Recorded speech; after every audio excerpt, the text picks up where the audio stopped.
I live here on a Powderhorn Street, where ICE agents walk the beat, with a signing bonus $50,000. When we saw those vicious goons steal our neighbors from their rooms, we went out into the streets and yelled and hollered.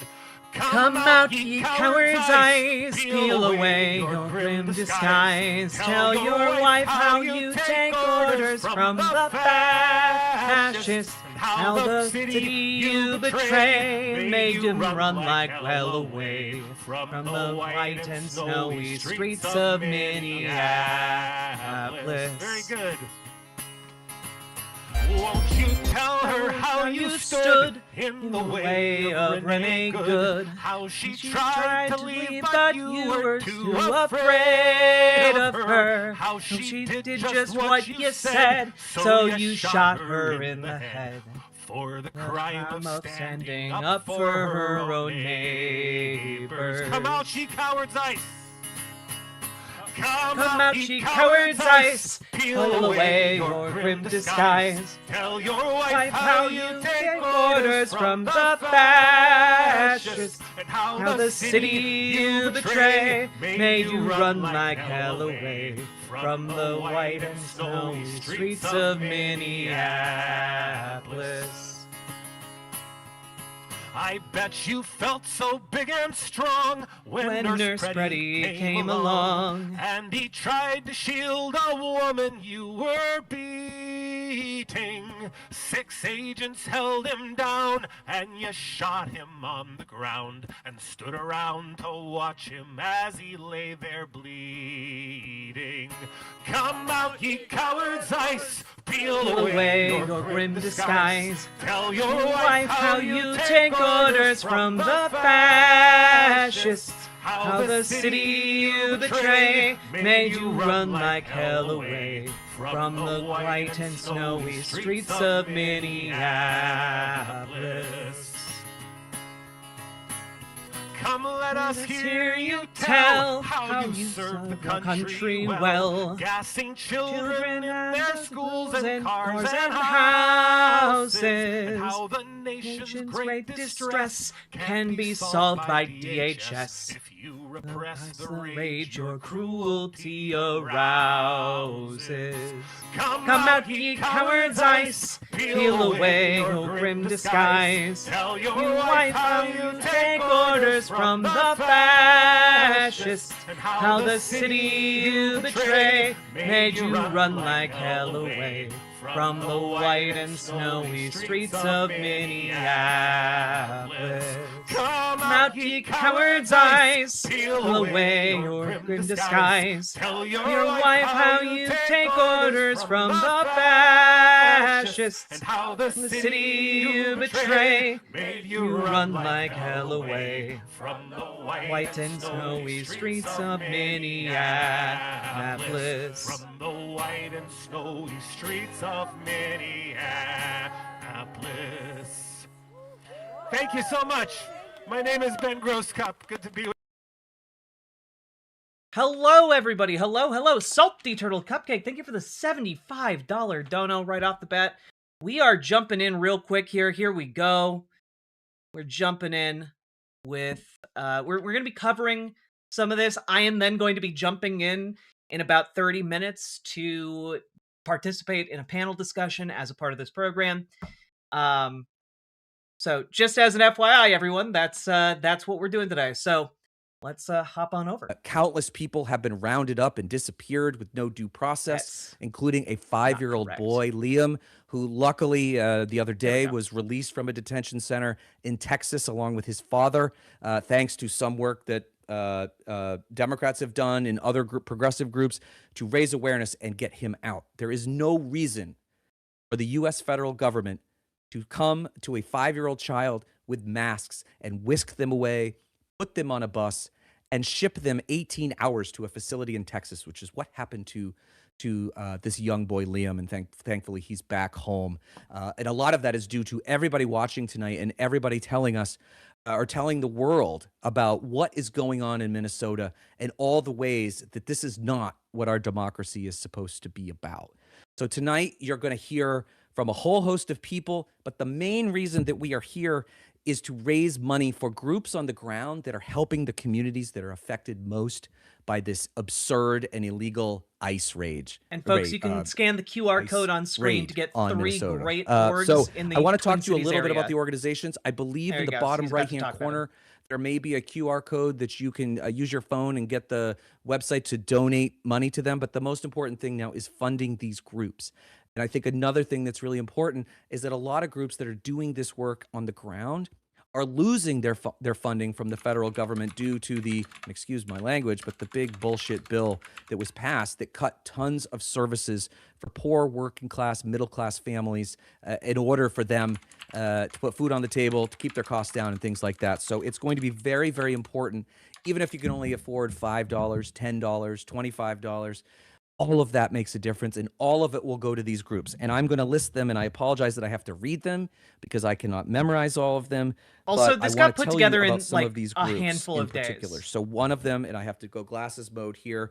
Hell yeah. One of them is called Mikasa, which is Solidarity, a friendo. community-led organization rooted in the Hispanic community.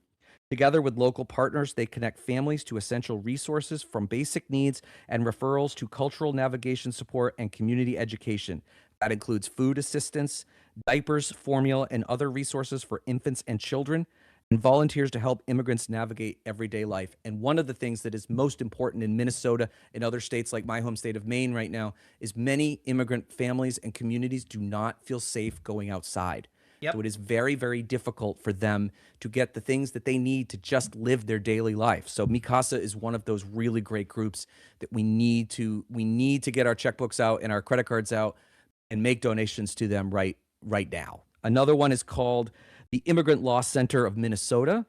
They enhance opportunities for immigrants and refugees through free immigration legal representation for low-income individuals and through education and advocacy with diverse communities. And this includes free legal services, legal education, and advocacy. One of the most important things right now is letting people know what rights they have as immigrants. It doesn't matter if they're undocumented. It doesn't matter if they are, their status is pending. Everybody deserves representation from the legal world, and these guys do amazing work, and they do not charge these people for this. This is why we have to fund it, because a lot of these immigrant communities cannot afford these services that would allow them to stay in this country. And then the final one, and I apologize because I am not a Spanish speaker, so I hope I do not screw this up, is Unidos Minnesota, which is a grassroots organization that builds power with Minnesota's working families to advance social, racial, and economic justice for all. This includes community organizing, leadership development, and power building to address root causes of injustice. All of these groups are doing essential work on the ground. All of your money will go towards those services. You know, these groups don't have a lot of overhead. Unidos is also training a lot of the observers you see on the ground in Minneapolis. So it is very, very important that we raise as much money as possible to make the people who are the target of ICE their life a little bit easier and give them the resources that they need to fight back against this lawless exercise that the Trump administration is doing to essentially stoke racial fear all across the country, because everything else that he is doing is unpopular. And actually, this may be the most unpopular thing that he has done to date. His numbers are in the mid-30s. There are stories of House Republicans in very deep red districts that they are retiring instead of running because they know they're in a lot of trouble. So he has to do things to distract. And one of the ways that he will do that is stoking racial fear where there really should be none. We have seen time and time again that immigrants, both undocumented and people with legal status, contribute to the economy more than they take. The Cato Institute just put out a study. They looked at immigration over 30 years, both legal and undocumented. What they found is that no matter what their status was, the mere fact that they are here drives more surpluses when we are driving deficits as a country. They are helping to lower those deficits because, frankly, they pay a lot into the system. They pay taxes, and they do not get the benefits like Social Security and things like that. So us removing them Take out the cruelty for a second. Just think about your pocketbook for a second. We are screwing ourselves. We don't have enough workers to do the jobs that a lot of them want to do. Also, these are people that are kind and loving members of our community. And to see what we are seeing, and it's not just the immigrant communities, right? We're also seeing other people, Renee Good, Alex Preddy, who were murdered, along with 7 other Americans, by the way. ICE is, I believe, at 9 Americans murdered across the country, all for standing up for immigrant rights, all while they are masked, all while they have no legal right to be doing what they're doing. So that is why it is so important for us to get together and say no. No to this, and fund the groups on the ground that are doing just absolutely vital work. It could mean the difference between someone having legal representation when they are snatched by a masked ICE agent, or a lawyer that can actually stand up and say no and get a judge to release them. This is the type of life and death stuff that we are talking about here, folks. Some of this also, like the fact that these communities can't go outside, which means they can't get groceries. They can't get formula for their babies. They can't get diapers. They can't get anything. This is not created by the Minnesota government. These groups are helping to bring stuff to their doors so that they don't have to worry about being snatched by someone that they don't even know whether they're a law enforcement officer or not, because they are masked, they don't identify themselves, and they also lie. Like, they are legally allowed to lie in certain circumstances. So they cannot trust the people that are coming to their doors unless they know they are from these organizations. That is why we are standing here tonight with our brothers and sisters in Minnesota and saying that we are with you. We love you, we care about you, and we are going to do everything we can to make sure your life goes back to normal as soon as possible, and try to make sure that this lawlessness does not happen in other states, which of course we have seen only in blue states. If you want to really get down to the politics of it, Maine, blue state; Minnesota, blue state; Chicago, blue state; Florida, no. The Texas, state of Chicago. no. That's right, baby. You have to ask yourself, why is this happening? And it's all because he wants a distraction, and he knows that if he puts that lawlessness in red states, he's going to start losing voters. So this is the battle that we are up against. This is literally a good versus evil situation. What the Trump administration is doing is cruel, inhumane, wrong, and illegal. And we can't do much about the illegal on them right now. That will come after midterms and hopefully after 2028. But right now, what we need to do is help the communities on the ground that need it most. So with that, I've spoken for 10 minutes. You're probably like, why the hell is this guy rambling on so long? I want to actually see some of the people that I came to see tonight. So our very, very first panel is with, and excuse me for just 1 second here, which of course I have lost it, but I believe that we have two very, very important people. One is Adam Mockler, who is a big influencer, and you might see him on CNN sometimes. And you also have Aaron Rupar, who runs Hell yeah. I'm going to forget the name of his public notice. I'm a subscriber, so you'd think I would know that. Aaron also, Rupar, baby. Somebody from Minnesota. So they are going to be our first panel, and then we're going to have 2 hours of people that you know, some people you don't. But the most important thing here is that you click, either you hit that button or hit that button, make a donation while we tell you more about what's going on here. So with that, I'm going to turn it over to my first panel, that is Aaron and Adam. Let's go. You guys are ready? Yep. All right. Take it from here. Cool. First of all, This got thrown let me get together my camera so back quickly. on. Thank you guys for having us. We want to give a huge thank you to Mayor Jacob Frey, who needs no introduction for the time. Aaron Rupar, since you live and you're a constituent, I want to see in Minneapolis. I want to let you have the first question here. Okay. Well, good to see you again, Mayor Frey. We were kind of joking before we went live here that, we used to text back when I was a reporter at the City Pages here in Minneapolis, and Jacob was a council member back at that time. So it's good to chat again.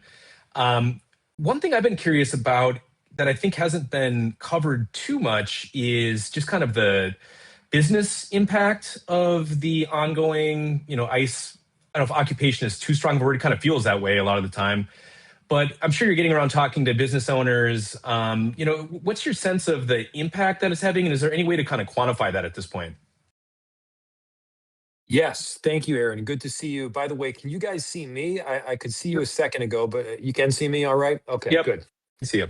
Um, so just yesterday, I got a briefing on my desk that gave a rundown of some of the financial impacts that we're seeing. And for small businesses, it's between 10 and $20 million per week for some of these businesses along our cultural corridor. I mean, they are down over 50% in sales. For hotels, they're down $4.4 million that they have already lost. And so the impact is staggering. And for an administration at the federal level that claims to really care about business, this has been devastating for the economy, devastating for business. And whether it's Latino owned, Black owned, white owned, whatever, the truth is that we're an integrated economy. And all businesses rely in some form on immigrant labor and work and entrepreneurial spirit. And so everybody is dramatically impacted by this. If you want the economy to come back, the quickest way is to have ICE to leave. We were seeing a massive comeback. We need to see it continue. It's insane that this administration brags about bringing in tariffs, which help the large corporations, and then consistently screws over local businesses, small businesses, with the same tariffs and with the occupation of ICE.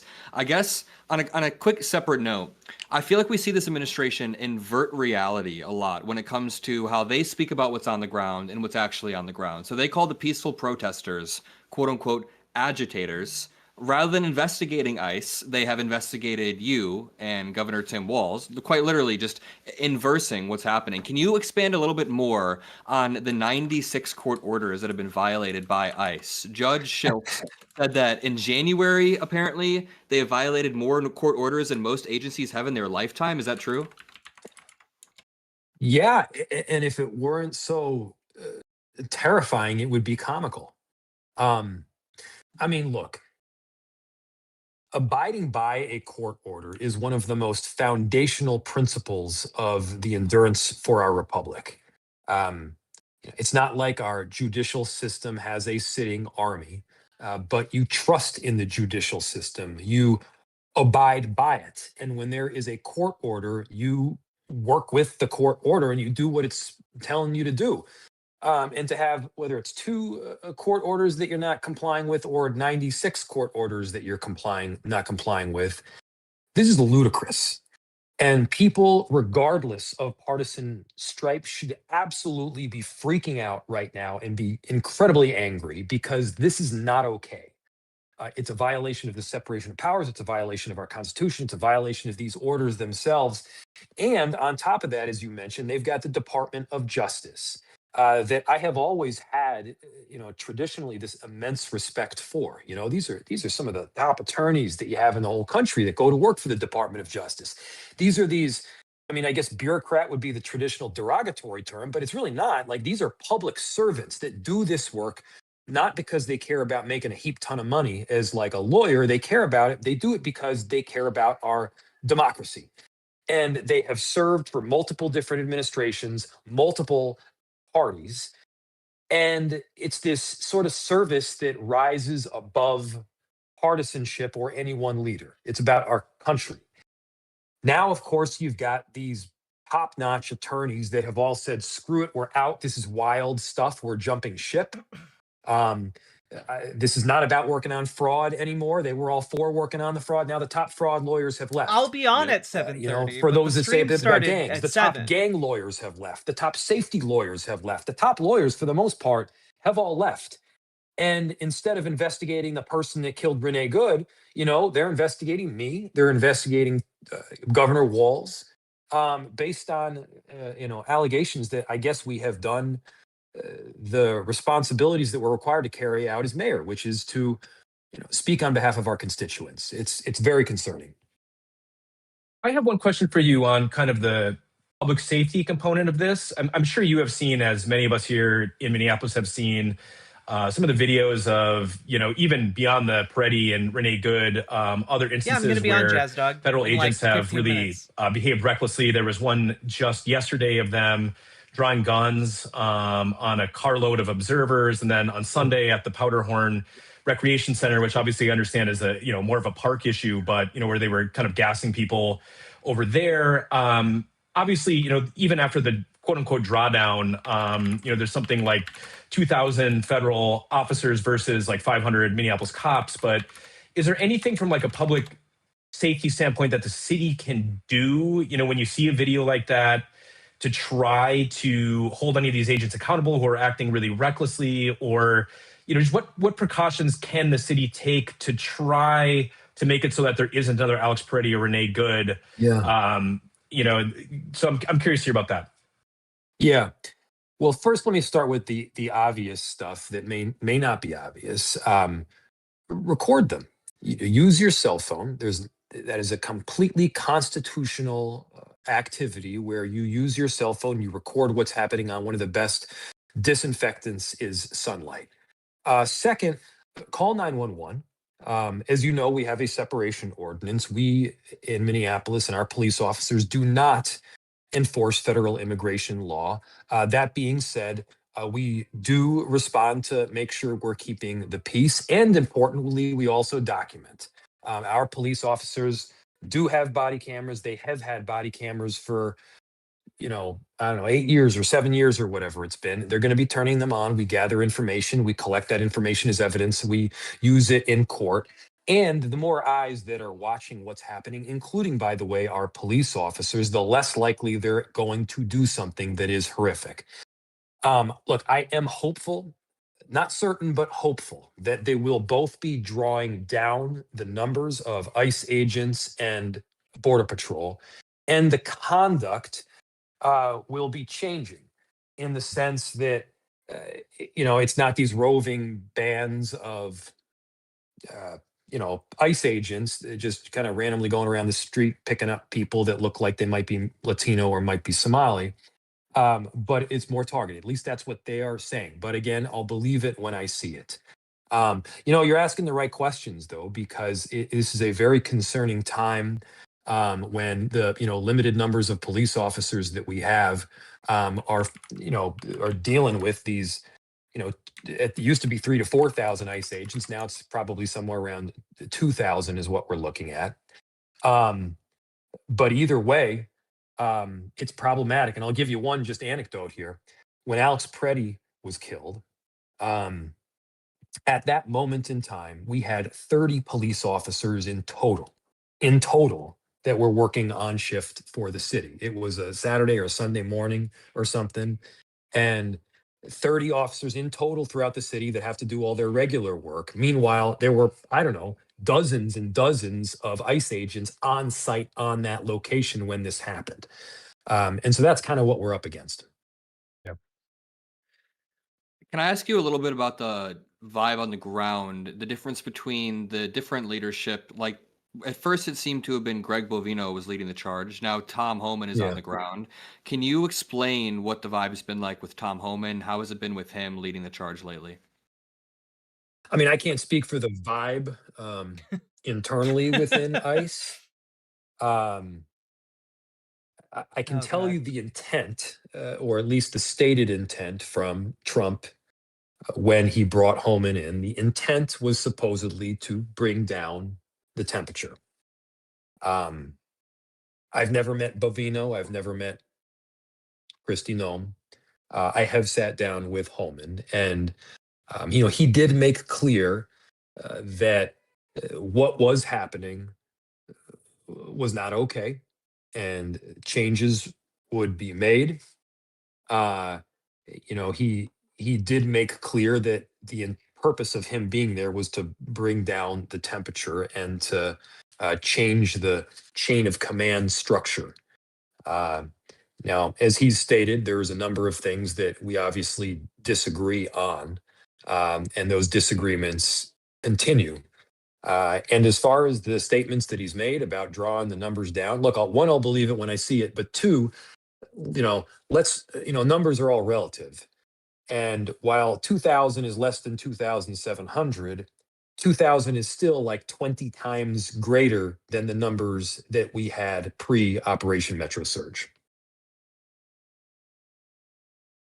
One question I have for you is, obviously there's been a lot made of this investigation that you referenced into you, and I'm sure you're limited in how much you can say about that, but it's kind of surreal because I think all of us kind of understand that this is like a preposterous investigation, but still, when you have federal authorities investigating you, like how stressful is that for you personally, and is it something that you really have to kind of spend time like working to defend yourself? I'm sure you've kind of offloaded that to attorneys, but like I'm just curious what that is like to be targeted in a very specific way that could, in theory, have some real consequences, even though the public perception rightfully is that this is kind of just an absurdity.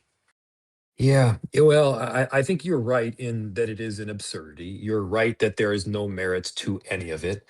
And I'll tell you, we're not backing down. Look, Just as a heads up, I'm going to be our turning off my camera in a moment so separation that I can be on ordinance, the Discord which we are call. not backing away from, Just letting you all our know. commitment to it is rock solid. We will not and are not enforcing federal immigration law. That is a principle that we have had in Minneapolis for a long time, not something I'm changing. My willingness to speak on behalf of my constituents is quite literally written into my responsibilities as mayor when I sign my oath of office. And so, no, I'm not backing away from that either. Um, it's, but I guess to your question, does it have an impact on you, personally? Of course it does. I mean, never in a million years did I think I would be getting investigated by the Department of Justice, which I always saw as a pretty reputable organization, uh, for kind of unknown reasons beyond that which I know are my responsibilities as mayor. Uh, and so while it has no merit, of course it's disconcerting. Um, of course, and of course we sadly do have to spend some time, not a ton. Yes, I can offload the vast majority of it to lawyers and attorneys who are fabulous and they do their good work and can represent me. Um, but I'd be lying if I said to you, hey, there wasn't at least a night or two there where I was thinking about it. And just considering, hey, I got a family, I got a 6 month old, I got a 5 year old, I got um last time I did this interview talking about this, I didn't mention Sarah, my wife, and she got kind of pissed off. So I've got this extraordinary wife, who above all, more importantly than the children by a long shot. And it's yeah, it's real. It hits home. I have one final question on my end. I was listening to the Minneapolis police chief explain how, over the past 5 years or so, there has been a very intentional building of trust with the community in a post George Floyd world after all of that happened. The rebuilding of trust was very intentional on behalf of everyone, and ICE has kind of gone in, muddied the waters, and broken that apart in the course of 1 year. Can you speak to that a little bit? Yeah, the chief gave a great statistic, and I'm going to totally screw it up here, but the statistic was something like in the past 2 years, we've gotten however many hundreds of guns off the street. The Minneapolis Police Department has gotten however many hundreds of guns off the street and not shot anybody. And in just 3 weeks, ICE has shot 3 people. And so we have done a lot of very intentional and methodical work around shifting the culture of the police department, training officers in so that when they encounter an intense situation, it's like muscle memory. They know what to do. And granted, we still have work to do, but I'm proud, really proud of the Minneapolis Police Department and the work that they have done to gain trust. Some of their most intense critics. I don't know if they'd say it publicly, but I've certainly heard it privately. Um, some of their most intense critics have been applauding the work that Chief O'Hara and our police have been undergoing. And they see the juxtaposition between the way that our cops handle things and the way that ICE handles things. And so again, we're not there yet, but huge amounts of work, and the fact that you haven't seen the same complaints, you haven't seen the same violence of police violence, you haven't seen the same kind of conduct from our Minneapolis Police Department, I think says something. I guess my exit question, I know your time is limited. Thank you for, taking some time out of a very busy day and very busy time to do this. I'm curious how you see this ending. Homan was kind of speaking out of both sides of his mouth this morning, where he was talking about a drawdown, but then in the next breath, that they aren't going to compromise, they're going to enforce immigration law, and citing the rhetoric, which has kind of become this like catch-all for just being upset at Democrats, it seems. But did you view his comments as being kind of like a first step toward them actually like really drawing down in a meaningful way where kind of normalcy can resume here, or how do you see this ending, and what kind of time frame do you see that on? I mean, certainly it's my hope that they are drawing down. I don't think collectively that they believe that this is going well from a political standpoint. Um, I am hopeful that in the very near future here that they're going to be drawing down substantially, and then they will say that they are drawing down so that people feel more comfortable turning on the lights and opening the doors and going back to work and having these commercial corridors revitalized. Um, I don't want to make any predictions because I think had I made predictions months ago, I would be wrong about a whole lot of it. I mean, this is worse than I would have ever imagined. Um,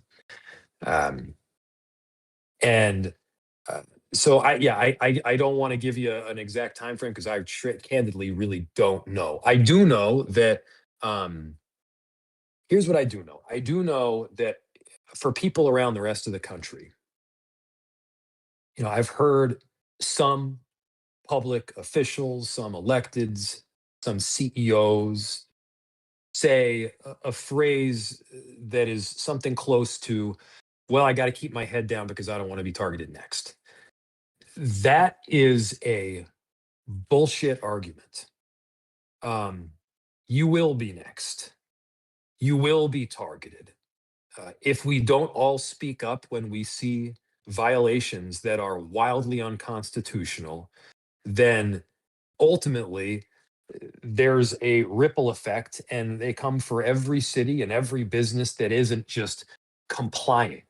This is about compliance. This is about trying to set a national agenda and roll out a national agenda by coercing local officials to adopt the desired policy. That's what this is about. And so you can't back down in these circumstances. You got to speak up. And it's got to be all of us doing so. Thank you for your time. Thank you for your steady-handed leadership. We really do appreciate it, and continue fighting the good fight.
Interviews and formal debates.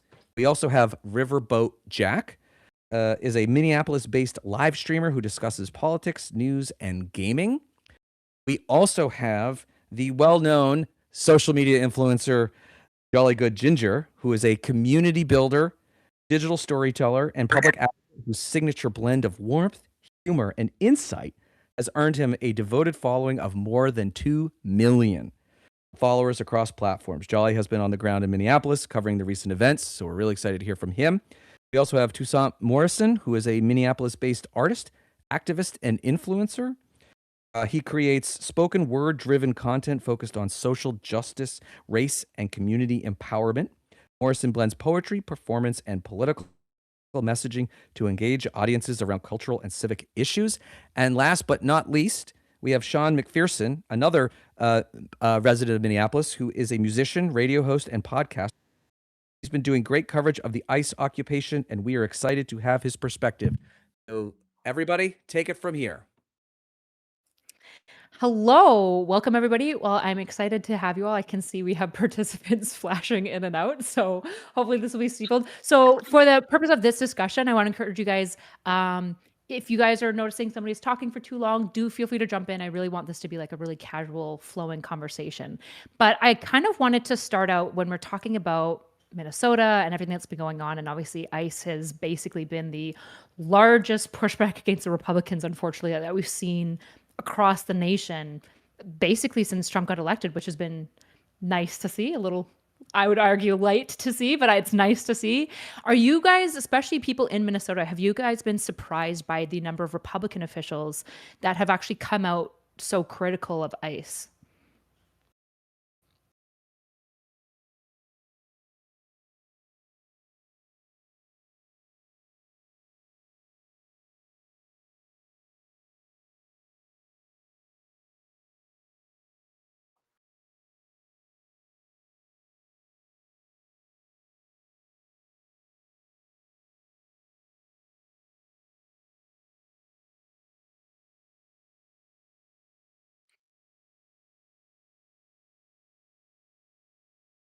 Mm-hmm. Anybody else? Sean or Toussaint?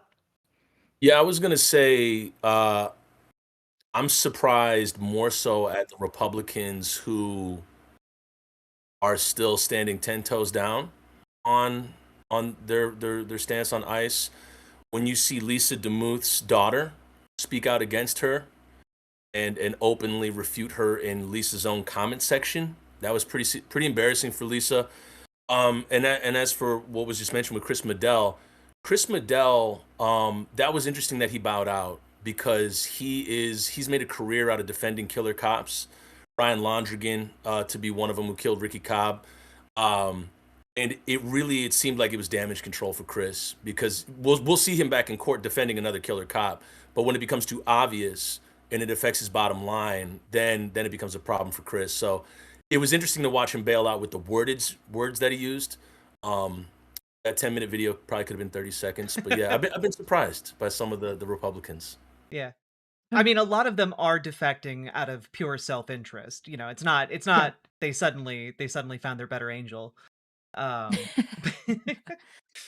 sure. Well, I think some of the ways that people have to respond do go across partisan lines because there's people standing outside of daycares, there's people standing outside of schools in vests. That is clearly not normal. And you go onto the most leftist hippie part of South Minneapolis, there's still some Republicans that have their kids there. And it's this moment where you go, it's not right to have people having to guard places of education. And it means that I think there's a lot of Republicans who are going, no matter how I'm aligned nationally, I can't be aligned with what this is locally. Yeah, those schools have really turned into like hubs where people are really coming together regardless of their political background. Because like when you start seeing like a kid is being snatched from the school by ICE, like it doesn't matter what your political background is. You're like, I got to make sure my kid is safe. I got to make sure their friends are safe. And like suddenly it becomes a much wider reaching issue for folks. Yeah, it's frustrating that people we see Republicans caring when it's affecting their bottom line or their loved ones, or they recognize that it could be somebody that they know. Suddenly now it matters. But do you guys feel that Democrats are doing enough? Are you guys satisfied with the Democrat response so far? Do you guys want to see more? How do you feel the party, both state-wise but also nationally, is responding to this ICE invasion of Minnesota? To be honest, it's been kind of embarrassing for our mayor to not be able to call it murder or to be able to, what happened to Renee Good and Alex Preddy, or to say abolish ICE when you're seeing a lot of other elected officials say the same thing. So to answer your question shortly, no, I don't think Democrats have done enough. They could do a lot more, even in just the language. And what we're seeing, what we were talking about just earlier, is that this is affecting a lot of people's careers. And integrity is doing the right thing even when nobody's looking. But now some people are starting to speak up and do the right thing when it affects their bottom line. But even Democrats, it's been pretty embarrassing to see it, especially for the mayor to still not be able to say abolish ICE while he's watching the residents of the city that he presides over be murdered in the street. Yeah, I will say I've been impressed by some of the lower level folks who are doing, like Jason Chavez is out there like all the time doing work. Could you and tell us like his position, just for viewers who are not familiar si- with Jason or anything? sorry, Minneapolis City Council. Awesome. And he's been out just he's everywhere. Like he's genuinely all over the place, and he is constantly directing folks to community actions that they can take. And it's some real leadership we're seeing out of folks like him. And I would also say that there are people on the local level who are trying their best, but they're running into barriers. Like I know ICE has been staging at a number of the parks throughout the city, and the parks board is trying to do what they can, but like they don't have the ability to really stop that from happening at the moment. And so I know that they have like a plan right now to put together like kind of a map of where these incidents are taking place so that people can plan around that and people can act accordingly. And I know that they're also compiling evidence for future prosecution, but it's a lot of really good people with a lot of really great intentions who do not have enough power to stop what is happening right now, and it's deeply frustrating. And then you get above like the local level folks who are directly attached to what's happening, and the farther you get up the chain, the more frustrated I get with Democratic leadership. I get more and more disconnected. Yeah, I Yep. see. We got Jolly Good Ginger in here. Do we have you yet? Do we have the mic working and such? Can you hear me? Yes, success. Just to loop you in so that you're kind of following in, we're just talking about if we feel I that heard the everything. Yeah, no problem. Okay. So I'll throw it to you or to Sean if either of you have thoughts on this topic as well. I mean, I don't care. The Republicans condemn ICE now. You don't get a brownie point for being a Nazi and then saying that some Nazis are worse than you. Are Democrats doing enough? No, Democrats are not doing shit. I mean, what is enough? I mean, for me to say that Democrats are not doing enough would be for me to be implying that Democrats have done anything. Okay, there was a vote to not fund ICE. And here's what happens on Capitol Hill. I know because I spend a lot of time on Capitol Hill. I interview these guys. I know them by name. They know me by name, right? And we have a love-hate relationship. And there's this game we play where the 7 Democrats that voted that voted yes, are the bad guys, and we're the good guys. No, you're not. You're not. Either there needs to be hell to pay in the Democratic Party when you break ranks and vote with Nazis, and we're not making them pay hell. We're just playing word games where we say, "Oh, they're bad, but see, I'm good." Right? This is what white people do too. I'm the not racist white person. Fight white supremacy and shut up. So what Democrats are not doing is making their colleagues shit or get off the pot, and it's high time that Democrats do that. Otherwise, I'm tired of the conversation of either party, because I'm seeing, is the government even going to save us, or are we just stuck saving ourselves? And I think that's a message a lot of us are currently relating to. I was in North Minneapolis when ICE shot the guy in the leg through the door. I was there 20 minutes after it happened. I watched ICE gas us so much that there was so much gas in the air you could not physically see through it. And then Minnesota State Police and Minneapolis Police Department came in and gassed us next. So now, and I know Mayor Frey was just on, sorry I missed that one, because I would love to ask Mayor Frey, why is the Minneapolis Police Department providing cover for ICE to withdraw from that neighborhood, and then they gassed us on the way out? So this conversation of, are Democrats doing enough, Republicans are now condemning it, I'm not interested. ICE out, what are you doing for that? Or else you're not doing nothing. That's where I'm at. So what do you guys want to see? Like when we're saying Democrats are not doing enough, what would success in the protest, if you feel like walked away and went, this was a successful protest, we got what we wanted, what would that look like both tangibly and maybe even like some specific policy if you guys have in mind? It would look like them being gone. Like they are all over the place. They are.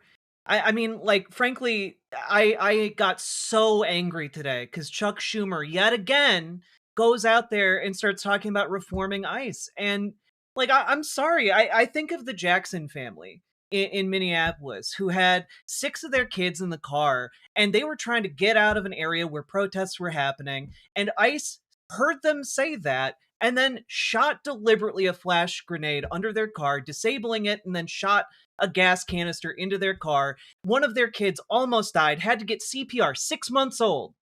And I there's no reforming this. There's no reforming this. Like, you have DHS recruiting people with ads like for 100 million deportations. And like, there's not 100 million undocumented immigrants in this country. There are 100 million non-white people in this country, and that's the purpose of this. They give away the game every single time that they go on camera these days, and it's not subtle. And we need Democrats to have a spine to be able to stand up to this and be able to actually meet it. And right now, I don't see enough of one.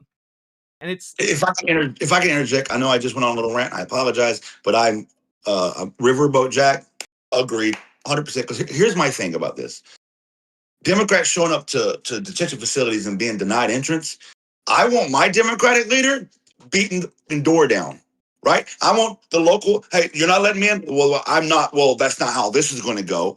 I'm an elected official. I represent 80,000, 180,000, 200,000, how many ever constituents you have. And you, new guy who got 47 days of training and was playing Call of Duty 48 days ago, doesn't get to tell me I'm not coming to the front door. I want to see Democratic officials out here in the street with us, getting gas with us, marching with us. Oh, jolly, what does that do? That does everything. That does everything. Because I understand that we have this concept that there has to be a tangible policy. And I'm not taking a dart at your question, by the way. Your question is good. So this isn't directed to you. But there has to be this tangible policy result at the end of it for it to be a successful protest. No. Resistance looks like a lot of things. Resistance looks like protest. Resistance looks like leadership. Resistance looks like joy. Resistance looks like art. There's a lot of resistance, and people need to have the flame lit in them to resist. And when Democrats are not out on the street with us, when Democrats are not beating the doors down of these detention facilities, when Democrats are not holding to account the atrocities that's happening, how the hell can we depend on Democrats? And I don't want to hear the rules of Congress and we're the minority party. I don't care. They're not playing by the rules. So can you please close the rule book too? Thank you. And Yeah. from the vantage point I'm at, I hear a lot of what people are saying. And I think being in St. Paul, Minneapolis, there's some silver linings from elected officials that I really do see on the ground. And I want to give them some credit, particularly Elliot Payne and Doran Clark, who are on Central Avenue every day, out there doing a lot of what Jolly is talking about. And I understand that doesn't mean that we are embracing everything that has happened from the Democratic Party, but we see people at the city council level who are out taking care of their constituents, getting gassed, being courageous. And it's worth saying that. And the other thing I want to mention is that while we have a national audience, I want people to understand that this isn't like regular immigration enforcement on steroids. This is a completely different thing. It has no resemblance to anything related to immigration enforcement. This is masked individuals that have no relation to warrants, no respect for the rule of law. So don't think of it as a different variety of something lawful. It is not lawful, period. There is not a resemblance between this and any form of lawful enforcement. Thank you for pointing that out, Sean, because I was talking specifically about federally elected officials, and I'm glad you pointed out that these locally elected officials are out here doing work, and I appreciate you pointing that out. And to add to that, City Council member Hwajeon Kim of St. Paul, she's been out there as well in the streets. And then also, for whatever it's worth, and I'm not a John Troy stan because he's he's come to the abatement of killer cops in the past, but he and this is the Ramsey County attorney. I just for Ramsey folks who County, don't know, Ramsey County district attorney. He's opened investigations to federally investigations into federal officers before Mary Moriarty did, and I know that him and John Kelly and Hao Wen are working to ensure that if that ever happens in St. Paul, they would be able to move as quick as possible. But back to what Jolly was saying, if a Democrat, like who's the lesser Nazi of the whole situation, it's not. All of this is a lot of it is just like pacifying people. When you see the chief of police in Minneapolis doing podcast after podcast saying this isn't right, well then do something, like do something. And if you had people responding to this the way that they responded to Black Death as well, and it's not to like merit or one or the other, but you're seeing this now on a larger scale. You saw a pastor talk about it at a service, like, oh, you're feeling uncomfortable right now. Well, now just take note of that, and then think of how Black communities have felt for the whole time.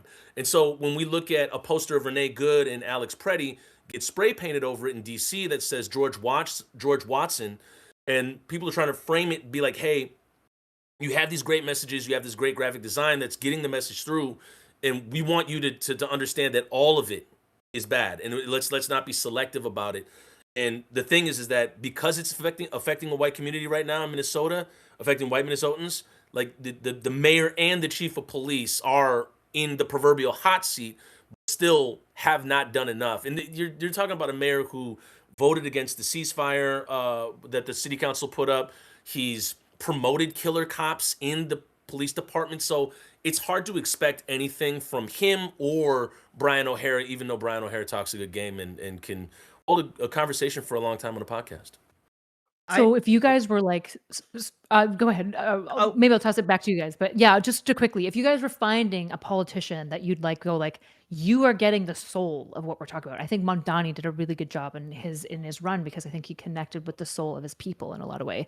It sounds like, something that Ginger's bringing up is, I want to see you on the ground. I want to see you there physically with us so that you can experience it. Are there other things that you guys would be looking for? And just to toss it back to Jack, because I did cut you off when I threw that in. It's all good. I was just gonna bring it back around. You asked like what policy, and abolish DHS, abolish ICE. Like the entire system is rotten to the core if it is capable of being used this way. There is no reforming this. Like the genie's out of the bottle. We gotta throw that bottle in the garbage where it belongs.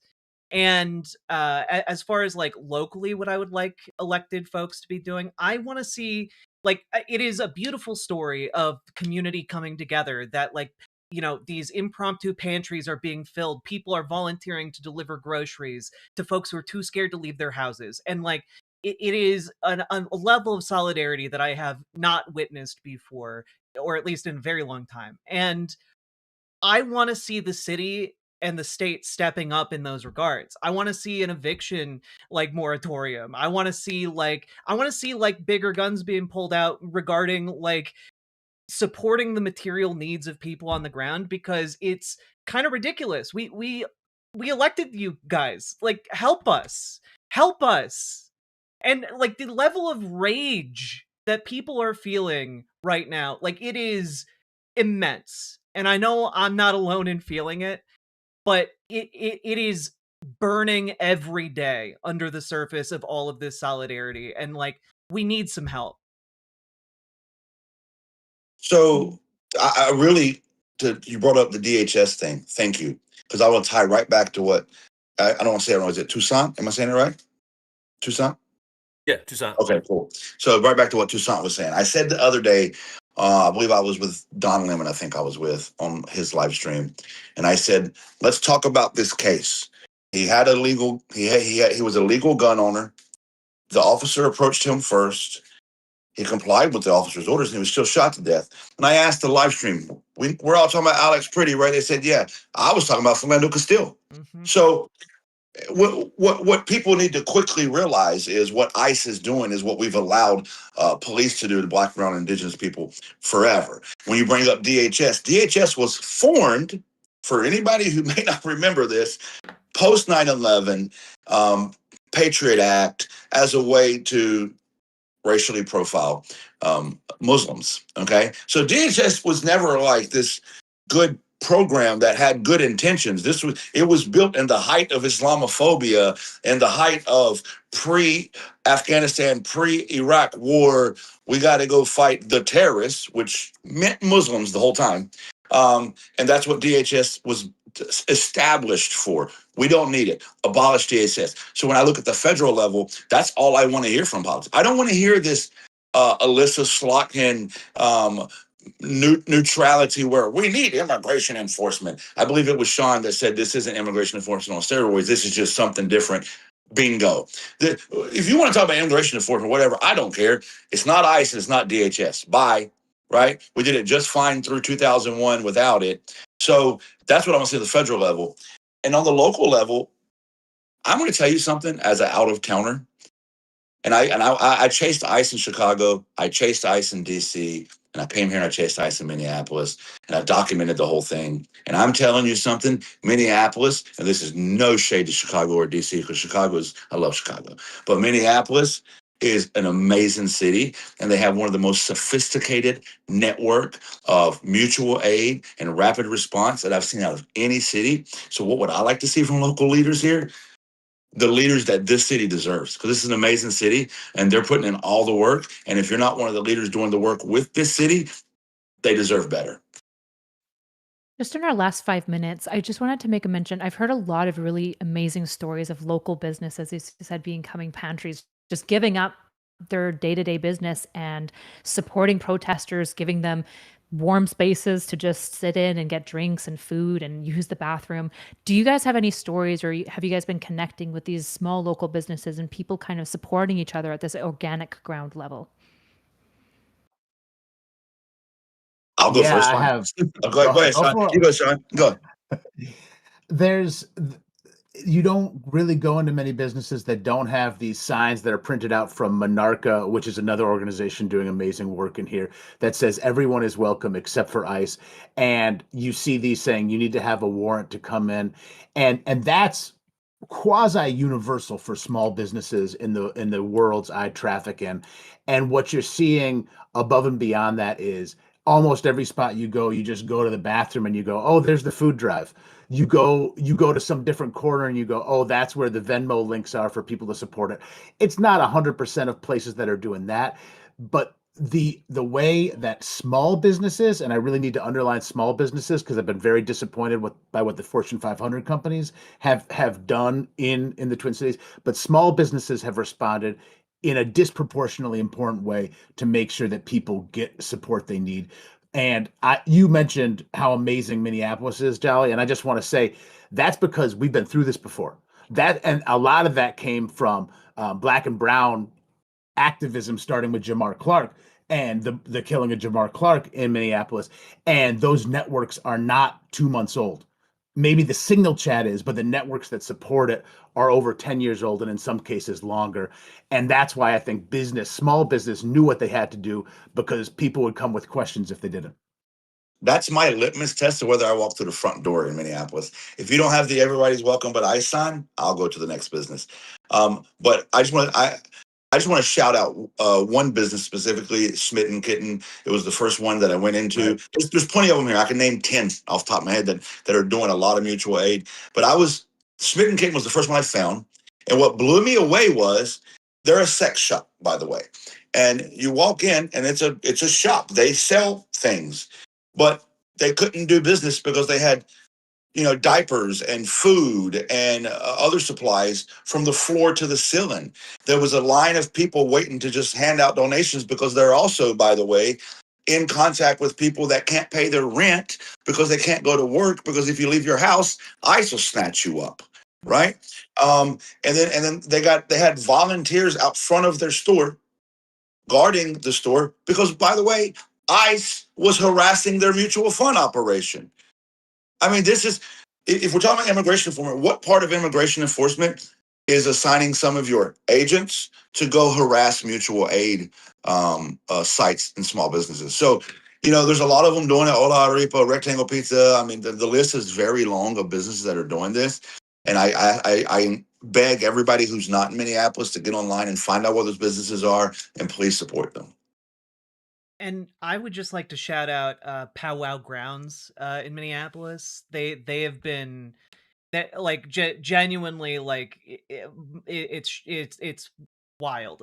They are kind of a hub coordinating a lot of ice observation patrols. They are gathering material goods like blankets because it's cold out here, guys.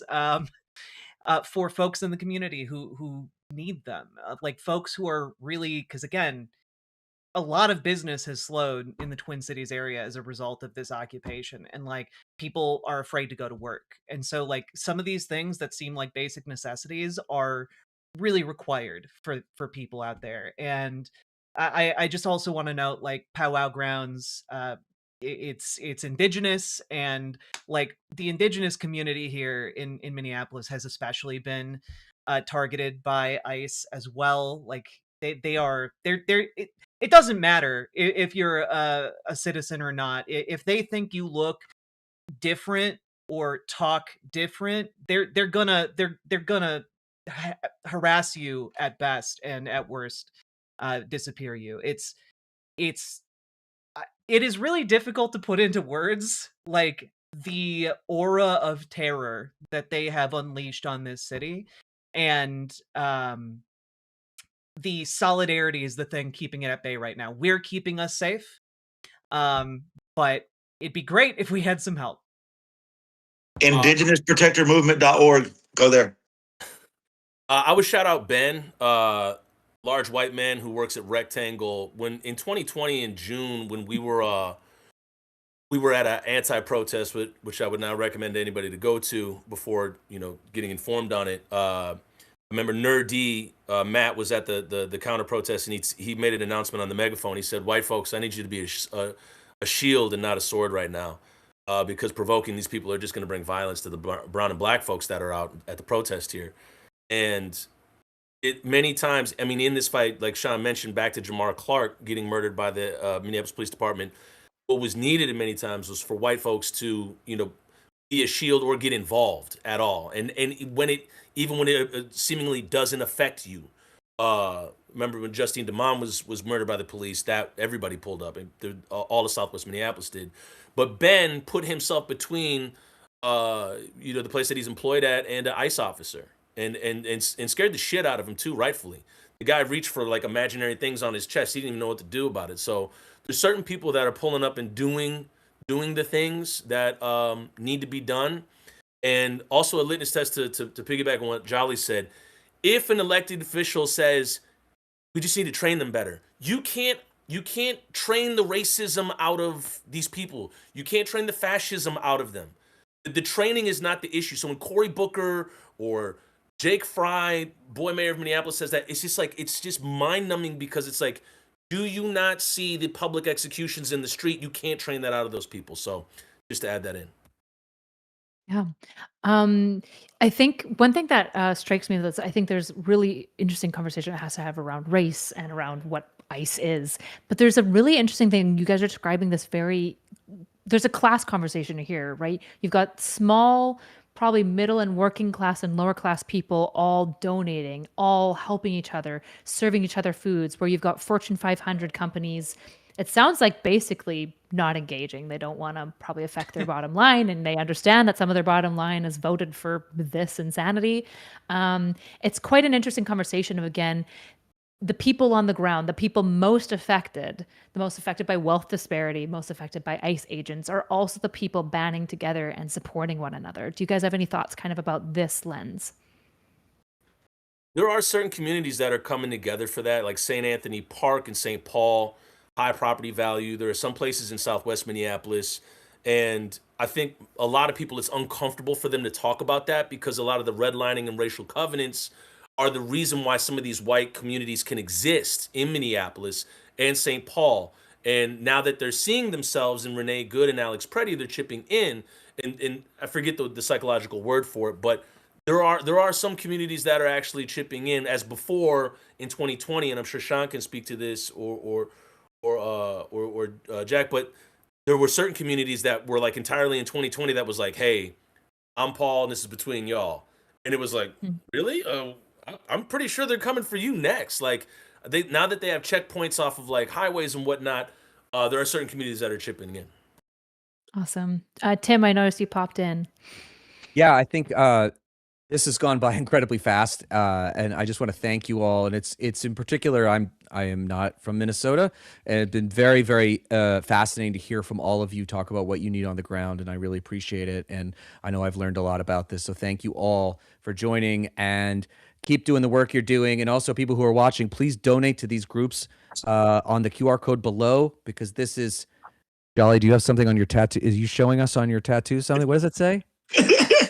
Shout out to Uptown. It says Single Amiga. Shout out to Uptown Tattoo. Okay.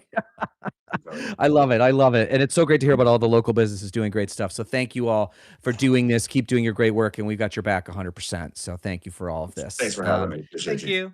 Yeah, no problem. So this is a perfect segue into our next guest, who I think pretty much everybody on here will probably know. He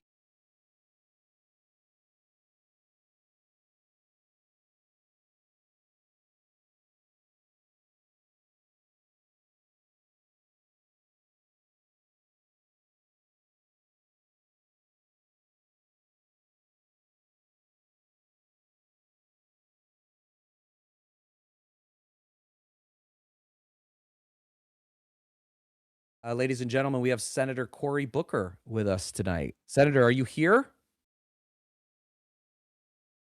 We're not here yet. Okay, I'm going to riff while we figure out. Oh, maybe this is it now. Senator, can we hear you? Are you there? I hope you could hear me. I could hear you. I can't see you. I don't know if we're just doing audio, but Nope. Then I was told. Tell me if that works. there you go. There you Okay. go. We can see you. Okay. All right. Well, Senator, it's great to have you. Thank you for joining us tonight. I don't know how much you heard about the previous panel, but we had a lot of people that have been doing the work on the ground in Minneapolis. And one of the questions that they have for you and for everybody on the Democratic side in the United States Senate is, what can you do to help them, and how can we get ICE out of our communities? Well, look, I want to be very candid with you. We are a nation that comes from a history of protest. Change does not come from Washington. It never has. It never will. We didn't get civil rights in America because one day Strom Thurmond came to the Senate floor and said, "I've seen the light. Let those Negro people have the right to vote." We didn't get suffrage because one day a bunch of men on the Senate floor said, "Hey, fellas, everybody bring it in, suffrage on 3."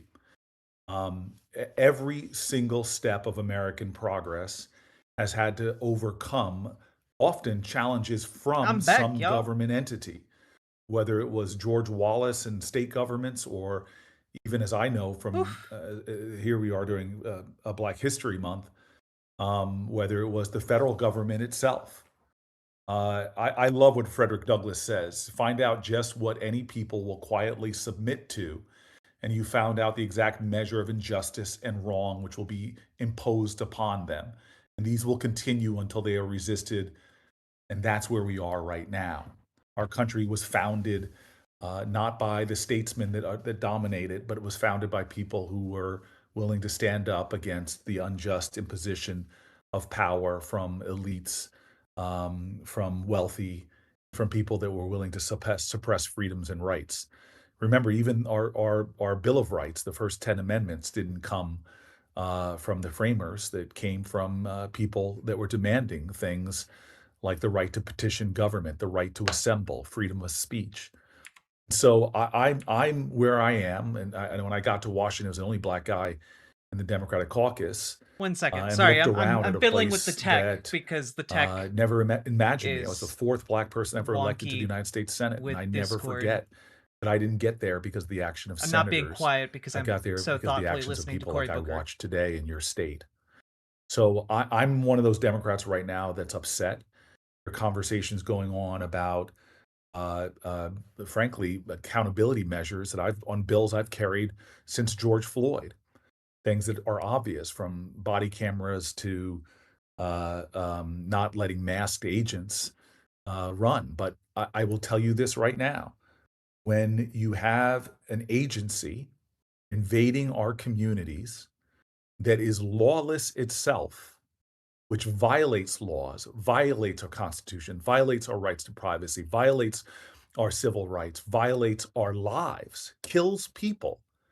Passing more accountability measures is something I will always fight for, but it's not meeting this moment. It's not going to stop the injustices that Donald Trump is continuing to impose into our communities, and not because he's going after violent criminals. He's made it clear he's doing this to try to strip away rights, including voting rights, as he has said through Pam Bondi. If you give me your voter rolls, violate the Constitution, give me this private information of your citizenry, then maybe I'll back off. And now I hear from the new person they put in charge, they may change the head, but the activities going on the ground have not changed. And what is he saying? As soon as I think my officers are safe. Safe from what? From nonviolent citizens exercising their rights? So I'm telling you right now, I'm sorry. But look to your left, look to your right, look to the people standing up with you. That's where your hope is going to come from. I gotta be honest. Cory Booker's making me really, really mad, guys. I can't listen to him right now. I would love to. But especially after such a wonderful, beautiful panel about the needs of people on the ground and like people coming together, and specifically me saying that it's not like it's beautiful, but like we need help. For him to be like, your hope is in the people to your left and right. I'm like, you're in the Congress. God damn it. Ugh. God. All right. We'll pop back in after Cory Booker is done. I am really upset. Abolishing, yeah, I gotta be honest, like, I have gotten to the point where, like, abolishing ICE is my compromise position.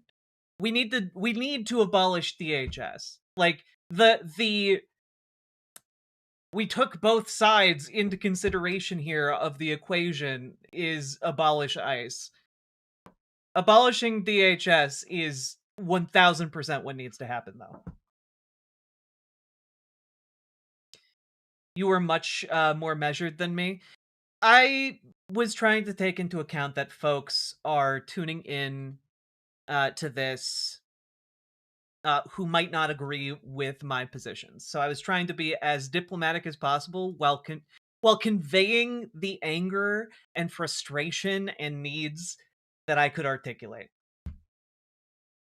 So that was my goal. I think I did an okay job walking that line. Because I'm gonna be honest, this might be the largest stream I've ever been a part of, considering who all is participating and broadcasting it. So you need to get Jolly Good Ginger on. Love him. I'm gonna be trying to connect with everyone who is on that panel, because everyone seemed to be approaching this with some really wonderful intention, and also I think that I think that there's a lot of great conversations to have. I think there's a lot to learn from each other, and I think that I think it's I'm gonna try and connect with everyone there. By the way, the folks who were participating, in case because we didn't really introduce ourselves, Jolly Good Ginger, you guys know, streamer. I think he's big on TikTok. Not entirely sure. But also we had Toussaint Morrison. And Toussaint Morrison, he's an actor. He does a whole bunch of stuff. He also has On-Site Public Media, which is a local journalism outfit. He does a lot of really cool stuff. I would love to pick his brain more. And there was also Sean McPherson, who is the host of the local radio station, The Current, which is a really big deal here, locally to Minnesota. So yeah, they were all really, really cool.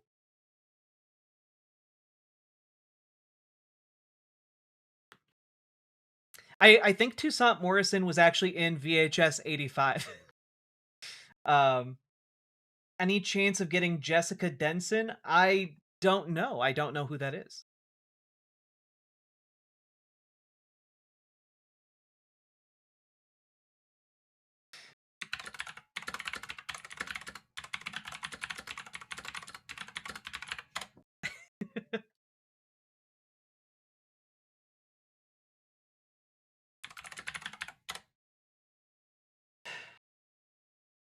Love The Current. The Current's great. 89.3, baby!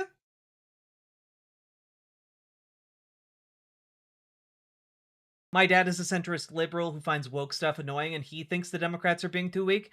Yeah, I mean, like, I don't think Democrats in Washington have really reckoned with how far things have gone on the ground.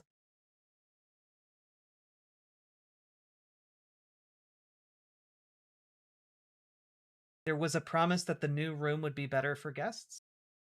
I'm really stressed out that I'm still maybe in this call and being picked up, but I don't think I am. I disconnected from Discord. But Cory Booker's done now, so we can go back to this. This guy seems cool too. Or literally afraid to get out of their homes, get them diapers, get them food, get them supplies, get them things that they need. This is a really important thing right now, folks, and we need to stand with our brothers and sisters in Minneapolis right now. And with that, we're going to move to our third panel. This is another great one with a lot of folks that you probably know, and I got to put my glasses on so I can actually read this. But we have 4 people joining us for this next panel. The first one is Michigan State Senator Mallory Moore. Hold on a second. Let me get the names all right before I screw this up, everybody. Mallory McMorrow. Sorry, I knew that. And I actually talked to one of our people earlier tonight. Mallory McMorrow, who's also running for the Senate in Michigan, is with us in this next panel. And then we also have The Soy Pill, who is a political content creator and YouTuber known for his satirical and incisive commentary on contemporary socio-political issues. The Soy Pill has more than 180,000 subscribers and has garnered 14 million views on his content. We also have Mr. Beat with us tonight, not Mr. Beast, but Mr. Beat is also a YouTuber, musician, and former studies teacher videos discussing history, geography, economics, and politics. And finally, we have Ryan Getty, who is a fast-growing YouTube essayist creating well-researched deep dives into history, politics, philosophy, and culture. I will let you guys take it from here. I will recommend Ryan Getty as a follow, just as an FYI. Right. I'll get us started. Is Jack not coming? Is Jack not coming back? I'm here right now. Wait, can you guys not see me? Am I? God, what a stacked stream. Yeah. All right. I'm literally talking right now, guys. We see you? Okay. I hope she has some fucking criticism of the way things went down here. I literally just levied a bunch of criticism. I'm so confused. All right. I guess I'll just ask the first question. Happy to be here. Basically, we're seeing a lot of corruption, fraud, executive power grabs, not just in Minneapolis, but just kind of all over the country. And people, maybe you heard in the previous panels, people are angry. People want justice. And Damn right, I want to know angry. if you're in the Senate and you're running, can you run on a platform of almost like vindication and revenge and lawfare, as some people might perceive it, without being perceived as this like revenge candidate? How are we going to hold the administration accountable for all of these mishaps and crimes without saying, oh, now every candidate is always going to be prosecuting the next administration and the next administration? But it seems like it's going to be a downward spiral into just division if we don't handle that correctly. You got to be able to walk and chew gum at the same time. We have a country here, and I've been now in our state legislature for going on the last 8 years running for U.S. Senate. There are a lot of people who are just pissed off at everybody. Doesn't matter, Democrats, Republicans. They just do not believe that the system works for them at all. And what you see in Minnesota is a perfect example of that. So for me, I'm running as somebody who graduated from college right into the recession. I wanted to be a car designer, and I got my degree in 2008. So I had no job, no health insurance, no job opportunities, Okay, nowhere being a to car live. designer is such like a So cool job there to has aspire to to, be though. a vision that you lay out that people can see themselves in, so that they can imagine a future after this administration. And at the same time, I think too many of us have made the mistake of thinking that the founding documents are going to protect us. I will just say I'm really pissed off at the idea that, like, oh, everyone's just angry at everybody. Like, I'm sorry, not all anger is justified. When a 5-year-old is angry about having to eat broccoli, that's not the same as somebody who's angry about their city being occupied by people with guns. It's just not the same thing. Like, being angry that someone is committing the equivalent of a speeding ticket, a civil infraction, it does not equate to being angry that your city is occupied by a paramilitary force. God damn it. I'm sorry. I'm trying not to be as mad, but I just hope that things are going to come of this that are positive. That's my hope. That they've done to violate the Constitution and the rule of law in the first place. If you don't Just mind, to, oh, sorry. okay. No, I was just curious, Senator McMorrow, I'm curious, what are Yeah, Mr. Beat is top right. an example of one of those norms that you'd like to see codified into law? So I was the person at the DNC in Chicago who carried out the big ass copy of Project 2025 and slammed it on a podium. Thank God I did not throw up or fall down in front of 20 million people across the country. But what I talked about in that speech was systematically going through state departments and firing lifelong civil servants and replacing them with loyalists. Now, that's not illegal, but it sets up this reality where rather than having people like Trump 1.0, where he had people in his cabinet, in his administration who knew when he was crossing the line and would check him, now you have an administration full of yes men. So that is just one example of making sure that if you are a civil servant, you're a civil servant. It doesn't matter what letter is behind your name. You've dedicated your career to NOAA, to understanding the weather, or to even immigration enforcement, that is your job. That's just one example, because if we don't do that, then Soy Pill, to your exact point, we get to a place where it's just retribution after retribution. You're replacing all of these departments with your people, and that is a huge disservice to Americans. We've forgotten who we serve. And just a quick clarification, because I really like the answer of we need to establish new codified ways to say you can't violate these norms. So that prevents it happening again. But is there a way to prevent or hold the administration accountable for what they've already done that's a violation of things that are law, when we ignore judges, when we make ICE a arm of the executive? Like, more bureaucracy can sometimes help. This isn't one of those cases. They're just blatantly violating the law. Like, we need accountability on a mass scale. Out seeming vindictive without causing that pendulum swing.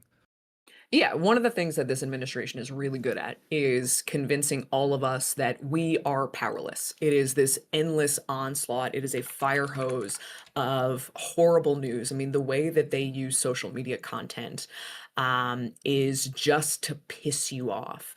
Watching some of the content that comes out of the official White House Instagram account churns my stomach.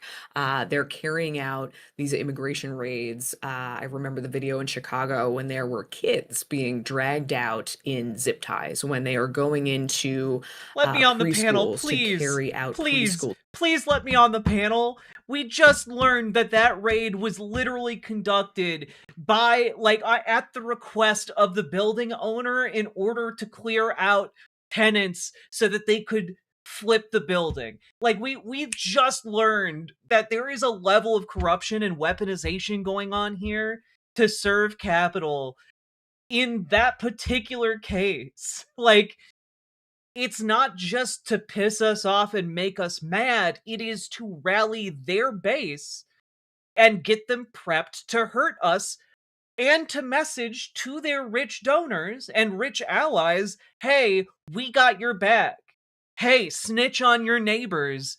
Hey, snitch on your tenants, and we'll help you make more money. It's, We got to be able to accurately say what the problem is. We got to be able to. We need to. App. That's a great way to start. If you've never contacted an elected official before, it will give you a script. It will tell you who to call. But what's even more powerful than that is just call and share personally. How does this affect you?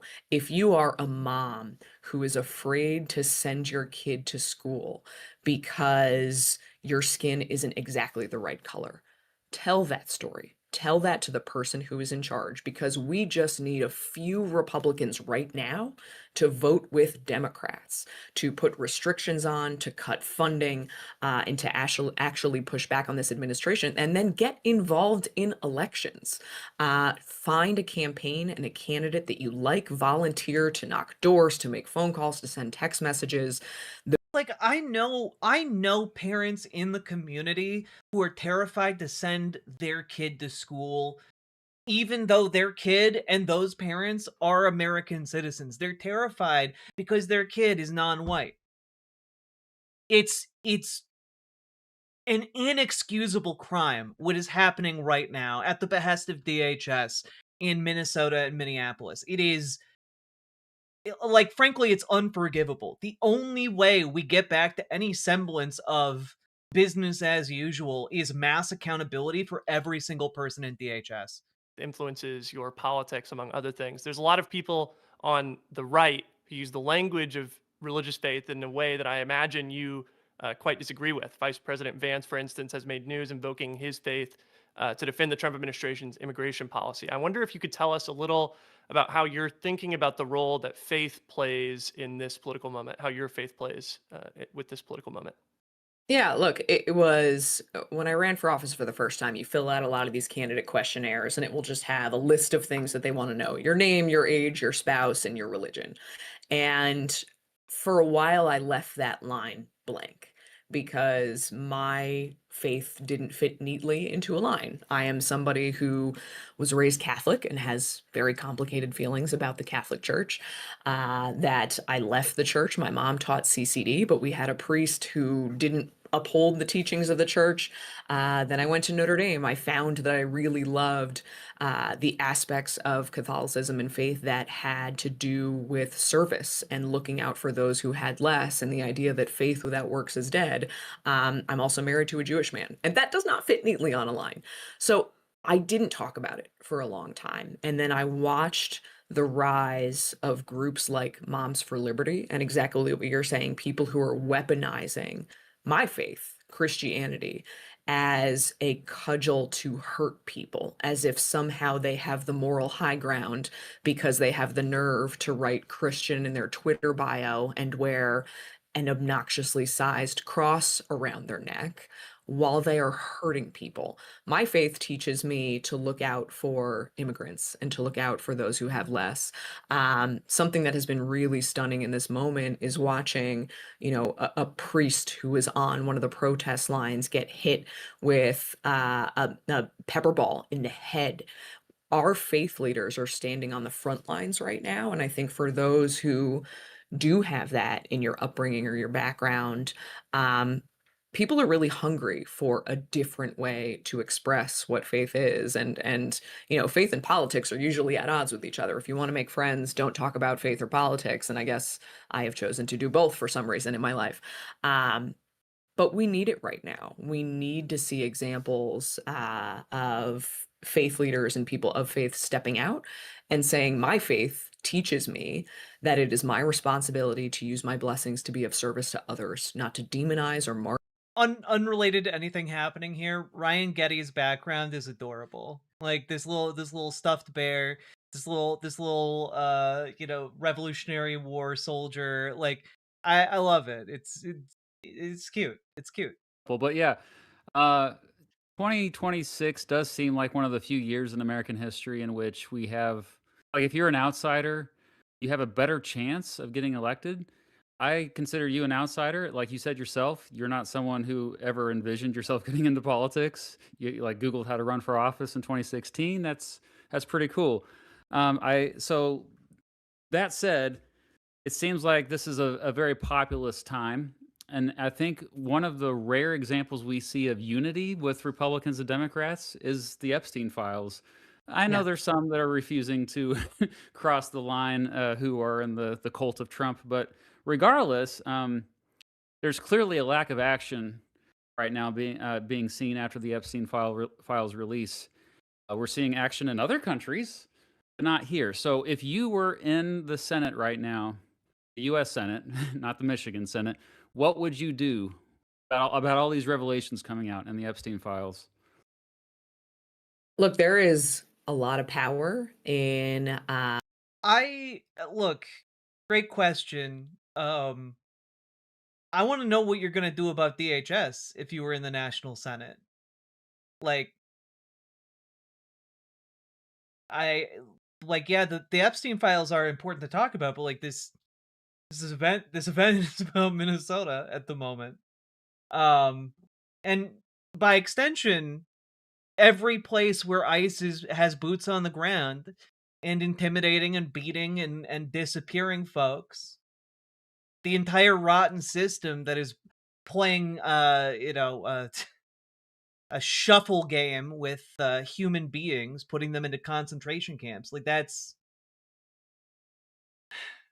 like I have no beef with any of these guys or their content. I'm not super familiar with Mr. Beat or Soy Pill, but I'm a little rankled about an Epstein question. Not because it's not important, obviously.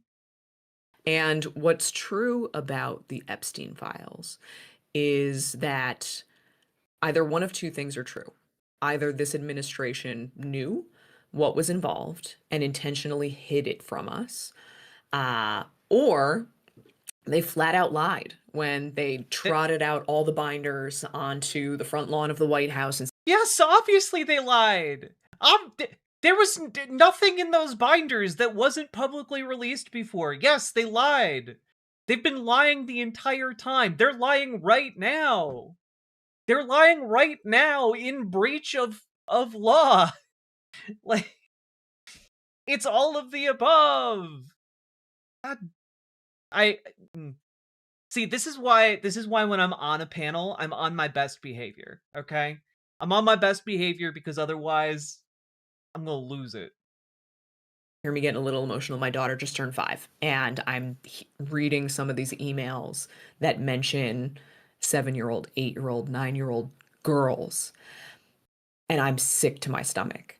So if you're not in power, you use social media, you hold your own press conferences, you invite survivors to tell their own stories about what it means, and you keep talking about it over and over and over, because you're right, there are Republicans who have come to the table who said this is wrong. And Marjorie Taylor Greene, of all people, saying nothing about this is making America great again. It's not America first. It is covering up for the rich and powerful at the expense of vulnerable girls, and we won't stand for it. It's a bit symbolic too. I think it's this one underlying theme of all of our questions for you tonight. I think has been there just hasn't been transparency. There's no trust. Ordinary folks do not trust the federal government in particular, and so I kind of have a little follow up there. One of my big reforms this year is I've been contacting my congressman every single day. So this is day 35. And I've been trying to get him to give me one reason why he currently doesn't support uncapping the House, which means expanding the House of Representatives. There's currently 435, and that number has been static since 1929, despite the population more than tripling since then. And so the reason why I asked this, it's related, I promise you.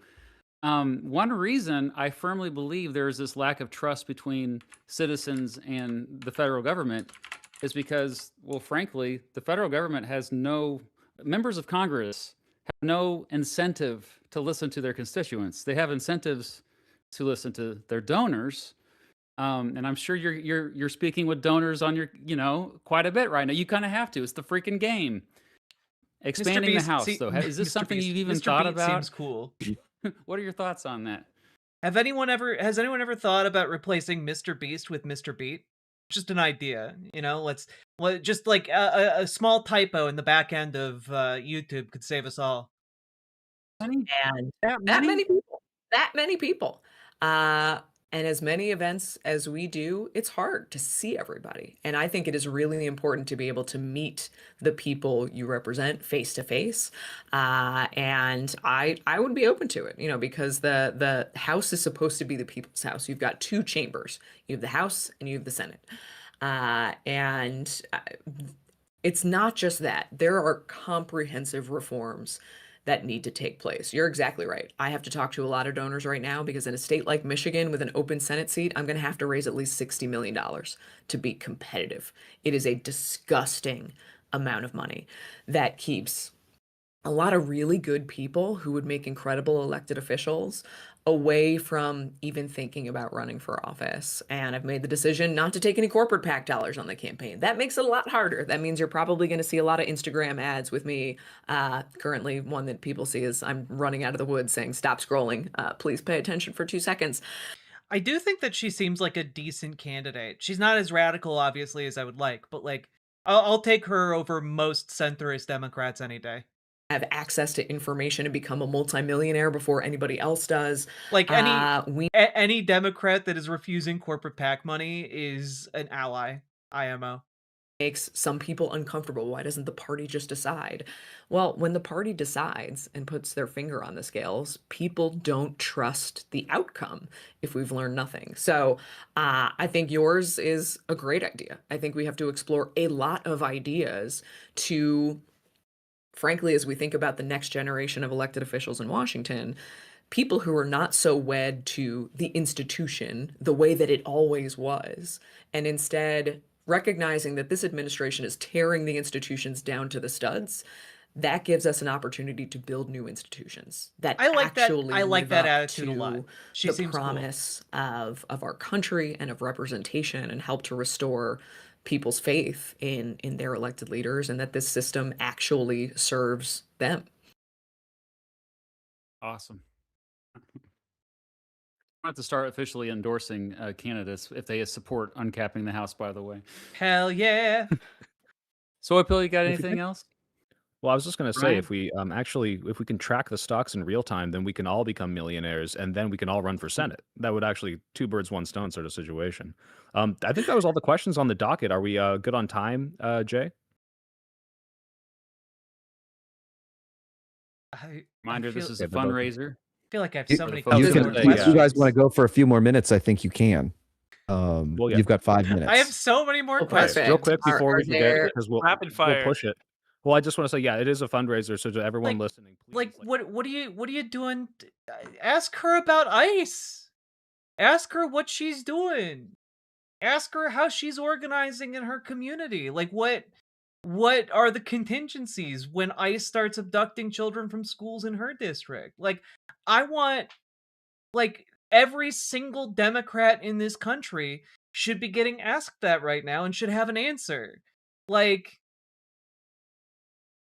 yeah, and she sounds like a lib, but like a lib who doesn't take corporate PAC money is an ally, I think. She's not organizing, that's the thing, I bet. I mean, it could be. It could be, but like I just want more questions that are actually on the topic. You know?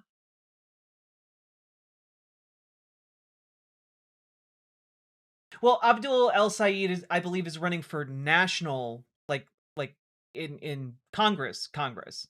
I think she's a state level elected official, like a state level Michigander. Government has gone too far. Awkward. Well, Soy, I know you were about to get into a question there.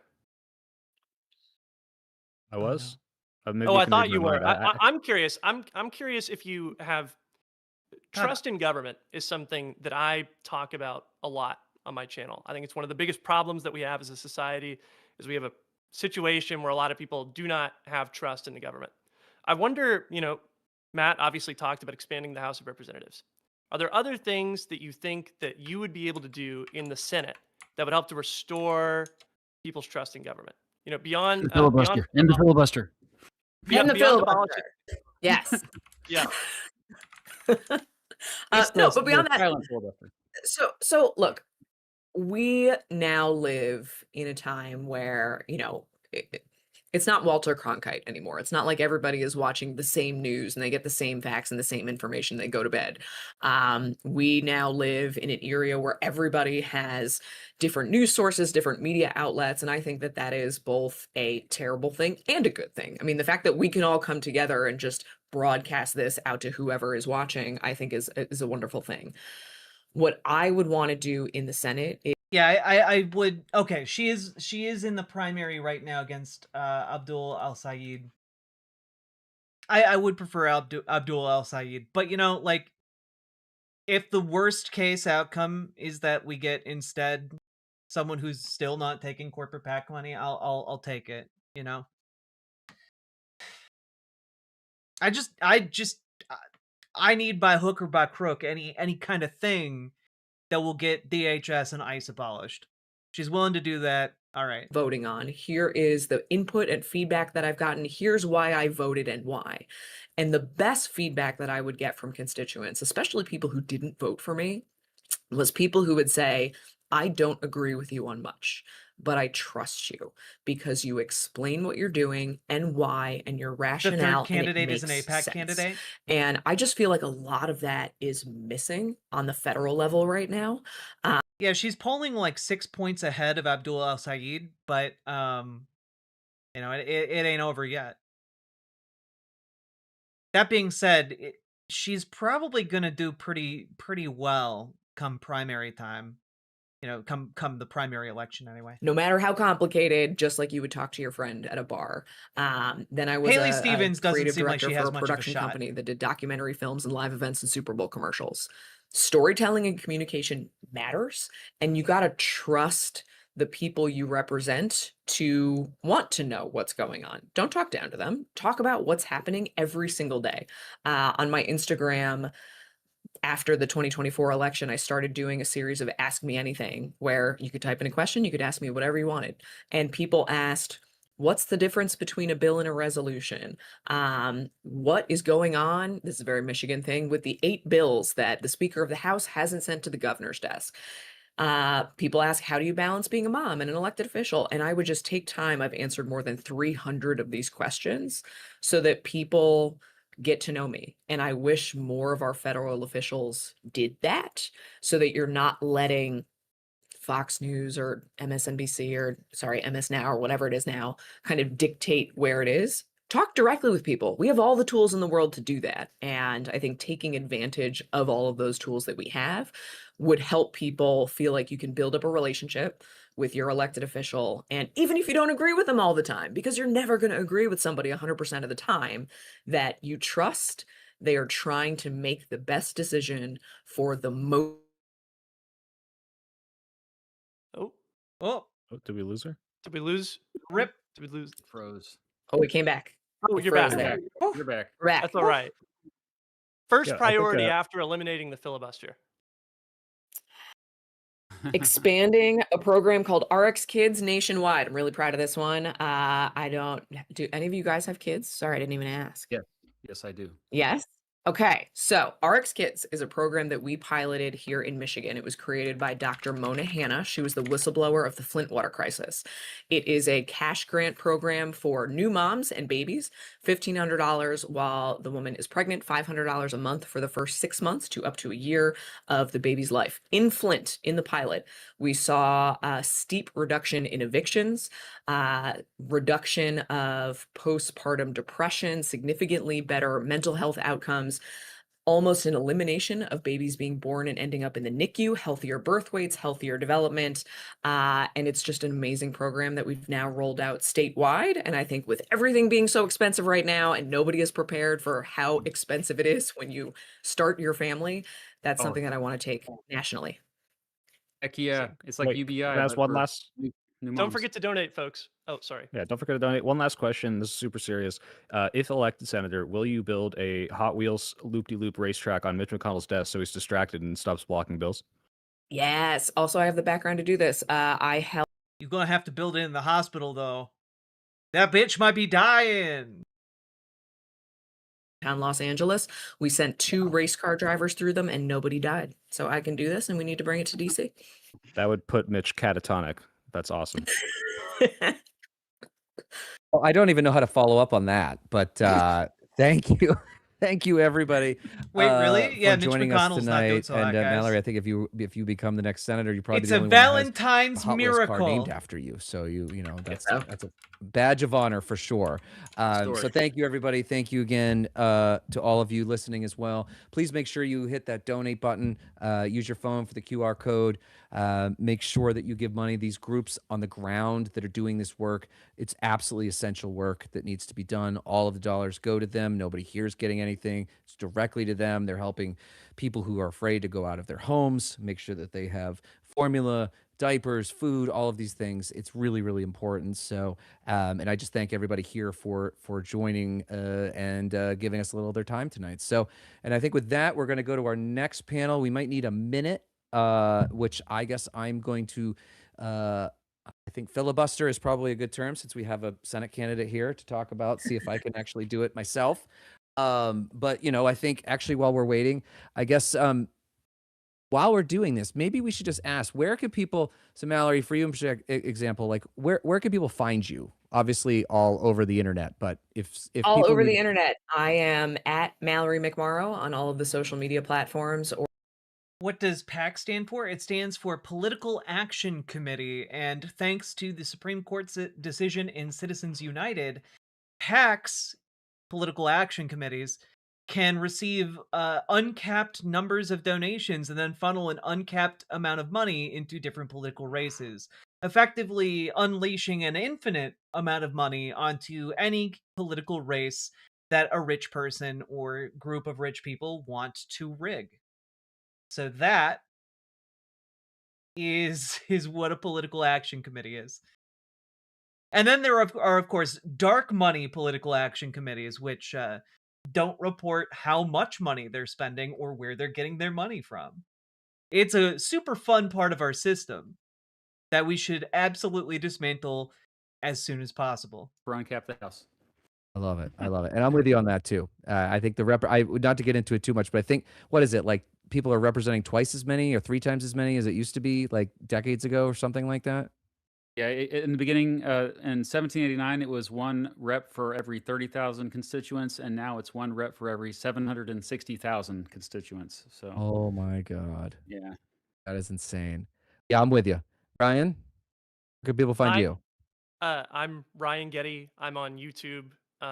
Ryan's a good egg. If you RyanGeddie. Definitely. Ryan's a good boy. The floor. Please take a look at that link to go donate. Don't send me any money. Go donate to charities. You can scan that QR code, makes it really easy. Or if you're in my chat, I have it pinned to the top of the chat. Someone bake that boy some cookies. So definitely check that out. The people in Minnesota and Minneapolis are an example As a Ryan that to felt everyone nice. Good. right now. And the next time you see a protest in your area and you think it's too hot, it's too cold, not as cold as it is in Minneapolis. So hell yeah. Thank you so much. Ryan, thank you for Okay. refocusing. Well, with that, I think the next panel is ready. So thank you again, all of you. We really appreciate you taking the time. We know you're all super busy. So thank you very much for all of this. And hopefully we'll get to connect again sometime soon. So with that, we're going to go to our final panel. And it's certainly it's last but not least. Let's see if I can get this right. We have with us, first I'm going to do actually my friend, Elizabeth Booker Houston, is a lawyer, public health professional, stand-up comedian, and political commentator who has over 1 million followers across social media platforms. She performs stand-up comedy in Washington, What's his channel D.C., name again? where she Ryan integrates Getty. legal You'll find insight into political satire. That is not something that is very easy to do. And that because I know her, I know she does it very, very well. And we also are very, very fortunate to have with us, I believe, coming here in a minute, will be Congressman Ted Lieu, which if Hell you yeah. are on any social media platform, Ted's pretty cool. You know the congressman. He was one of the first Look people at that dove him. right into Twitter. I think he's got 1.4 million followers, which makes me very jealous. And has been a Look fighter at for working people, middle him. class families for a long time, holding Donald Trump accountable. Congressman, it's great to have you. Elizabeth, always a pleasure. I'm going to let you guys take it from here. As long as we could turn your videos on. Look at him. Congressman's good. You're good too. All right. You guys I take like it her from here. wallpaper. Great. Awesome. Thank you so much. Very glad to be here. Very glad to support Minnesota. Very glad to be here with Congressman Ted Lieu. How are you? I'm fantastic. Honored to be here with you, Liz. What do you think about heated Thank you. rivalry? I appreciate so much to have this conversation with you. Also, just want to shout out all the folks in Minnesota right now. A lot of folks know I was just there last week in Minneapolis doing a live town hall with Lieutenant Governor Peggy Flanagan, Angela Rye, and Bakari Pegasus, Sellers. there used to be a cat. Andrew Gillum brought us all out. I was also there with Georgia Fort, who I will bring up in a little bit of our conversation later as we're talking about the way that folks have been attacked for speaking out. I love that she's bringing up But before we get Georgia. into that, I just want to go ahead and level set for a moment. Okay, and she's cool. I like start her. off, Congressman, asking you, what is your general feeling and just your thoughts right now when it comes to ICE and what's going on here in the U.S.? Sure. First of all, thank you, Liz, for doing this, and for everyone for participating.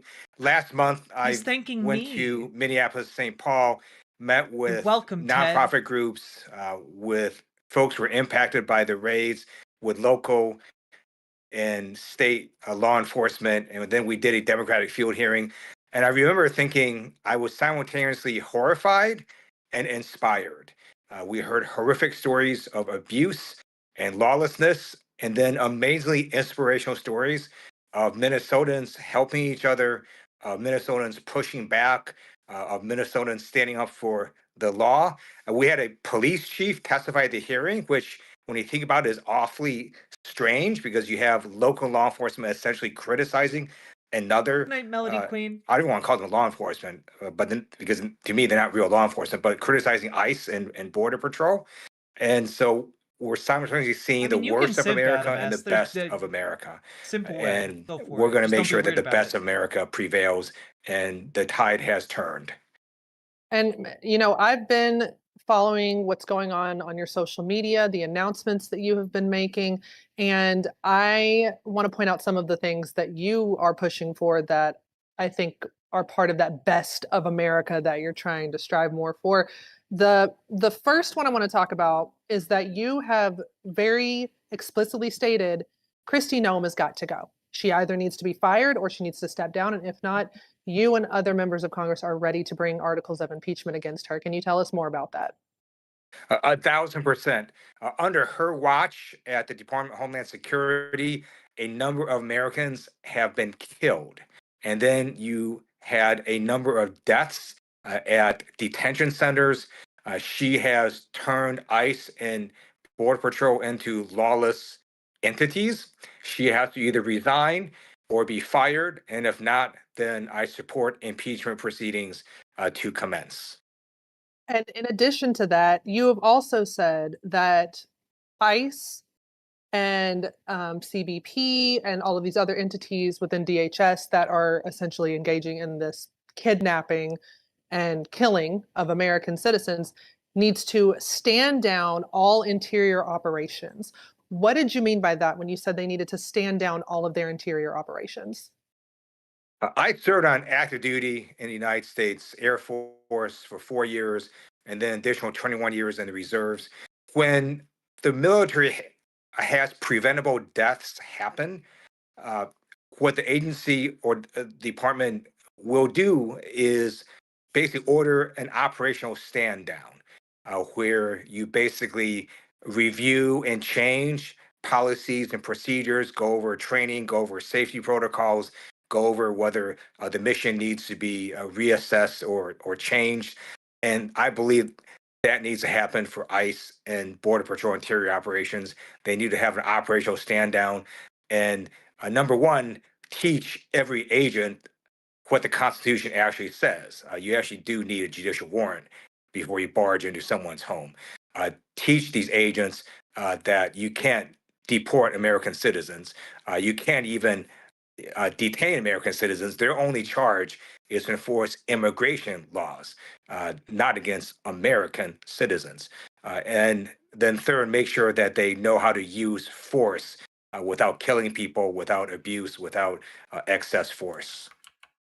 And so I know that you're talking about some different reform options that can happen in the meantime, but a lot of people are calling, and I will say myself included, to Hell just yeah. straight up get rid of ICE. I know that Jolly Good Ginger Hell was on yeah. live earlier this evening. He's a friend of mine, and he pointed out how the Department of Homeland Security has only existed since 2003. Get him, girl. We know that ICE has only existed since the 2000s. These are very young agencies that obviously are extremely broken to the point that a lot of us think that they are beyond reform. Can you tell me what your thoughts are about if there's a Yeah, Renee possibility Good for was Congress killed by an to just ICE completely do away with trainer this agency altogether? And especially, trained people I will in just say use I'm a of former force. federal employee. I left in August. After watching the administration dismantle everything from USAID to coming after Department of Education, we see that very clearly an agency can be completely gotten away, completely dismantled. And I just want to know what your thoughts are when people talk about dismantling ICE or even DHS as a whole. So I believe my vote speaks for itself. I voted no the first time on funding for DHS. I voted no the second time on funding for DHS. I believe Trump's ICE needs to be dismantled. I think Trump's ICE has strayed far away from its mission, and that the people in charge have led their agents astray to. I want to know from Democrats who think like this, what is the valuable service that ICE is providing right now that you think is salvageable and worth salvaging? I want that answer. Now essentially start retreating. So the Trump administration took Border Patrol Commander at Large Greg Bovino and shipped him out of Minnesota. They recently announced they would put body cameras on every agent in Minneapolis, St. Paul area. That's not sufficient. That's a start. No. I think every one of their agents should have body cameras. We literally have people being trained to observe them because body cameras aren't going to make a difference. We already have all of the footage in the world you could want from these people. We have video of people getting executed. The body cameras, they know they're being filmed and they don't give a fuck. Come on, Ted. It has helped get who I call the Nazi leprechaun out of there, Greg Bovino. He can go find his magically delicious Lucky Charms elsewhere, I suppose. And I also want to talk about the wins that we have had since you're talking about some of the positive impacts. We have seen a federal court recently granted emergency relief to the members of Congress who were suing Department of Homeland Security for basically trying to restrict your unannounced facility visits that are part of your oversight duties and your duties as a member of Congress. And I would be remiss if I didn't bring up an incident with one of your colleagues that has really spurred these policies and lawsuits, Congresswoman LaMonica McIver, who we know is currently facing 17 years in federal prison. She should have attacked him for that answer. Being arrested and isn't charged really the kind by of Trump's event for DOJ, that. Pam Bondi, for doing her job as a yes. member of Congress to inspect a facility in New Jersey. And we know that when it came to Liam Ramos, who was held in Dilley Detention Facility in Texas, Congressman Castro and Congresswoman Crockett had to wait 7 days before they were able to actually go into the facility. And thank goodness Liam and his father Adrian are home now. But there's so many other children and innocent people who are locked up in what is essentially a substandard prison that is a health and safety risk. And so I just wanted to get your reaction to the federal court's decision and ask you, with this decision coming through saying that you've been restored your oversight abilities without having to have that waiting period, do you foresee a lot of yourself and a lot of your colleagues paying a lot more visits to ICE facilities now that this decision has been put in place?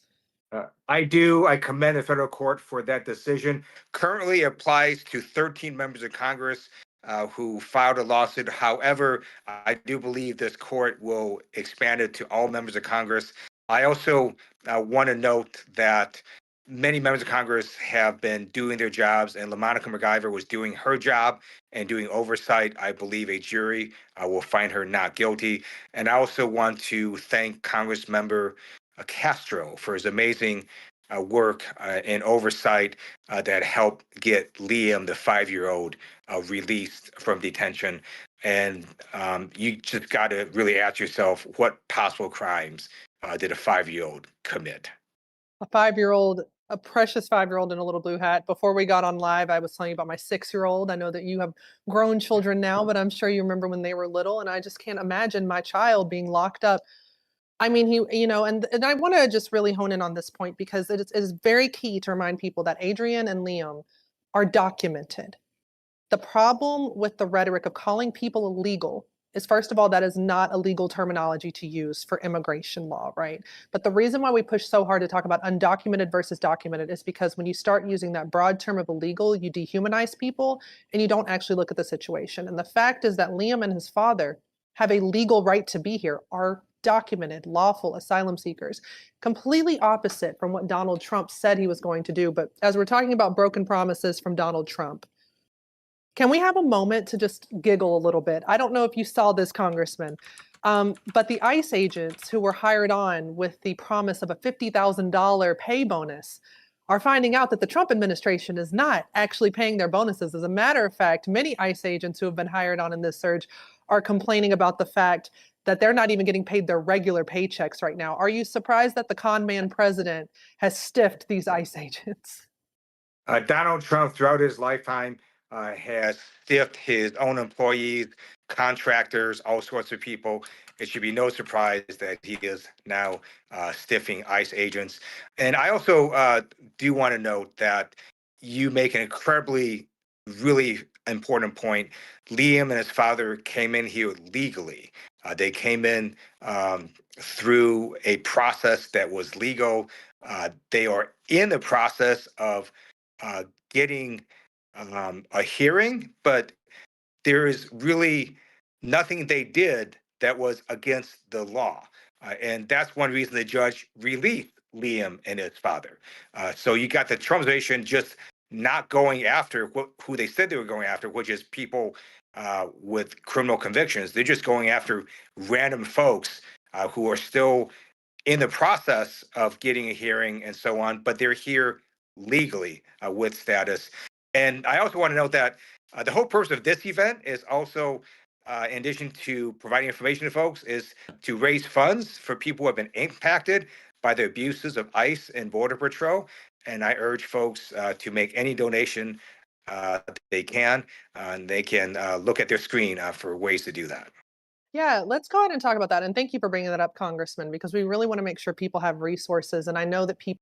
I will say, where is all that ICE money going then? The majority of the funding for ICE is going towards building detention capacity and hiring new ICE agents. So, like, I think like 3/4 of it is going towards just building or buying new facilities to hold undocumented folks, which obviously are then going to be built and run by for-profit prison industries. It's really, really gross and grotesque. It's a massive, massive money hose for the private prison industry. Sure that there are boots on the ground, helping to make sure that communities have a system in place to support one another, and they're also making sure to keep folks informed. Concentration camps, and then I also, and that is a grassroots organization, by the way. Camps. And then I also want to point out that we are also donating to the Immigrant Law Center of Minnesota. This is a legal aid center. They are very overwhelmed, from what I understand, with people seeking assistance. And so money will help. But I, as a lawyer, also want to point out that if you as a lawyer or a law student can give your time to a legal aid center, such as the Immigrant Law Center of Minnesota, I highly recommend that you do. Reach out to them and see if there's a way that you can help. Just any way that folks can give back, but donate, Make sure to support these organizations. I think we're coming to the end of our time, if I'm not mistaken, but I just wanted to thank you, Congressman, and give you the final word if there's anything you just want to say. Sure. I just want to thank Minnesotans and the American people and remind folks that they have the absolute First Amendment right to peacefully witness and document ICE operations, to film ICE operations, and to live stream ICE They operations. keep beating And it's us and because of the arresting us courage and for it, bravery of though, American with people no that we consequence. saw what happened to Renee Good, that we saw what happened to Alex Preddy, and it showed that the Trump administration lied. And it is what has turned the tide. And let me just close on this. Trump and JD Vance have already lost. They try to remake and change the character of America. They thought that Americans would embrace their plan of sending masked federal agents to terrorize communities across our country. And the American people said, hell no, we're not going to stand for that. And the polling shows that ICE is underwater by 20 points, 27 points. It shows Donald Trump is underwater by 20, 30 points. So American people have rejected what Trump and Vance are trying to do. They have already lost, and now we just have to actualize these wins at the ballot box and through pushing back on these abuses. And through Thank you so legislation, much. right? Great. Thank Well, you. thank you both. Thank you, Congressman, and thank you, Elizabeth. I think it's the first time we've Please do actually more. talked face to face. Done, a lot of texting and stuff. But I so know. I hopefully we'll see each other in person real soon. But thank you for taking time to do this. It's really important. And I had two lawyers on here. I don't have anything else really to add. And you named the groups again, so my wrap up is actually really short because we have reached the end of this program, everybody. So I'm going to give you one last opportunity to donate. The bottom left of your screen, hit that QR code. Give as much money as you can. That money is going directly to organizations on the ground making a difference. So with that, I think this is maybe the first live stream in history that has ended on time. Usually they go 2 or 3 times over. So I think we did a really great job tonight. I hope everybody listening enjoyed this, got something out of it, something you could tell your friends about what's going on, things they can do to help. Because as all the speakers tonight have said, like, we are the ones that we are waiting for, and we are the ones that need to do the work. And, if we stick together, I think good things will come ahead. So thank you guys for sticking with us this last 2 hours, and hopefully we'll do another one of these again soon. Yeah. Thanks, you everybody. all. Thank you. Great. Take care. I am not gonna lie. I know that I got really upset at multiple points in this event, but I do have to say, just as some concluding thoughts, I really appreciate this event coming together. Like, I want you guys to know, I helped, marginally trying to put this together. I tried to get a couple local business leaders to come on to talk about what it's been like to organize on the ground. The folks I reached out to, by the way, are all completely overwhelmed with media requests, and also this happens to be during their hours of operation, so like they weren't inclined this time on such a short notice. Like over the past just handful of days, really, this all came together, and I just want to say thank you. To the folks who brought it all together, the folks who showed up. Really, thank you to the fellow people who were on the panel I was on. I really appreciated that. That to me, that felt like a breath of fresh air.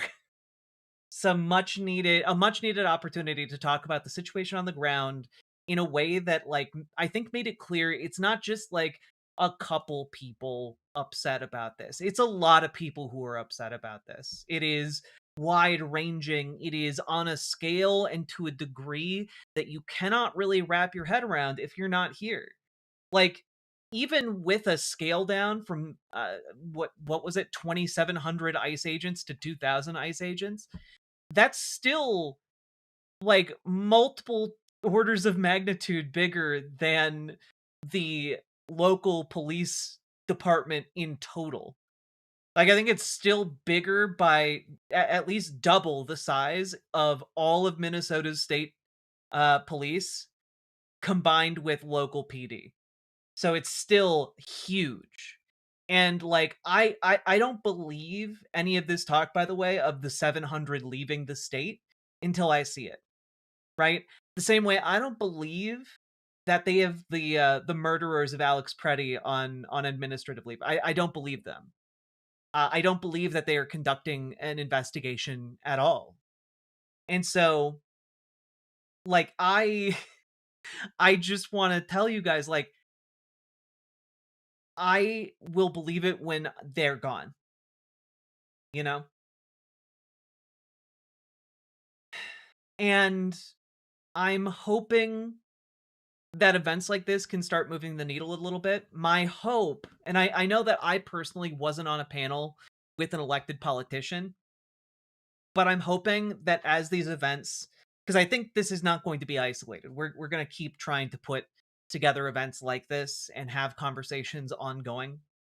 My hope is that it builds a bridge between folks on the ground who are experiencing ICE occupation and folks in Washington, D.C., who I genuinely, I think part of the problem is they don't really get what's happening. Like, they understand abstracts, but they don't know how angry people are.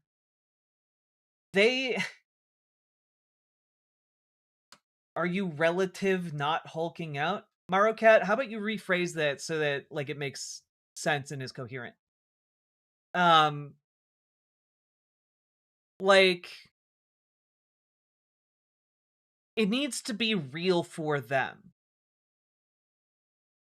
It needs to be real for them. And I think when you have folks who are experiencing it being put directly into contact with elected officials in Washington, I think that that can be a bridge to bring them down to us. You know? Because they're human beings too. And some of them respond to that kind of interpersonal pressure.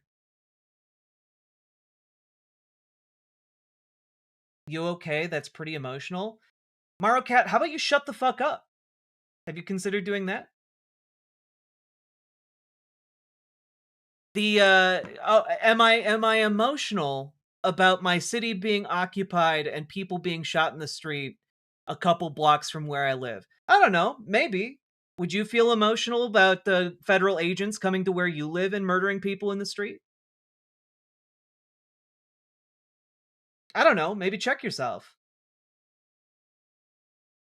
Like, if you aren't from here and you don't understand what's happening here, my anger is here to tell you the severity of what is happening.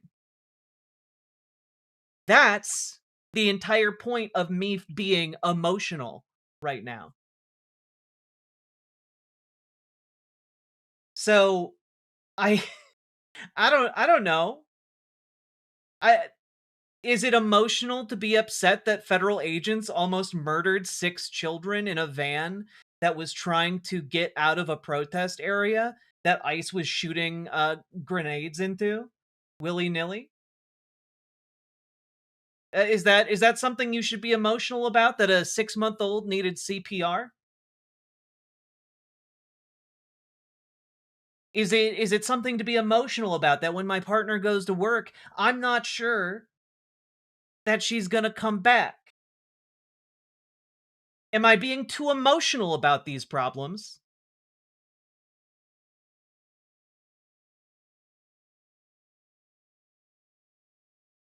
Am I okay? No, I'm not fucking okay.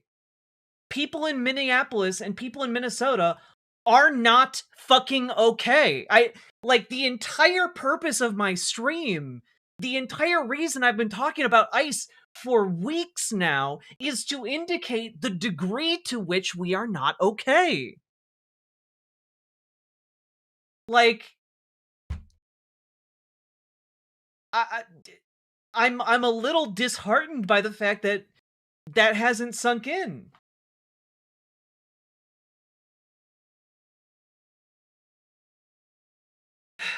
But I'm gonna keep going.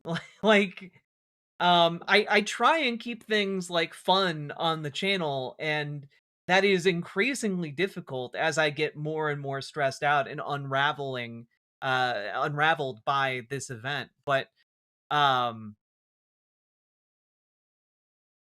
you know, we're doing our best here.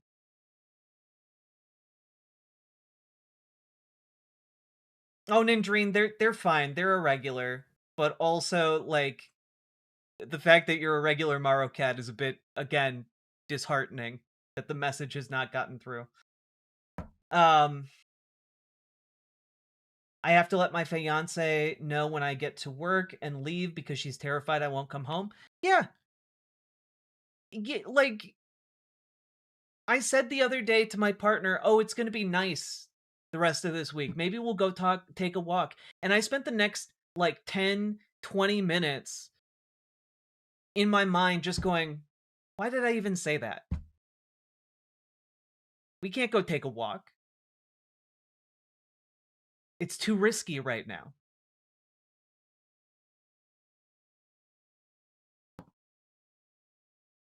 That's where we're at here, you know?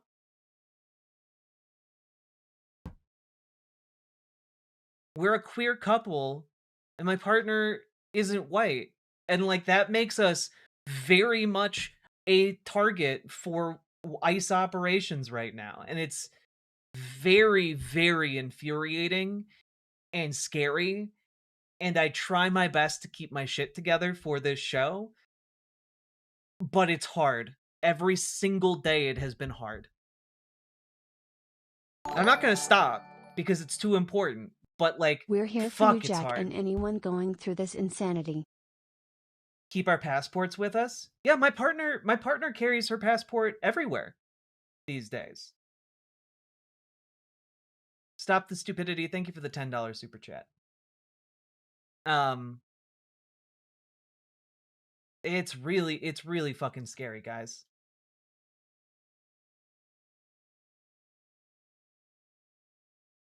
I was talking with a new neighbor from New York tonight, having to warn her about ICE.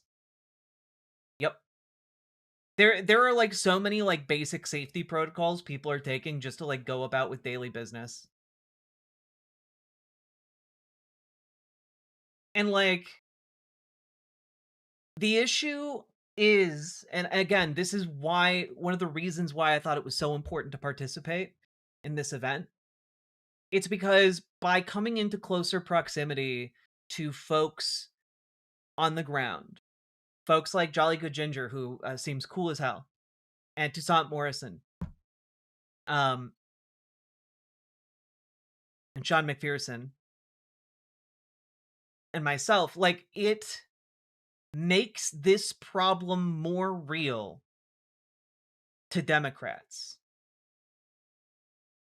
And my hope is that this builds a bridge that will, in fact, lead to at the very least, my ability to leverage change in a real way, to make these people understand what is happening. Because I think a lot of Dems talk about what's happening here in Minnesota as business as usual, and it's not. And if you're looking out towards November and the midterms as like the big changing point, like we're 1 month into 2026, and I know people who have not been out of their house this year. You know, like, people are scared. People are angry. And, like, yes, people are coming together in beautiful solidarity. People are providing for one another. People are marching in the streets peacefully. They are not taking the bait. But I want folks to understand that it is anger-inducing, and the level of fury here. I mean, if you want to translate, if it needs to be translated into electoral numbers for elected officials to take notice, like, we had a district that was previously voted in their Democrat by 70%. 70% of people who voted for the Democrat. Just this past few weeks in the special election, or what have you, they elected another Democrat by 95%. Like, the level of rage is bringing people out to the polls in ways you can't even really wrap your head around. That's crazy. And like, that is happening everywhere because this sucks. But more than just that happening and like elected Dems who are centrists or trying to say that you can reform ICE, what have you, like, if you are not on the right side of this, if you are not like doing enough, if you are content to sit back and like just ride this wave instead of actively supporting folks who are hurting right now and who are apparently being asked to continue to be beaten and shot in the streets for the next, I don't know, 8 months, we're going to remember you. And not fondly. We're going to be, in fact, quite angry. And folks outside of Minnesota need to start internalizing this. The lesson of Minnesota isn't just, oh yes, the people will keep one another safe and we can just like sit back on our hunches and not do anything. You guys need to start stepping up.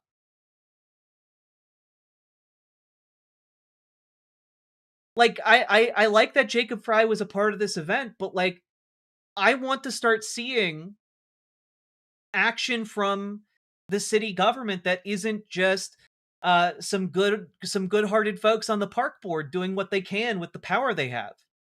Some like good-hearted city council members doing what they can with the power they have.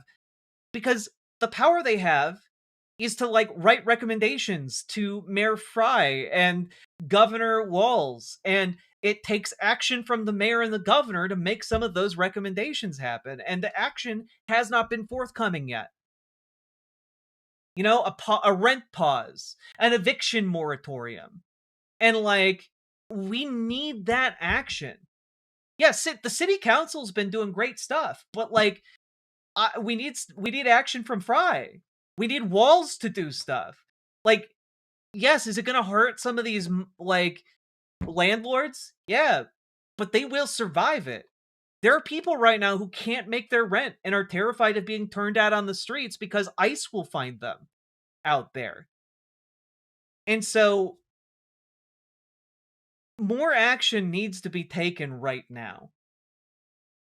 And I'm frustrated because I watched I watched a press conference the other day, and what was offered to folks in the community from the government was a city website that redirected to like nonprofit like mental health or legal defense like phone lines, or some like tax credit stuff for folks. It was like we need people to be able to get blankets. We need people to be able to get food. We need people to be able to afford like the heat that keeps them warm in their home. Like, we need a lot more from the local elected officials and the state level elected officials. And it's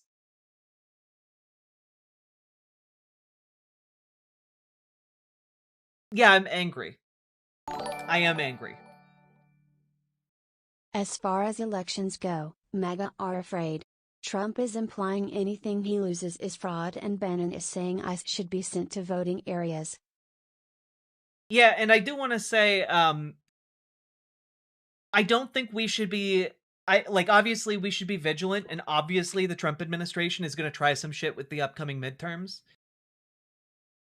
But keep in mind, ICE currently is understaffed for the type of action it is trying to do. Like, they had to pull people off of other states and other missions around the country in order to reach like 3,000 people, 3,000 agents on the ground here in Minneapolis.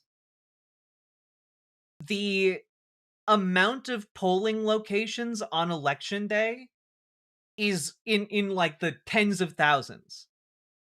It is not the kind of thing where like 3,000 agents can rig the entire election. And it is not the kind of thing where they're just going to be able to gun you down in the streets. What it is going to mean is that we're going to have to organize together to march to the polls. We're going to have to organize to make sure, our polls are safe and folks can safely vote. But much like voter suppression attempts in the past, we're going to have to be brave when we go to vote. And so, also, I will just point out another thing that I think is accurate. Donald Trump doesn't have the logistic ability to suppress people here in a small, mid-sized American city. Even assuming some level of ICE beef up of forces, right? Logistically, the challenge of trying to deploy that many ICE officers across that many locations is beyond their ability. It like, we're talking like you need like military expertise in order to pull something like that off, and it would still be incredibly difficult. And like, Donald Trump is weak and stupid. Stephen Miller is weak and incapable of that kind of NYAG planning. Letitia James has learned from MN. She's started a legal observation project. That's the exact kind of thing we need here in Minnesota. I really wish I had been able to ask Jacob Frey some questions, because one of you last week brought up a great question to ask, like a city endorsed observation project where like people can join the city watch, as it were, and legally observe with the endorsement of the city, the official endorsement of the city, ICE activity. Lend the credibility of the city to the observers who are taking on the risk of following ICE agents and legally exercising their rights.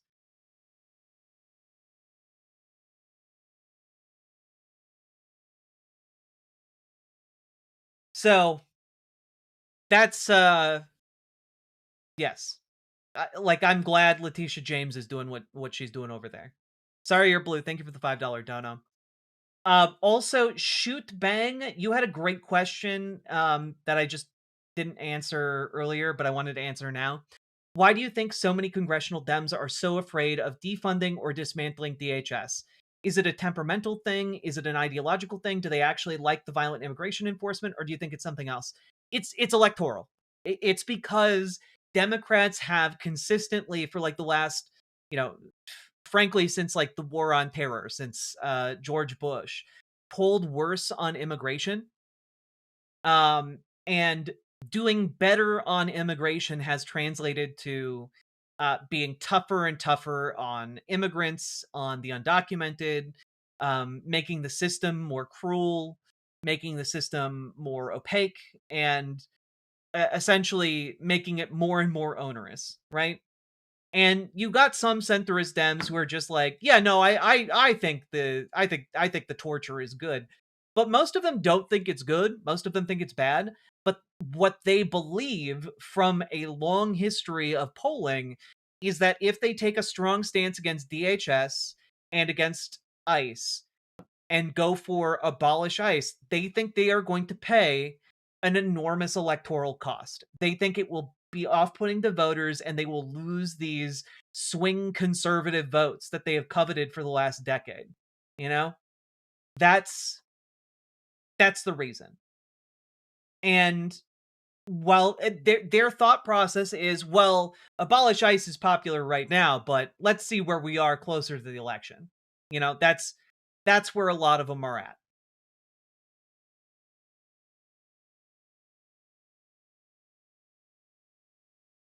But aren't there going to be poll watchers and it being legal to carry guns into voting centers? It's not legal to carry guns into voting centers.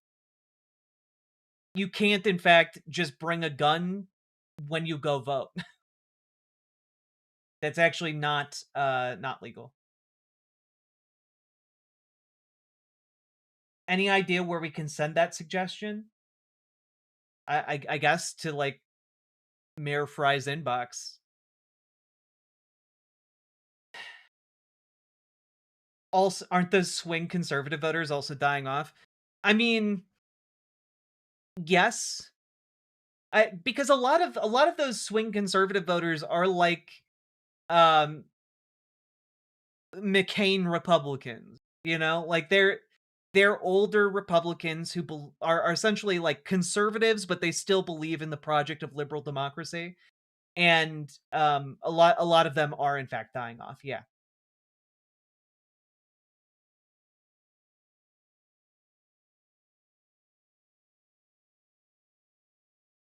Yes, you can stand relatively close to a polling station without being unarmed.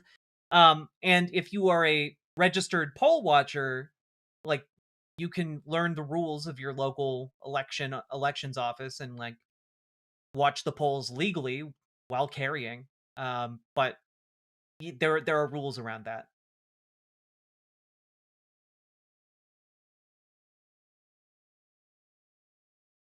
The biggest thing I'm worried about as someone who works in elections and has been a poll watcher in the admin, putting ICE agents outside polling places to do Kavanaugh stops. I mean, yes, that is the actual worry there. But again, when we're talking about an election, we're talking about, and specifically the case that people are putting forward is, okay, well, they don't need to deploy ICE agents everywhere, just in like the big ones, like around the big polling precincts. And like, they only have so many bodies. They only have so much time. And the number of people who are going to need to go to the places that they need to target outnumber those ICE agents by quite a bit. And those ICE agents cannot stop all of us from voting. They cannot arrest us all, actually. Bannon wasn't just mentioning ICE, the military too. I mean, excellent point. That being said, if we have gotten to a point where the military is seizing control of the election, we're talking about an entirely different operation. And at that point, like, the mask is well and truly off, and we're in a different territory where the conversation is more around, does the Union maintain itself? And I don't think that we're going to see the military try and seize control of the election.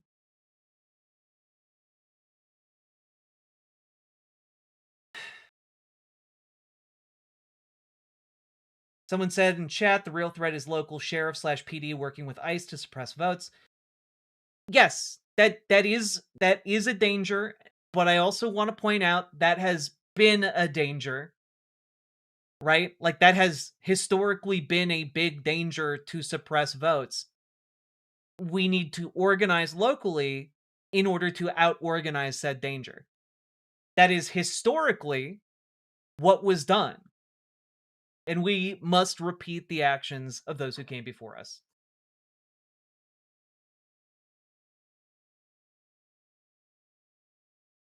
I genuinely feel like if we get a confident majority in the government, we need to push the Democrats to impeach every Republican. Yes.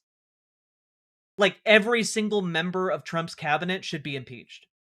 RFK Jr. is leading to, like, there was a news story just earlier today. The measles outbreak in, like, South Carolina is leading to a rise in essentially brains being liquefied in these children that are getting it. You know, like, the entire issue here is like every single one of them are disqualifiable. We haven't even begun to talk. We haven't even gotten into some of the other things that have gone on today, because frankly, this was the thing I was really focused on. But folks need to understand, like, there's something really, really wrong going on with Tulsi Gabbard. Like,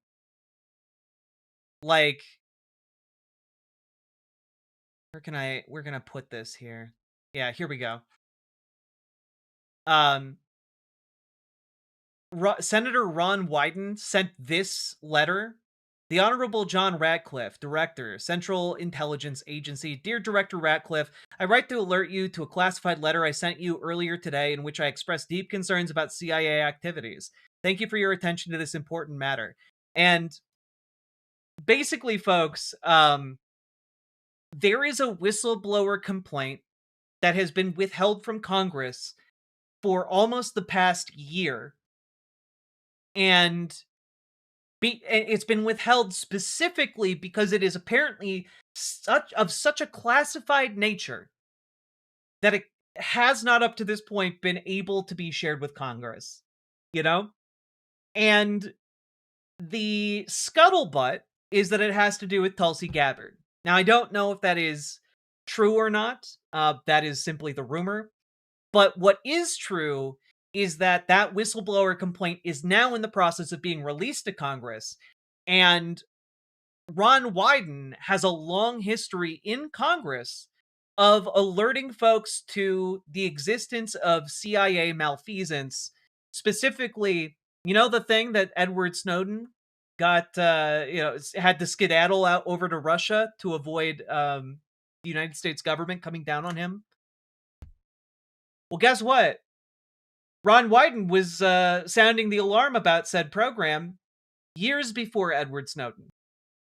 And essentially, he's doing the same thing now. So that should really indicate to you guys the severity of what is happening behind the scenes at this point. Yeah, like really we're kind of at a moment of like, oh no, that's really bad. And we'll have to see kind of where things go from here, but yeah. Oh, gee, could it be Tulsi doing shenanigans with her classified stuff with her daddy Putin? Might be. Who can say? You know, it's also worth noting that Tulsi Gabbard politicized the inspectors general, you know, the people who would otherwise be investigating government agents and government officials doing illegal things. So, yeah. Like, the level of bad that this is really, really hard to emphasize. But I think the example of Edward Snowden had to flee to Russia in order to avoid being held, in like a CIA black site somewhere. That's pretty bad. That's the level of bad this is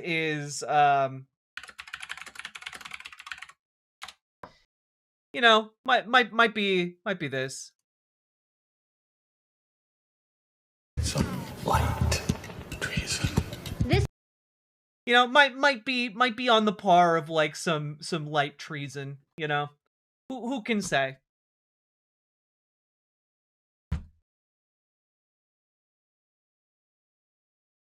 It's not good. Not good. That being said, I would say we have a pretty good shot of being able to maintain our electoral mechanisms. Donald Trump has been ranting about federalizing the election. There's no practical way for him to do that. And I don't think people are going to just passively accept that. And also, I think that we're in territory where Donald Trump and his administration are trying to get away with a maximum amount of lawlessness. And they're thrashing around to see what sticks. They're throwing everything at the wall to see what might stick. And we'll have to see what does. But right now, people are aware and people are angry, and he hasn't even begun to mess with the elections yet. You know, in any large way, I suppose. You can't say he hasn't started to mess with the elections, because he started to lay the groundwork to do so. But, you know, people are already marching in the hundreds of thousands around this country against the administration. That's only going to go up.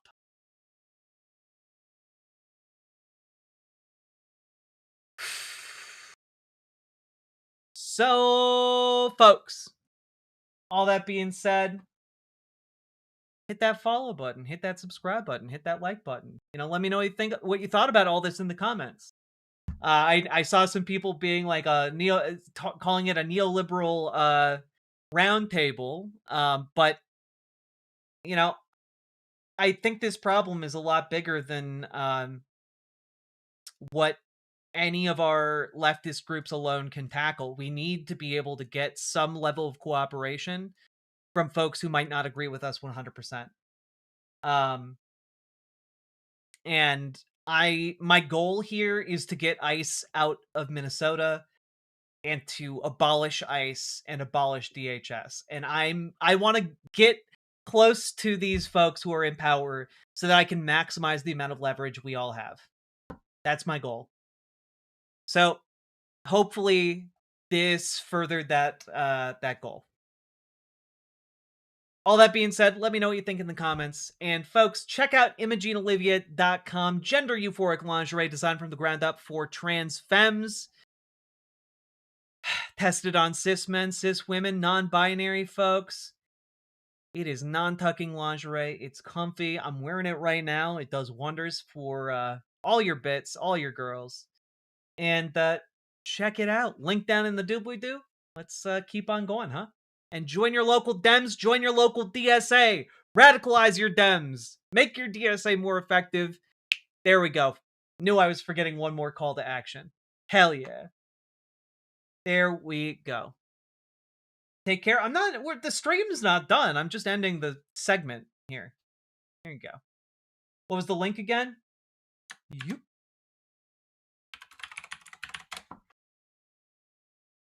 You go. A real dwarves and elves situation. I like that. I like that a lot. I did join DSA? Hell yeah, Blue Witch. Happy Fembruary. Oh, it is Fembruary. That special time of year.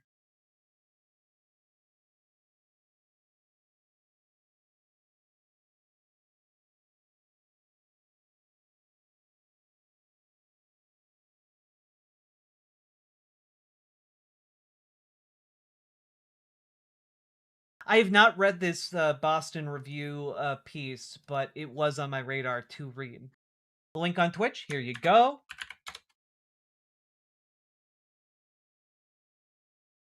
Went to my DSA's Socialist Social last night. Oh, hell yeah. Did you have a good time?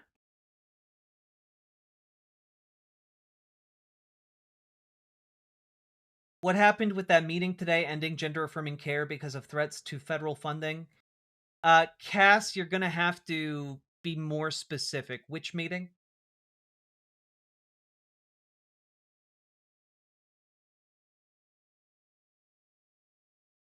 Oh, to be clear, Fiona the Foxy, Imogene Olivia doesn't sell gaffs yet. I know that there is a desire for more gaff-like lingerie. It is in the works. You were a good group contributor earlier. I was doing my best. Also, I had the fortune of being with some genuinely impressive and cool folks.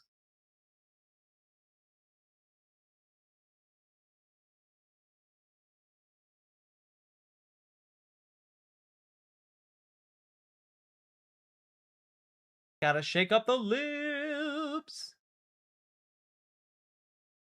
As soon as I have a solid source of income, I'm going to join the Philly DSA. Fun fact, you don't have to have a solid source of income to join DSA. You can, in fact, join DSA for free because there is a variable dues paying scale. So if you are dirt poor, you don't got any source of income, you can still join DSA. Do you think the ex-coach of the Patriots is in the Epstein files? I genuinely don't know because I don't know anything about sports. It's hell to find bras when trans. Commander Razor, absolutely. My partner actually started Imogene Olivia because she saw me trying to find lingerie that actually fit and made me feel good and like actually supported all of me. And I would recommend I'm wearing it right now. She succeeded in her goal. And I will also say I love it not just because my partner made it, but because like she went to one of the best lingerie design schools in the world. Like, she has the skill set to actually make it happen. So it is good. It fucking fits. It does. It's just good stuff. That is so cute. She did it for you.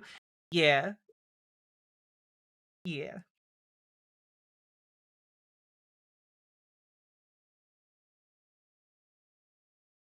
I still remember the stream she explained tailoring on. Yeah. I would love to have her on in the future to talk more about Imogene Olivia stuff, because it's cool as hell. Latzia, you're also wearing it right now. Hell yeah. We got new colors, there's a new style in the works, and we got new sizes coming in the near future too. So Support for an awesome streamer in I Love My Minnesota. Born in Carleton County, school in MPLS, now in Seattle. hell yeah. Minneapolis schools. Blue Witch, thank you for the $5 super chat. Why did I do that? Whew. I need a bra fitting, to be honest, for my sizing. That might be true. I believe there is a page on the Imogene Olivia site where it shows you how to measure yourself to get your bra size. Which is very useful, I think. I would love to talk textiles with her. Oh god. Oh god, she will go on about textiles, and I love it. It's wonderful.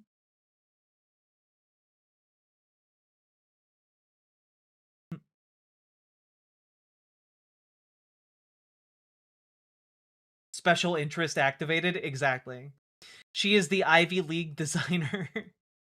Well, like literally there were like 3 major lingerie design schools. One is in New York, one is in Paris, and I don't remember where the third one is. But they all have like acceptance rates lower than Harvard. Like they go through so many applicants. But she got in. She's really fucking good at what she does. I have my own weaving loom. I'm deep in it. Hell yeah.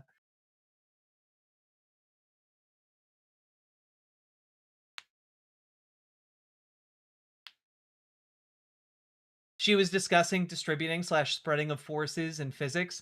Yeah, no, like, she knows her shit, And it's why she was able to design a style of garment that, there are other companies out there that make stuff for trans people, obviously.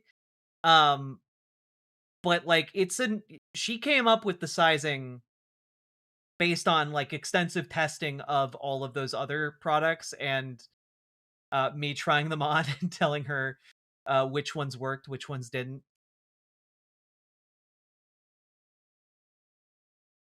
Yeah, Super Jet Guy, you got it.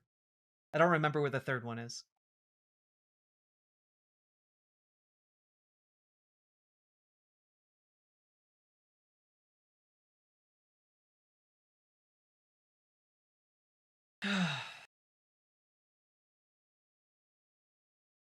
Yeah, Commander Razor. A couple of the big changes for Imogene Olivia at like sizing is better, like wider band size, as well as, and I'm really simplifying, but also a bigger gusset. So like a wider gusset, and the gusset is kind of the area of a panty that is between the legs.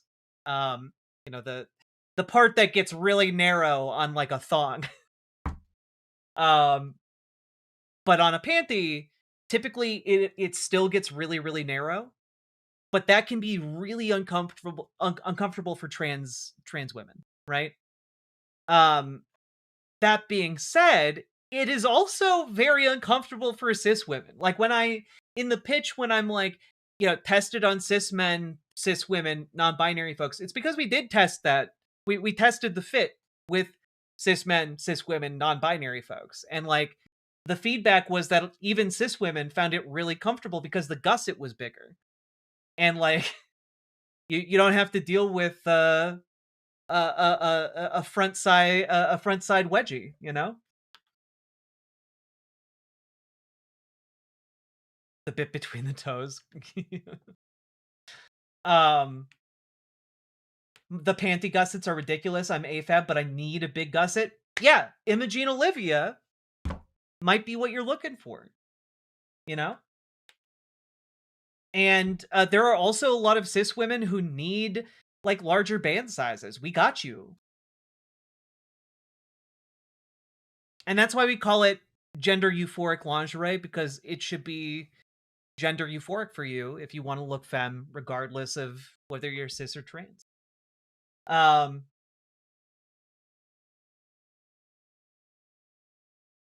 You just made me uncomfortable by wearing that. Good thing I only wear boxers. I'm sorry. Cup sizes, though, I'm huge. The cup sizes are pretty forgiving. We've had some folks with like, I believe like G cups, who find that the bras fit. Weird that not all women are 36Cs, right? Yeah, exactly.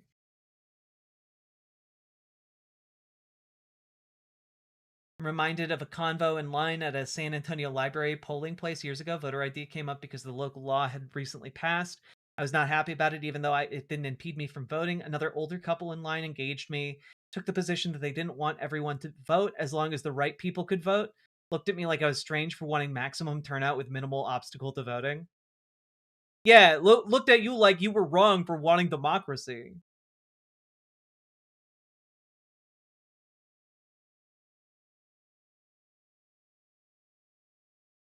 Wait, I can actually just text my partner if she's still awake.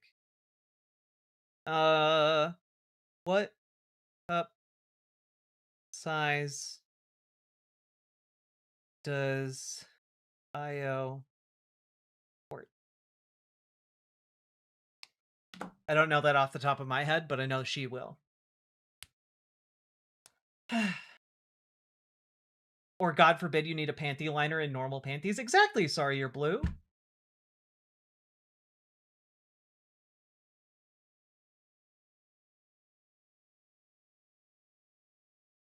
Were they humanely tested?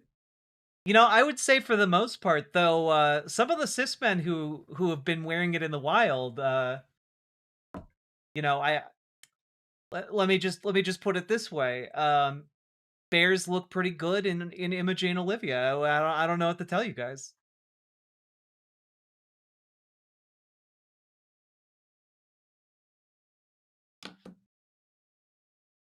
Can I ask if she could think about maybe expanding to mask affirming lingerie? I think like down the road that is absolutely on the table. Largely Imogen Olivia, I mean, is oriented towards femme presenting folks. That being said, I don't think she's opposed to like having the site carry brands that do a good job already for mask presenting folks. But I will say that there's an opening down the road for like expansion in that way. But we want more sizes and styles and colors first before we go in that direction. Are there plans to add packing pockets? Yes.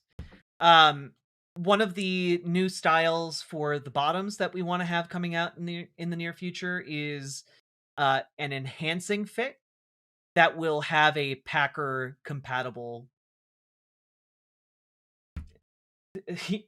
option, or that will be Packer compatible. There we go.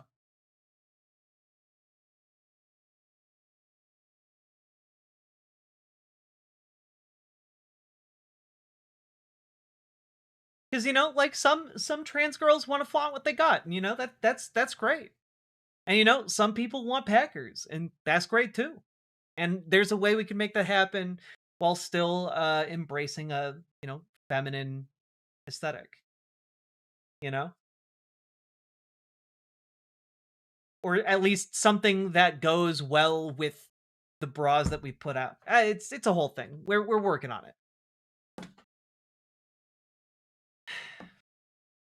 Long, silky, lacy robes that look sexy in bigger sizes, please. That's an excellent idea. NBs also, indeed, indeed, indeed. If you ever need some extra cis male models, hit me up. I will keep that in mind, sweet myths. Hell yeah. Nothing wrong with Packers? Absolutely nothing wrong with Packers.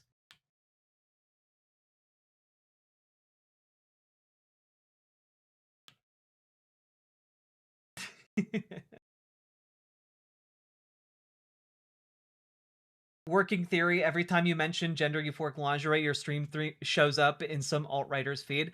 I mean, the theory checks out, right? Like, if I don't have subscriber mode on now, like, they start flooding in, and they're really butt mad about me being trans, you know?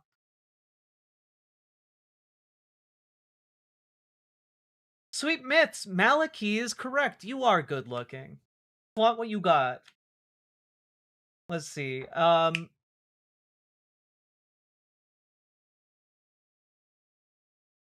y'all doing, folks? I just thought of this. A packer with a pouch for a heater. So, you know, someone would actually be packing heat.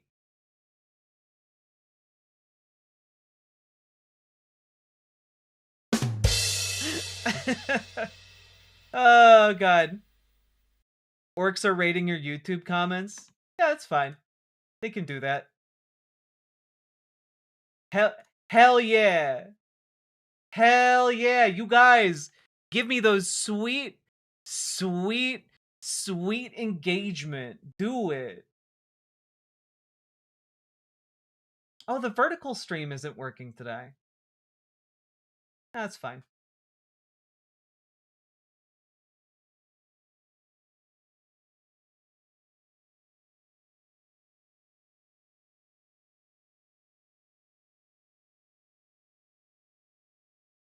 Also, folks, if you've gotten anything out of today's show, please consider dropping those subs, donos, memberships, super chats.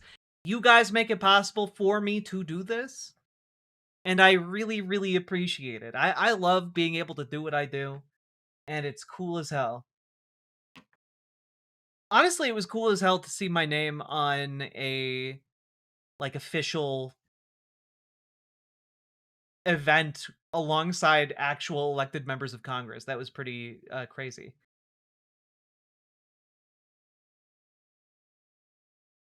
You're trans? Yeah. You look a lot like my cis wife? Hell yeah.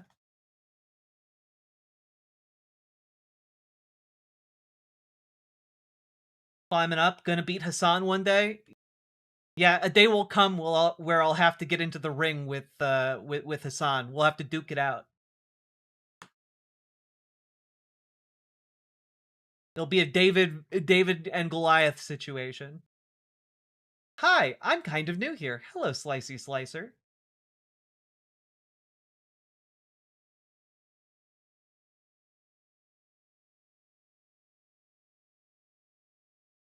Will the Holy Mac watch-alongs be made into segments?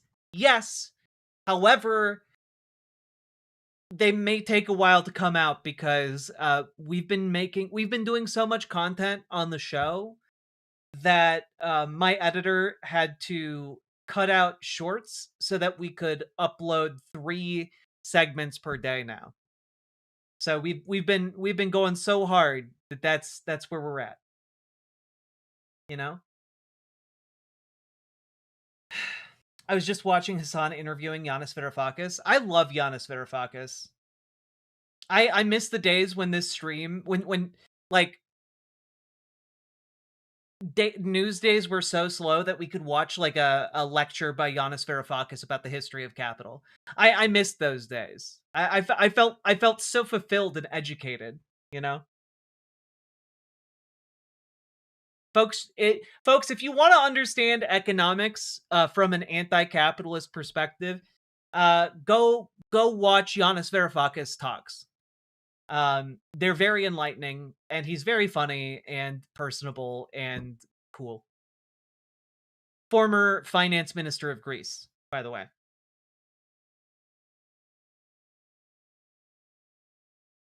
If you're bored, shit is popping off over here. I wish I was bored. I know, like, I've taken a couple peeks into Australian politics over the last week, and it's fucking nuts over there. Professor Wolf is also pretty cool.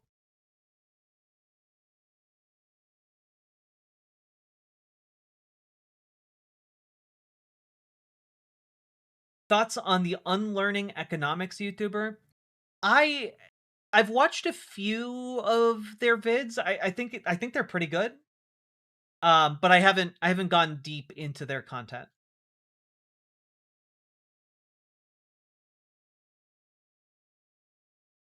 Do we got any donos? We got any subs? We got any donos? Let's see here. Whew. All right.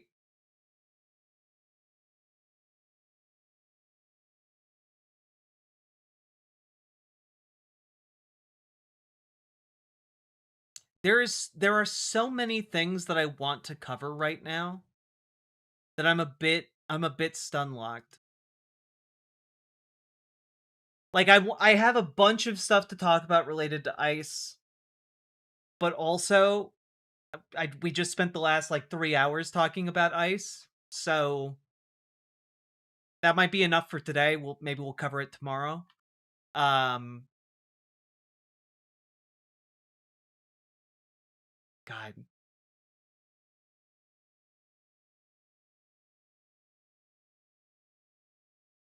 And I really want to talk about Epstein stuff.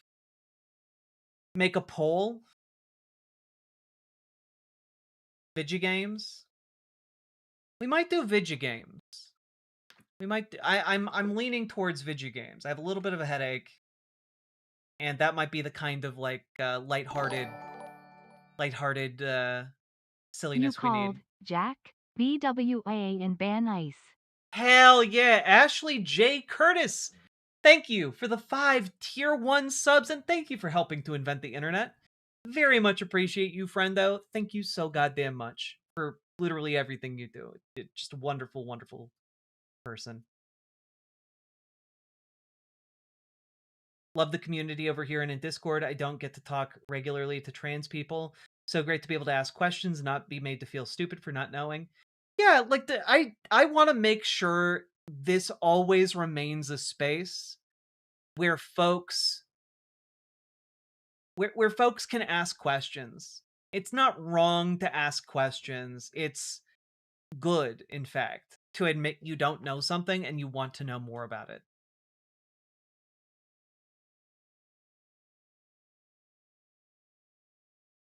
What is this? Another denunciation bears the signature of a 20-year-old neighbor. This will be like what people sending tips to DHS will be. Yeah, no, they will be reviled.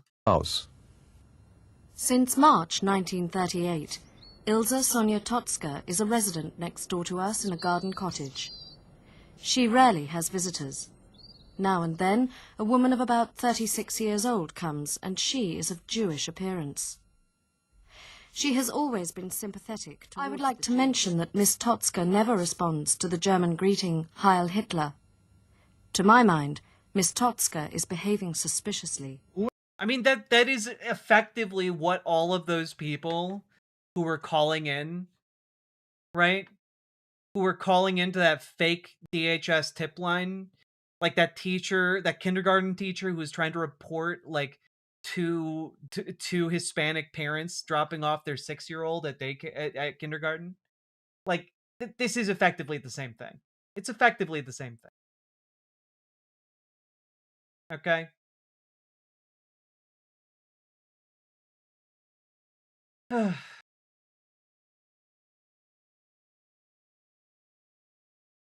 Real men support ICE? That's not true. What on earth would make you think that?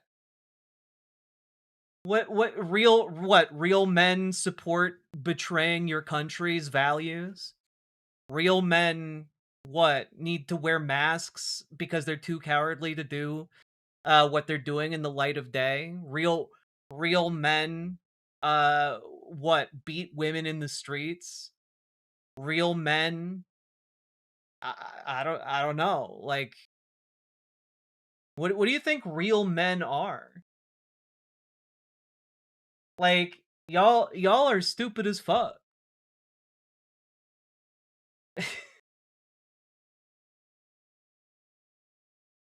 What is a man? A miserable pile of secrets.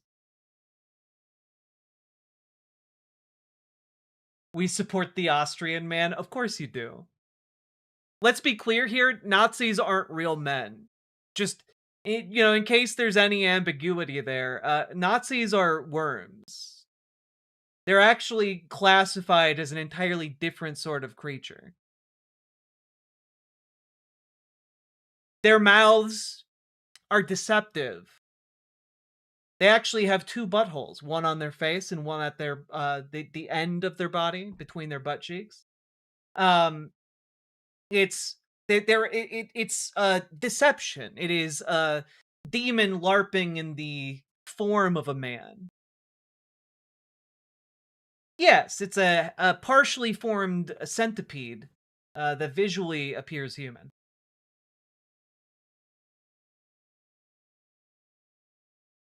By the way, I'm like 800 words into... Oh, you're writing the Thomas the Tank Engine fanfic, Paladin? Okay, alright. I'm here for it. I'm here for it.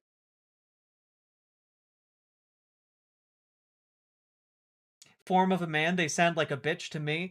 The issue I have with that is that's a discredit to bitches everywhere.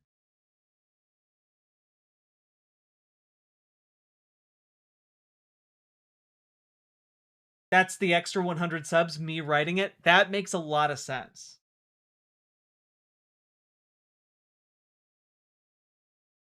True, sorry, bitches.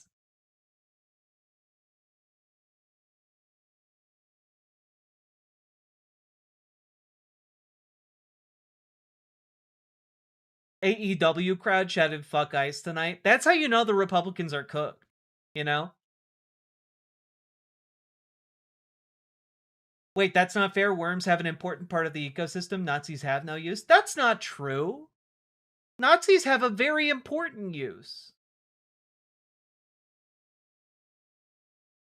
They act as an incredible fertilizer.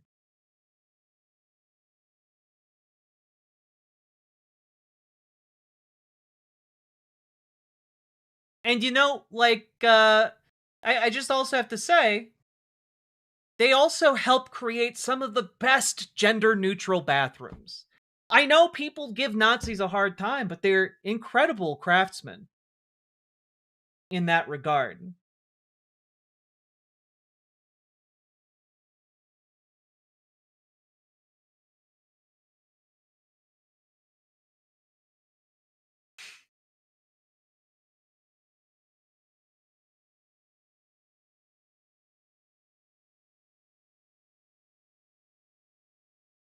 Anyway,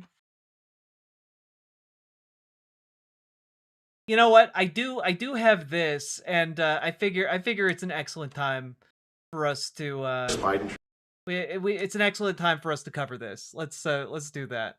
All right. Real quick.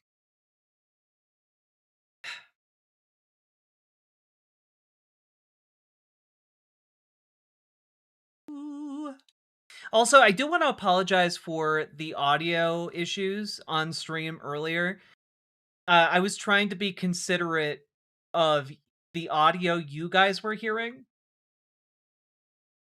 and also considerate of the privacy of the behind the scenes room on the Discord. People were talking back there. All right, let's do this. Did anyone see Anna TYT apology? I didn't, but also I don't care. It's not going to be fucking nearly enough. Her time on the show, Her Take, is so utterly disqualifying if any of you have actually seen it, that like any kind of apology on DYT is insufficient in the extreme.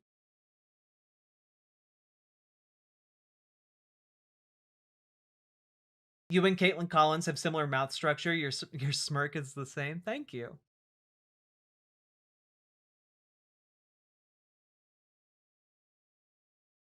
Is that show still going? Yeah, Anna participated in a debate about birthright citizenship like a week ago. All right, let's do this. This will be a fun one. So, folks, there is a debate raging online. All right, we'll call it Poogate. Now, I'm going to play a clip for you guys, and I'm going to ask you what you notice about it. If you already have seen it, don't cheat. Let people who have not seen it weigh in, all right? Biden term is going to be a thing of the past, and I'm so proud to be part of And this. fellas, some great things happening, right? Yeah. Marty, there's great, really great things happening, I hear. And some pretty big announcements over a short period of time, right? Yep. Moving drugs over the counter so you don't need a prescription. Yeah, right. Naloxone, which treats opioid, is one of those drugs. And we're being proactive with synthetic 7-OH, a new opioid that's showing up. And we're working with the DOJ on addressing that because chemists are coming up with new opioids faster than the government has been able to keep up. We're going proactive on these new chemicals. That's great. No, I hear fantastic things. Thank you all very much. We really appreciate it a lot. Thank you, Oz. He's doing a fantastic job. Thank you all very much. I appreciate it. Thank you, please. Thank you. Mr. President, can you respond to the new Fox poll that says people think ICE's tactics are too aggressive? Thank you, guys. First reporters, we're done. Thank you, cameras, we're going. Thank you, press. Thank you, guys. Thank you, guys. Thank you. Are we gonna flip for this, or what are we gonna do? Oh, sorry, I really do have to get Now, I don't know. Did any of you notice anything?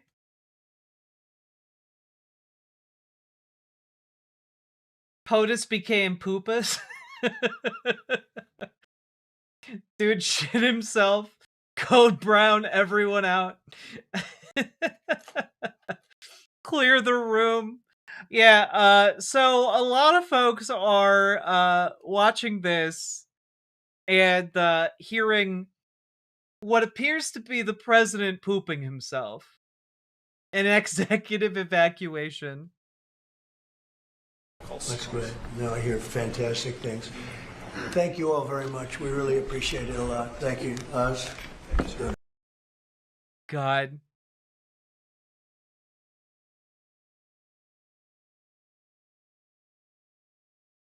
Than the government has been able to keep faster than the government has. You literally hear it right here. Faster than the government has been able.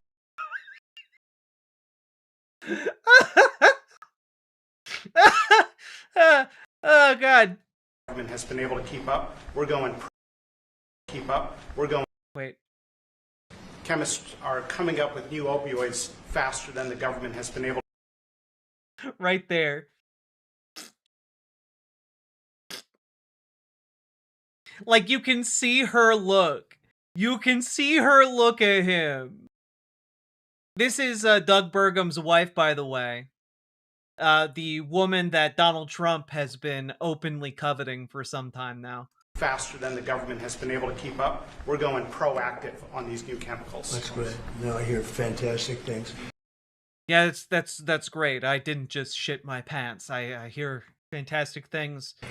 Thank you. They all look down. Look at her! Look at her! The look of judgment on her face. I still can't hear it. Here, we'll do it one more time. All right? As chemists are coming up with new opioids faster than the government has. Right there. There's a subtle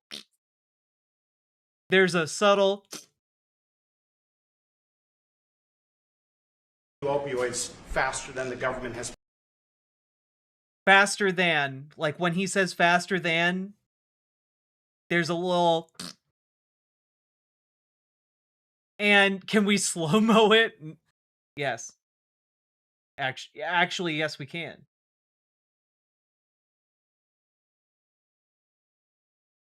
We have the technology. Are coming up with new opioids faster than the government has been able to keep up. The opioids faster than the government. You can't hear it as well because the faster than has a little bit of reverb on it, but you can still hear it in the slowdown version. Ladies and gentlemen, we got him. Ladies and gentlemen, we got him.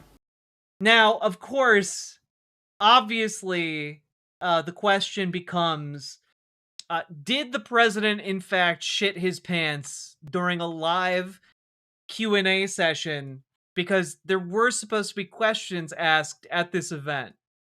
And instead, he got everyone out of the room, right? And also, it must have been so much louder for it to be picked up on camera, right? Back and to the right. Back and to the right. See the head motion. Back and to the right. There was a shooter in the leather chair. Back and to the right. Paladin, thank you for the $10 dono. I very much appreciate it. And I appreciate the I appreciate the JFK reference / Seinfeld reference. Now, of course, we need to get to the bottom of this. So we had to find out, is this true? So look at that.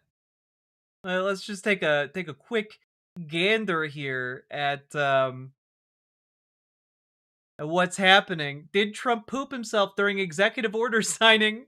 Rumor isn't backed up by credible evidence.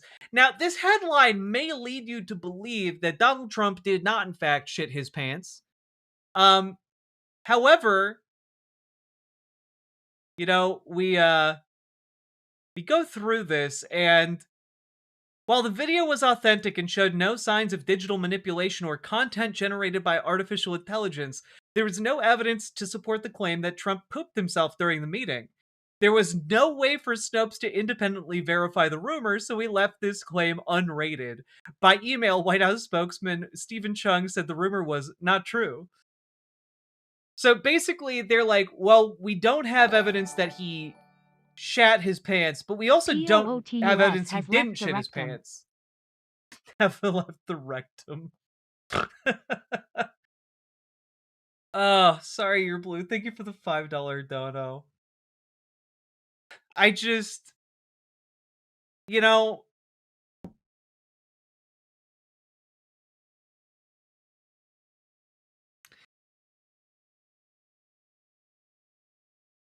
either Donald Trump shat his pants or it was a fart.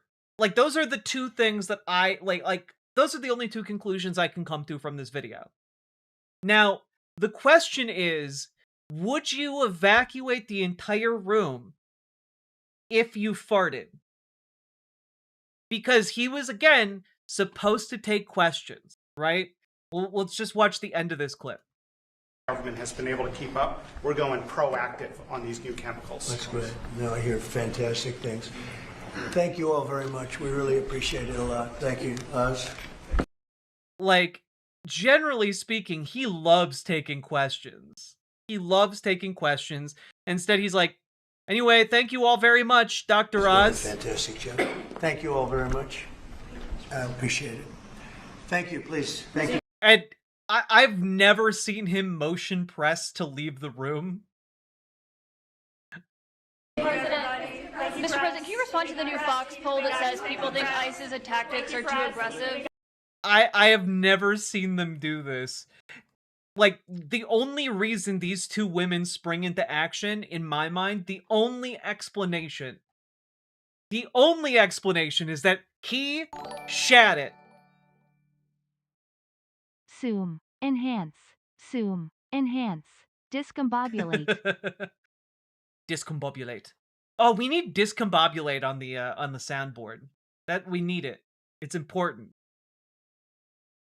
I just, you know, I'm gonna rate. You know, we might not have Pinocchios, but I am gonna rate this 5 out of 5 whoopsies. Whoopsie. So there you have it, folks. That's my in-depth analysis of Poogate. All right, 5 out of 5 whoopsies. Donald Shartler.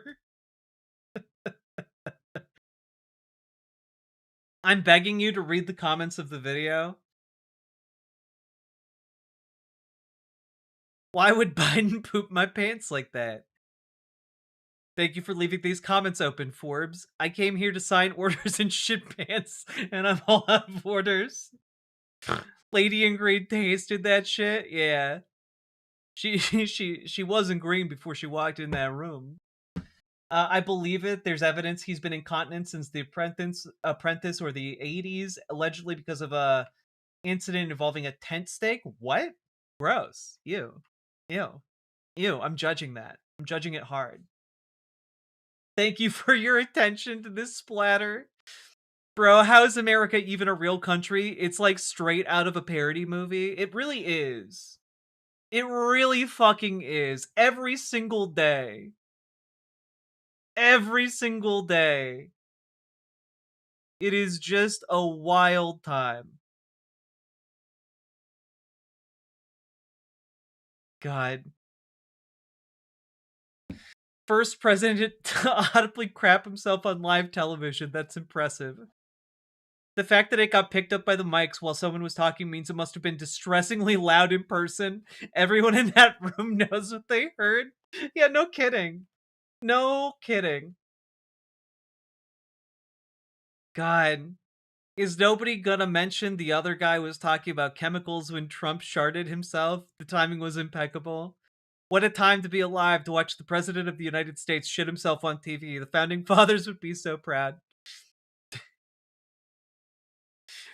Well, we all know that, while the Founding Fathers might not actually have been so proud, the Founding Farters would have been very proud. Sir, a second shart hit the towers.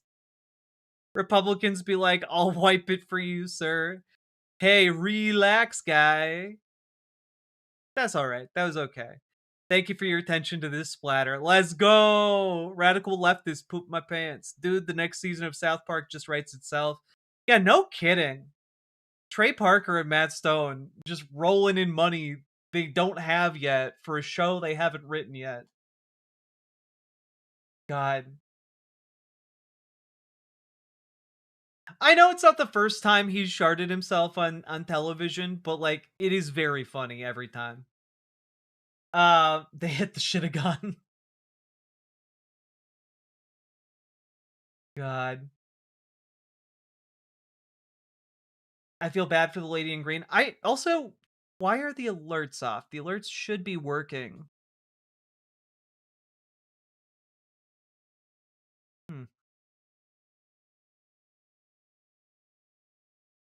Has Jack not heard of the Sasha Riley stuff? I have heard of the Sasha Riley stuff, but I'm waiting for the Sasha Riley stuff to be, like, corroborated by literally anyone else.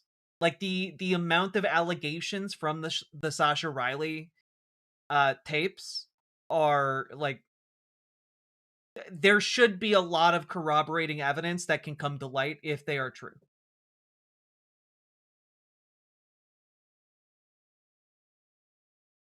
There are a lot of allegations there that are absolutely disgusting. But I want to be responsible about it. Who? There was a Substack blog that published a series of interviews, like audio interviews with a man named Sasha Riley. who alleged that he was abused by Donald Trump, various members of the Republican Party, and like like just incredibly heinous stuff. Like, I don't recommend that you guys go out of your way to listen to it, because it's a lot. It'll do some mental damage. And I will just say, like, I want to see that corroborated before I bring it to you guys.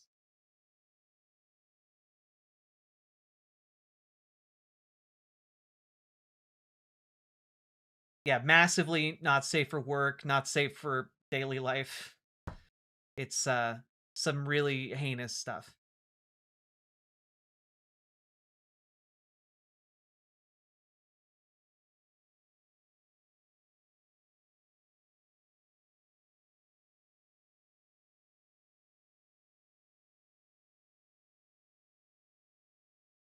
Yeah, it definitely a cognito hazard.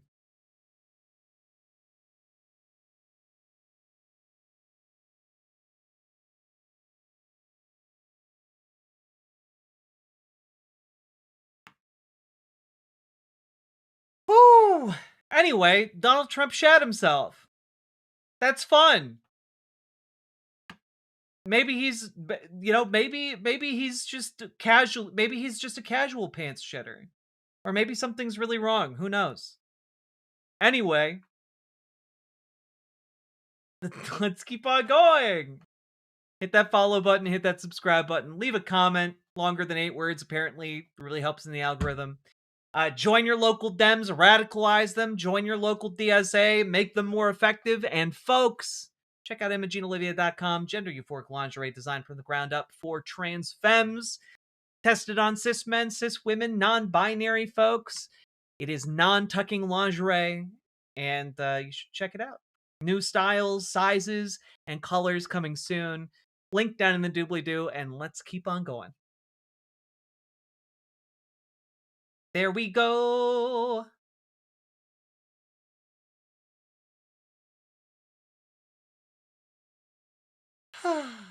Fart of the deal. Oh man, fart on the deal was just money on the table. Just left money on that table.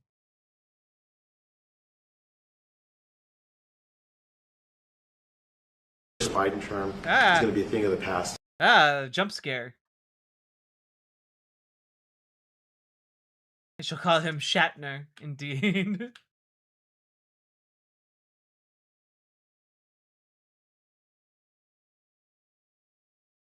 Do you guys want to do some video games? Also, Sake Tanuki, I apologize. I think I forgot to thank you. Thank you for the 5 tier 1 subs. Very much appreciated. Oh, also, I think we're gonna play some video games. A lot of you weren't on when I started this game late last night, but it's really, really fun and really cool. And frankly, let's wind down a little bit. It's been a while since we've been able to just like chill and relax.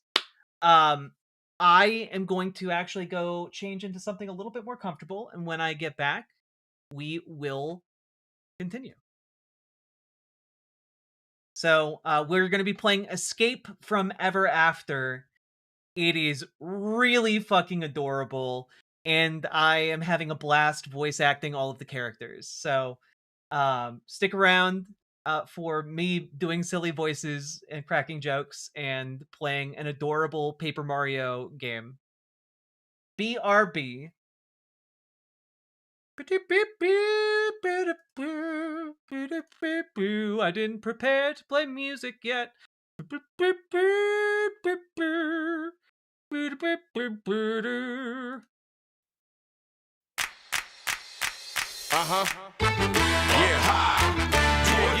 Yeah.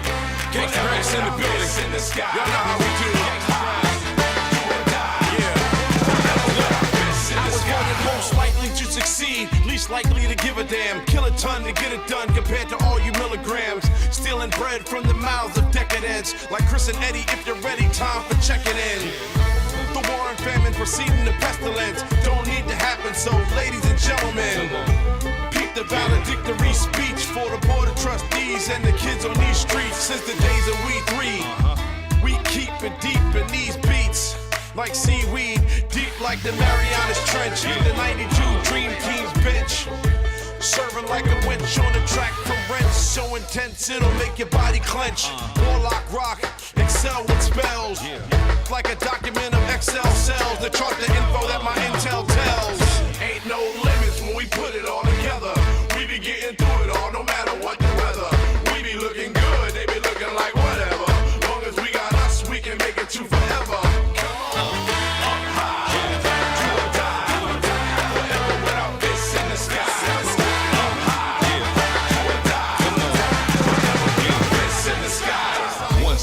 One spill, one shot, one kill. Open eyes to the true world with the one pill. Come chill, the one crew with the one feel. Dope rhymes with the dope beats, it's a done deal. For real, I'm in my bag and I'm on one. Toe tagging everything in sight up in my zone, son. And I've been in it for a minute, for the long run. Catalog chock full of bangers, it's a strong one. Squad been certified by the fam. 10 times on 100, keeping it a grand. Up against the double G, flashlight double D, mash out over any beat put in front of me. You know we coming with that 5 cent and running. Told them everything you wanna try, we done done it. Trying to rock the stage after us, they don't want it. Sign, seal, deliver with a stamp up on it. No limits when we put it all together. We be getting through it all, no matter what the weather. We be looking good, they be looking like whatever. Long as we got us, we can make it to forever.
If this is the way that it must be done, I'm doing it the best, then trust me, son.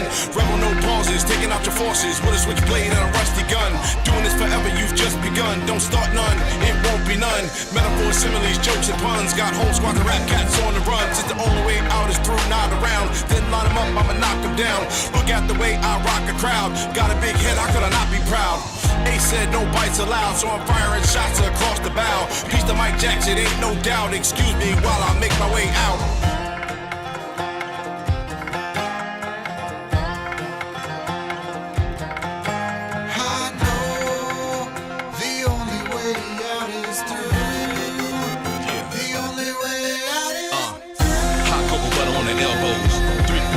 Shell toes, peanut butter skimmed on the beat, on the rhythm, glass smooth tip, rimmed on the beat. I'm a dip, don't trip on the stick off the rip. No price, no sticker, you can rip off the gift. No item, you can pick off the list. Get up on the game, I'ma tell you, you can get off of this.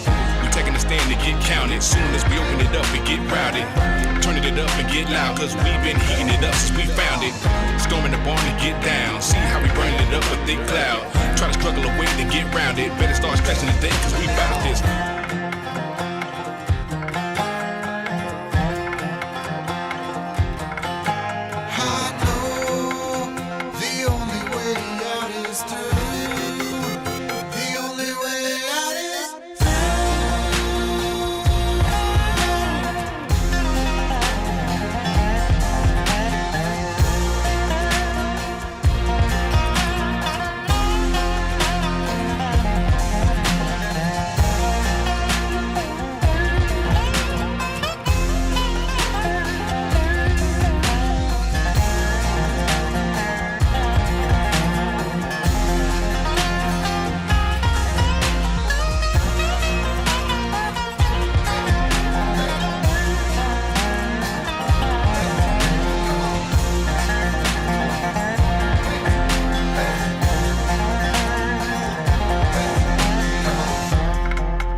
will chase away the clouds of the morning. We don't need any more than we are. We don't have to be afraid. There is a power in these legs and arms and the voices that we can raise, saying no, we won't go away. I have heard the crowds of the old and the young when the steel canyons echoed with the songs that were sung, and the streets were filled and the law was undone, and the fever of the people was breaking. We don't need any hand-me-downs. We're not looking for charity. 'Cause we've been fooled, we've been jerked around, and there's only so much we can say. No, we won't go away. Oh, the time it will come all over the earth. We will lay down our tools, their concessions we'll refuse. When there's nothing left to lose, throw our bodies on the gears and stop this infernal machine.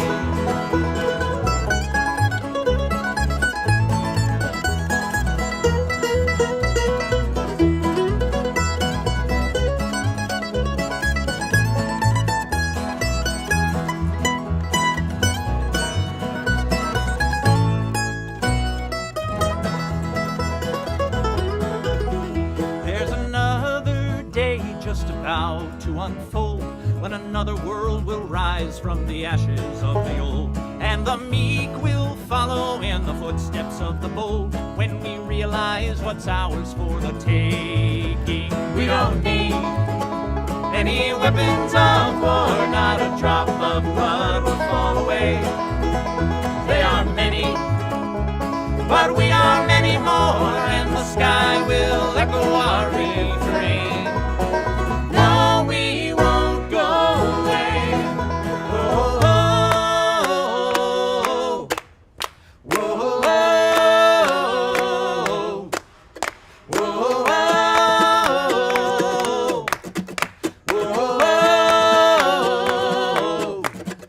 oh, oh, the time it will come all over the earth.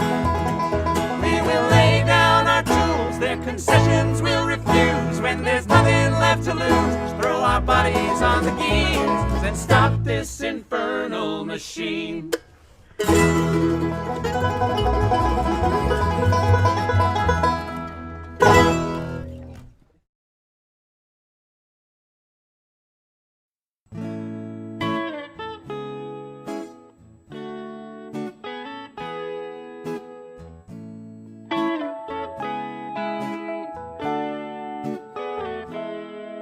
We have plowed and we have planted, we have gathered into barns, done the same work as the men, with babies in our arms. But you won't find our stories in most history books you read. We were there, we're still here, fighting for the things we need. We were there in the factories, we were there in the mills, we were there in the mines, and came home to fix the meals.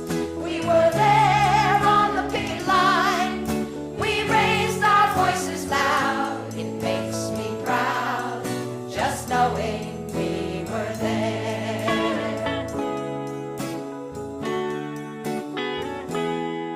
From the textile mills in Lawrence to the sweatshops in New York, from the fields in California where our children had to work, we fought to make a living. Bread and roses was our cry. Though they jailed and beat our bodies, our spirit never died.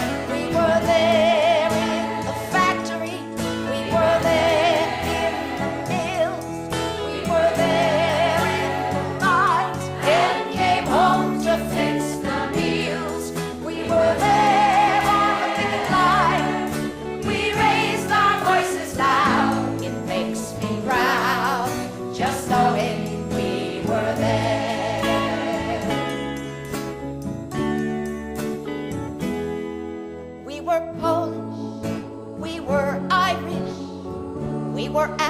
Mexican and Jew, Italian and Latina, Chinese and Russian too. They tried to use our differences to split us all apart, but the pain we felt together touched the bottom of our heart. We were there in the factories, we were there in the mills, we were there in the mines and came home to fix the meals. We were there on the picket line, we raised our voices loud. It makes me proud just knowing we were there.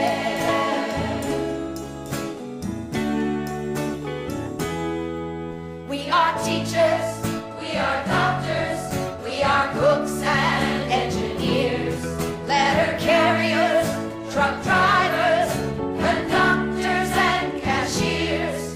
We operate machinery, we fly the airplanes, and we help to build our unions. We got struggle in our veins. We were there in the factories, we were there in the mills, we were there in the mines and came home to fix the meals. We were there on the picket line, we raised our voices loud. I'm so proud of just knowing we were there. We were there. We were there in the mines. Yes, came home to fix the meal. We were there on the picket line. We raised our voices loud. Proud, just knowing we were there. And our struggle keeps on growing. I'm so proud, just knowing we were there.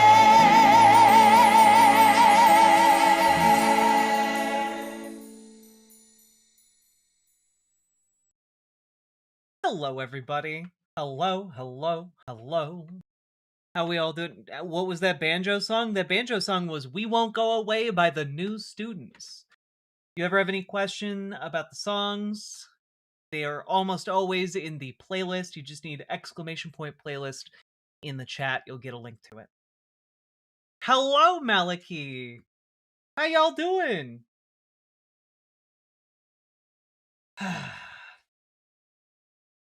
Steel Century Groove. I've heard of that. Oh yeah. It's like it's like Neon Genesis Evangelion, but with dancing robots. Yeah. Ophelia, thank you for the $5 Canadian. Very much appreciated. Welcome, folks. Better when you're there. Thank you. We also have Jazz Dog, the jazziest dog we know. Hello, Jetmend. How we doing, folks? Hello, Kiona Shadow Dancer.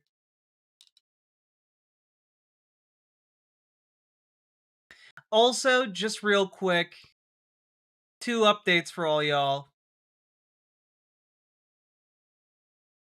Guys, here, you know what? So, folks, I want to just bring up real quick that I'm going to play a clip, about 30 seconds long. And I want you to think about the political ramifications of such a moment occurring and what that means the actions of the political moment should be. So here you go.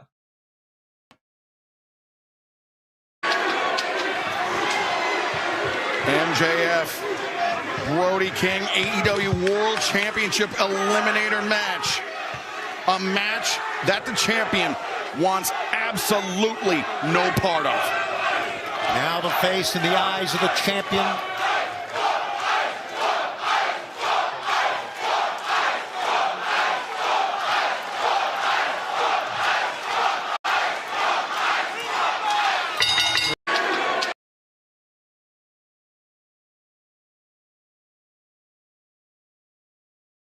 the political ramifications of an entire arena of wrestling fans chanting in unison, "Fuck ICE."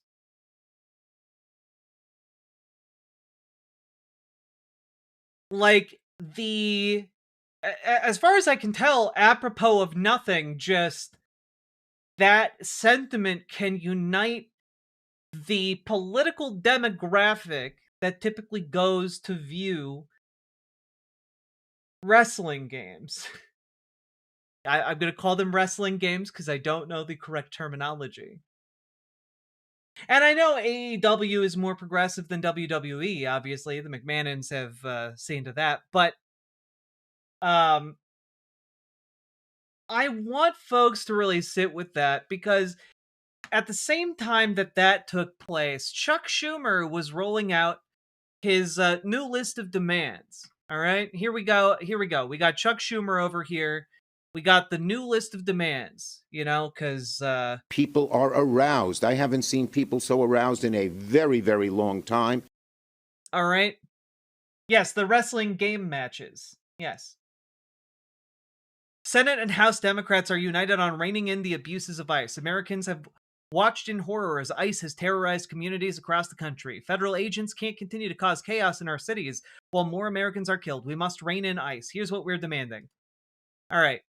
1. Targeted enforcement. DHS officers cannot enter private property without a judicial warrant. End indiscriminate arrests and improve warrant procedures and standards. Require verification that a person is not a U.S. citizen before holding them in immigration detention. 2. No masks. Prohibit ICE and immigration enforcement agents from wearing mask coverings.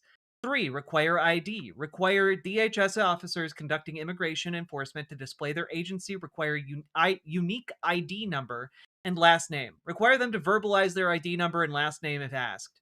Protect sensitive locations. Prohibit funds from being used to conduct enforcement near sensitive locations, including medical facilities, schools, childcare facilities, churches, polling places, courts, etc. 5. Stop racial profiling. Prohibit DHS officers from conducting stops, questioning and searches based on an individual's presence at certain locations, their job, their spoken language and accent, or their race and ethnicity. 6. Uphold use of force standards. Place into law a reasonable use of force policy. Expand training and require certification of officers. In the case of an incident, the officer must be removed from the field until an investigation is conducted. 7. Ensure state and local coordination and oversight. Preserve the ability of state and local jurisdictions to investigate and prosecute potential crimes and use of excessive force incidents. Require that evidence is preserved and shared with jurisdictions. Require the consent of states and localities to conduct large-scale operations outside of targeted immigration enforcement.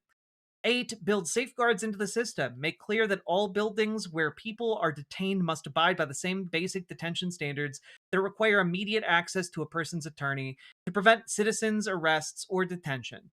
Allow states to sue DHS for violations of all requirements. Prohibit limitations on member visits to ICE facilities, regardless of how those facilities are funded. Body cameras for accountability, not tracking. Require use of body-worn cameras when interacting with the public, and mandate requirements for the storage and access of footage. Prohibit tracking, creating, or maintaining databases of individuals participating in First Amendment activities.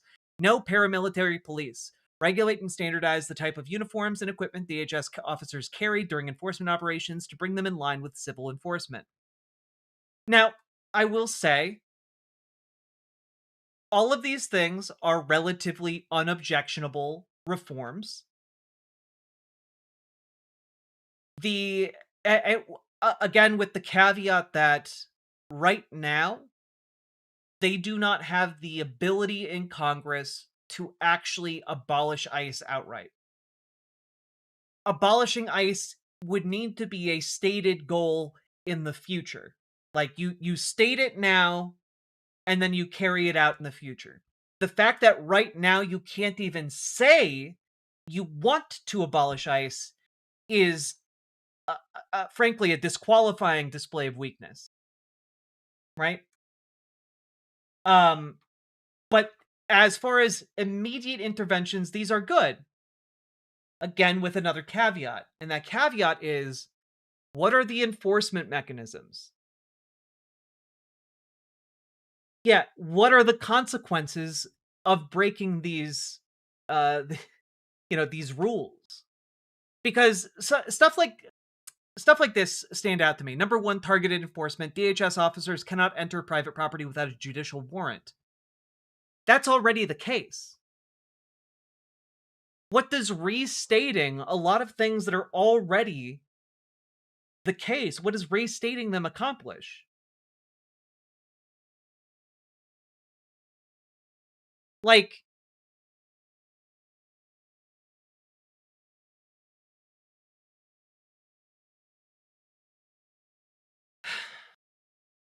it's frustrating. I guess you could argue, for example, that ensure state and local coordination and oversight, preserve the ability of state and local jurisdictions to investigate and prosecute potential crimes and use of excessive force incidents. But, like, this is, like, the one mechanism they put out there, which is, yeah, maybe you'll be charged as a criminal by state investigators. And just remember, it's against the law for you to delete evidence. Just kind of seems, again, a lot of this seems like guidelines, right? And so part of the issue here is, are you putting them in jail for wearing masks? Are you, what accountability are you holding current ICE agents to? No teeth? I mean, it seems like no teeth. Again, this is their list of demands to end the shutdown. And they're not all fully fleshed out, but, like, if this is just a set of guidelines that you're bringing to the negotiating table and you're going to negotiate down from here, why not include abolish ICE on that list? Like, or at least state our long-term goal is to abolish ICE.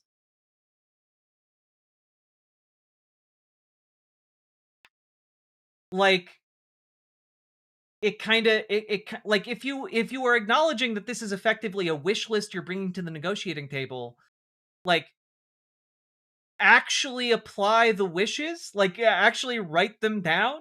Like, if your wish is to abolish ICE, write it down on your wish list that you're bringing to the negotiating table. I just don't understand this. Shut down or shut down. You know, given the age of members of Congress, maybe it's going to be a shut down, you know what I'm saying? Sake Tanuki, thank you for the 5 tier 1 subs. Just don't vote for ICE. The problem here is that, again, and I'm going to do another caveat, part of what they should be pushing for on their wish list is clawing back the funding that has already been granted to ICE. Bernie Sanders' potential amendment to this bill was to claw back $75 billion granted to ICE and give it to Medicaid in order to fund Medicaid programs. Like, that seems like an excellent plan. Why is that not on your wish list? Why is that not point number 11?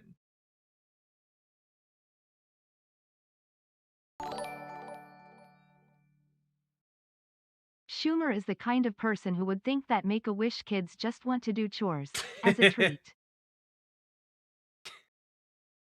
Well, now, Timmy, you told me that you had a wish of being made president for a day, but this was the best we could do. Now get back to raking those leaves, Sonny. It'll build character, and you'll need that when you go to heaven.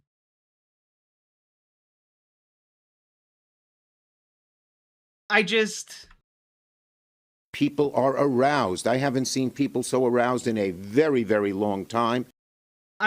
It's so upsetting. It's just so upsetting. Like, I do have to say, I am somewhat heartened to see that the amount of rage people are feeling for elected officials right now is causing them to go, hey, We should organize in the DSA and take over the Democratic Party. Hey, we are so dissatisfied with things right now. We should organize in the Working Families Party and take over the Democratic Party. Because, like, yeah, that's exactly what we need to do. Like, there are a number of far more useful reforms that will serve the working class that we need to do, but we also need to take big shots where it counts. And one of those big shots is taking down ICE and DHS. All right?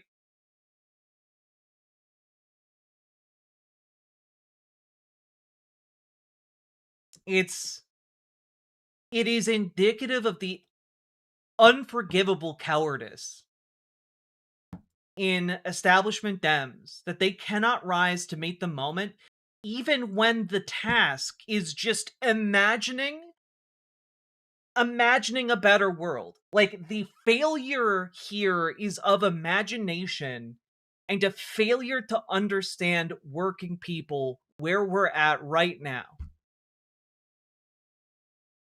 They're consultant brained, and it's so aggravating. It really, really is. Like, they just watched a state senate seat flip in the middle of MAGA country, a seat that went 17 points to a Republican, flipped to a Democrat by a guy meeting working class people where they're at, listening to them, and running on pro-working class policies. And, like, when we're talking about a literal paramilitary force of fascist bootlickers coming in to occupy an American state and a pretty sizable metropolitan area, they're just like, well, we're very angry at that, and we're going to make sure that this fascistic paramilitary force has to follow the rules that they're already breaking. We're going to pass a bill out of committee so strict that they will know their place. And it's just like, what are you talking about? They're already not following the law. And not only are they not following the law, they are not suffering any consequence for breaking the law. As far as I know, as of right now, over the course of ICE occupation of Minnesota, there is exactly one ICE officer that has been charged, and it's because, with any crime whatsoever, and it's because he passed out in his own vomit in a car. Like that's the one guy charged for drunk driving. That's the one guy who's been charged. And, like, that's not for any of the abuses ICE has been doing. It's so fucking frustrating. What if the establishment Dems don't fight the Republicans aggressively enough is because they secretly agree with them? Well, that's why I don't care why they're doing it. The entire reason that we should get involved with this is so that we can beat them. Right? Like, that's the entire point. The entire point of getting involved in the Democratic Party, the entire point of me getting on here day after day and making entreaty after entreaty to all of you to get involved in your local Dems is so that we can beat these bastards. Like, I don't care if they're doing it because they've been paid to do it. I don't care if they're doing it because they're ideologically aligned with the Republican Party. I don't care if it's because their close personal friend asked them to. I don't care if it was their mother's dying wish that they do this. Like, I don't give a fuck why they're doing it. What I care about is if we need to exercise raw power in order to get people into office who are actually going to look after our best interests, then we must exercise that raw power. We must, in fact, actually get that organized. We must, in fact, not continue to sit placidly by as these people ruin our lives. Yeah, like, if the solution to all of this is we replace the establishment and, like, destroy their chances of actually continuing to exist as a ruling political elite, then that's what we do, right?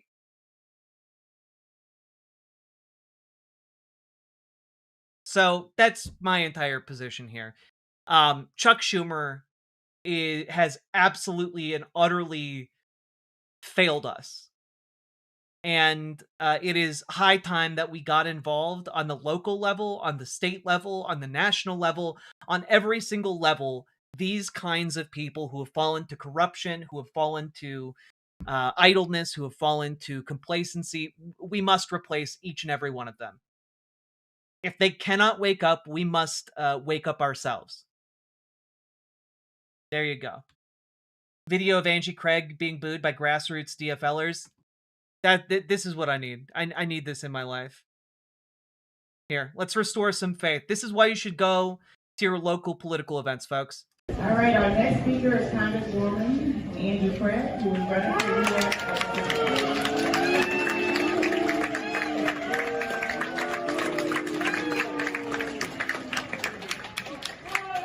All right. That's right. Show up to your local political events so you can boo the folks who have failed us. Let's go.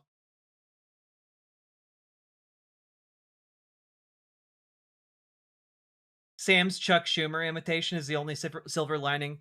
That's true. That is true. I do not fillet Nazis. That's true. That's also true.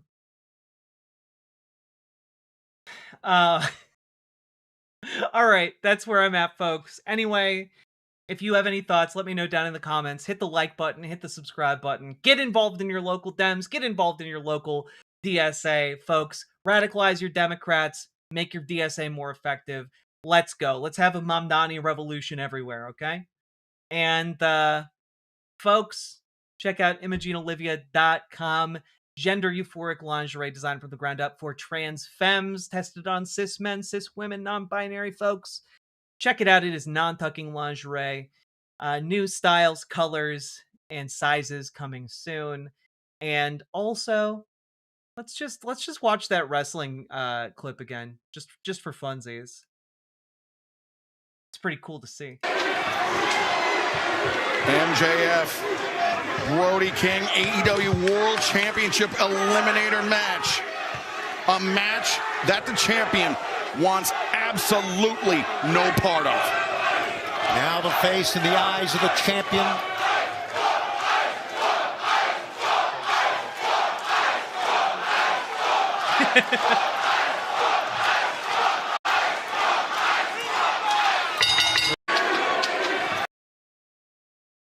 That was good stuff. Also, can I say fuck ice too?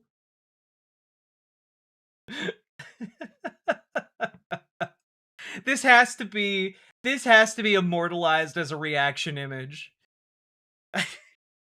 It's so good.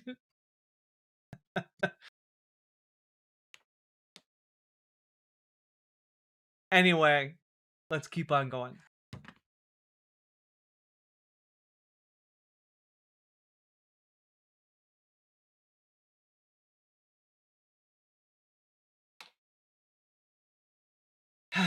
Great fourth wall break. No kidding.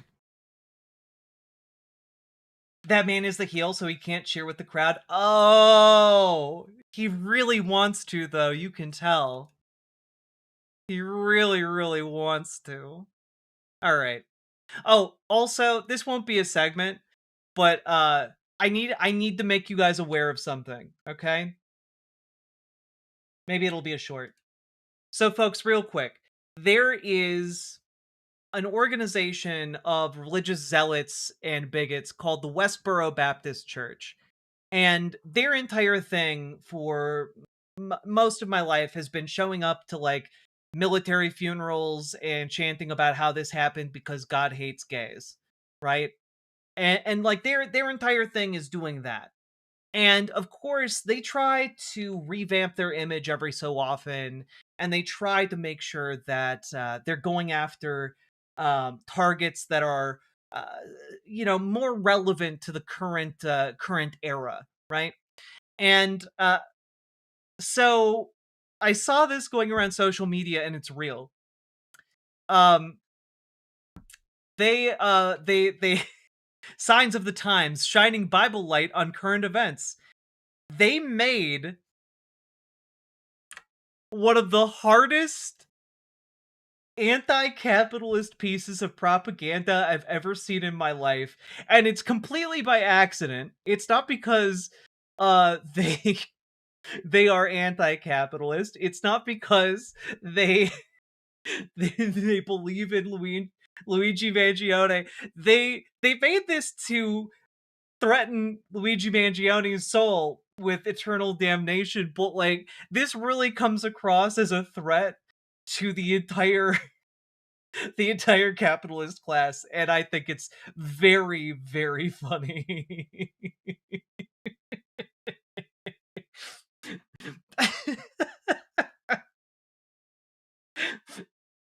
Oh God, they look. Also, they couldn't even get an image of him that looks bad.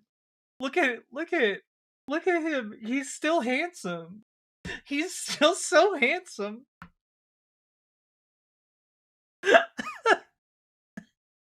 Oh,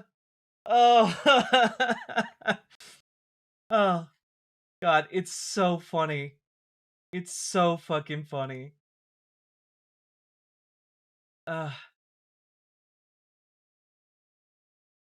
Anyway, just something to be aware of. Unintentional allyship from the Westboro Baptist Church. It's allyship that will last all of like 2.5 seconds, but like the fact that the stars aligned in that way for even a brief moment is an incalculably rare event. God, that's hard to say. Incalculably. There we go. Nailed it. Did it. Anyway, let me know what you think. Have you been won over by the Westboro Baptist Church propaganda? Let me know down in the comments. Leave a like and subscribe. And also check out ImageneOlivia.com. Gender euphoric lingerie designed almost in, not of course with the Westboro Baptist Church in mind, but like they'd probably be pretty upset if you bought some. So check it out. Link down in the doobly-doo. Let's keep on going. Nailed it. God. Subscriber only mode is on. Why did someone spam gay in the chat? It's because you only have to be subscribed for 5 minutes. So that person was so dedicated to spamming the word gay in the chat that they spent 5 minutes watching my content.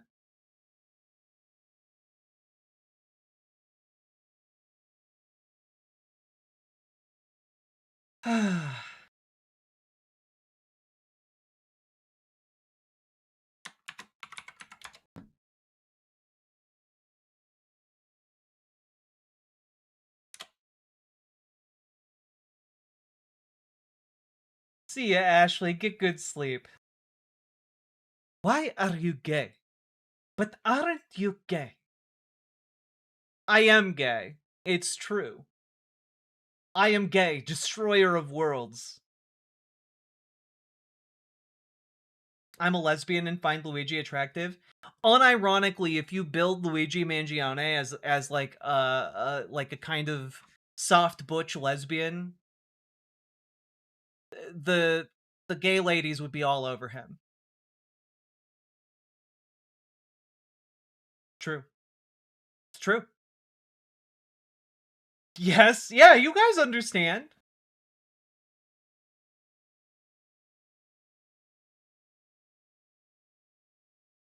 Butch Luigi could ravage me.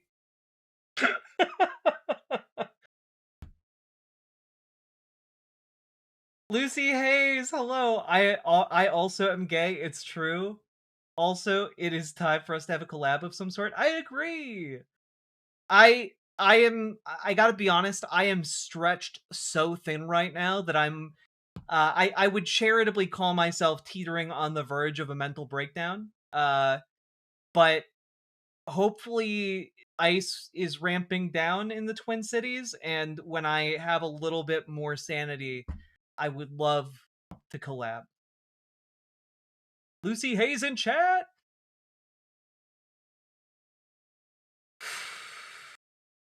an oil painting with a gold leaf halo over Luigi would go crazy. I'm pretty sure someone already made that.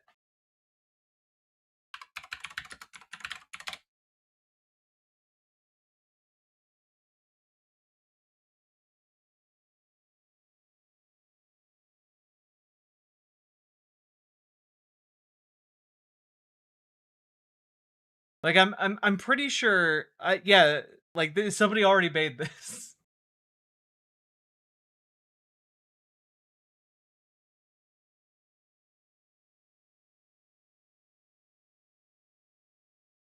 I'll be heading back to Ukraine soon, so maybe we shall collab while I'm there. Sounds great.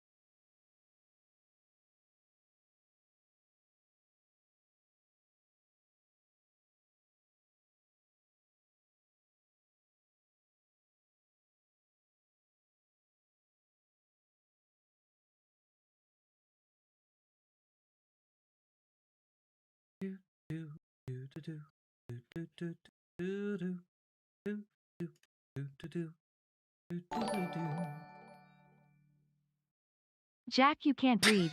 Butch Luigi would ravish me. Right before. I'm really stretched right now. Oh god. Cory Klosek. No, you're not banned. You might have top chat on instead of live chat though. Common whoopsie doodle in the chat.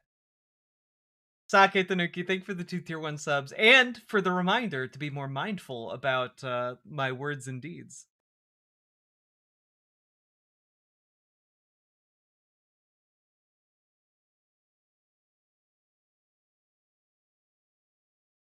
Can I send you a YouTube short for you to react? Sure. I would recommend that you. I don't think links are allowed in YouTube chat, but you could hop over to the Riverboat chat, which is riverboat.gg, to send it, or just tell me what it's called and I can search it up.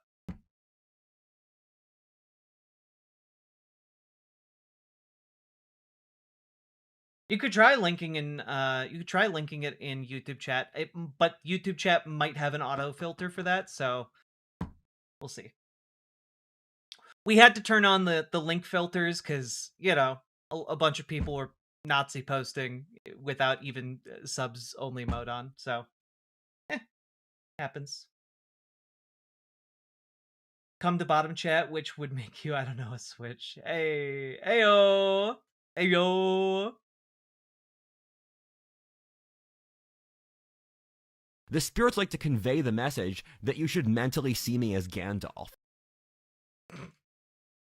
Okay, all right. One of these days, I will have the mental horsepower to tackle some of the other stuff we got for you guys. Maybe we'll do it tomorrow. Maybe tomorrow we'll do like the things I have prepped, and then we'll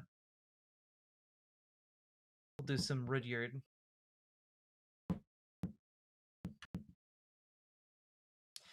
I am a top. Am I still allowed in bottom chat?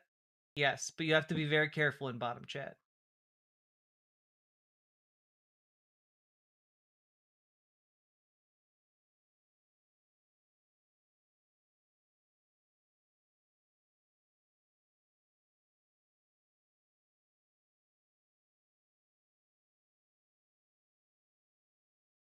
I am very proud of the mental horsepower you have.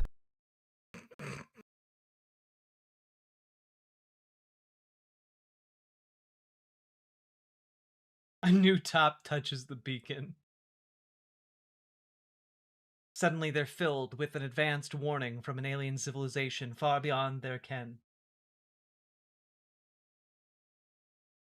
Cory, Lieu, you gotta riverboat.gg is the one where your link will work. But you can also just whisper it to me over here. Whisper me. There you go. You whisper me the link. Click on my name. Whisper. There you go.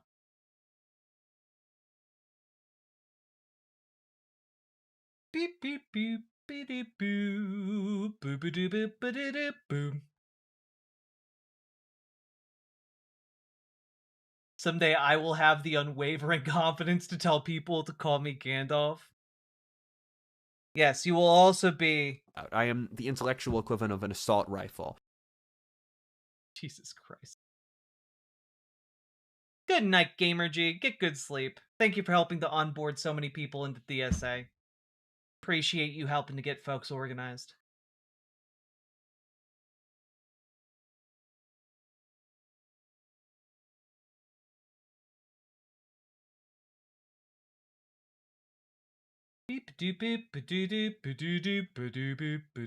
Weren't we supposed to play games? Yeah, I'm trying to wait for this short, though. I want to be polite.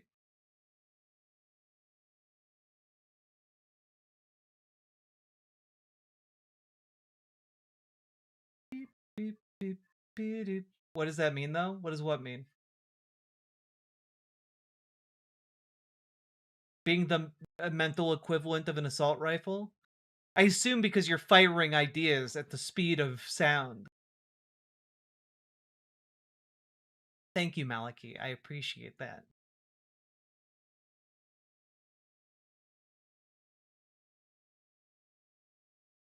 Also, while we wait, remember to click the goddamn button.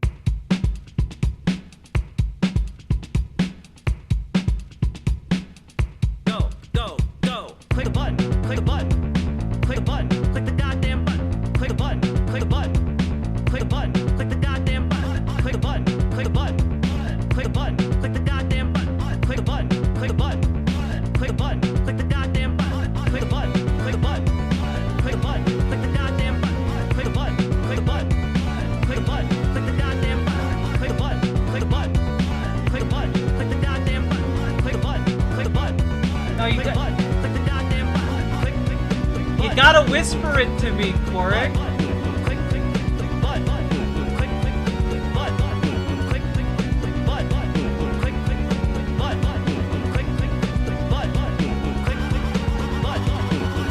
You have to whisper me the link, because if you post it in Twitch chat or YouTube chat, it just disappears.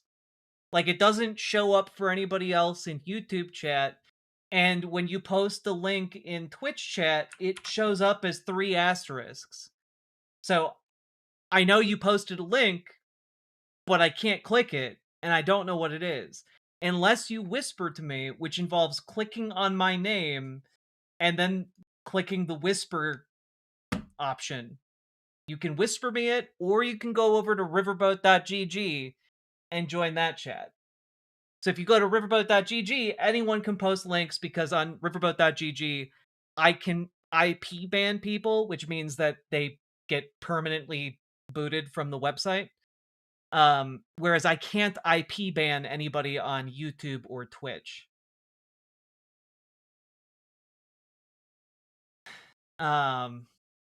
Maliki, you scamp.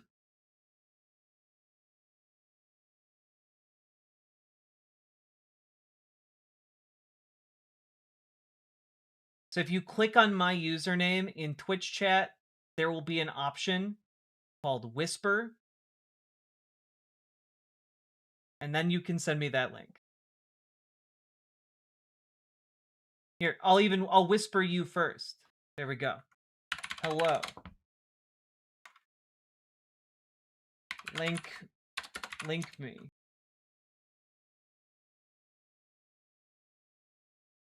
Emotes have changed? Huh?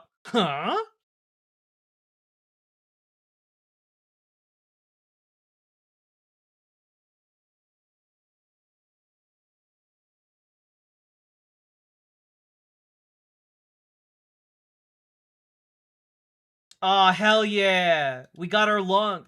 We got our lunk. What is the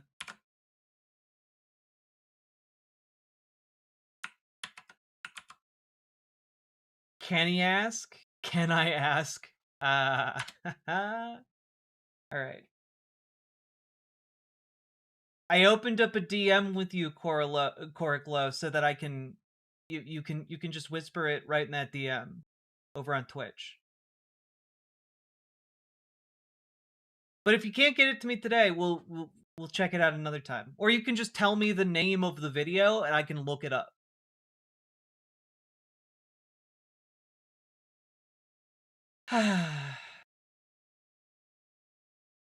Yeah, like the reason we have links turned off in Twitch and YouTube is because people were posting, you know, when I say people, I mean white nationalists and neo-Nazis were posting links to like gore and porn and you know, other incredibly objectionable stuff. So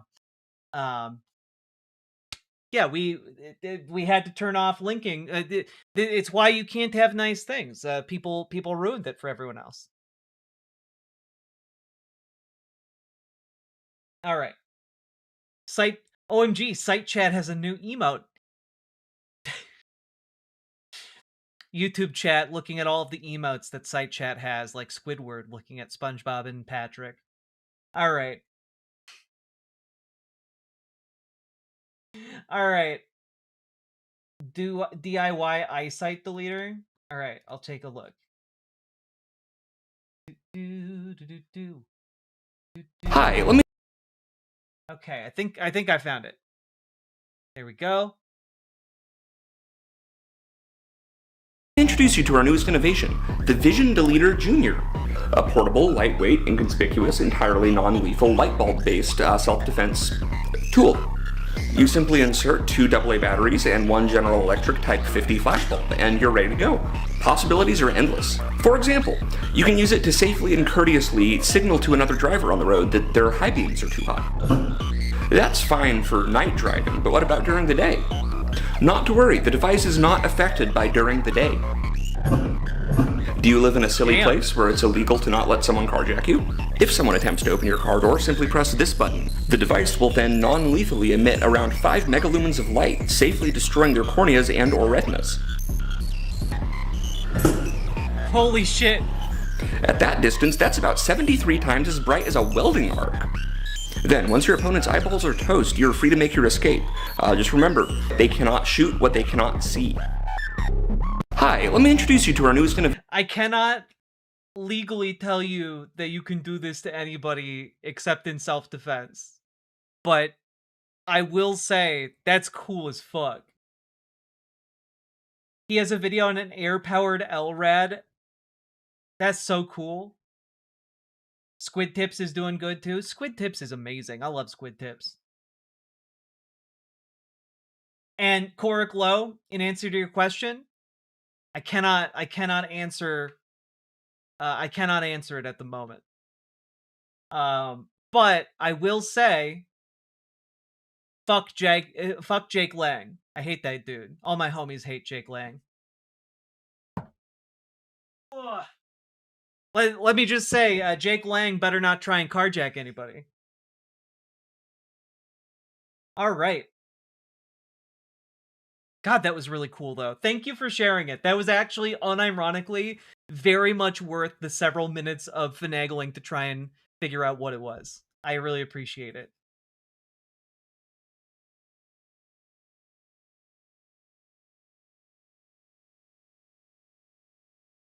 Pocket battery air blower plus the loudest commercially available whistle. God. Yeah, Jake Lang is that guy who came here to do a white nationalist rally that only like 10 guys showed up to, and then who pissed himself while trying to get back into his car to get out of here. Unironically, very proud of Minnesota. Let's see here. All right, so I'm gonna finish this whiskey, and we're gonna start playing Escape from Ever After. And I feel I feel in my bones, Sake Tanuki, I don't think you were here last night, but I feel in my bones that Escape from Ever After is exactly your type, your type of shit. So, there you go. Combos under $40 would make Ice's life harder in Minecraft. That's true. What an excellent idea, Binturong. Cheers, everybody.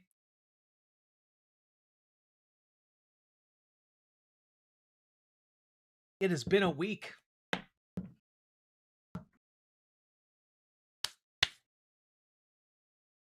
I'm just thinking of Prison from Dispatch. Shoot bang, I think about Prison from Dispatch all the time. She temporarily blinded me. Temporarily? Bitch, you're blind forever. Incredible. Yeah, you guys are getting Whiskey Boat Jack tonight. Sake Tanuki, thank you for the 2 tier 1 Use subs. this flashlight to point out ice. What is this? Oh god. Do not do this.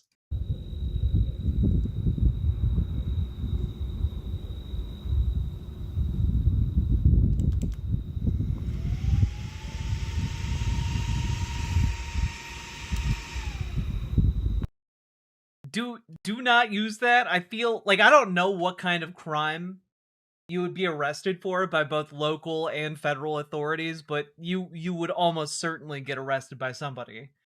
Yeah, it needs a fan. It's so powerful. It's crazy. I have seen that video before, though. It's really impressive technologically. All right. Yeah, no, if you pointed that at a plane, you would be going to jail, like, instantly. Let's see.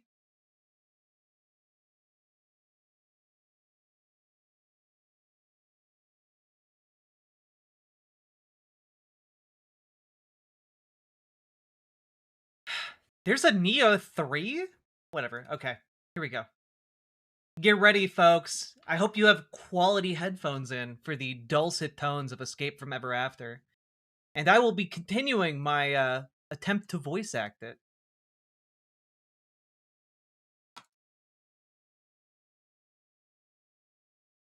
Let's see. Ooh. Ooh. Ooh.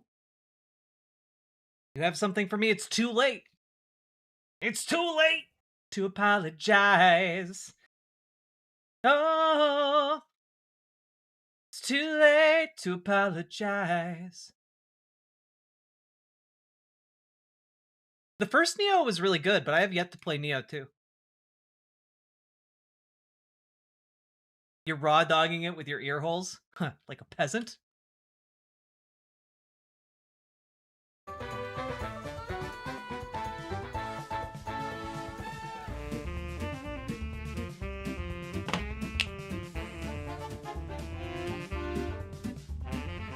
It's so fun!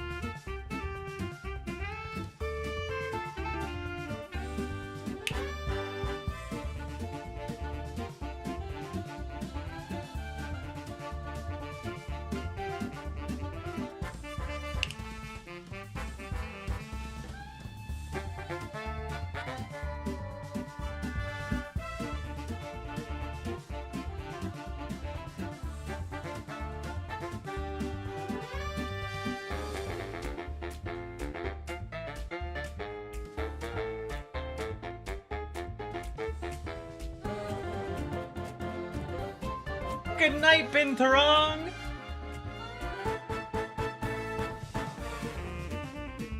Mr. Piv, it is finger-wagglingly fun!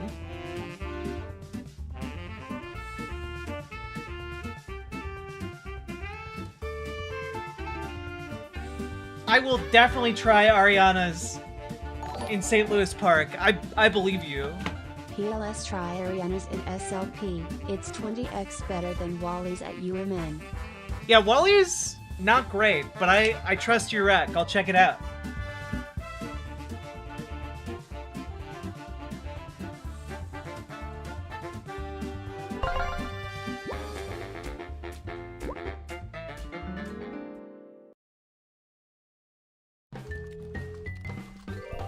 Thank you for the $5 dono, Cory Losek. Hey, son, you look young and with it. Do you mind helping me for a sec? My email's gone. Your email's gone? Yeah, it's gone. What do I do? Turn it off and on again? Excellent. I'll turn my email off and on again. Thanks for the help, son. Here, take this as a thanks. Yeah, random adjectives. I can see the comparison to the Claire Obscure soundtrack. You know, I'll never understand all you young folks with your gadgets and your gizmos. Back in my day, we actually talked face-to-face with one another. Whatever happened to good old handwritten letter?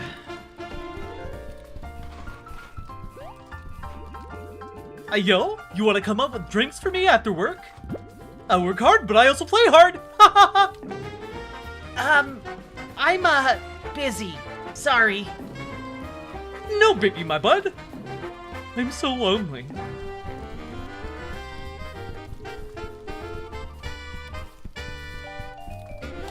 Ooh. I got a red chair.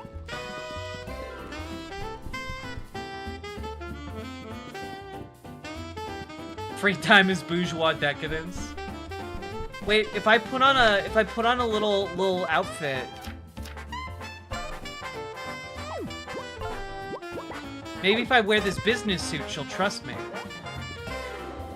Ugh, not another greasy peasant in shabby clothing. I came here for a job interview and they expect me to go through the bumpkin of a receptionist. Paper toner Mario. You got it, Sake. You got it. I'm a highborn noble. I demand to speak to someone who can at least wear some proper attire. Okay, guess not.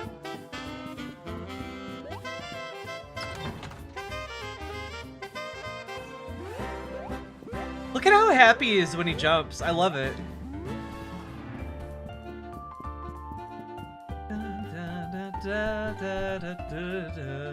Also, Sake, thank you for the 5 tier 1 subs.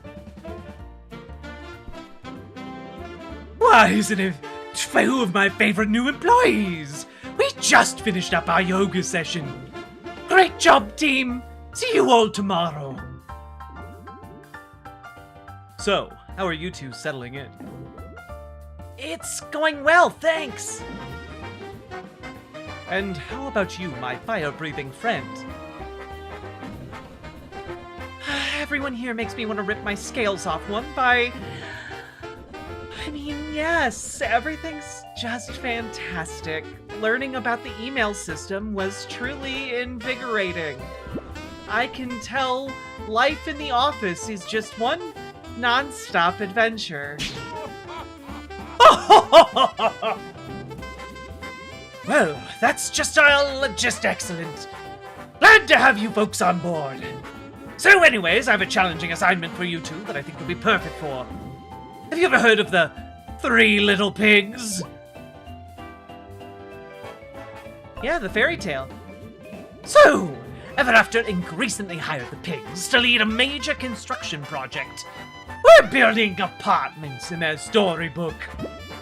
And once they're done, all the fairy tale's forest critters will be able to live comfortably in luxury high-rises for a very reasonable cost. There's one problem, though. Some of the locals aren't too happy with the construction. They're refusing to vacate some land that happens to be prime real estate, even though they're only trying to make their lives better.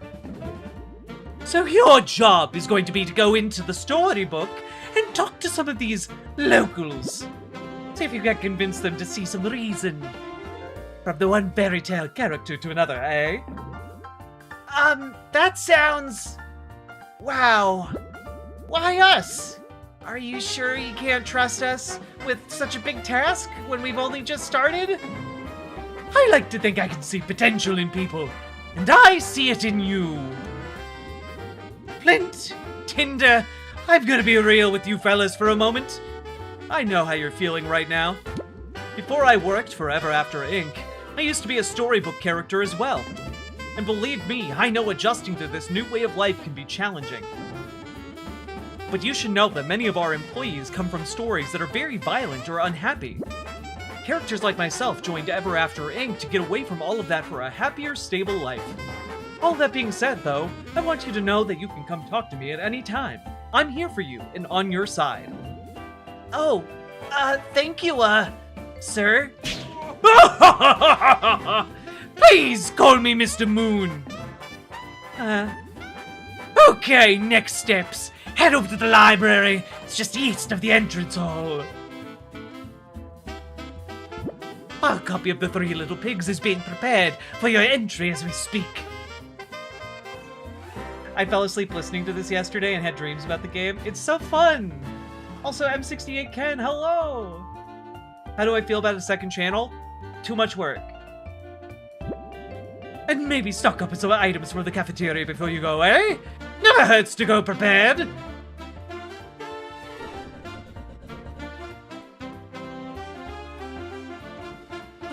Yikes, there's something really unsettling about the way he moves.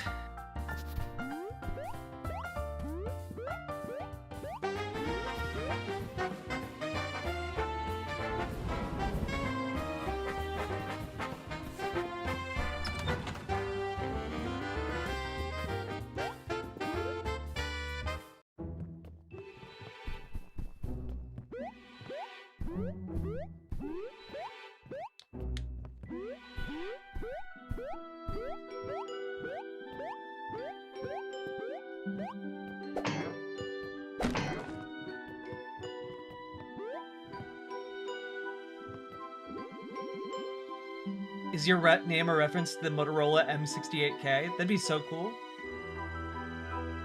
Second channels are too much work as an audience. That's true.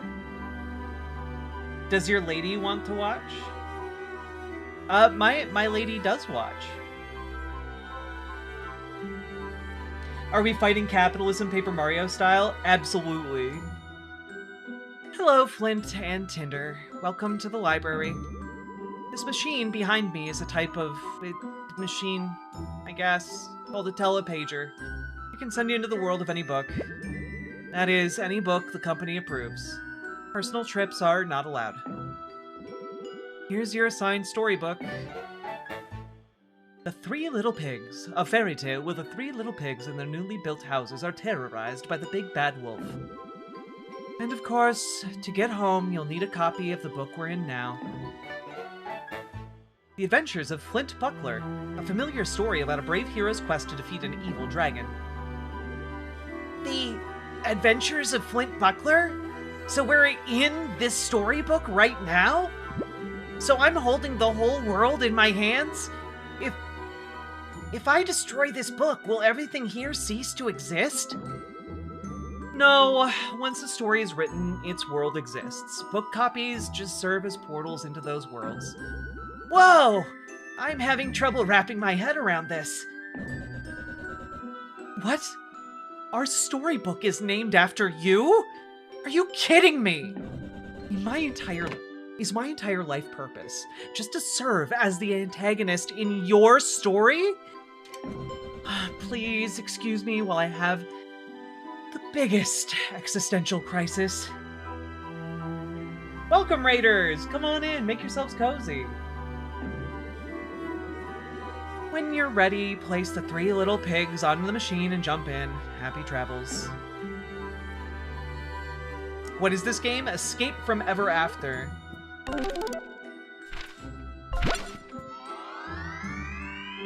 Here we go!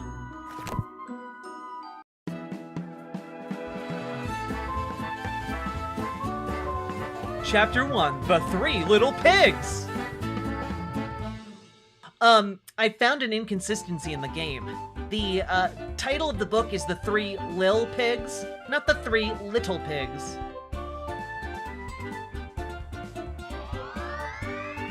Should we open chat for the raid? Sure. Do-do-do. It's a good idea. And now I'm editing settings, but there's no music going on.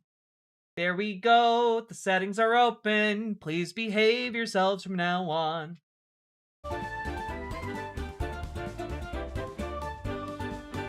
Hey, Lefty McLefterson. Wow! Here we are! The Three Little Pigs! I can't believe we're inside another storybook! Wow. Fascinating. Let's just get this over with.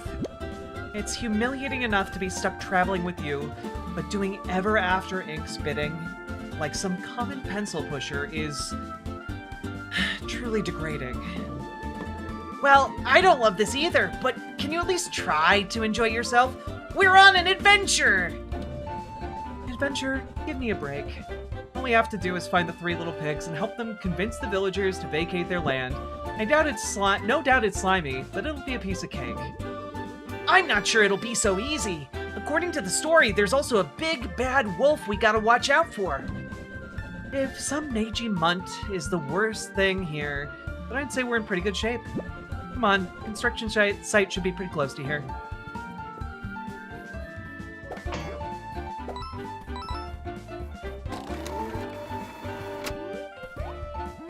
What do you think this is, Mist? Wouldn't it be? Oh! Wait, can I not? If I jump onto it, do I? No. I think I need like some ability.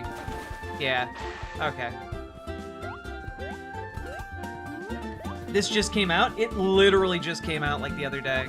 I've been looking forward to it for a while.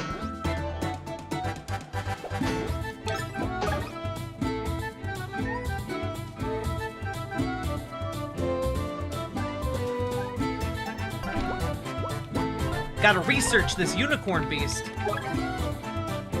A unicorn. Roaming the wilderness in many fairy tales and fantasies, unicorns are a storybook staple. When they point their sharp horns forward, do not approach unless you want to get stabbed. Instead, try to disarm them with a ranged attack.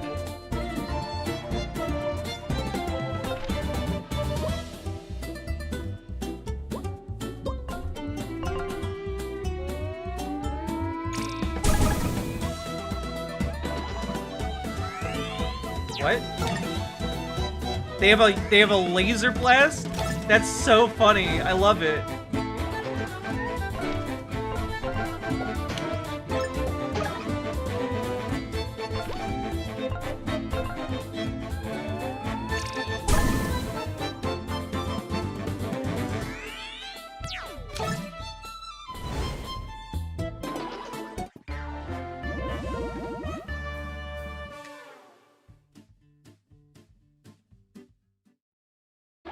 God, this game is such a good vibe. Ooh, a sun gem.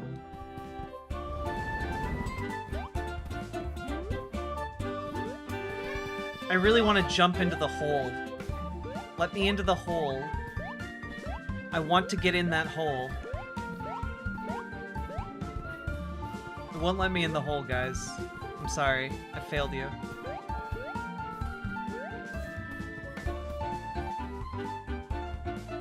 I hope this isn't going to be a fantasy office space. Ooh, another sun gem. Let's go. Oh no. I do like that there's no punishment for actually... Oh, what? Dip.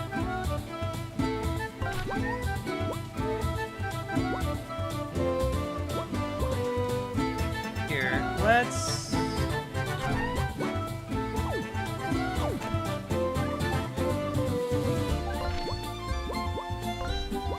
research the gnome. Crafty and resourceful, gnomes are overall pretty weak, but can be difficult in large numbers when they stack up.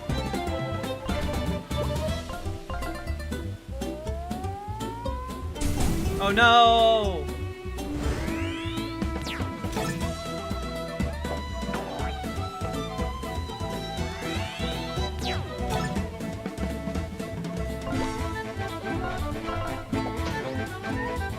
Fuck. I'm not doing very well at this fight.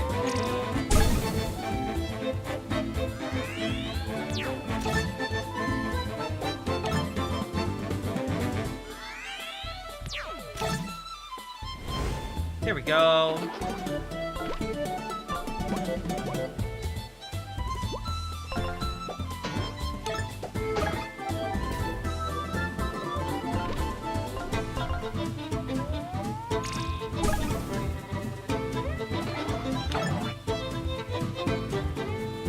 We all know you love holes, but I think it's fine if you miss one. It's not! I gotta have them all!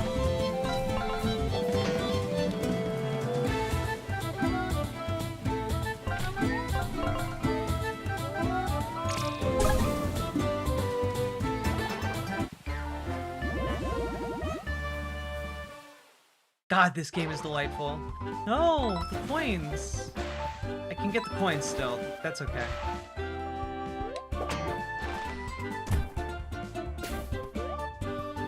This game is such a delightful vibe. I got a muffin!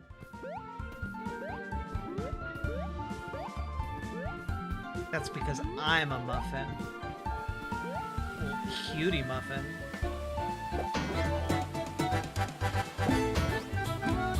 Oh, they've stacked up. I see.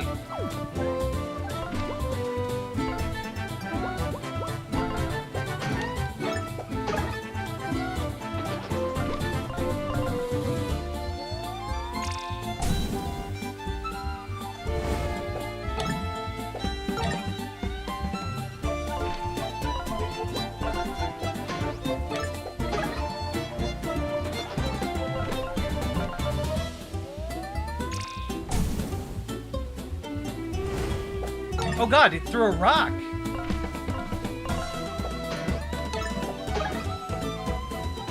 Smelly, welcome! Where you been?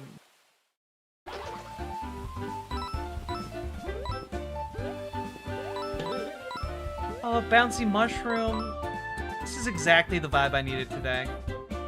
What's this? That's right, a tree that I burned down. Hell yeah.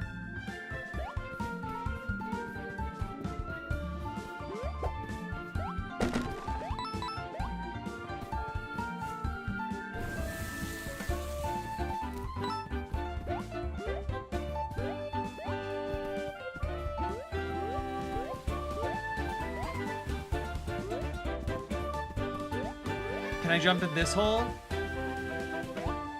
No, I can't. Damn it.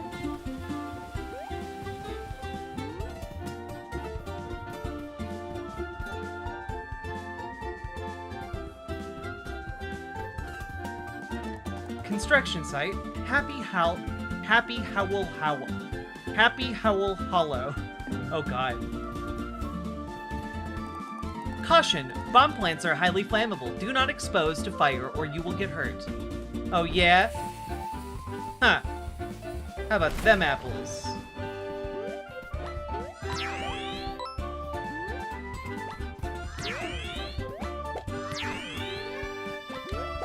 There we go.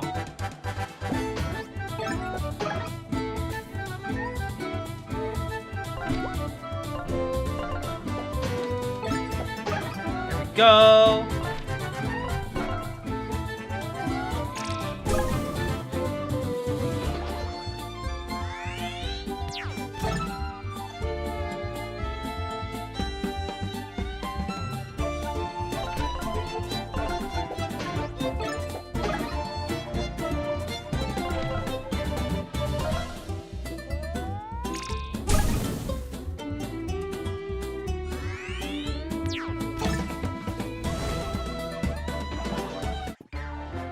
Gila Monster checked out to roll back stream because I dropped that in after the event.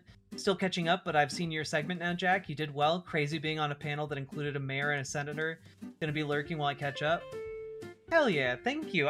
I'm really glad that I performed well, I guess. Like, it was really important to me to be able to articulate my position, and I was stressed about it all goddamn day.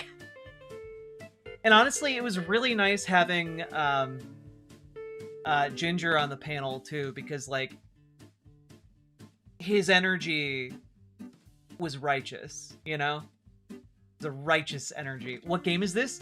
Oh, Smelanie, this game is Escape from Ever After. It's a Paper Mario game set across fantasy worlds from fairy tales, and also it's anti-capitalist, and I love it.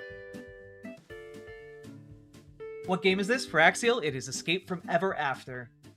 It's also on console, so it's not just on PC. I think it might even be on Switch, which is a perfect fit for this game.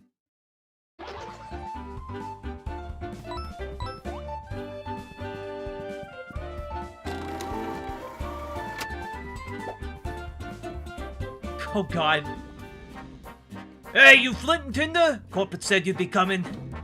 Why do they always gotta send in these inexperienced nitwits to meddle in our business? I'm Pudge. And that's Officer Bohr up there in his straw fortress. Hi there. Building a defensive structure out of straw is certainly an interesting choice. I warned him building the gatehouse out of straw was stupid. Hey bro, this straw is totally impenetrable. It's, even fireproof. It's the latest engineering breakthrough in, security technology. Yeah, save it. Where is your third brother? Yeah, our little bro isn't really happy to deal in trivial matters. He runs the whole operation. Is it on bottom 2 or just Switch? You know, it really depends on the day. You know, I can't even begin to say whether it prefers bottom or Switch, but you know, sometimes people like to mix it up. Sake Tanuki, thank you for the 2 tier 1 subs. Is that pig a cop? That pig is in fact a cop. I love this game. It's a 10 out of 10. The construction site is just up ahead. Follow me. Officer Bohr, open the gate. Sure thing, bro. I mean, sir.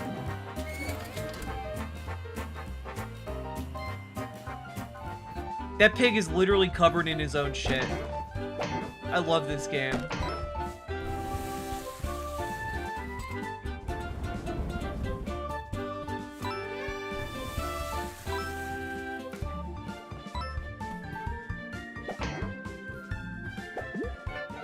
Man, the music is so good.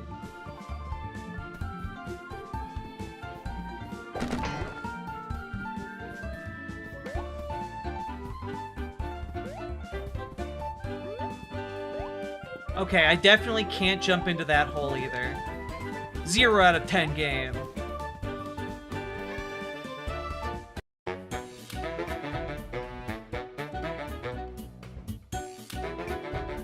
God, the vibes are so impeccable. Welcome to our construction site. I'd give you the tour, but I got lots of better stuff to do than escorting a couple of gawking city slickers.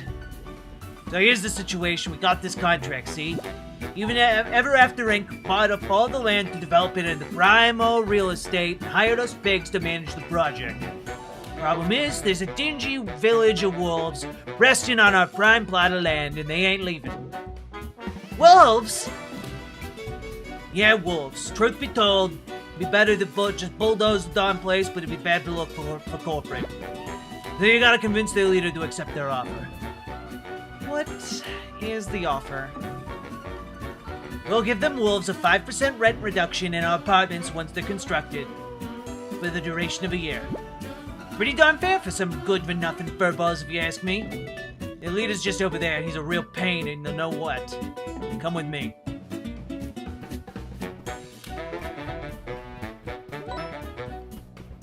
I wanted that.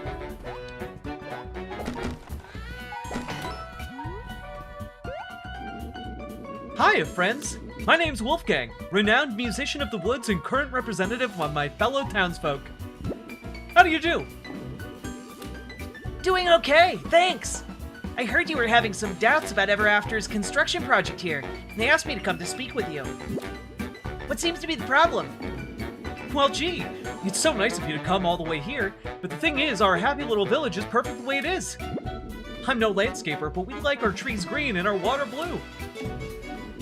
Just a personal preference, though. No judgment to you folks who like things a little, well, browner. That's understandable, but have you considered the incredible offer you'd be getting? 5% off of all the rent once the apartments are finished? For the duration of 1 year? That's right. 5% off for 1 year. That's a really kind offer, and I appreciate it, but we're just happy in our humble little homes right now. He's not buying it, Flint. What are you going to do? Sympathize with him. Look, I'm a fairy tale character too. I understand what it feels like to have your life upended by this new way of doing things. Sure, you could drag your feet and resist. I could? No, what I'm saying is that you could risk your homes and possibly even your lives by standing up to these pigs, but... You know what? I think you're right. I can do these things. Anything is possible. I wasn't totally confident, but you've really shown me the value in standing up for myself. That's it! We've tried things, Corporate Ray, but I've had enough. To heck with all the red tape, we're just gonna go in there and bulldoze the entire village tomorrow, with or without permission. Now you three nitwits need to get off my construction site. None of you are welcome here anymore. Officer Bohr? Everything's alright over here? Get this washed-up hero and his shrimpy lizard sidekick out of here. What did you just call me?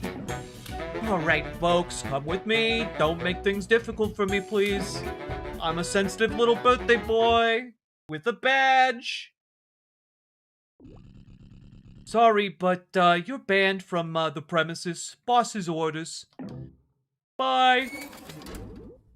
Well, that was a bust. Those pigs are gonna pay for calling me a lizard.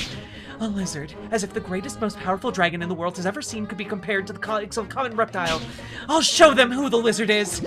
I'm burning this place down.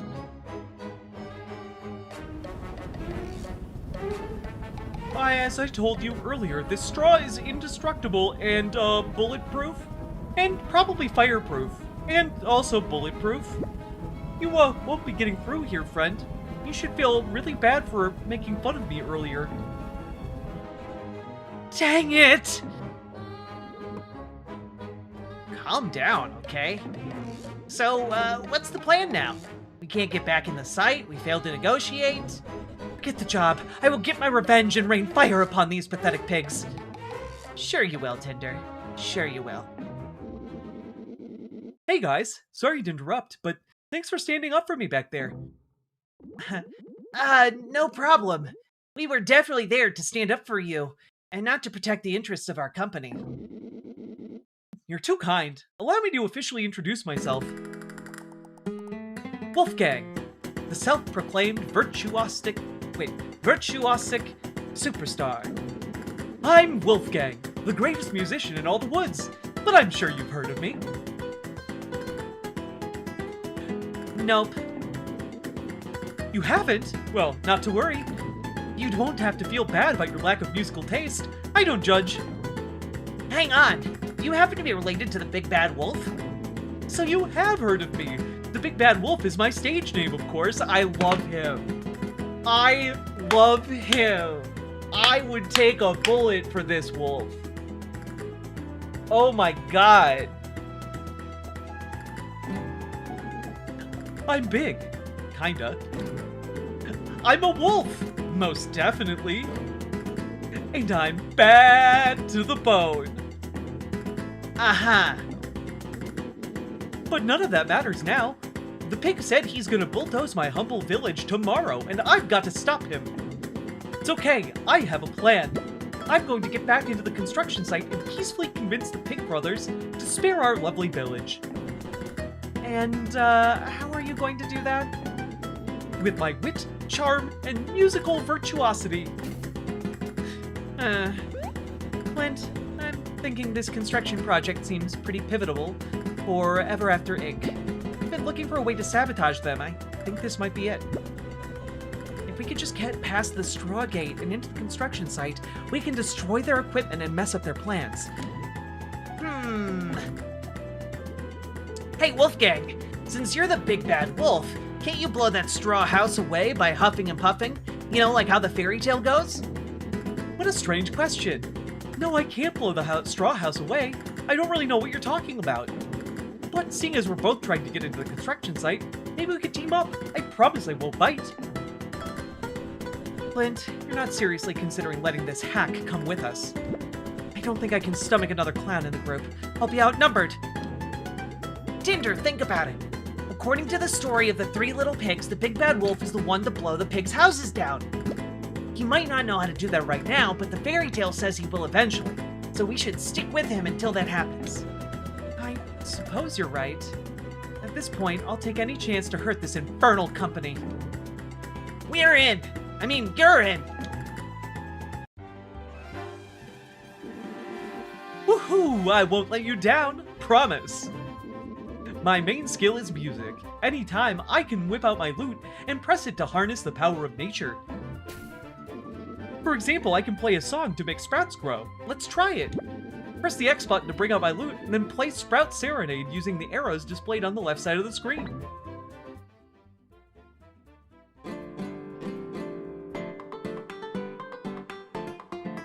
God, he's so adorable.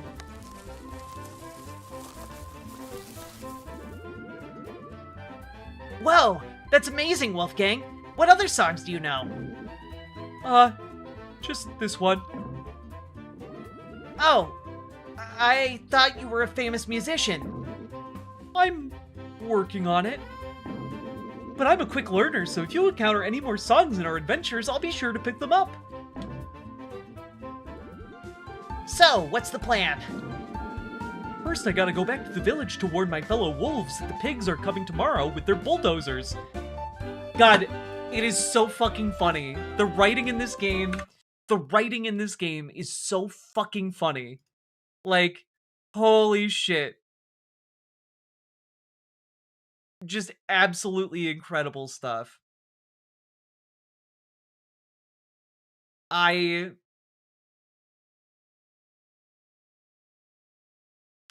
cannot wrap my head around it. Like, those pigs are coming tomorrow. It's such an incredible experience.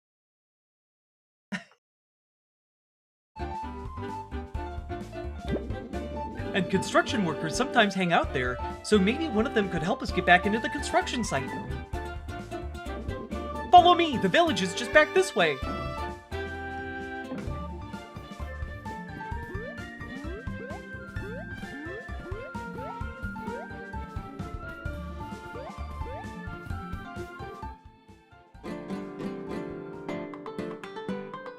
Look at the plant, it dances! The plant is dancing! Look at how adorable that is!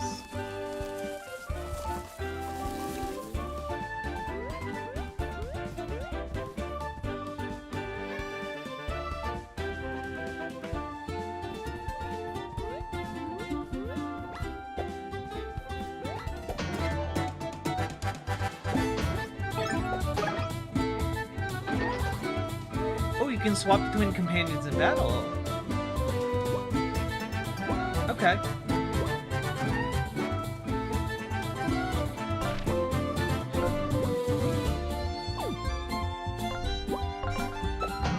Oh, shit! Okay. I didn't know it worked that way.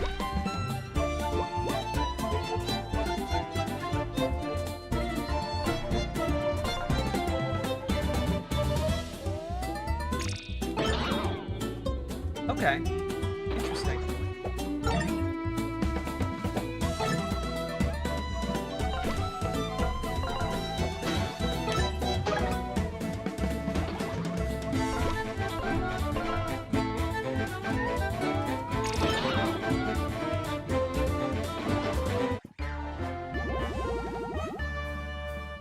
They're so adorable.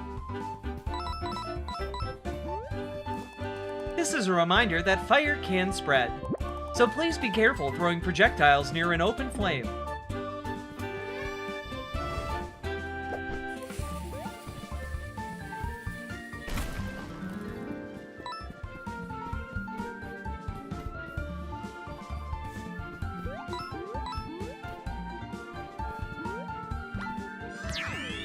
Oh god.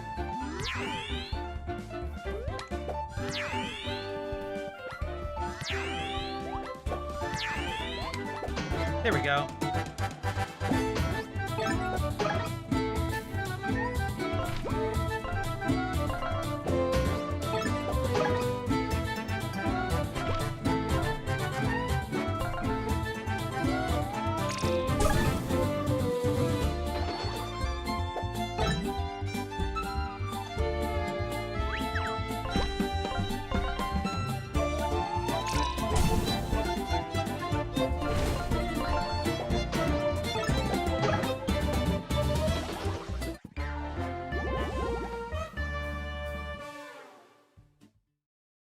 Chuck Schumer would love this wolf, always wagging his tail aroused.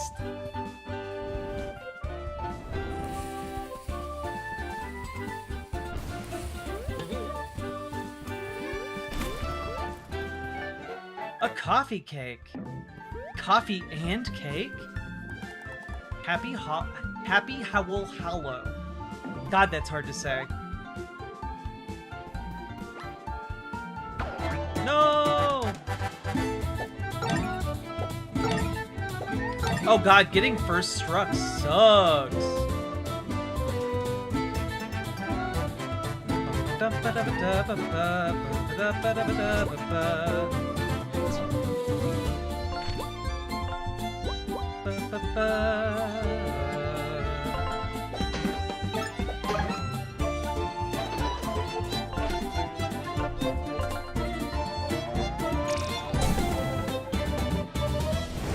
The people are a woo.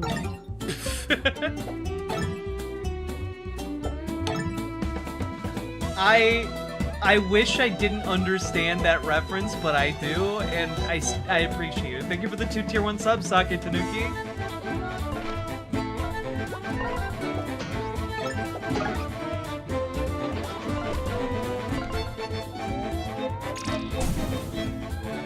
There's so many gnomes.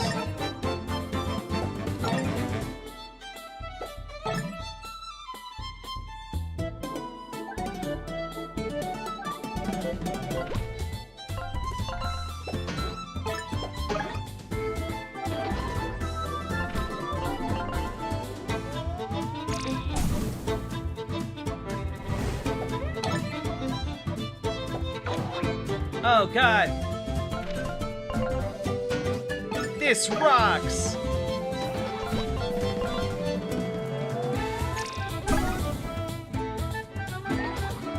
God, I gotta be honest with you, we have been truly blessed this year with video games that have soundtracks that are just absolute bangers.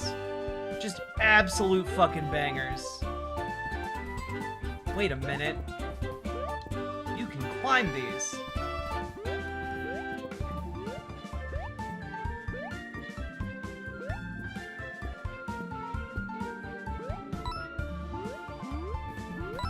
There we go. Buckler Blitz! Throw the buckler and jump on top of the enemy in this stylish maneuver. Just watched the first half of Season 4 at Bridgerton? That sounds lovely.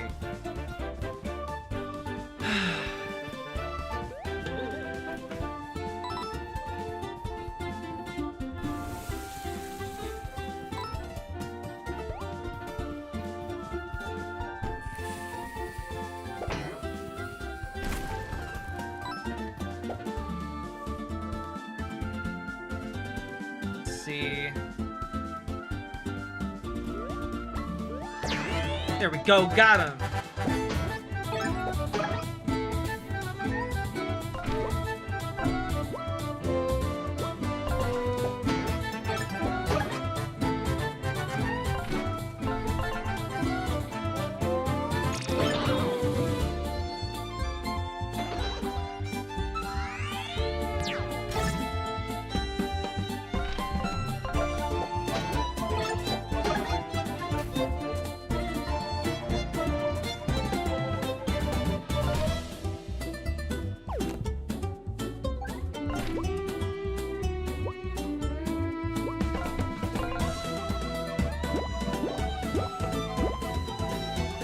Hell yeah! Ow.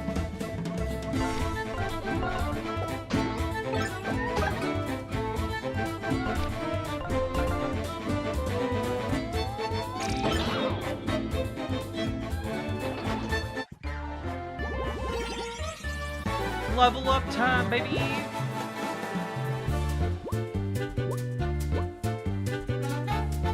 Give me more TP!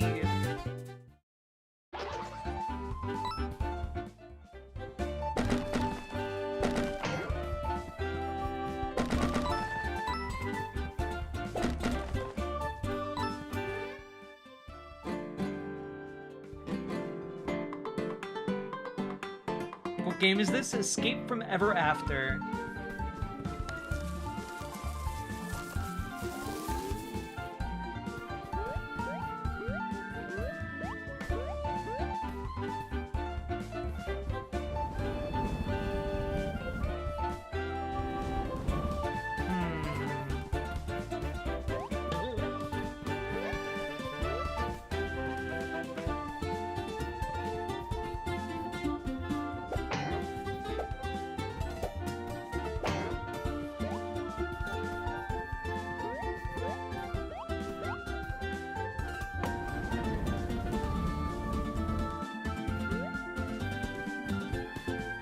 I feel like I should have a way to do this.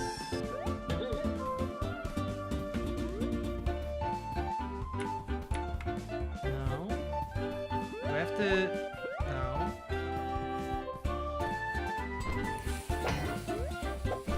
There we go. I just had to jump up and get it through the wick. Clever.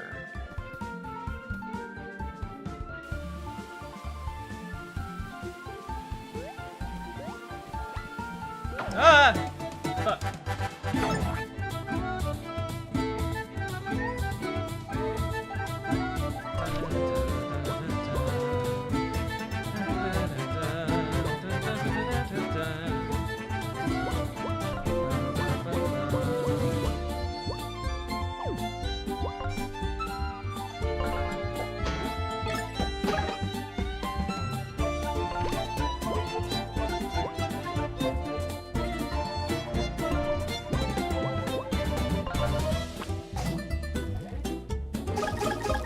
There we go. That was really strong.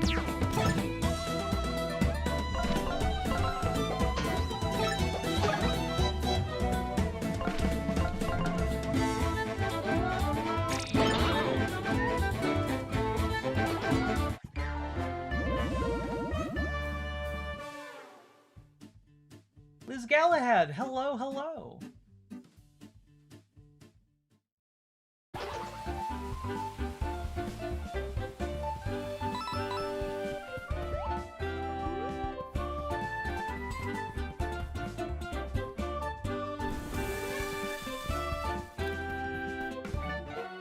A latte.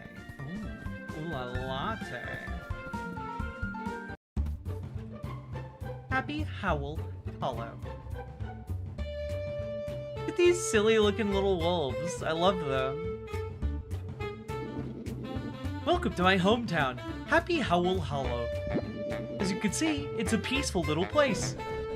What town? All I see are some crude little huts. Alright, Tinder, that's enough.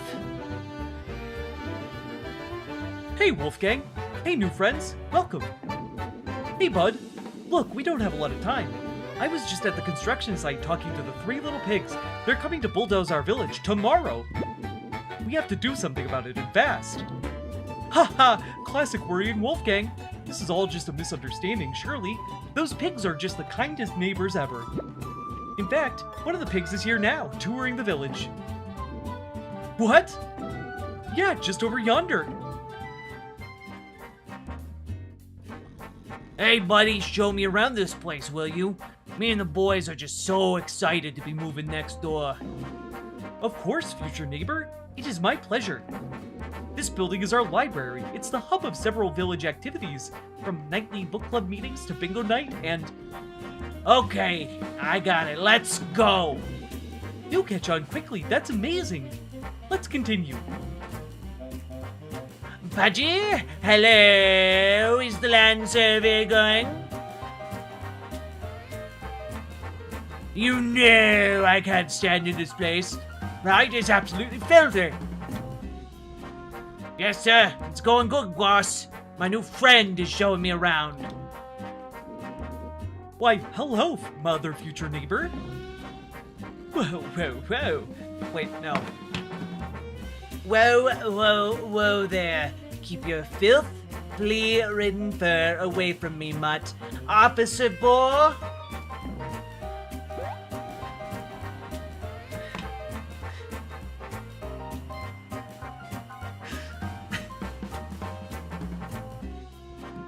Listen up, wolves. We're your 3 little piggy neighbors now. Don't bring your filth anywhere near me, and we'll get along just fine. Goodbye, sweeties. Wow, what a nice guy. Would you like to continue the tour now? Stop! This pig is not actually interested in our town for its rich, fascinating history. I don't know about that. He's been nothing but polite and gracious this entire time. The pigs are only pretending to be interested so they can learn more about our land before they bulldoze our homes. Hey, Furlicker, mind your business. We just kicked this guy off our site for trying to bite me. Now he's lying here. He's a menace. You're the liar. This tour is over. Get off our land. Yeah, whatever. I don't got time for this now. I'm coming back. Trust me. These pigs are a bunch of tryhards. Their whole villainous shtick could really use a bit of subtlety. Wolfgang, you scared him off. I hate to see you so worked up like this. Just relax, okay? Anyways, hope you all enjoy your stay here in Happy Howl Hollow. Yeah, so I didn't mention this to you guys, but my fellow townsfolk here don't really understand the danger the 3 little pigs pose. In fact, they don't really understand the concept of danger at all. They're all the kindest folks you'll ever meet. They're just a bit... dumb. No, they just like to see the best in everyone. Anyways, let's just ask around a bit. Someone's gotta be able to help us.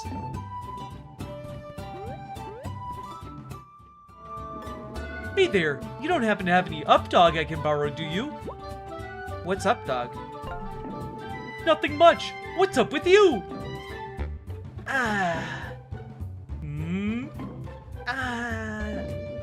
I've been working on that one for a while.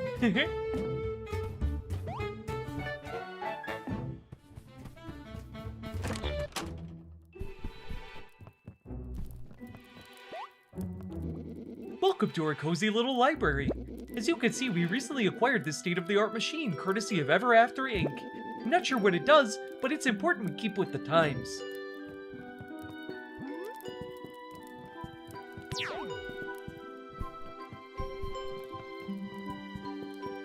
Oh, okay, it's a quick travel point. Cool.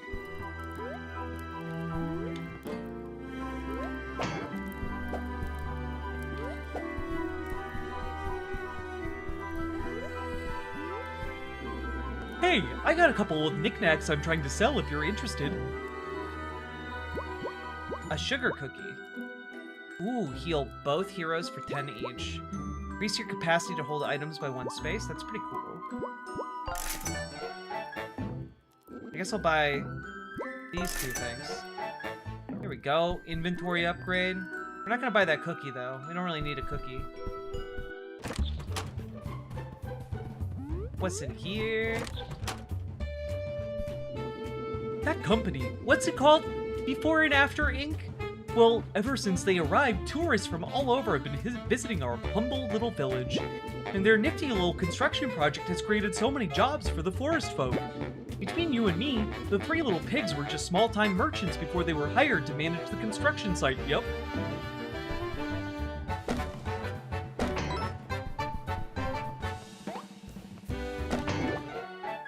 A snake plant.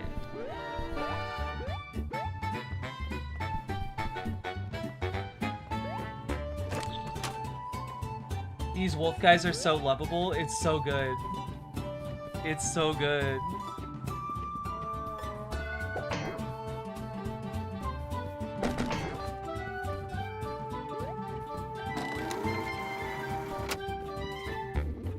Hey tourists, welcome to Happy Hollow Howl.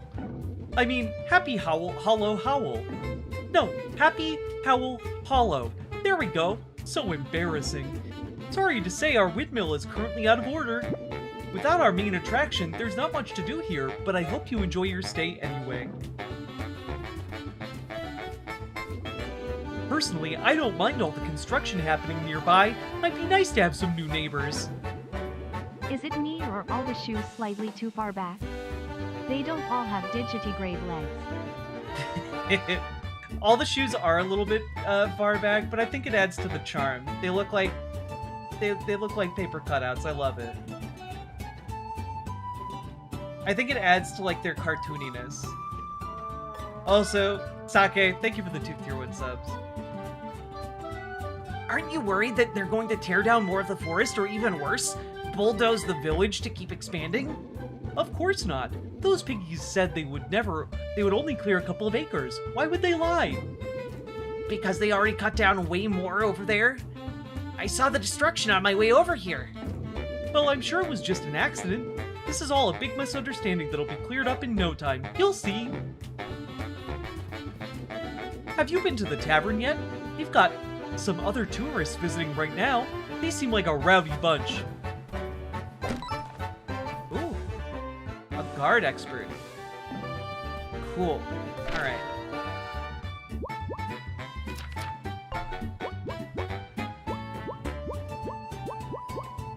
Ta-da.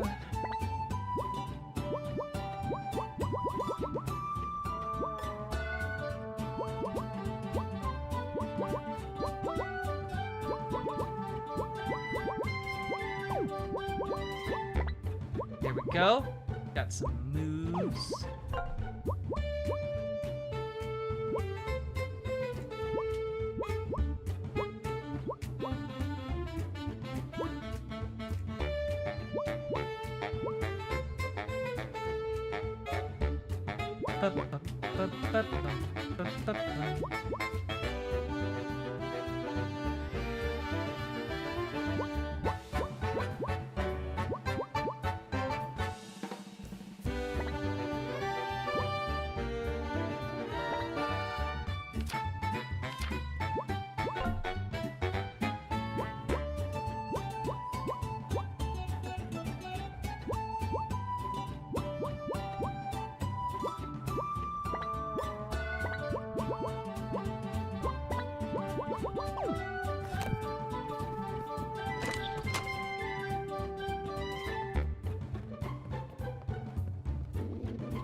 Have you seen my trinket anywhere?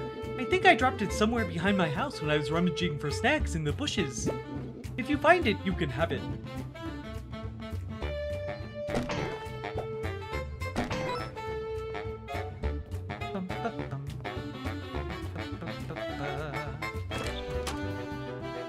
Also, thank you for supporting even a video game stream.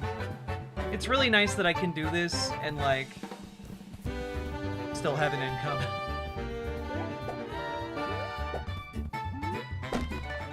A coffee. A barrel coffee.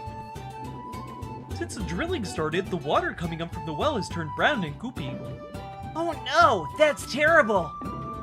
It's not so bad. Whenever I drink it, I start seeing pretty colors and get a wonderful floaty feeling. Uh-oh.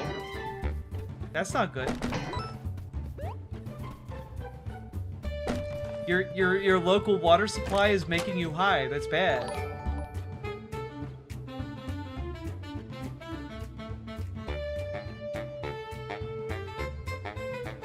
Took me way too long to realize the redhead isn't Mario. I think the redhead in question is Flint. What is smelling salts? Boba tea. These prices are outrageous. Buy anything you like. From the counter, that is. Everything back here is decoration only.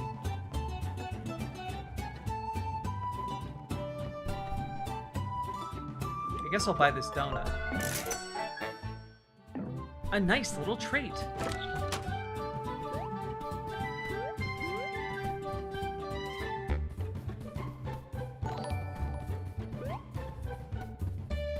Don't get high off your own supply. Sell it. That's right. Monetize that that LSD well.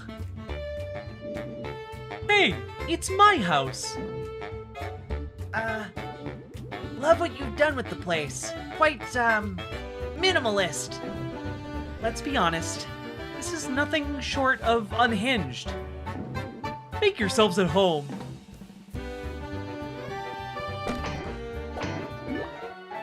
Big Bad Wolf poster. A poster of your favorite musician. Dude, why do you live like this?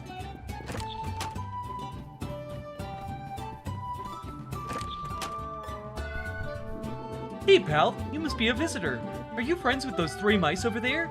They're sure causing quite the racket. Hey, bud. Can I do anything for you? A juice, perhaps? You got anything, a little stronger? You mean like milk? That's okay. Never mind. I was looking for some hard liquor. Like, maybe you have some kind of whiskey. Do wolves drink whiskey? Does that even exist in your storybook? Back in my storybook, I drink all the time, often quite heavily and uncontrollably. It's kind of a problem. You broke his only furniture? Oh no! I did. I'm a monster.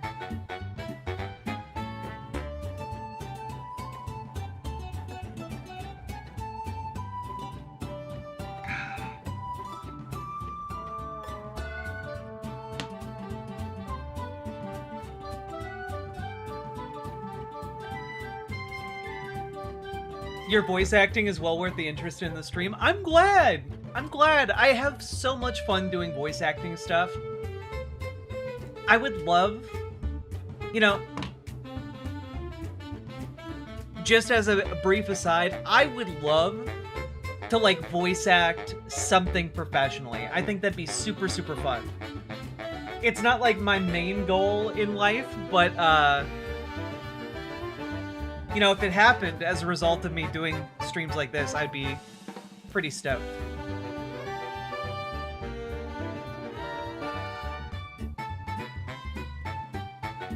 That's okay, never mind. I'll drink something else, like that hallucinogenic water outside.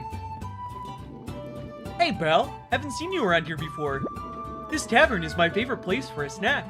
Only problem is they served my pie, and it's all totally cold. I have a solution to that, sir. Yum! Now my pie is perfect eating temperature. Holy fuck, this game is really funny. This game is really fucking funny. Holy shit.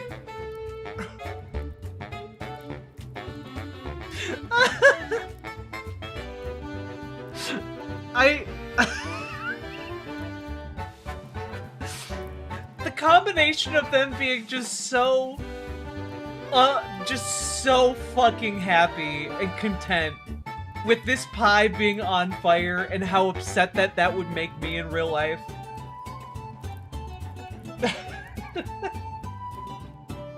God.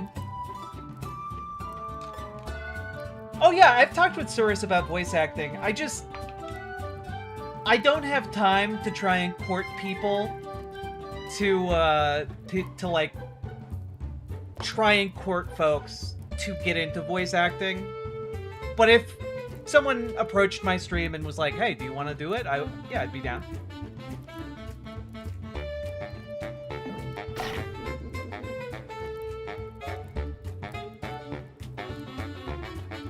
Oof, I ate that way too fast. Forgot to even use my spoon. Here, you want it? No, I don't. But I got a spoon now. The 3 blind mice? Well, 2 of you.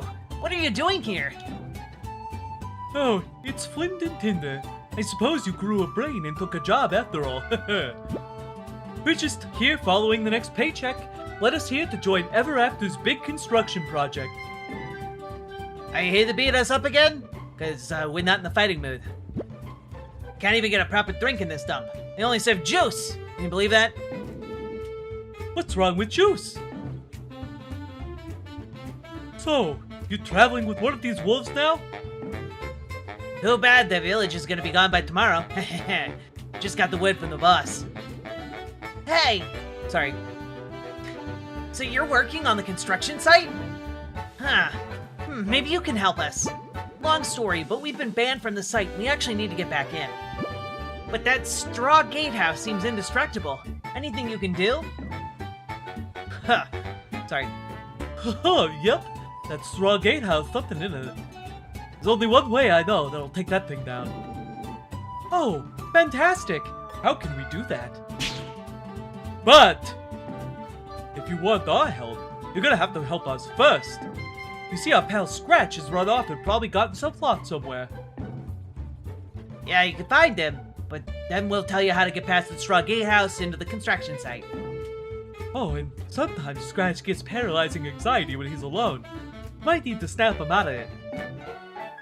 Fresh piece of cheese that can motivate even the most obstinate mouse.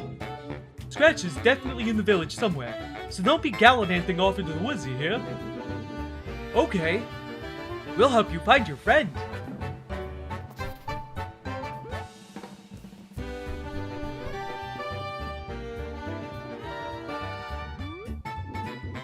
Hey buddy, you look tired.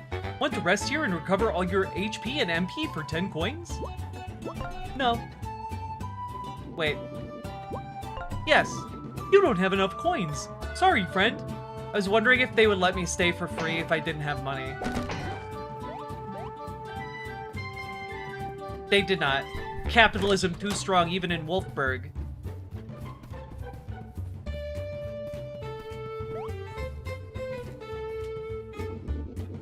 This here windmill is our town's pride and joy.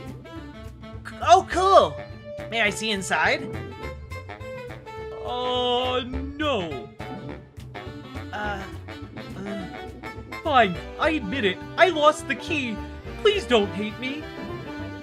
It's okay. We'll find it. Where did you last see it? Well, I was helping my pal Charlie with his garden over on the west side of town. Maybe I dropped it somewhere around there. We're on it! Nekosaurus, hello! Welcome, Raiders. Come on in. Is it true lactose intolerant people love cheese? Yes. Also, this is Escape from Ever After. It's so fucking good. I just lit a guy's pie on fire, and as a reward, he gave me a spoon. 10 out of 10.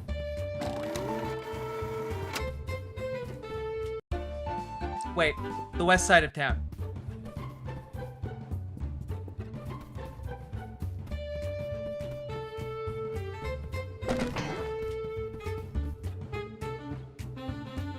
Welcome, Surus. Hope you had a good stream.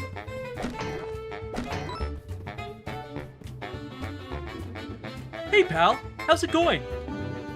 Hi! We're looking for the key to the windmill. We were just talking to one of your pals who says he must have dropped it while helping you with the garden. Oh, yup. We were mucking around in the dirt, planting these vegetables. Maybe it fell out of his pocket into the dirt somewhere with the vegetables. Okay. Do you mind if we try to dig it up? It's really important that we find this key. Sorry, but planting these sprouts was a lot of work. I can't let you dig them all up before they're ready to harvest. You know what they say though, patience is a virtue. Why not wait here with me in the sunshine until these plants are fully grown?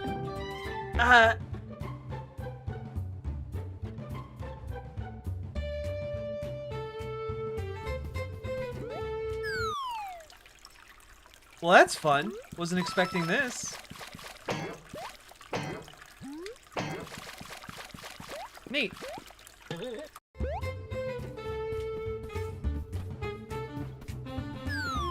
Oh, shit. Okay. It's a cliff.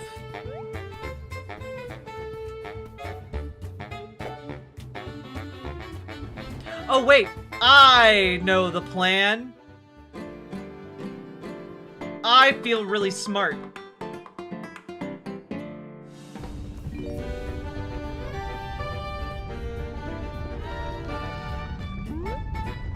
Oh, shit.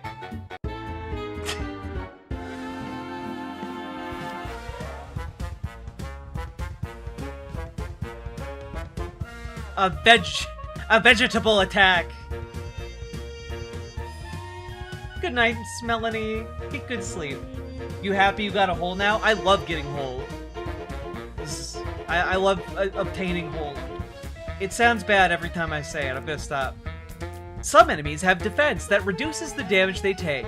Attacks with Pierce can ignore defense. Make sure to research new foes to see their stats.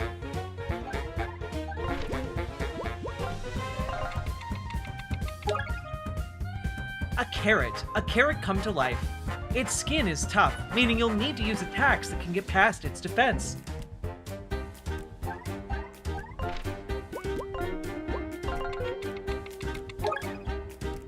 A raging flying tomato. Knock it down with a ranged attack. Oh shit, they do a lot of damage though.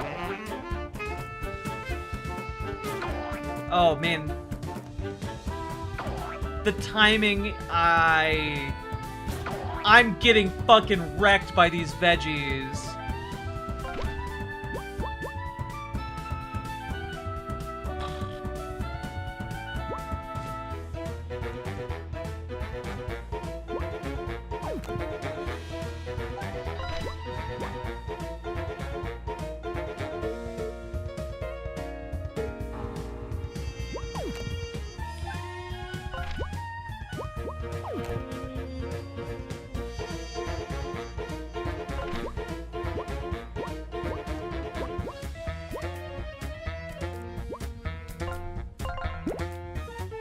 Okay.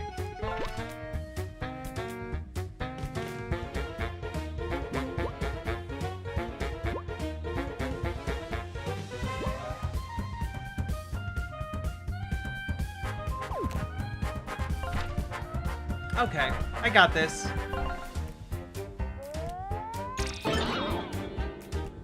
Oh shit, more veggies. Fuck. There we go. I got this. I got this! Hell yeah!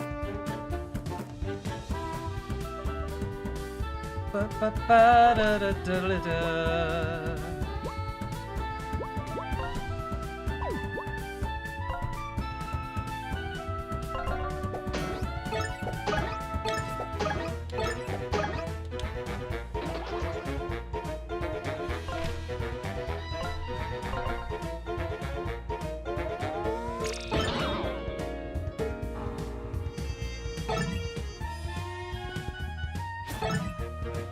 I got this! I don't got this! There we go, I got this.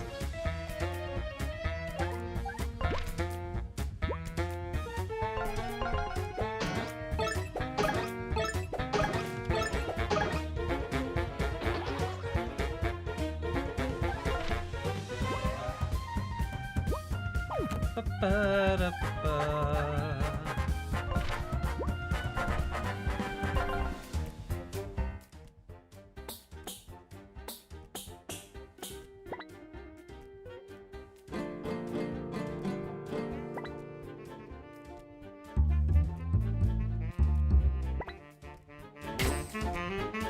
Hell yeah!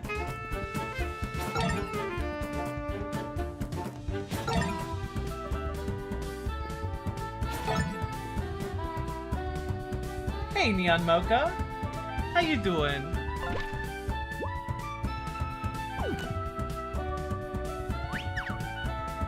I got a plan. Involves drinking coffee. A hot cup of joe.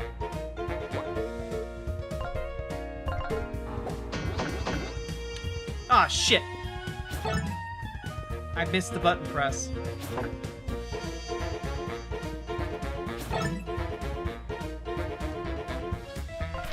It's fine.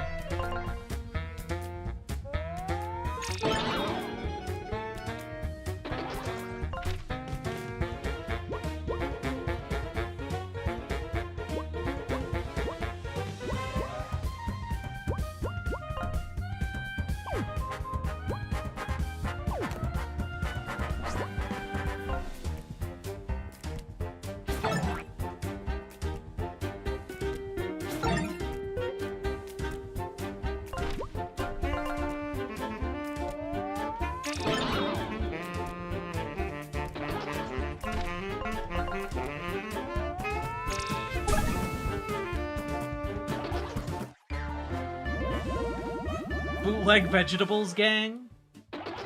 VeggieTales Gang.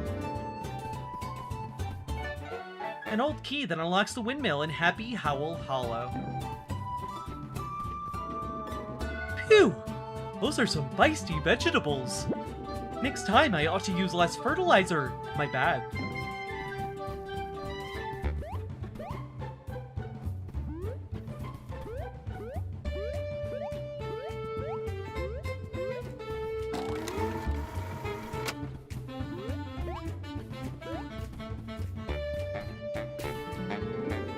Thanks for helping me. That was a close call.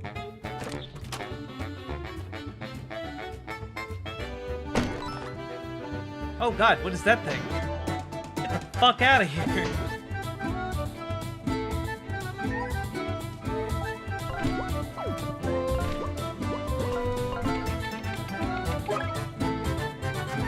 A mushroom.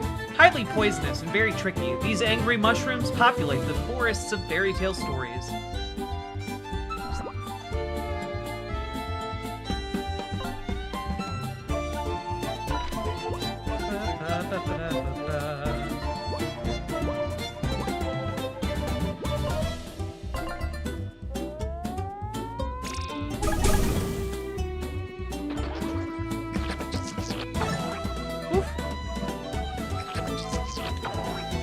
Ow. Watch out! Some enemies are capable of inflicting poison. This nasty status effect causes you to lose 1 defense. To cure poison, you must use an item that cures status effects.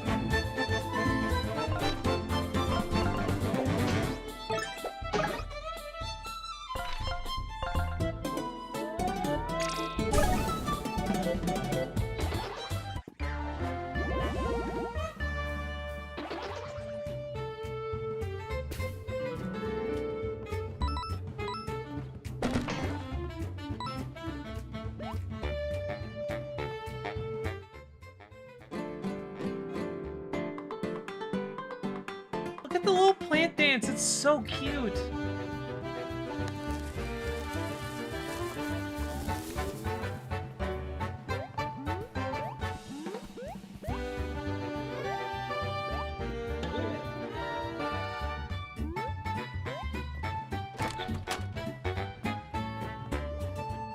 You have to help me, I'm stuck!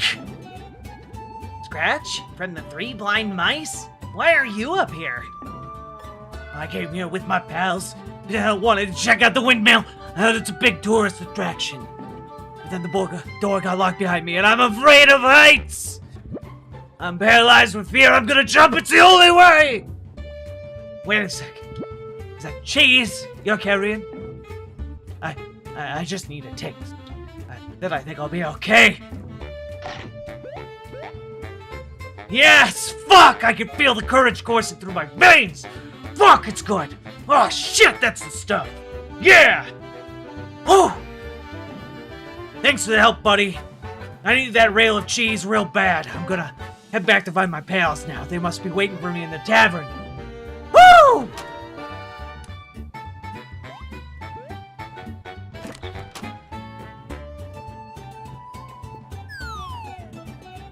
Oh, nothing special happens if I jump down there? Okay.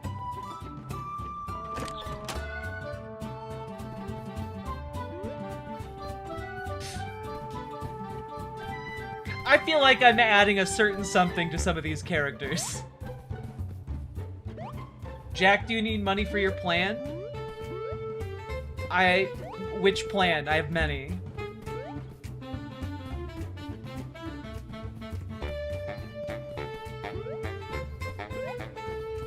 My default response is yes, though.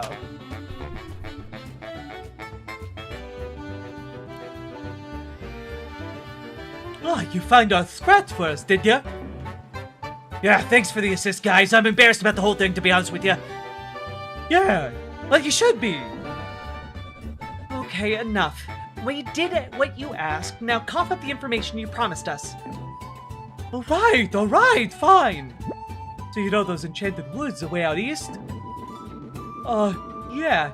You mean the woods guarded by a man-eating troll and fraught with unspeakable danger? That's the one! Rumors has it that there's some special power that lies out in the woods somewhere. A power so strong that it can certainly destroy the pigs' defense mechanisms. Yeah, them pigs are always mumbling to each other about it. They're weird about some good-for-nothing forest creature's gonna find it and destroy everything they built. That sounds totally plausible. We'll head there next and find this special power. When you know it, it turns out we're headed the same direction too. Yup, there's some rare trees that grow in the depths of the Enchanted Woods.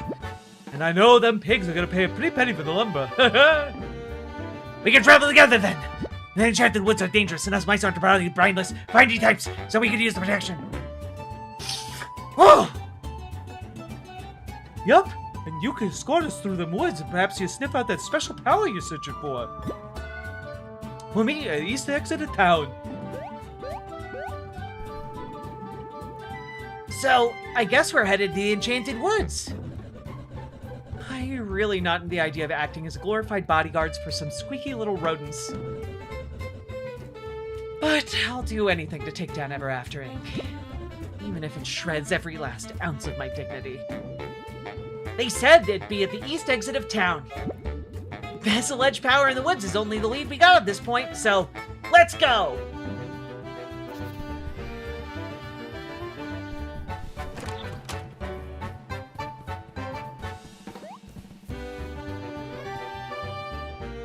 Out of our way! I need to toss a stick, Furball! No can do. Tiny hamsters. Danger lies beyond this point. A man-eating troll. And past him, the deep dark woods that'll swallow you whole. Yeah, we're coming through. Gosh, you're a feisty one. I can't let you go through for your own safety. We actually really need to get through. The very existence of this village depends on it. I don't know, Wolfgang. I'd feel terrible if you guys got hurt. Don't worry, my new friends are expert fighters. Nothing's gonna stop them, believe me. Okay, just be safe out there, and make sure you stock up on plenty of items. Alright, boys, let's move!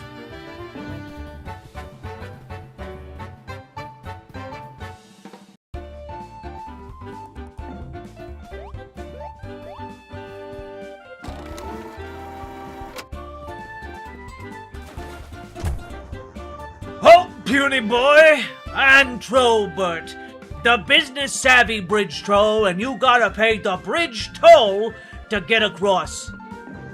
That will be... How much do you have on you? That'll be 16 coins. Absolutely not. Well then, that's your choice, but you're not getting past. Look, we need to get across the bridge and don't have time for this. We're coming through one way or another. Well then, time to get smashed! Oh shit. Some enemies carry metal shields which cannot be burned. You'll have to find other ways to get around them.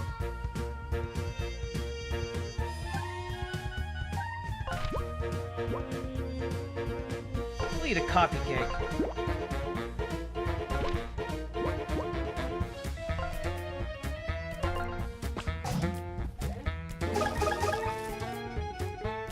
Oh shit.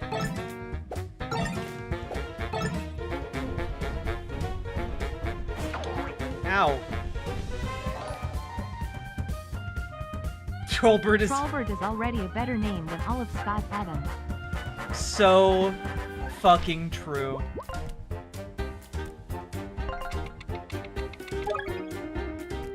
A purple gnome. Just like normal gnomes, but with a bit more health. Okay.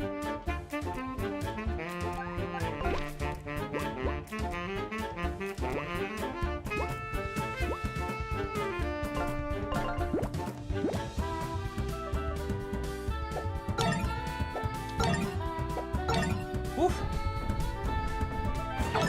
There we go. I'm gonna chuck this in your face. I'm warning you, this is gonna hurt bad. Just try and stop me. Oh no! A gnome!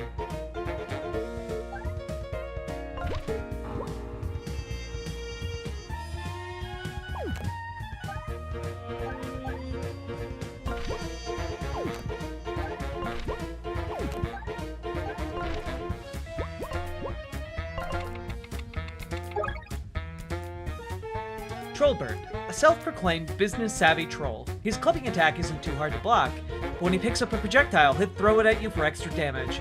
Try to use attacks that'll pierce his defense.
Ow! A woo!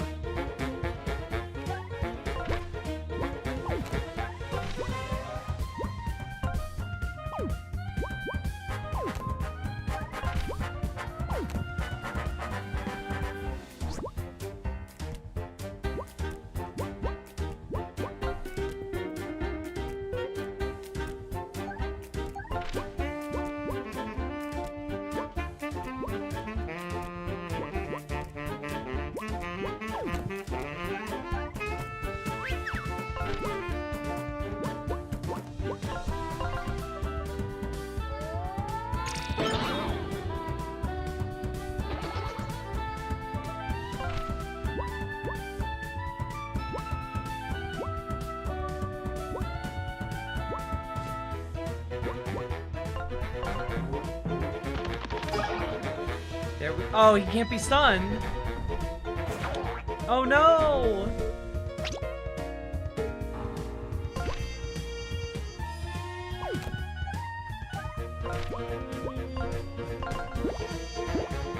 There we go.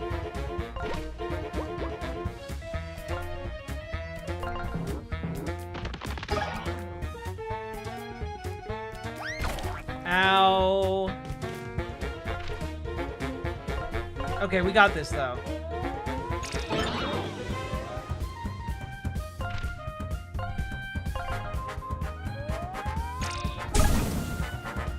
He's on fire. There we go.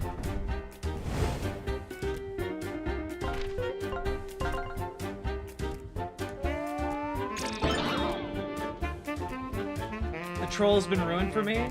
How so?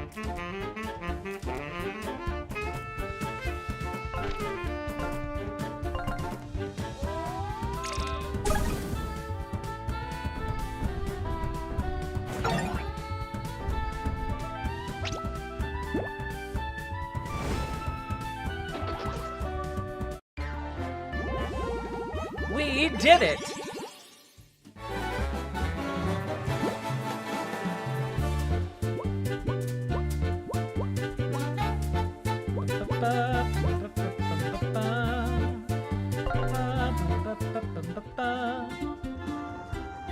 Cross Crescent Creed! It's very heavily influenced by Super Mario, or Super Paper Mario, or Paper Mario in general. Oh, whoa. You'll be so sorry you messed with me, I'll tell you that much. Yeah.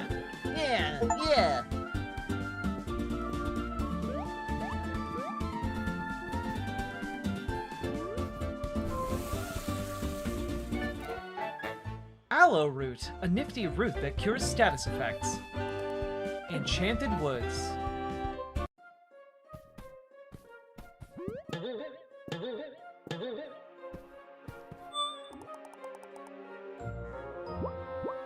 I'm good. I leveled up. These woods ain't so bad so far. Kinda peaceful, isn't it? Quiet, you! There'll be time to stop and sniff the roses later. Flint, what took you so long? We've been waiting forever. How'd you guys get past the bridge troll? What do you mean, how'd we get past them? We played the toll. Yeah, like the boss said, gotta support small businesses, especially this economy. Yeah. We also paid. Great then. Enough yakking. You guys go on ahead and scout a path for us. There's a hidden grove somewhere deep in these woods with trees worth their weight in gold. And the special power you're looking for, it's gotta be around here somewhere too.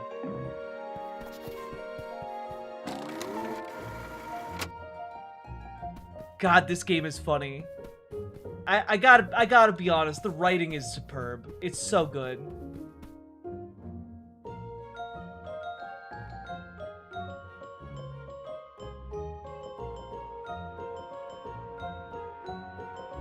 On an unrelated note, there's ice cream in the freezer. I exercised. Have I earned the treat? You have indeed.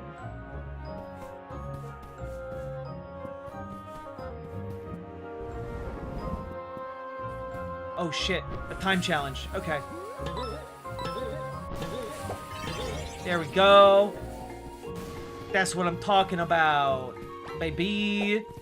Oh god, oh god, oh god, oh god, oh god, oh god, oh god, oh god, oh god, oh god, oh god, oh god, oh god, oh god, oh god. Fuck.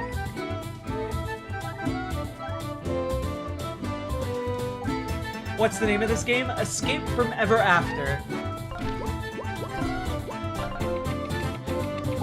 Also, this enemy design is creepy as hell. Good job.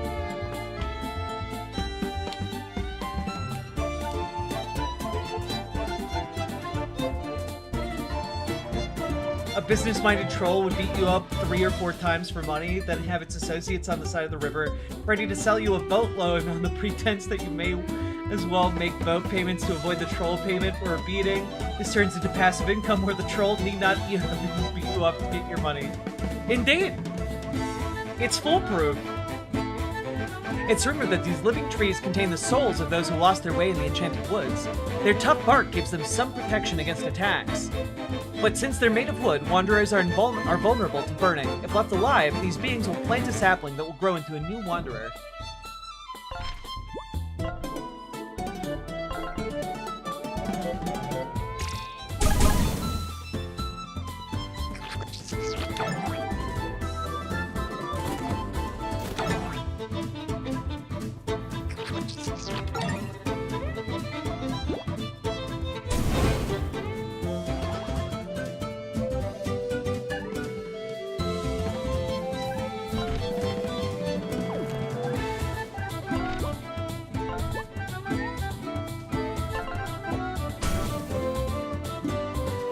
Oh, if it passes through a burning enemy, the shield also burns. That's so cool. That is so handy to know.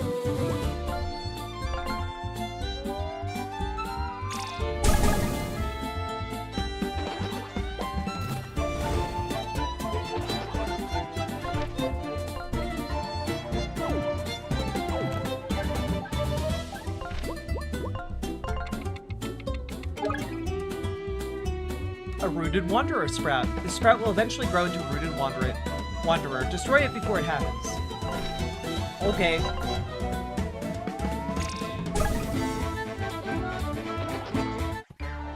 You're welcome, Cross Crescent Creed. Hope you're having a good time. There we go. Wait. More coins.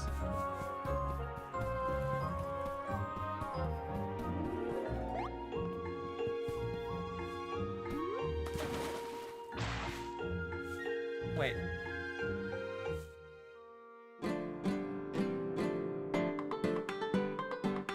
Does the lily pad respond to the song?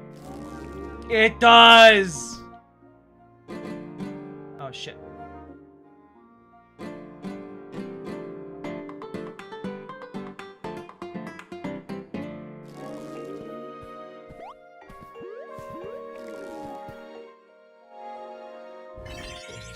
Huzzah!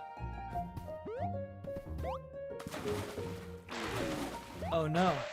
Wait. Okay, I can go this way.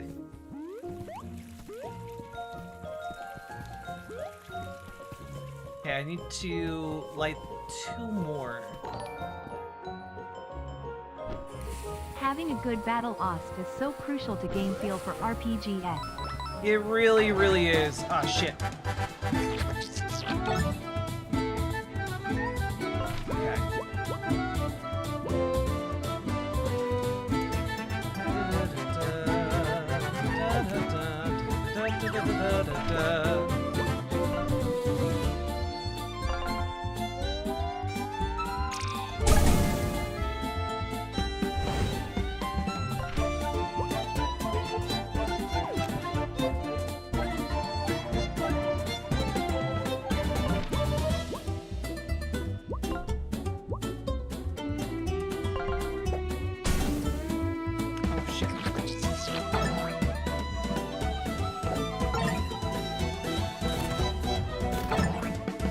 Wait, is he gonna throw the roll at me? Was he gonna throw the roll at me next time? Did I just give up a roll?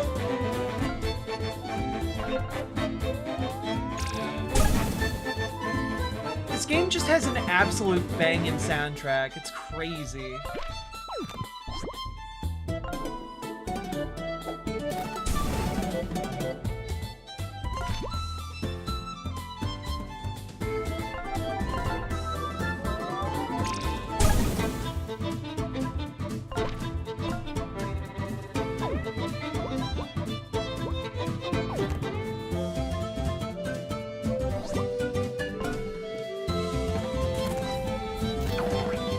Ouch. Oh shit, it only takes 1 turn? Alright, I guess.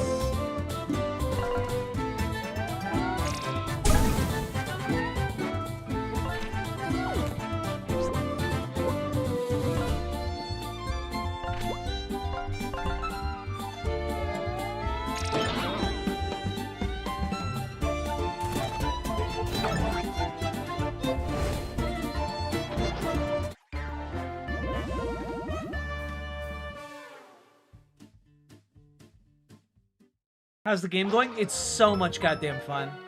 Okay, I do get the coffee cake. Cool.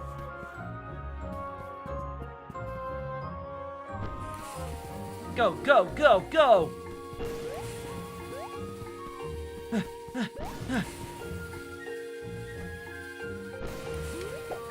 There we go. That's what I'm talking about.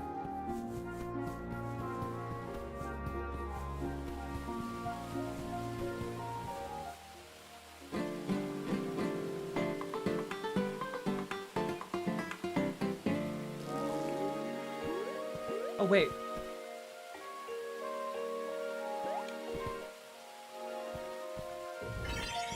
There we go.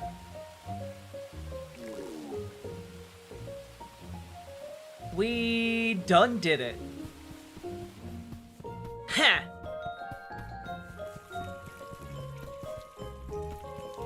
Do I get anything if I, like, jump in the water? No? Okay.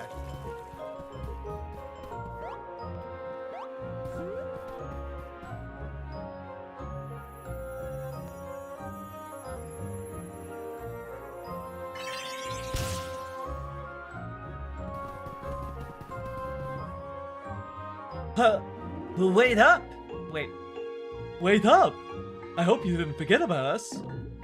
I could never. Okay, we'll be here if you need us. Keep up the good work, pal.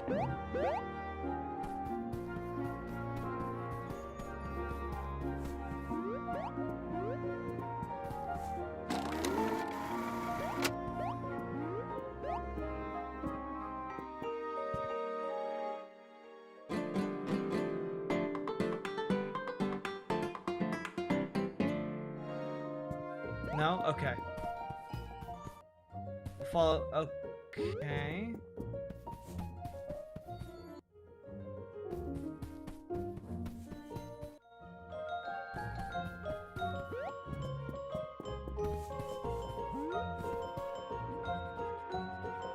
These tunnels are going nowhere. Have you checked out that shrine?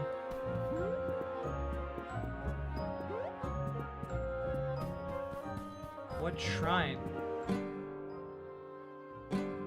Wait, I see.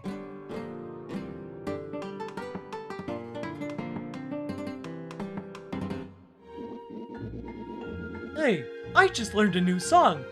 But what's it for? I can sense something is different.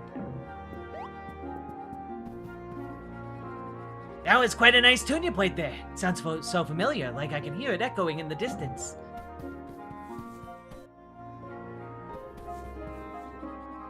Stand by the tunnels. You can hear music. What does it mean? There it is. There we go. We got the Lost Woods going on.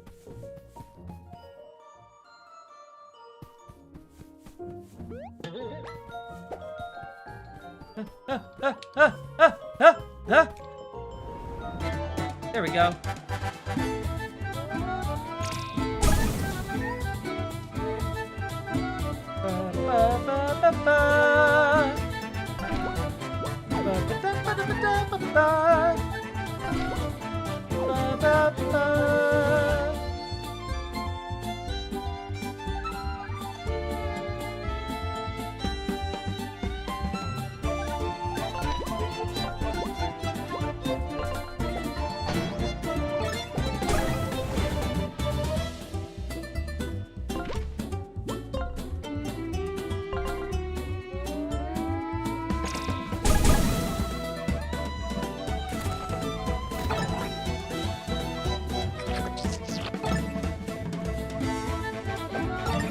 I really don't like the squirting noise that the mushrooms make. I don't care for it.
Squirting mushrooms, you say? Yeah, don't read too much into that, okay?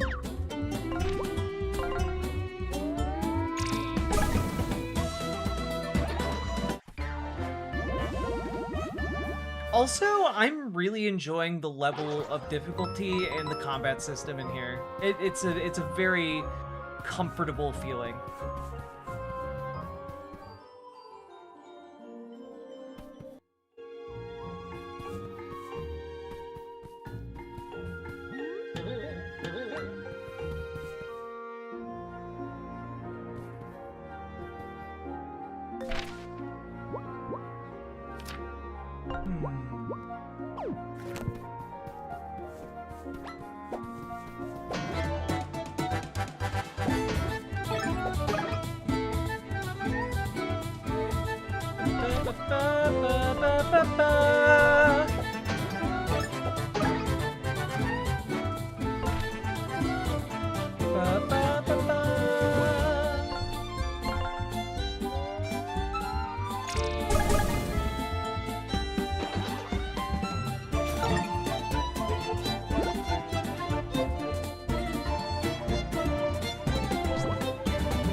Beans.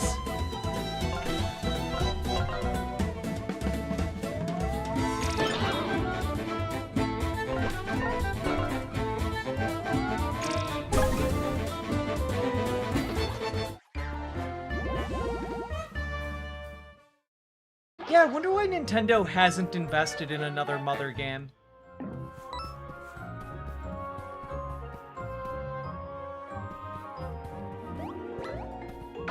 Ah, beans.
There's a concept trailer that looks like a Mother remake, similar to Super Mario RPG remake. It's so sad it's not real. That's so sad. Super Mario RPG remake was so goddamn satisfying. No! I need the money. I'm poor. Ah. Okay.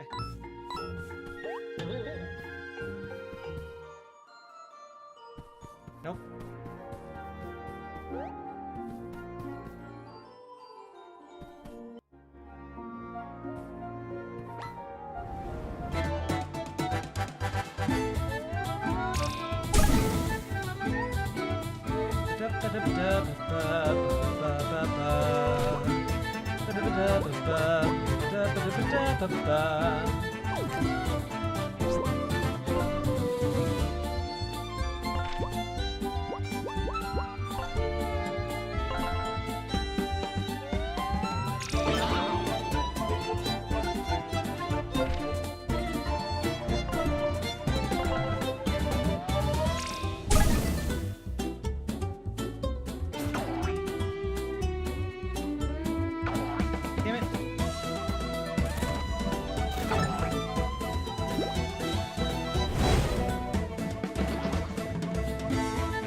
Max Danger, this game rocks. It's so fucking good.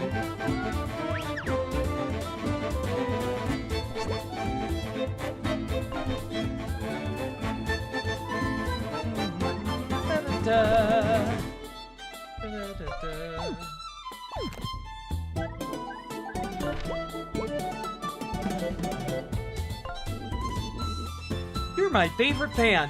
Probably my only fan.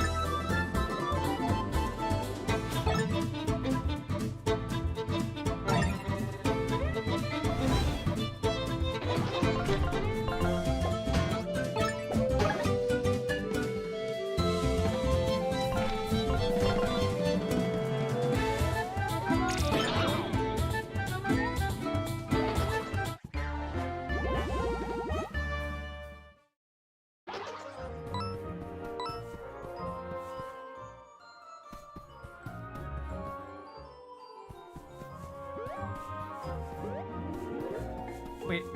Aha! An herbal tea.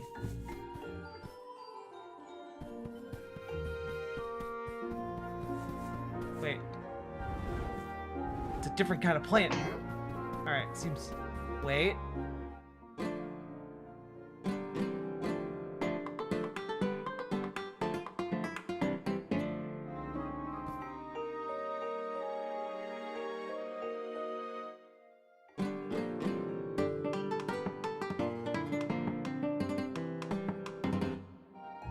Okay, didn't do anything to that plant. Thought it might.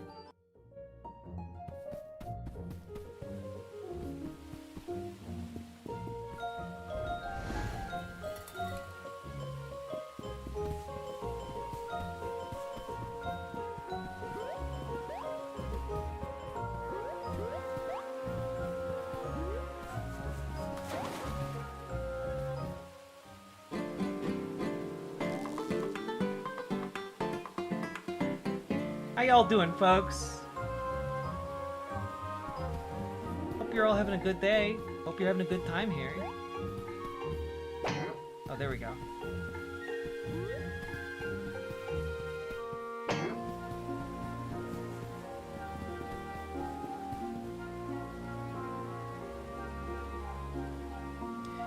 Giant apple.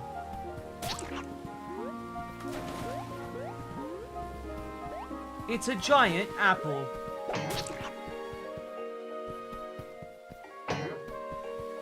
An apple unlike anything ever before seen. It's an apple.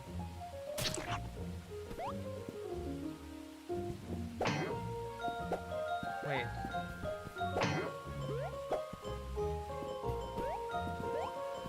What do we do with this apple?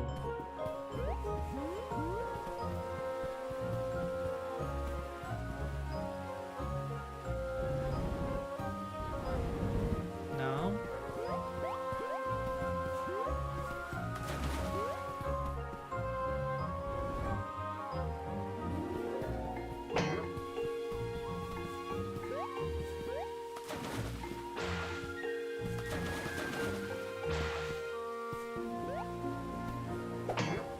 Okay, I can hit it when it's in the water. Also, the puzzles are actually pretty good.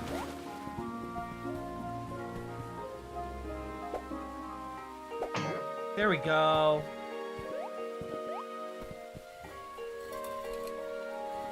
There we go.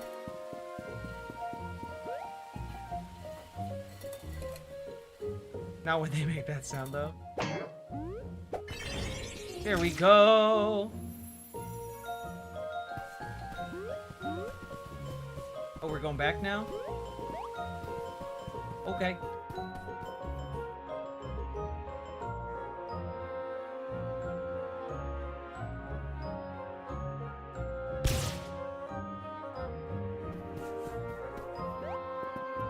I'm gonna save.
The whispers, but have you wait, no. Sorry. The whisper would have you are driving me crazy. They trying to help us or just trying to get us more lost?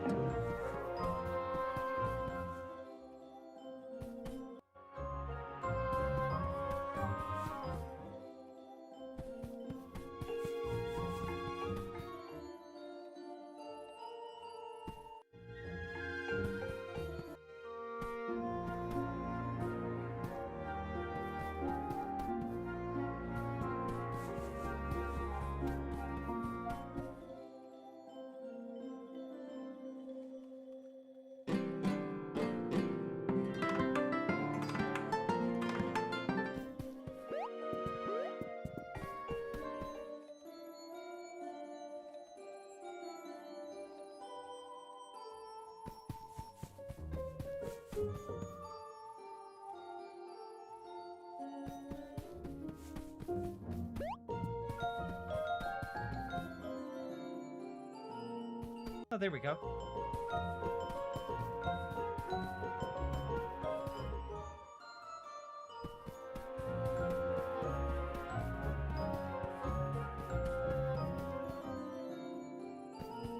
There we go.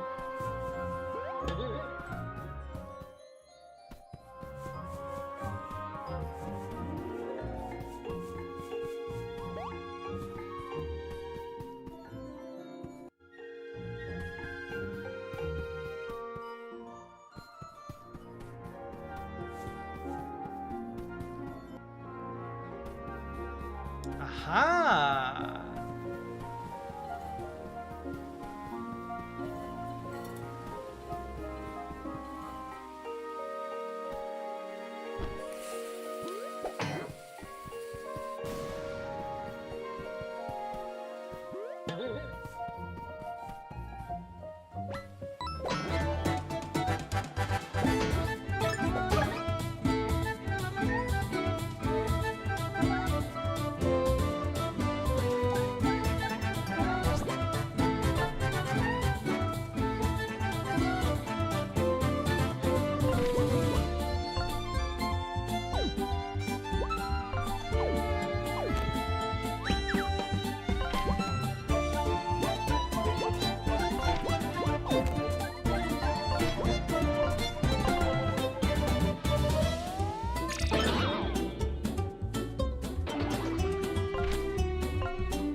This is the exact vibe I needed tonight.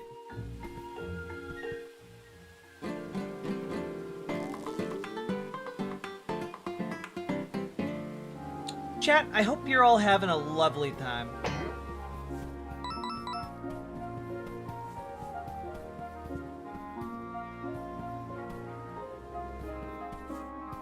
Oh shit. Oh shit.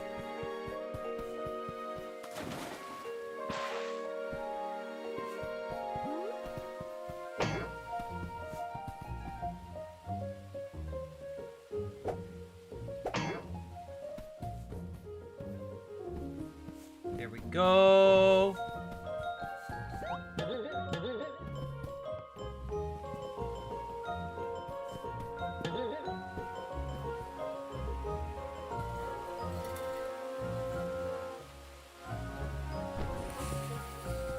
I'm painting while chat's talking about tea. Definitely enjoying the music. I always get weirdly self-conscious when I do gaming streams, like I'm doing something wrong. And like, it's weird because I know that's what like a lot of people who stream use it for. Oh god, oh god, oh god.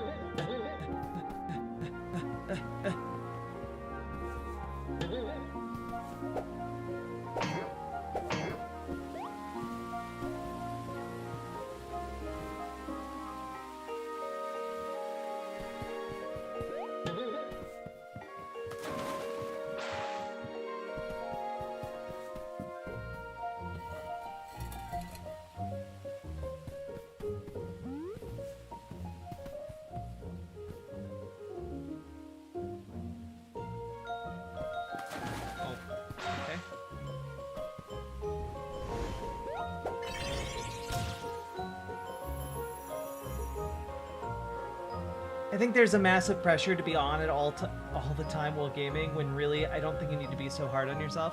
I appreciate that. That's true. Some chats are talking about squirting and apples and whatnot. It's true. I stand corrected.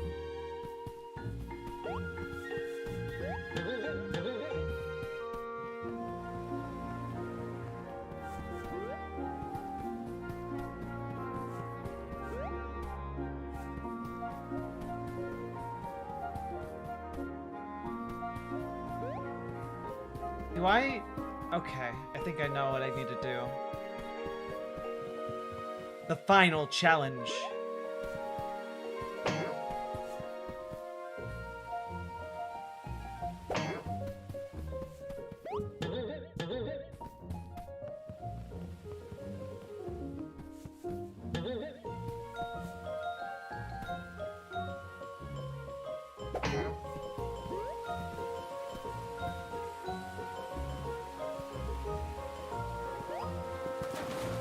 No! Damn it!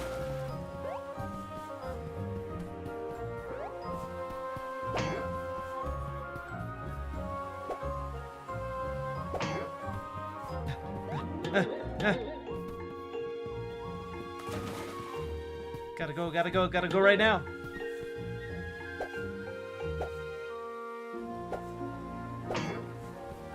She's not holding the controller right, fake gamer. Oh no. Oh no no. Oh no no no no. No. No, not like this. No! Okay.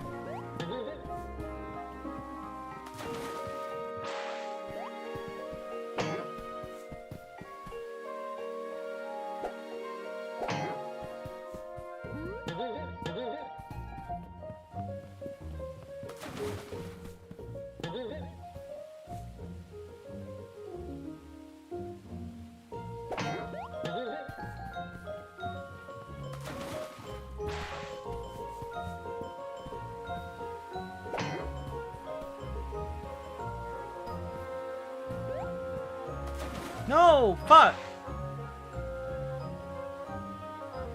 How does that help me? Wait, but how does that help me though? Fuck! Alright.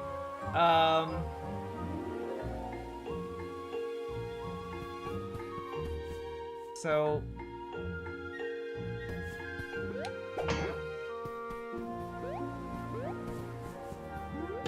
do I need to ride?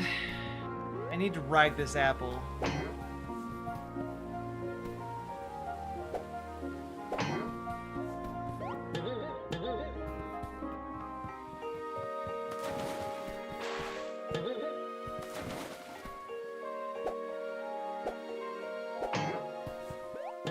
What?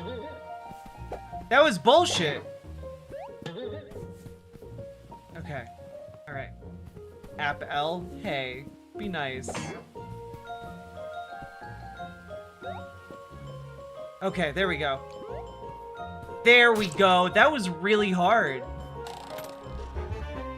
I got a precious bottle of ink.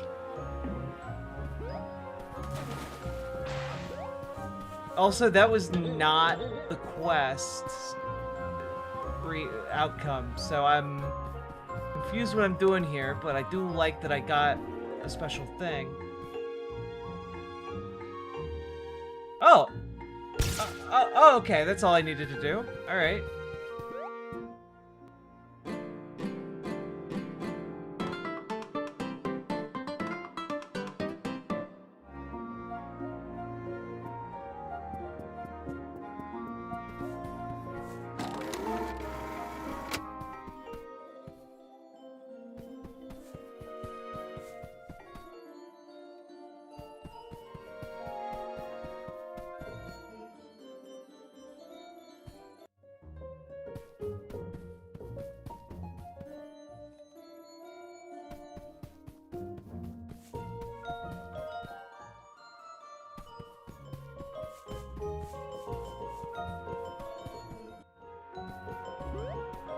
Oh ho ho, tricky.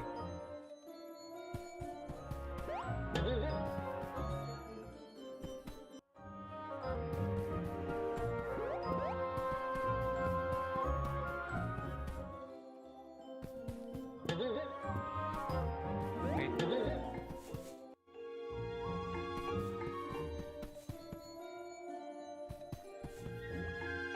That was quite a nice tune you played there. Sounds so familiar, like I can hear it echoing in the distance.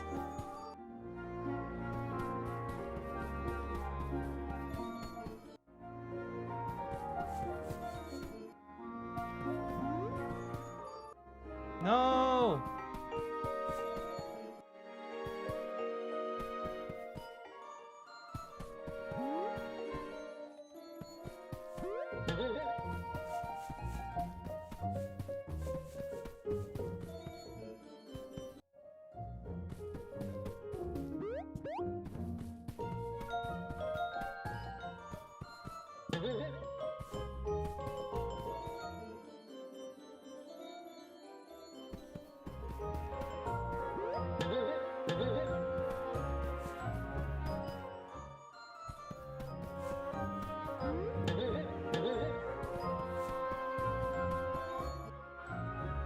There we go.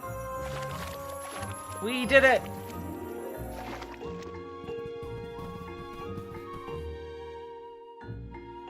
Sounds like some kind of euphemism. Yeah. There! The entrance to the Enchanted Grove is just ahead.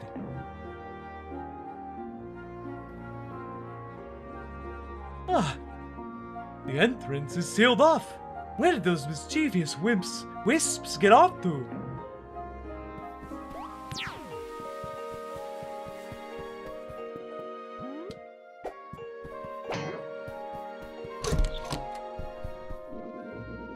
Oh, hello, a visitor. Wait, no. Oh, hello, a visitor. I rarely get those. Come have a seat. Welcome to my cabin. I run a unique business here in the woods. You've been collecting XP and getting stronger, no? Do you ever regret your choices? I can help you change that, for a cost. Usually I charge 75 coins to reshape your destiny, but for the first time, I'll offer my services free of charge. Would you like to use my services for free? This is the only time I can let you use this offer. No, not now, thanks. Come back anytime.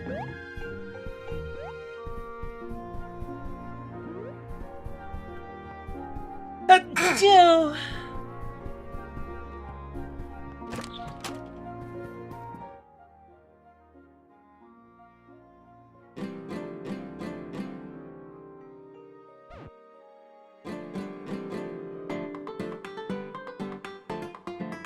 Thank you, Cross Crescent Creed.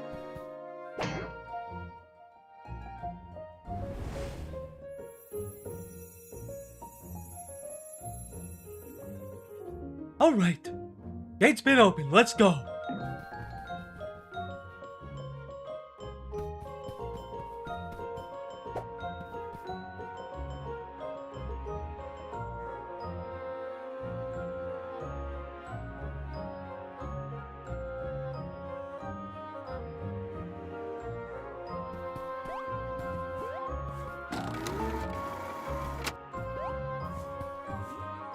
Alright boys, we made it!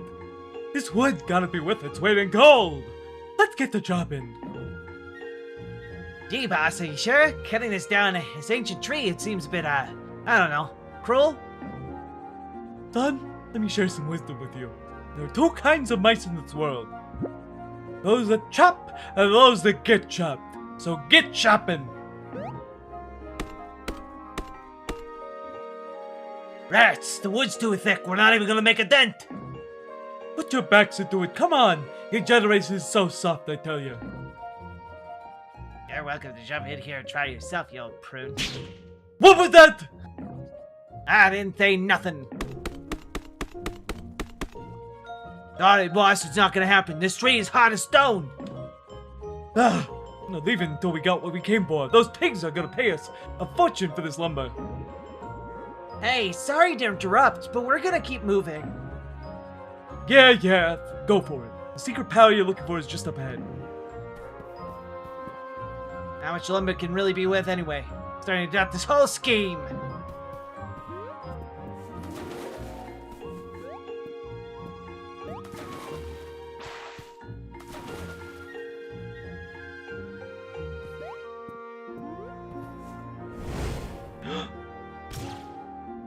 The flame.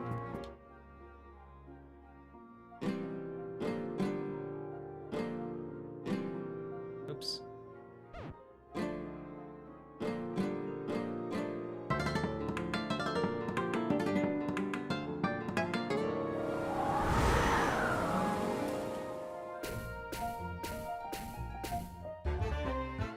Blustery Ballad, a song that summons a powerful gust of wind. You know what's wild? Like when I eat I've never beans. played any of the Paper Mario games.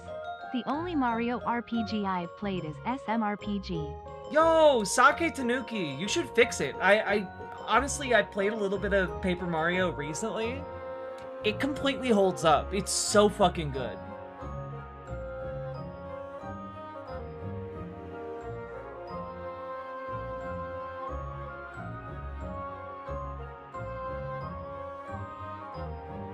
Also, Sake, thank you for the 2 tier 1 subs.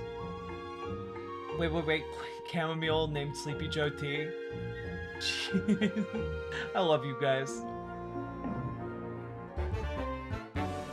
Summon a gust of wind that has a chance to blow weak enemies off the battlefield, just like after I eat beans.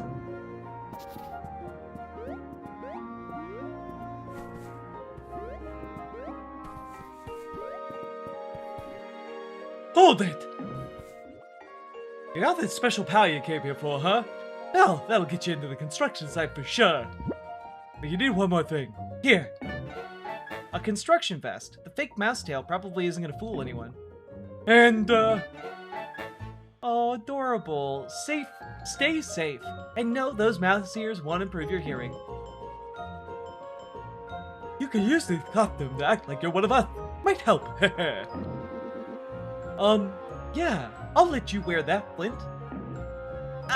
Thanks.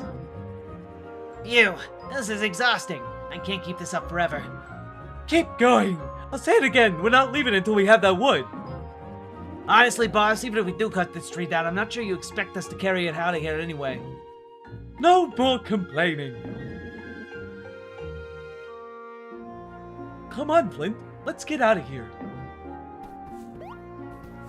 I was expecting a boss fight. Kinda cool that there wasn't one. It defied my expectation.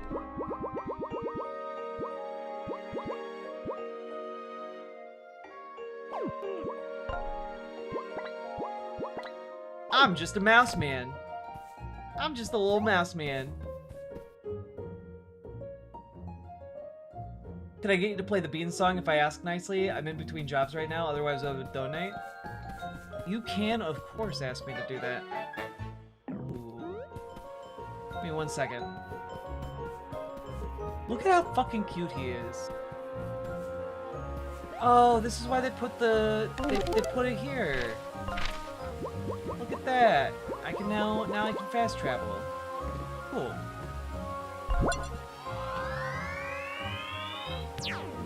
Pew!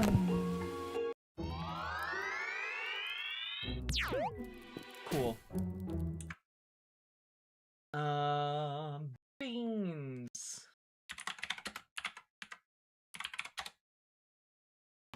Here you go. What? Give me the beans! I must have these beans! Beans? Why, I say, young fellow, did you say something about beans? Magical beans? Some mystical legumes? Well, I'll give you 1,000 gold pieces for it. Magic beans!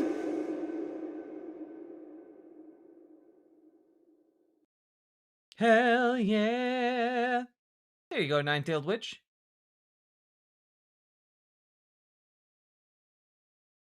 Some mystical legumes.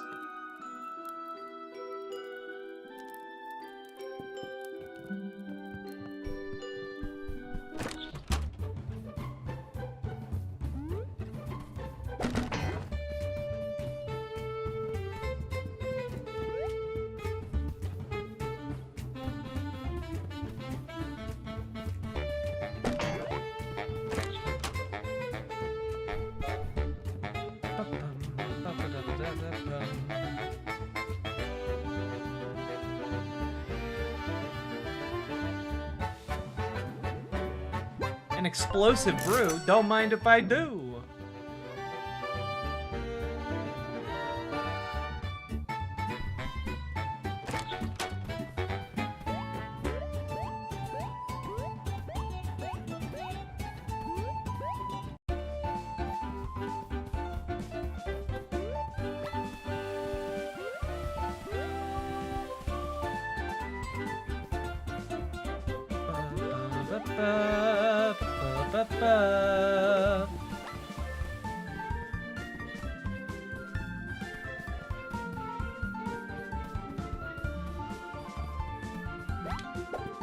Ooh.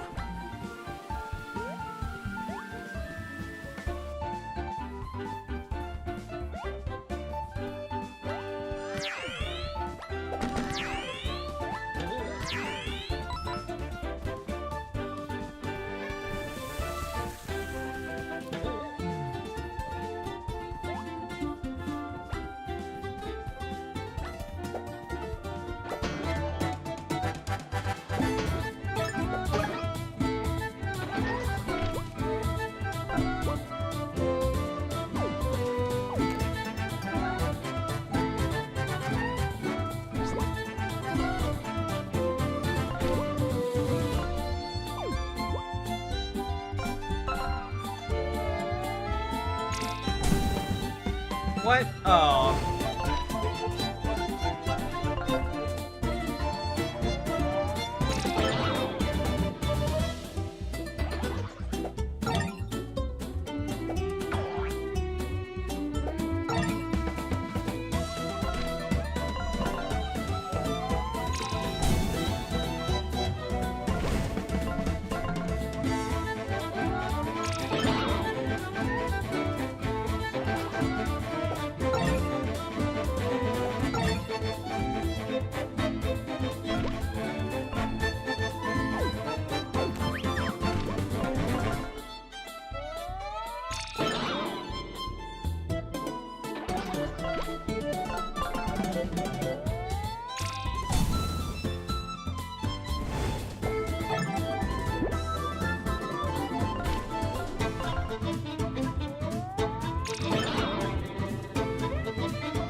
Did Blink go to Disney World?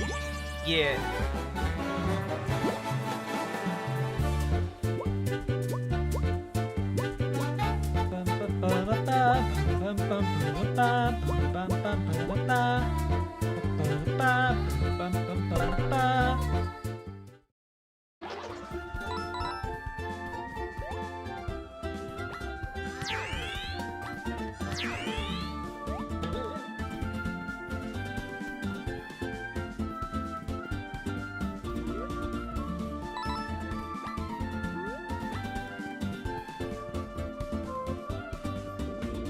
Oh, hiya, Wolfgang and friend.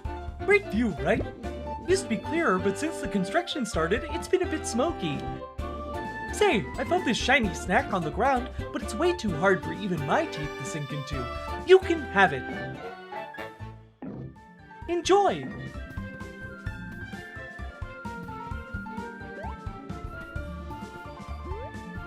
I love the wolves. I love them so much. They're so fucking cute.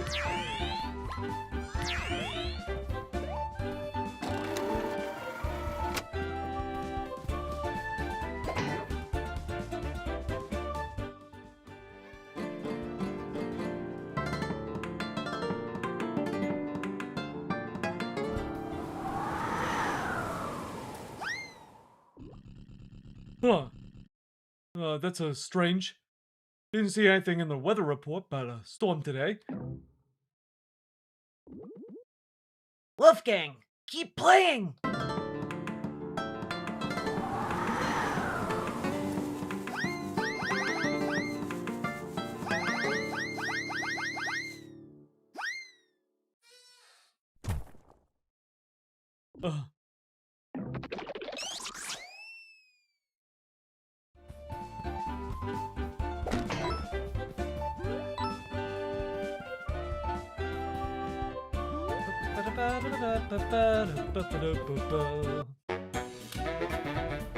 Oh, fuck yeah, this music. Intruder alert!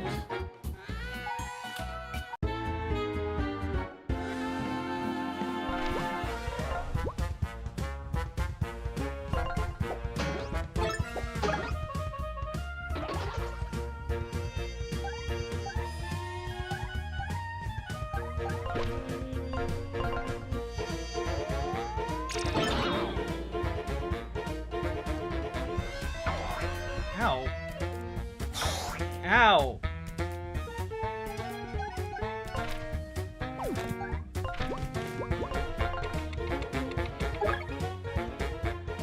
RoboPig, a loyal mechanical minion. As loyal mechanical minions of the Three Little Pigs, RoboPigs are pre-programmed to attack any intruder who dares enter the construction site.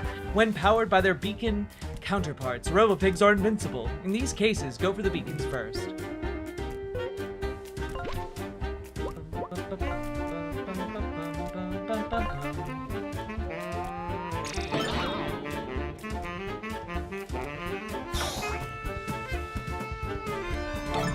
There we go.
another explosive.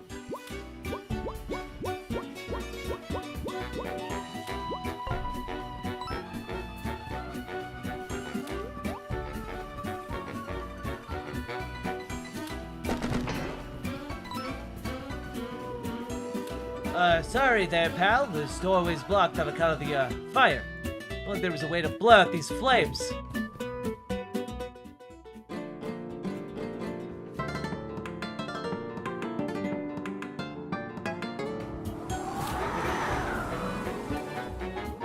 Whoa, the fire blew out! I knew things would go my way if I waited long enough.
Worker gnome.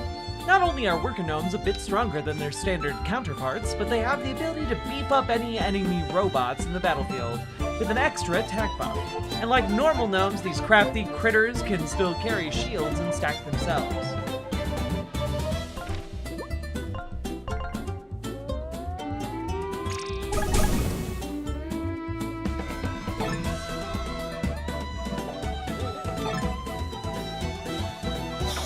Ow.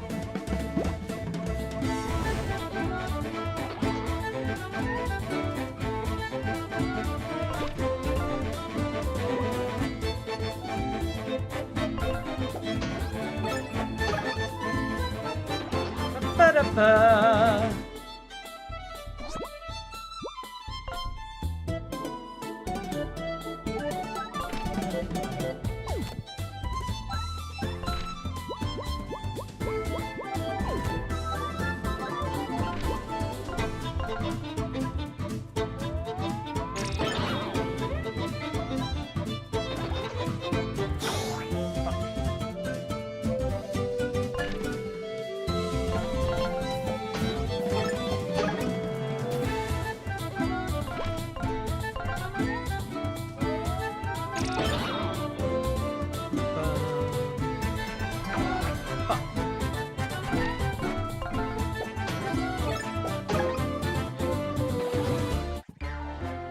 God, my ears love this. This is very pleasant.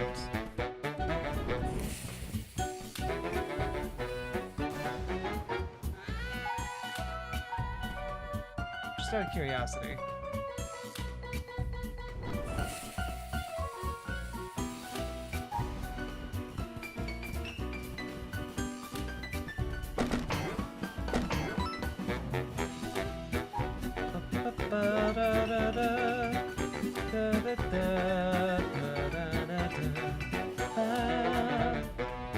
Fighting the pigs. We are fighting the pigs. A boba. Why, yes. I would like a boba. Give me that sweet, sweet boba tea, baby girl.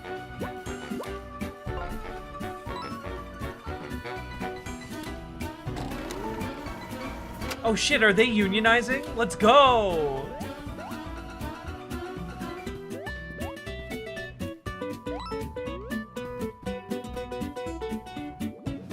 Hey, I was wondering where you mice went off to? All us unicorn workers are going strike. That's right, have you seen those crazy robots everywhere? Well, them pigs plan to use those rot machines to replace us all. We've had enough. We're planning to bring the picket line all the way to the boss's cushy residence. Problem is, they blocked the way forward with this crate. We can't get through. Will you help us? Will you stand in solidarity with your fellow worker? No, I don't support unions. Fuck off. Of course. Great, I knew you mice wouldn't let us down. Now, the only way to move that crate is by using that crane up there. Get the crane, all you need to do is take the yellow elevator you passed back at the entrance. Not a problem. We'll take the elevator up and use the crane to remove the crate. You just need to use the key to operate the elevator. Here you go, you can have mine. Is what I would say if I still had it. Classic. So where might your key be? Clearly the pigs are cutting uni corners. That was so fucking good. That was so good. Sake Tanuki, thank you for the 2 tier 1 subs and for that supreme pun. God damn. That burly looking pig confiscated it from me and took it past that way. So you're gonna have to hop the river to retrieve the key yourself. You look young and spry, shouldn't be a problem for you.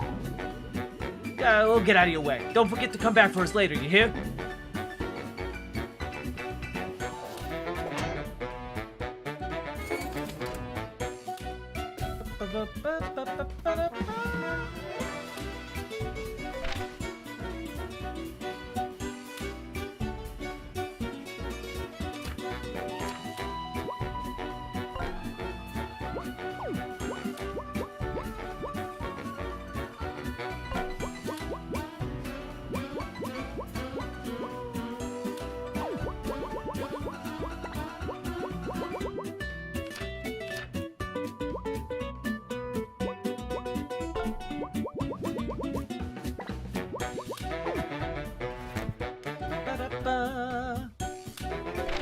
Wait.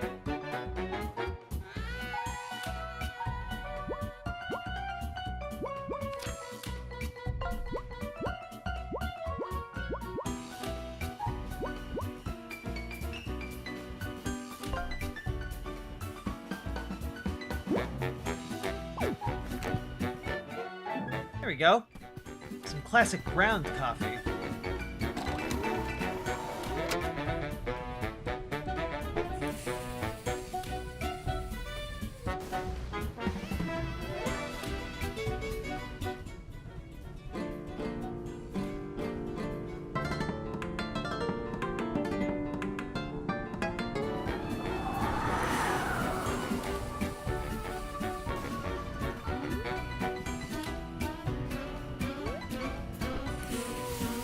Ouch.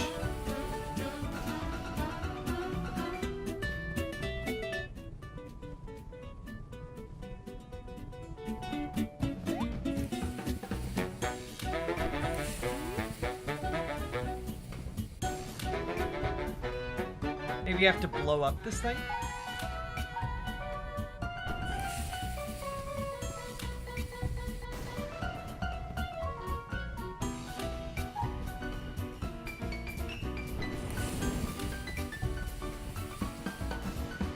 No.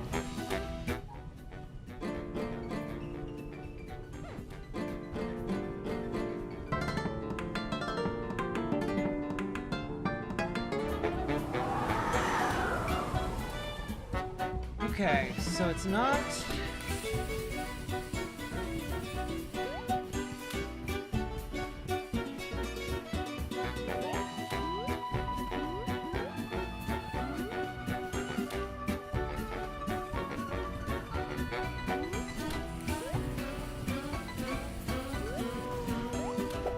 Wait.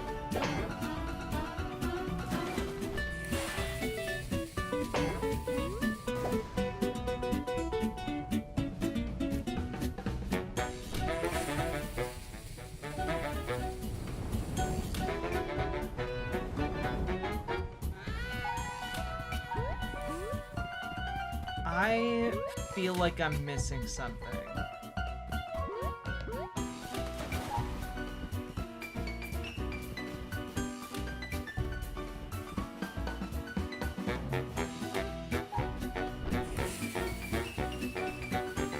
There we go. Shit.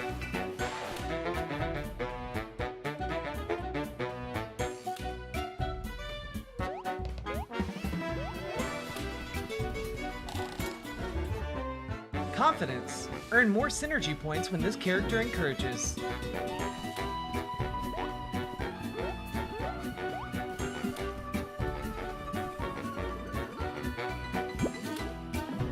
Okay.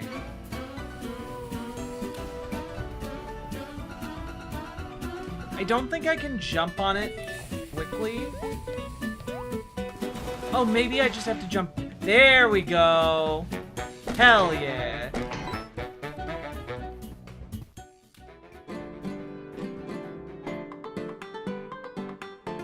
Why is the water so nasty?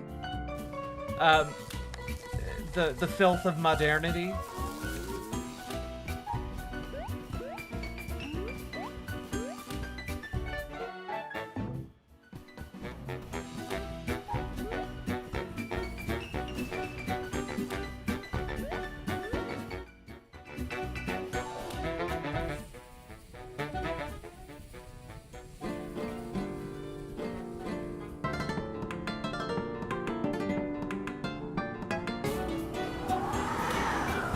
Oh! I feel really stupid.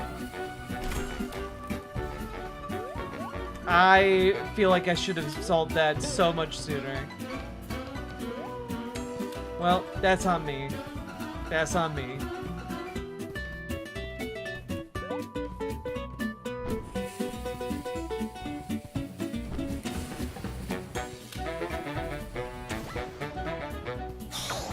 Aw, shit.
There we go.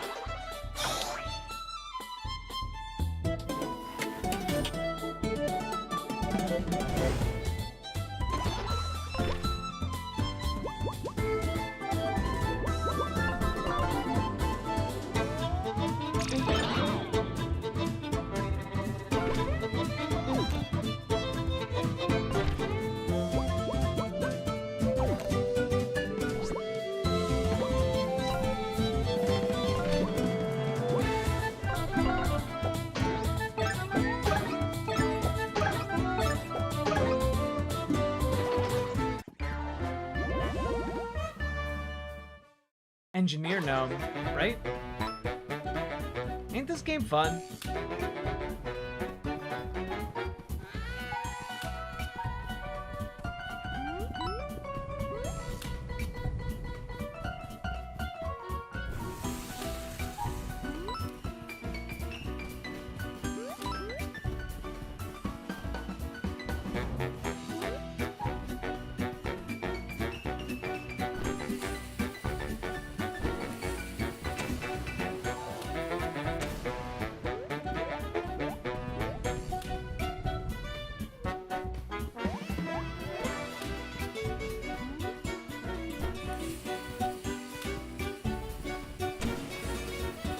Oh, I see.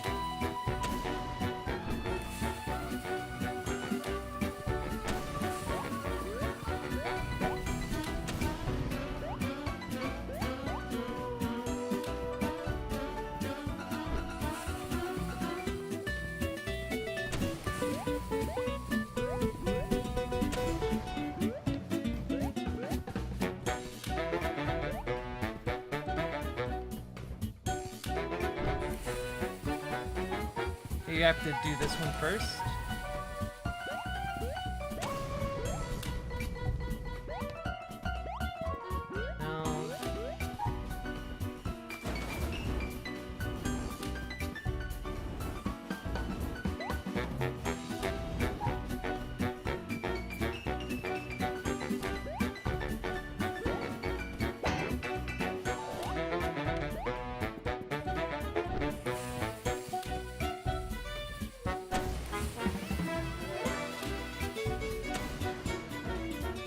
Oh, I see.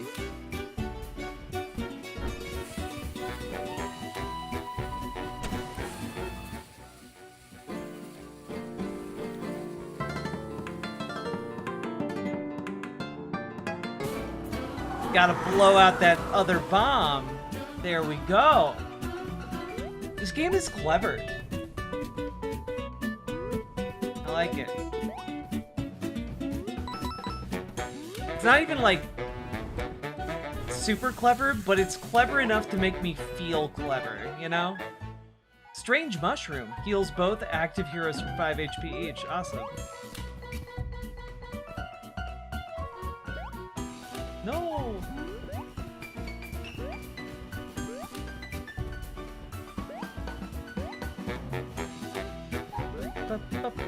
Come on. I will say the one thing that's difficult here is perspective.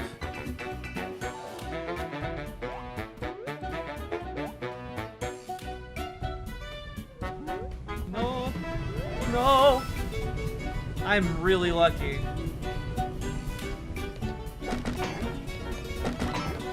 No! No! Health share. Oh no, you've lost a team member. Until they're revived, you'll be unable to swap them out. Both current teammates fall, it's game over. Don't panic. When a teammate falls in batter, you can use the other partner to perform a health share. That teammate will give half their remaining health to the fallen partner.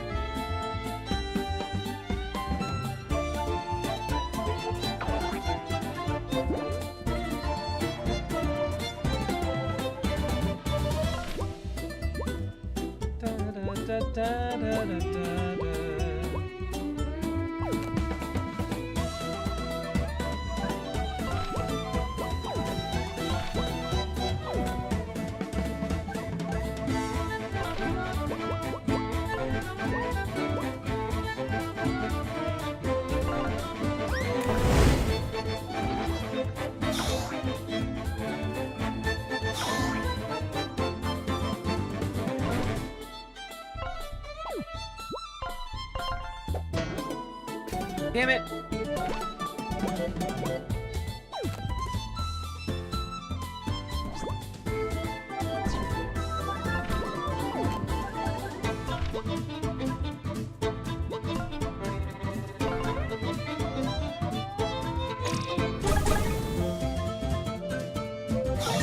There we go, first actual block.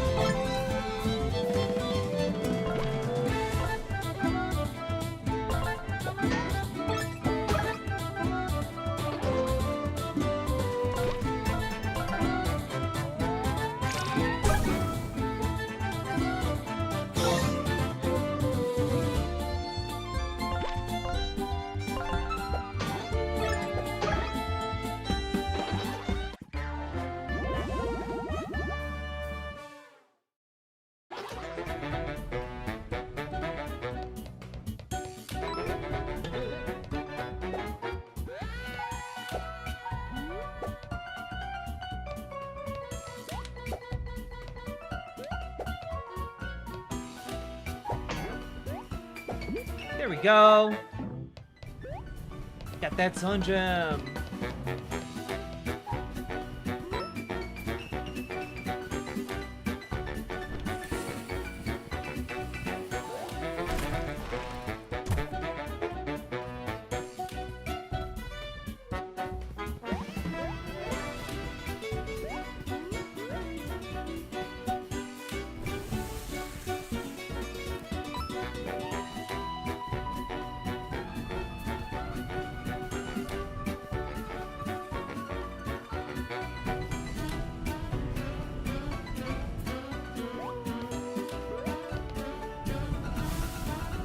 Well, that works.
That's right, I got myself a muffin. Tasty, tasty, delicious pastry.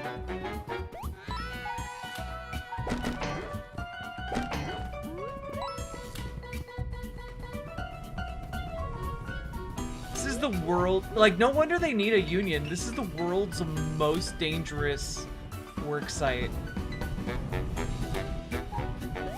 Ow, ow.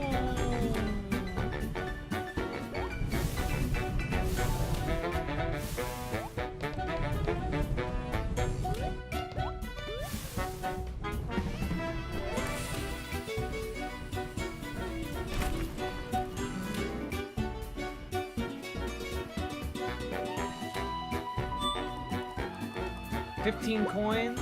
Sure.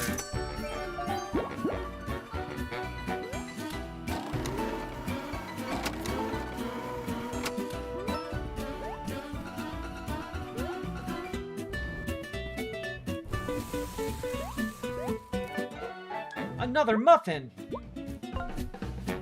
Get out of here, aloe vera. Shh! Pretend we're not home. He'll go away if he doesn't hear us. Oink. Oh, sorry, couldn't help it. Ugh, the pigs are hiding inside the stick house. Surprisingly tough. Good luck getting inside.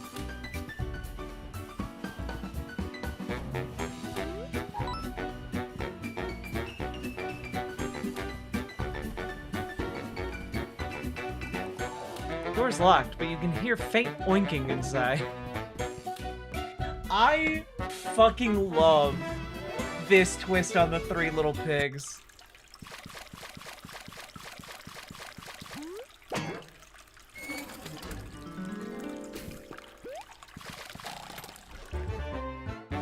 Hell yeah! Hey, we're back here. Cool.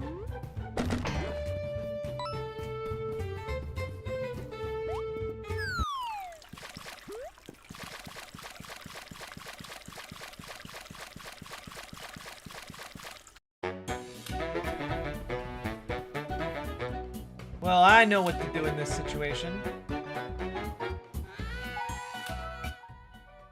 I huff and I puff and I blow your house down.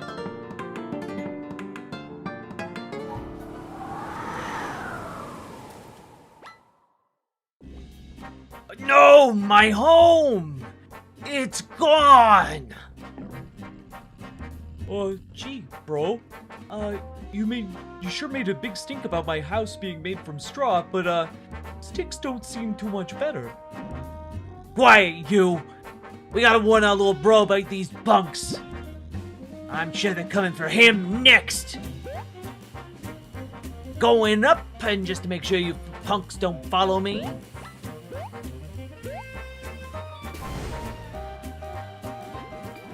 Oh, dang. This elevator's busted. We gotta follow them up there. How do we fix this? I suppose if my other unicorn pals were here, we could repair this thing. Hey. Here, the burly pig dropped this elevator key. A key that can be used to operate the elevators in the construction site. It won't do you much good for this elevator, but it'll work with the other one by the entrance. Great! We'll get the other unicorns and bring them to you.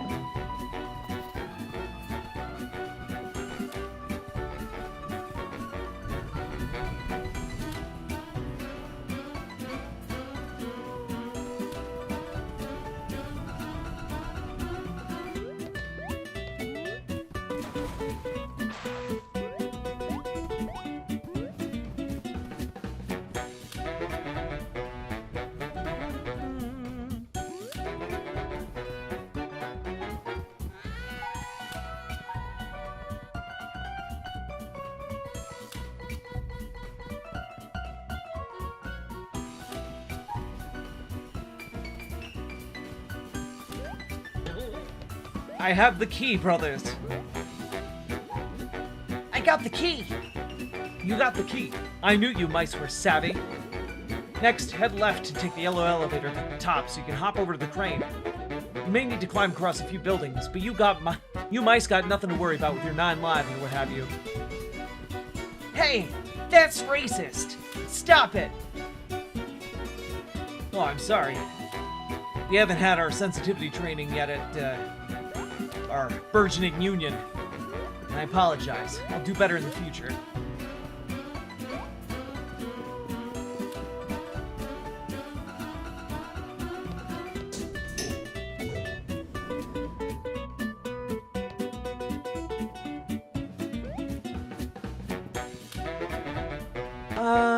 Guys?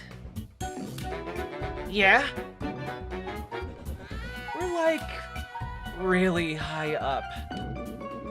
Yeah, check out the view. It's great. But my wings, I can't fly anymore. I could actually fall. I'm kind of freaking out right now, guys. We'll be fine. We'll just take it one step at a time. The crane is up ahead. It shouldn't be too far from here. I don't know how you land dwellers do this. Please, for the love of all that is holy, do not make me fall. The pigs cut DEI.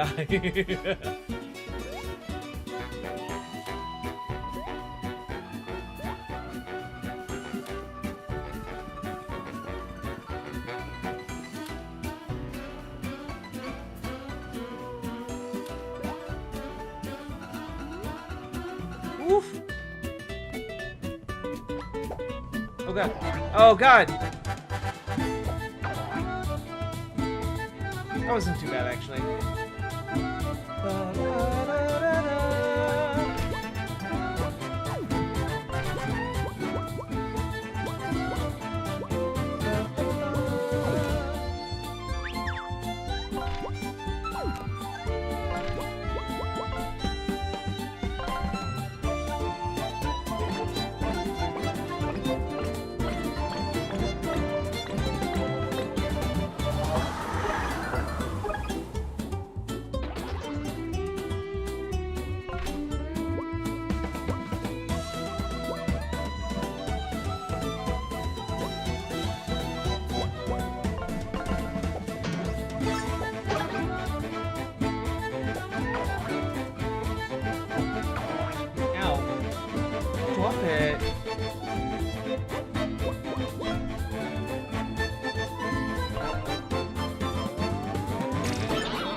That one-shots them, it can one-shot weak enemies.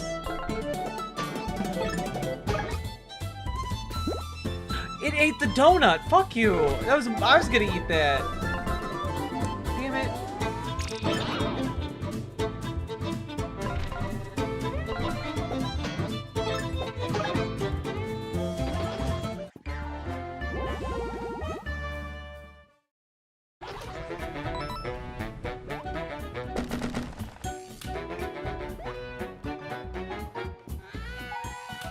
Wait, what's back here?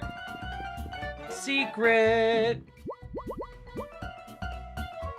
Oh shit.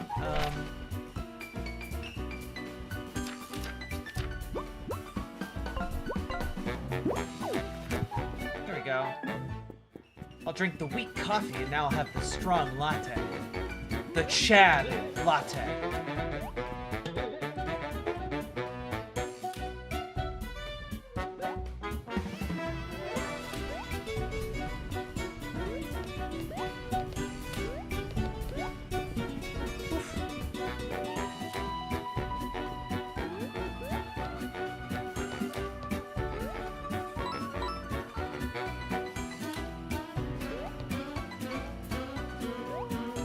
Oof.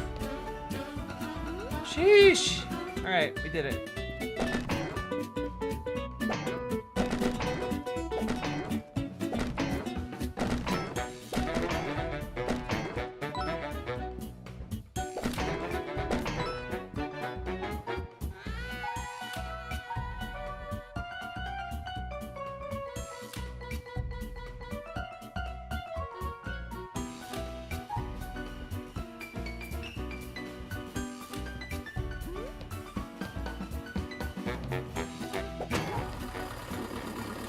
Wow, I can't wait to see this crane in action. Rumor has it the pigs found an amazing supplier for their construction equipment. They're quality but cheap.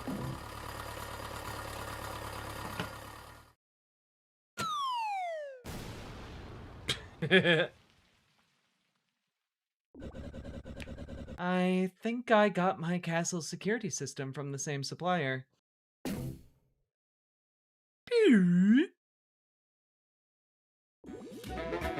Way to go, my squeaky friend. Now it's time to go show those pigs what we're made of. Why don't you come with us? Let's march! Solidarity forever. Solidarity forever. Solidarity forever. For the union makes us strong.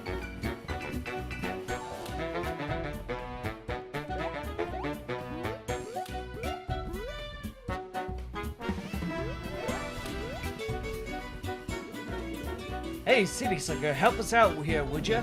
We gotta get across that bridge, but some rubble's in the way. Here, my guys will help you out. That's right, us blue-collar folks carry them bouncy doohickeys around wherever we go. Never know when you might need one. I'll let you figure out what to do next with your book smarts and all. Your fancy city learning.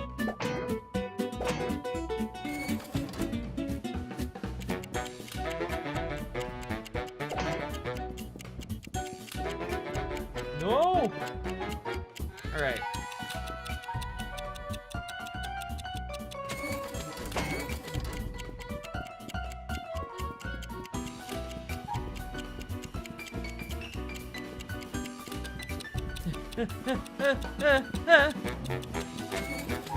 Damn it. Alright.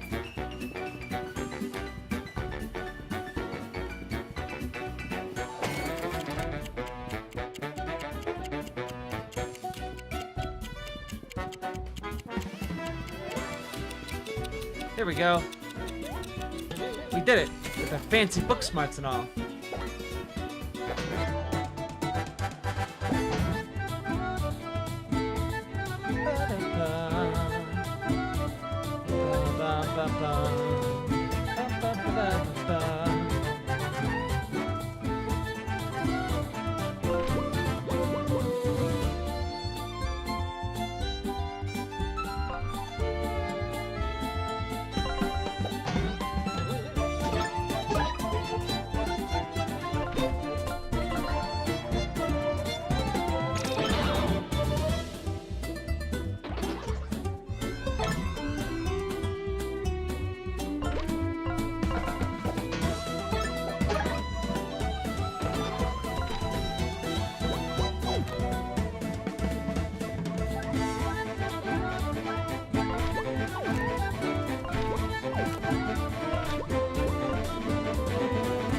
That bugler throw is mesmerizing. I just want to fetch it.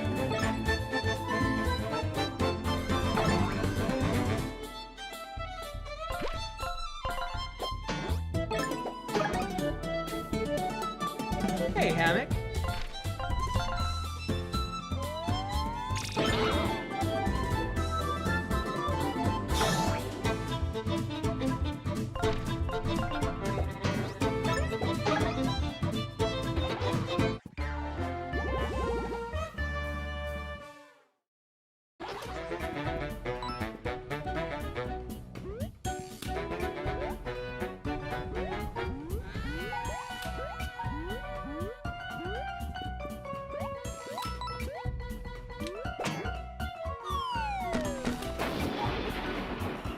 Heck yeah!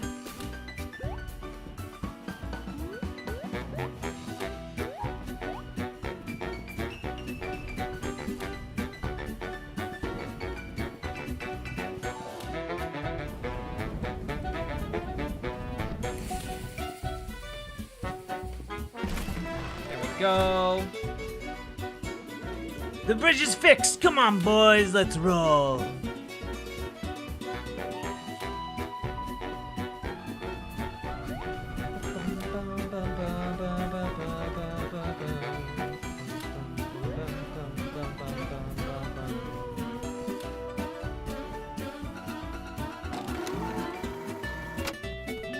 Mario feels, right? Isn't it delightful?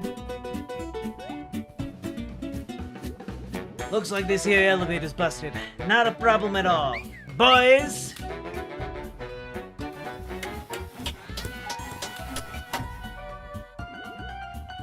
Good as new. Why don't you go on ahead? We'll meet you up there.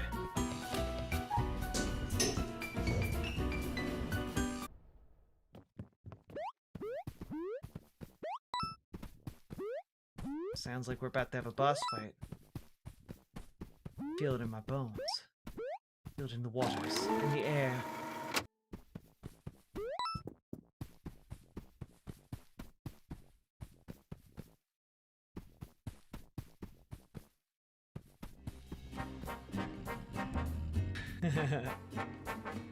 Bro, boss, they're here. These are the ones I was telling you about. Well, well, well. Wait.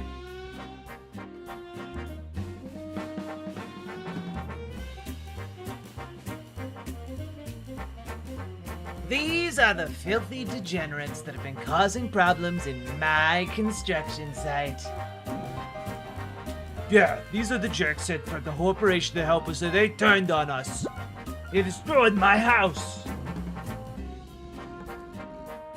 Pitiful folks, no matter. I built my house out of brick because I'm the only sibling with even a modicum of intelligence. It's impenetrable. I bid these peasants the best of luck in trying to dismantle it.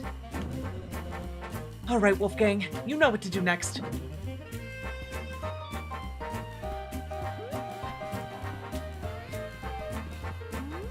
Just wonder if there's anything behind the house.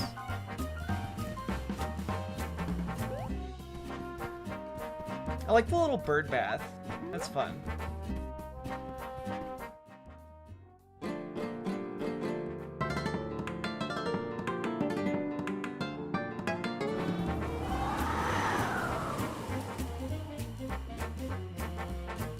Cute. As if I could be foiled by a light breeze. Oh, that didn't work. We gotta try something else. Don't worry, I got this. Little pigs, let me in, let me in. Not by the hair of my chinny chin chin. You know what? I've had enough of this. Hell yeah! Robo fight! Let's go!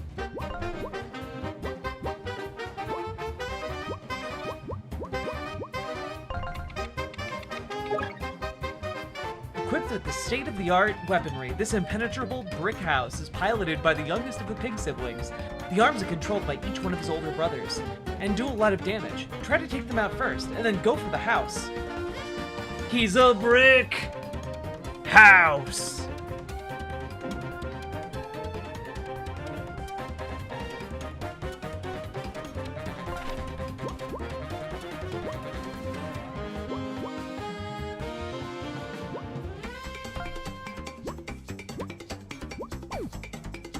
This is such a fucking good song. Holy shit.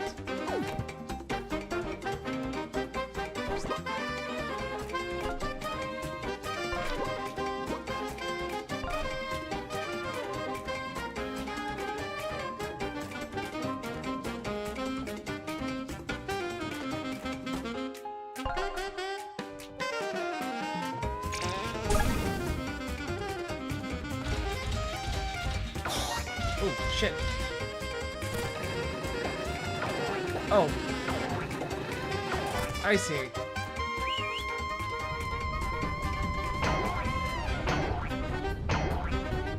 Ow.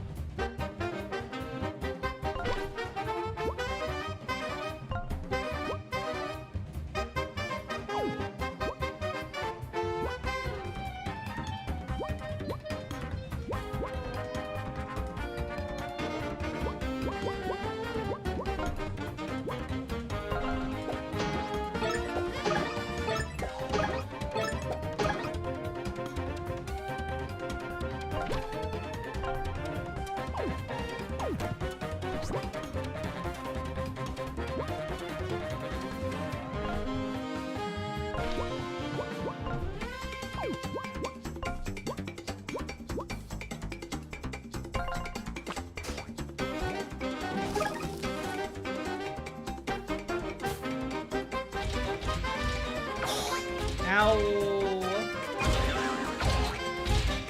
Ow.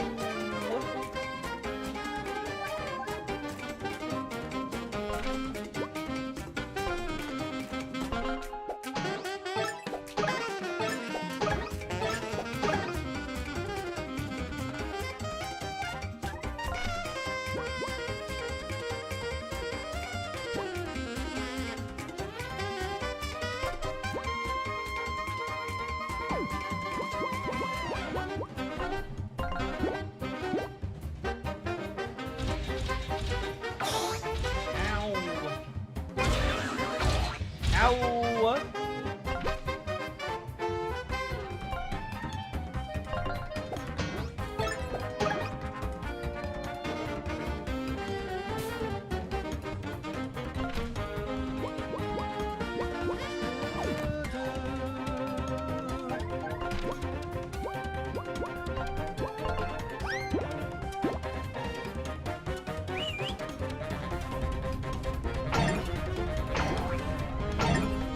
Go.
Let's go.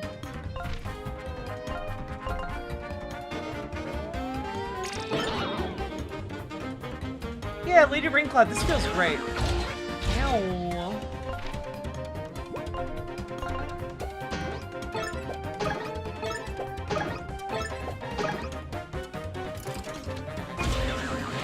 House borked. My house. You destroyed it. How dare you? I'll make you pay. You think I won't get my hooves dirty? I'm a pig, remember? I was born rolling around in the mud, and I'm not scared to return to it. I'll drag you down with me if it is the last thing I do.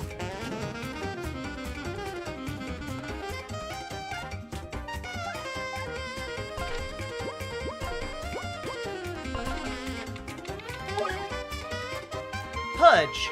As the oldest pig sibling, Pudge is the one who gets things done. He's arrogant, puts on a tough guy attitude, but really he's not that strong. When he attacks, he throws bombs that'll damage both active heroes, so watch out. Ow. It's a cop! A cop pig.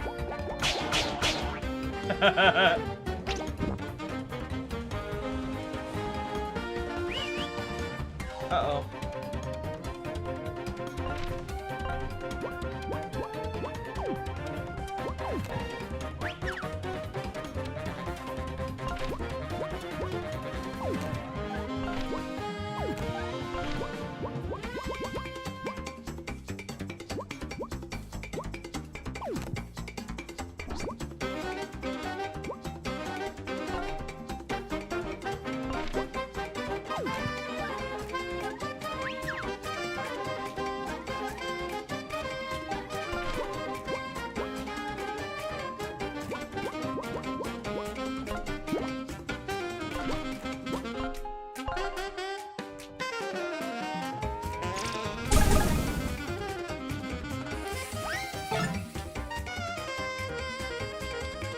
Ow.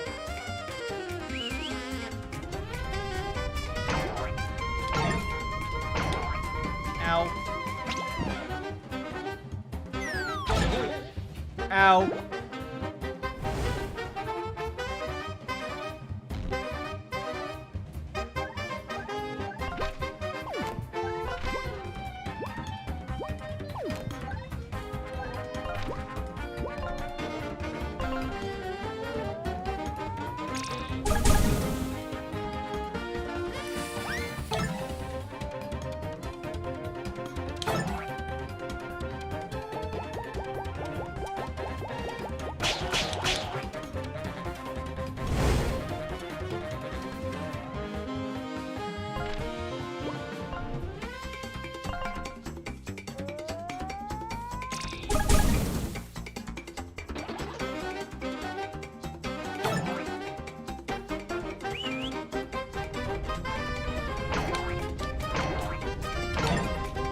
Go.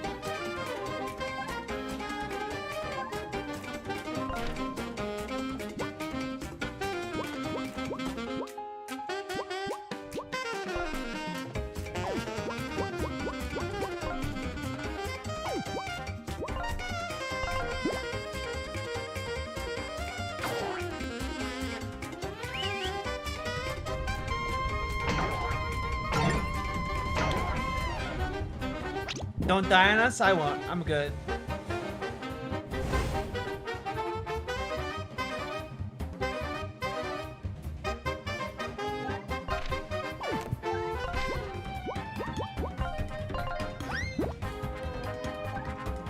Okay, I didn't know how this mechanic worked, and I didn't know if they'd get a turn after being revived, so that's good.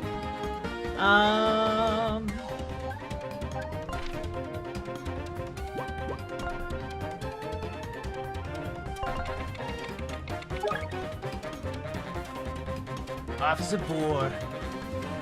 The middle sibling of the three little pigs is not the smartest. In fact, he's not really good at anything at all, which is why he was assigned to security. His weapon of choice is a baton. God, I love this game. God, I love this game. Fuck yeah. Escape from Ever After said ACAB. Let's go.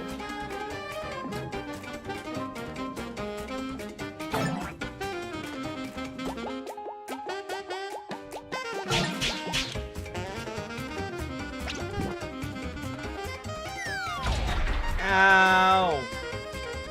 It's fine.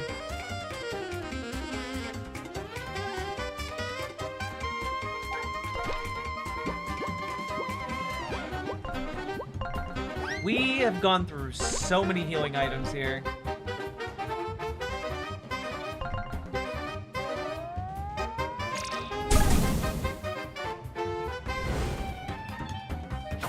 Ow. Okay. Boom, boom, boom.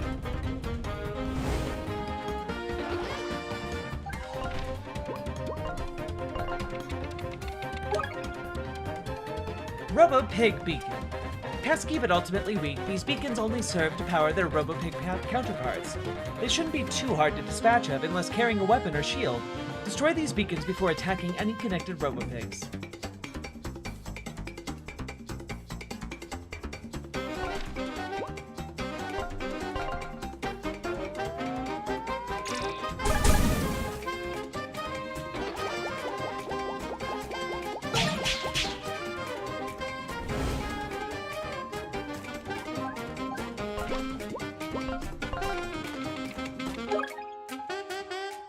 As far as anyone knows, the youngest pig sibling isn't really a duke, but his true name is unknown.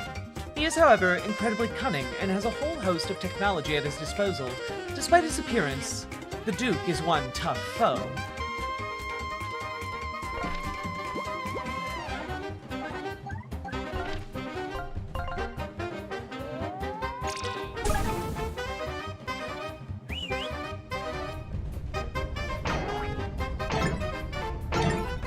Go.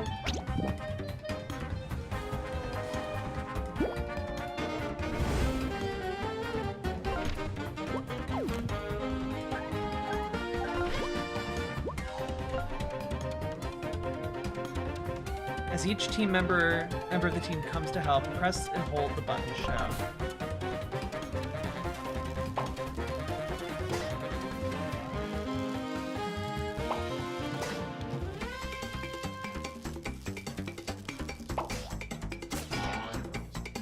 Hell yeah.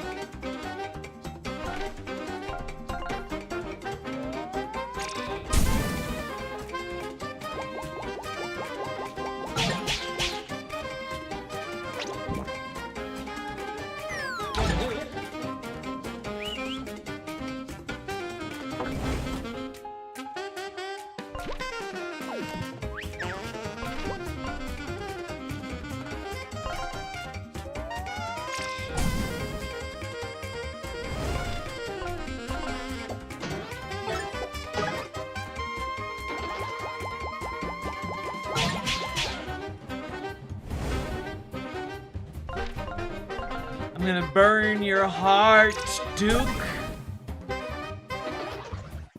There we go. We did it.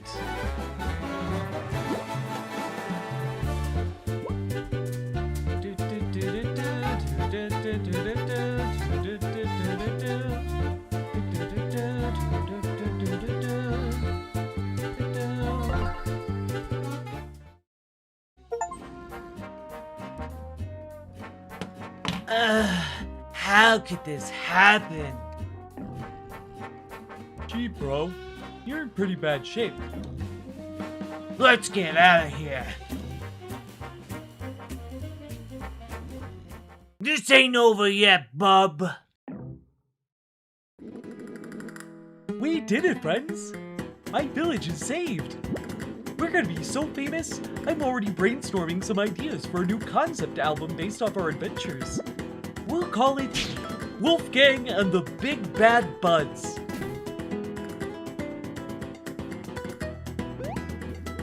Yeehaw! You city slickers sure have some moves. Literally, none of us are from a city. Thanks! We're happy to help. What are you unicorns going to do now that the pigs are gone? We're leaving this place for greener pastures.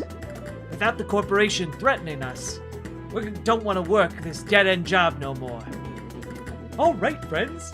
Let's get back to the village to spread the happy news.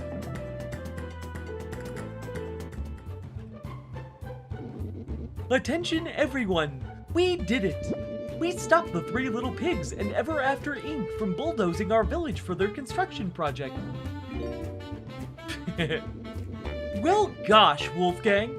I hope you didn't cause too much trouble with our porcine neighbors.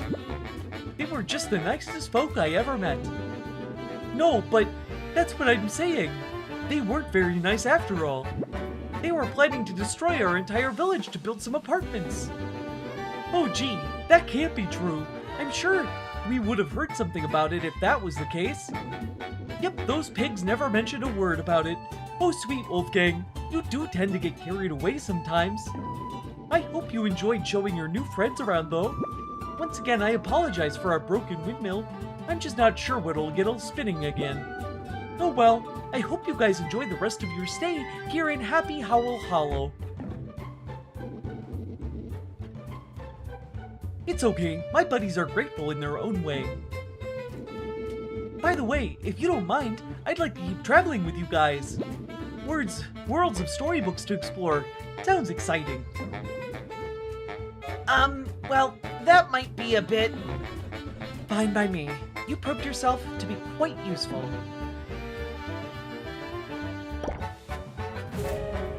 Maximum SP increased.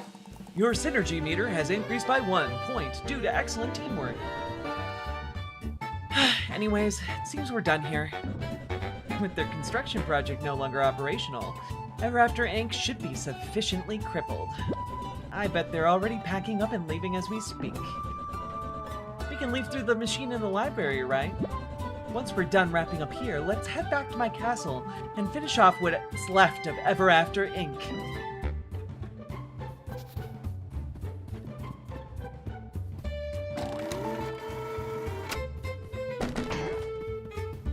I wonder if I can fix the windmill now. No? Okay.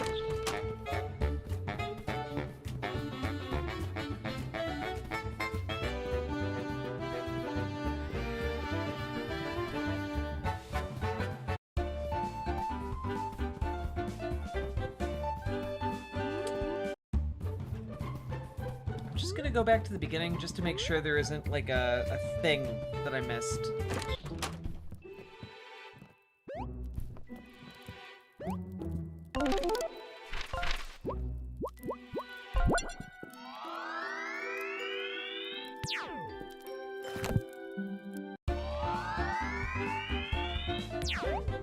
Yeah, there was something I missed. Hell yeah. Okay, cool. Also, a lot of gold. Oh, shit. Okay.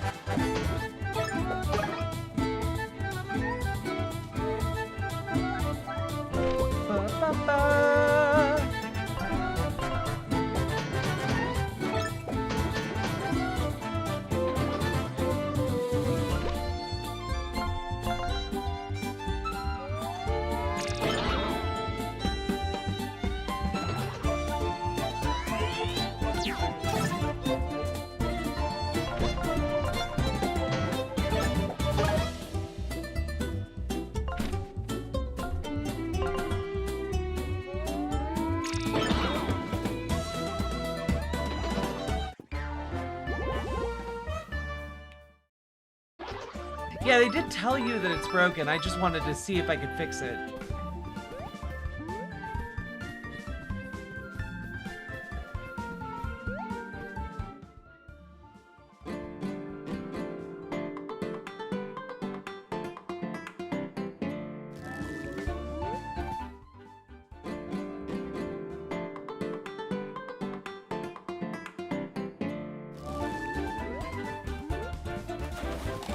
Go! Got ourselves an ink bottle. No!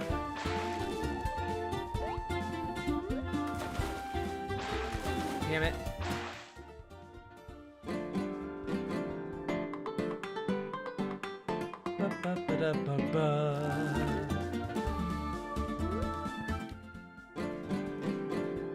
Oh yeah, no, Lady Raincloud, like, this is so Paper Mario. Like, I love it. I love this. It's so much fun. Alright, back to our world! Still not over how cute Wolfgang is. He's so fucking adorable. Ahem. Flint and Tinder, welcome back. Mr. Moon would like to see you in his office immediately. Please head right over. I guess this is it. We're getting fired. Good. With their big construction project destroyed, Ever After Inc. is probably laying everyone off and going back to the real world now. Yeah, you must be right. Let's go! Do you want to save the game? Ah! Flint! Welcome! Welcome! Please come have a seat. Oh, and who might your new furry friend be? My name's Wolfgang, though you may know me better by my stage name, the Big Bad Wolf. Well done, Flint! Recruiting a new capable member of the team, why, you never cease to impress me!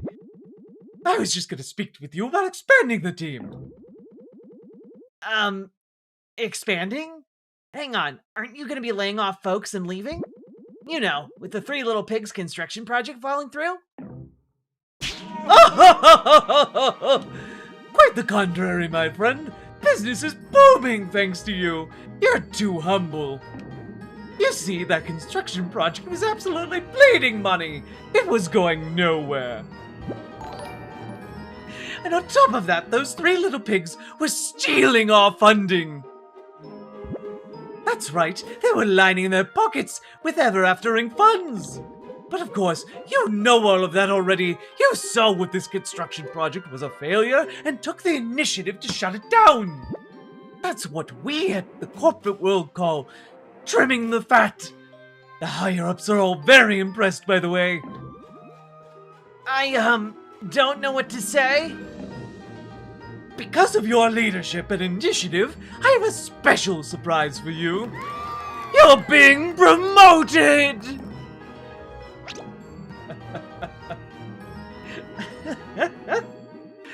We're moving you up from intern to associate. Congrats, my friend, you deserve it. Oh. Speechless, eh? You've done excellent work here so far at Ever After Inc. It's about time we talk about a bit more about your future at the company. Between you and me, we have a new position opening up soon. Director of Storybook Affairs. Our Director of Storybook Affairs would be entrusted with the Ever After long-term plans. There'd be liaison between our Storybook network and our headquarters in the real world. That's right, Ever After Inc.'s real world headquarters. The only Director of Storybook Affairs has the security clearance to go there. Privileged to travel to the real world is a true honor, kid. I haven't even been there. Be privy to all kinds of company secrets at our headquarters. So naturally, a trustworthy and reliable go-getter is needed for this position. I think someday you'll be the perfect candidate. You do? Yes! I would be honored. That sounds like a dream job. I am absolutely up to the task. Not so fast, kid. You still have a ways to go. This is Ever After Inc. Or sorry, Escape from Ever After. My bad. Anyways, congrats again on your promotion to associate. Why don't we catch up later? You want to go back to your office and catch up on some emails, I'm sure.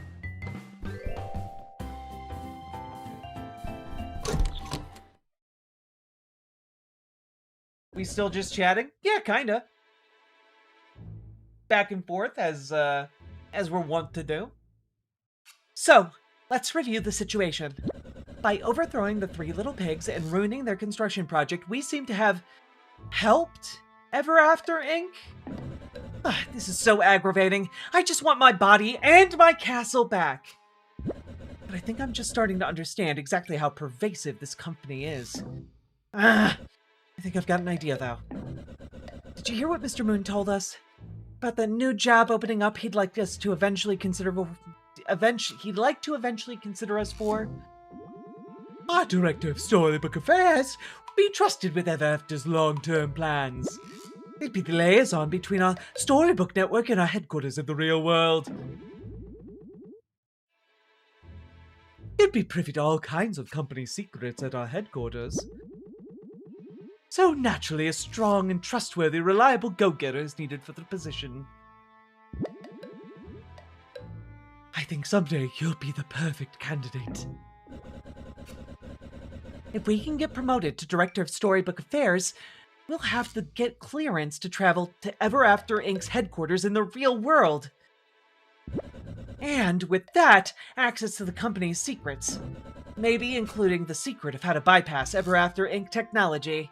I can finally figure out how to take off this collar.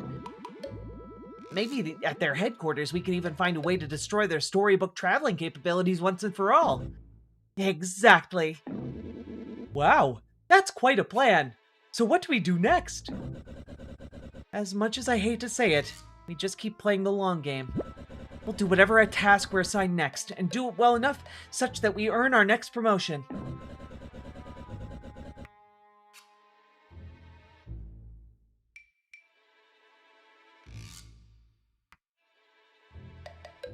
No, Cliff's not a white name on my end. You have ways to go until we earn the Director of Storybook Affairs position. We just have to be patient. Alright, then. I suppose we should go check our emails and get to our next task. Let's get to work. If you ever need some decorating tips, let me know.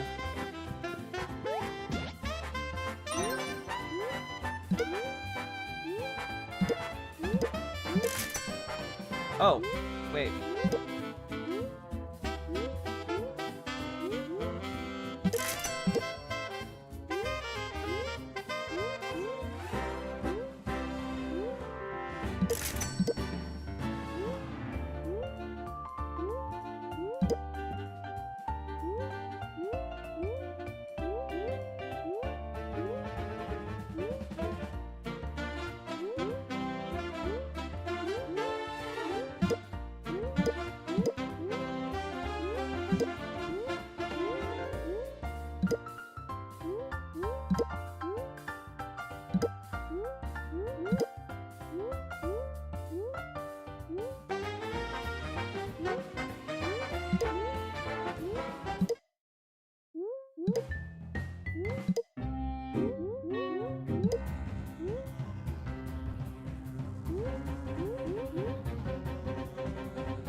Ready to put... Calling all go-getters. Hey there, employees. Ready to put your skills to the test? Ever After Inc. invites you to attempt the Stairs of Success, a thrilling climb up the castle's tallest tower. Make it through 100 floors of danger for an unforgettable reward at the top, and earn prizes along the way. If you want to scale to new heights and level up your game, then look no further than this brutal but optional challenge. You can find the Stairs of Success by heading to the back of the HR offices. See you there, rock stars. Freya. Trivia whiz needed. Howdy, office folks. Hope you're all crushing it today. Just wanted to pop into your inbox with a super exciting opportunity for a little after-hours fun. We're looking for a fun-loving, whip-smart, and chill new member for our trivia team, rock stars only. If that's you, come meet us in the cafeteria. Teamwork makes the dream work. Knowledge is power, trivia legends. Let's win this thing. Sparky. Dear Flint, again, congratulations on the promotion for a job well done. I have a special request for you. Please meet me in the library when you're ready. Regards, your favorite manager. New trinket in the new stock in Trinket Shop. Dear cherished employees, it's my pleasure to announce the company Trinket Shop in the library is carrying some new trinkets. Come stop by if you can. Kisses, Fairy Godmother. Hey, office buds. It's my birthday, and I'm going to be throwing a raging office party in the break room by the vending machine. Don't need to RSVP. I've read receipts returned on, so if you're hearing this email right now, I'll be marking you as attending. 1 year older, but still fabulous. Be there, be square. Pinocchio. Mental health emergency. Hello, colleagues. I read an article on the internet that said improper lighting can lead to eye strain and depression. In other words, the dim lighting in this office simply will not do. I've never had to work in such inhumane conditions. We must fix this immediately. Perhaps someone can light the torches around the office for a more natural glow. Best, Mother Goose.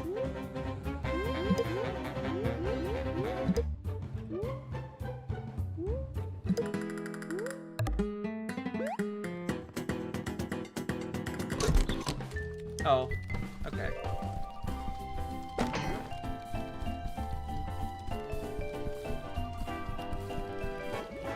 You! I did what you said, now my computer won't turn back on. You've broken it! Since I don't believe in handing out participation trophies like your generation, I'll be taking my Sun Gem back. You want this back, you'll have to help me fix this. I don't know how. It's called the IT department. They told me I need a new hard drive. My drive is too soft or something, just like your generation. So find me a new hard drive stat.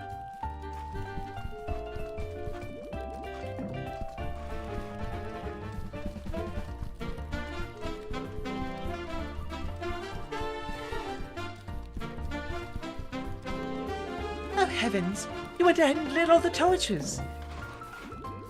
This more harmonious lighting is doing wonders for my mental health. You're such a sweetheart, I simply must reward you for your efforts. Pity party. Chance to get 1 MP after being damaged? Hell yeah. Keep helping out your colleagues and I'll help. And you will go far here, hun.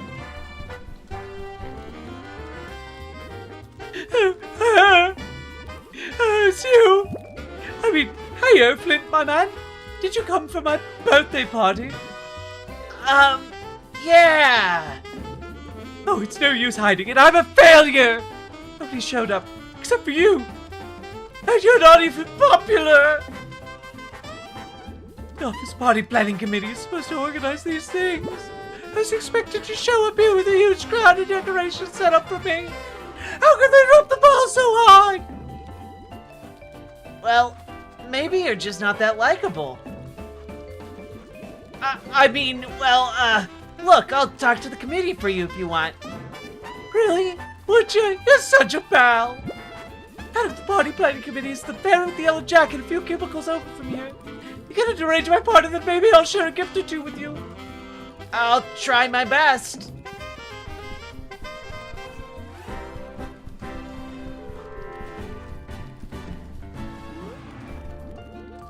Work is so stressful. I used to have a full head of hair, but it all fell out. Oh, how I wish my beautiful leafy hair would grow back. Enjoy your youth while it lasts, kid, before you end up like me.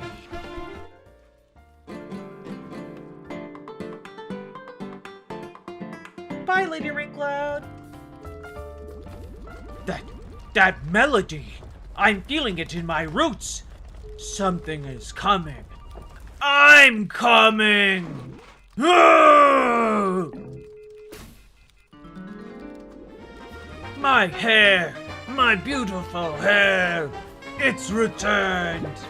How could I ever thank you? Ido, take this! Boy, it's sure a hot one out there today, huh?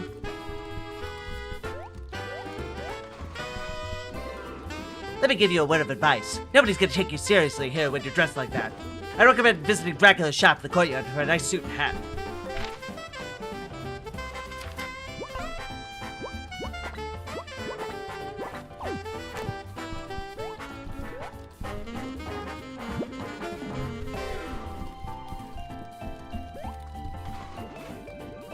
Hey there, partner.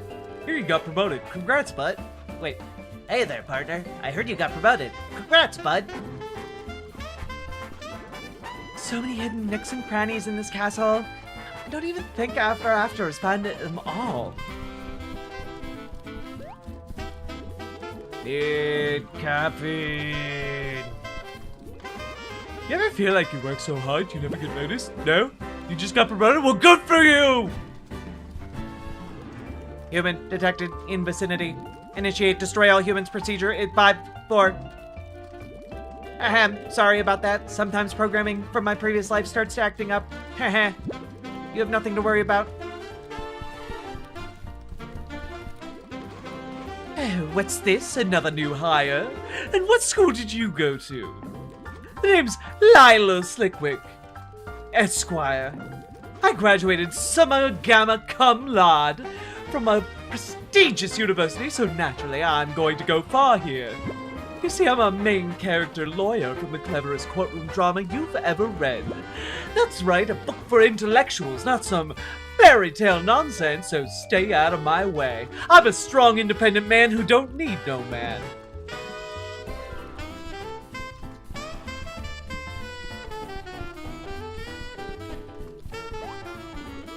Hello, Flint. I'm afraid I'm quite busy.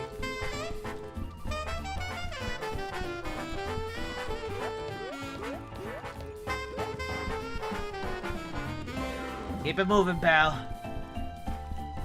Wait. TGIF. Thank God it's fun day, as in Monday. That's right, a positive attitude always makes everything better.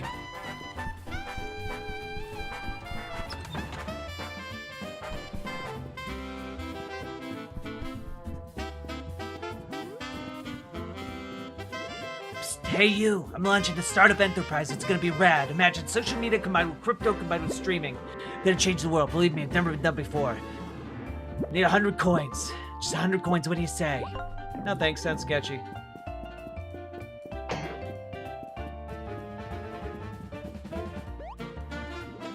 So hungry, I bought this canned soup, but I can't eat it. I need a spoon. Must have table manners. Huh? You have a spoon? Give me, please.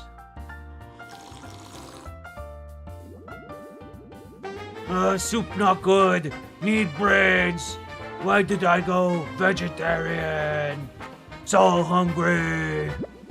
Take this away from me. An empty aluminum can. Still smells of soup. Basically trash. Yo, Flint, are you here to join my trivia team? Yeah. Heck yeah, bud. Trivia's gonna start soon, so grab a seat. Whoa, look at us. We got a full team tonight. I came up with our team name for tonight. We're gonna be called Triv Laugh Love. OMG. That's a great name, Sparky. Lamau! Attention, please, everyone. I'm your trivia host tonight, Starla. I was asked to run the corporate trivia nights, so here I am. here is the first question. It might be a tricky one. The question is, what color is Mr. Moon's bow tie? Oh, I've got it. It's definitely purple. I'm sorry, dear. You're simply wrong. It's red. I don't know. What do you think, Flint? What color is Mr. Moon's bow tie? It's black. Everyone locked in? The correct answer is purple. That's right. He's never seen without his purple bow tie. See, I knew it was purple. Alright, the next question is, what symbol is displayed on a standard coin? Oh dear, I never carry cash anymore. I just swipe my card. Clint, you love coins, right? What's the symbol on them? I genuinely have no idea. Star? Everyone locked in? The correct answer is a moon. I'm surprised how many of you missed this. Final question, including the windmill, how many buildings are there in Happy Howl Hollow? I've never been. There are 6 buildings there, I'm fairly certain. No, that makes no sense. There are 5. Okay, Flint, what do you think? How many buildings, including the windmill, are included in Happy Howl Hollow? 1, 2, 3, 4, 5. I think it's 7. Everyone locked in? The correct answer is 7 buildings. Fuck yeah. That was a tricky one. And now it's time to tally the final scores. 6-7. The winner is the Brainstorm Brigade. No! Your prize is a cheesecake. Congratulations, Brainstorm Brigade. That concludes our session of Ever After Inc. Trivia. Thank you all for coming. Goodbye. Fucking paid enough for this. Well, too bad we lost. Thanks for joining our team anyway, Flint. Here, you have to take this. See you around, bud.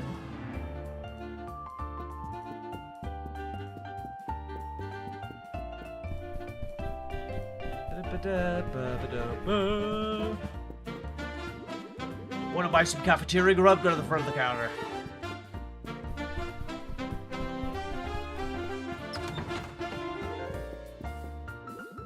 Good to see you, intern. Would you like to upgrade or practice your skills?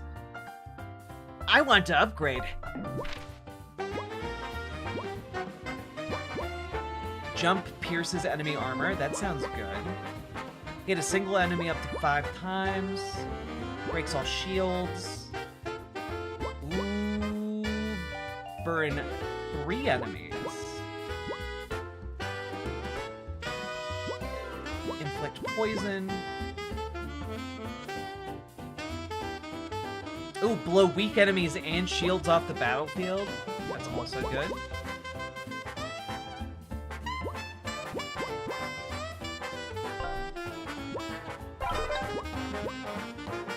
We'll also do...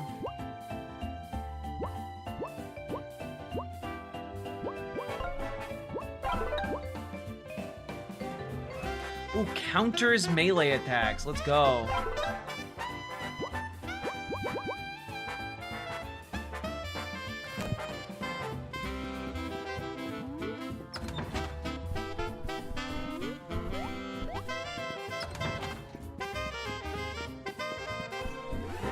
Welcome, my friend. Want to browse my wares?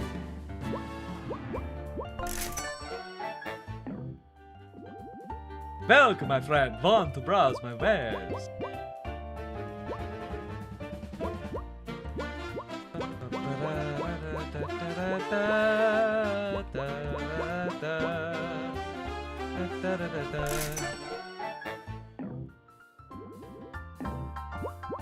I'm gonna buy a knight outfit. Alright. Maybe this will impress that lady out the front. Maybe this I can use to impress my coworker.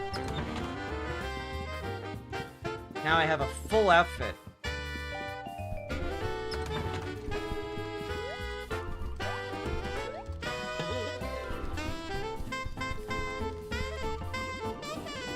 Hey, you're the head of the party planning committee, right?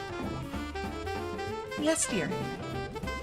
Well, it's Pinocchio's birthday, and he's wondering if the party planning committee could arrange a proper party for him. Oh, yeah. No, sorry, that guy's really weird. There's a social hierarchy here, dear, and if the community starts throwing parties for those on the bottom, well, it devalues the work. He doesn't seem so bad. Kind of. Once I caught him licking a stapler. Okay, look. We've all been there, probably. Can you just help me out here? He seems really sad. Fine, but you are going to be responsible for securing the supplies. I'm going to list the supplies you'll need to find exactly to my specifications. Believe me, I know how to throw a party, so do not mess up the details. Listen closely, I'm only going to say this once. You might want to write this down. 1. A cake. Must be a lavender velvet cake with vanilla frosting and topped with pink sprinkles. You can get the cake from the Minotaur chef in the cafeteria. He does all our cakes. A banner. Must be porcelain white. The inscription must read, "Happy Birthday, Pinocchio." 3 exclamation points. You can get the banner made by the fairy godmother. She runs the trinket shop in the library. 3. Wrapping paper. Red. Silk ribbon. Yellow. You can pick those up from Dracula in the courtyard. Did you get all that? After this conversation, I will not repeat the details. I got it. Great. Once you pick up the supplies, come talk to me and speed things up. All right.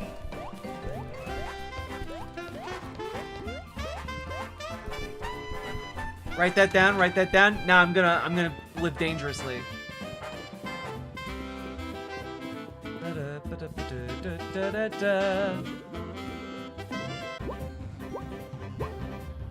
Lavender velvet cake. What kind of frosting?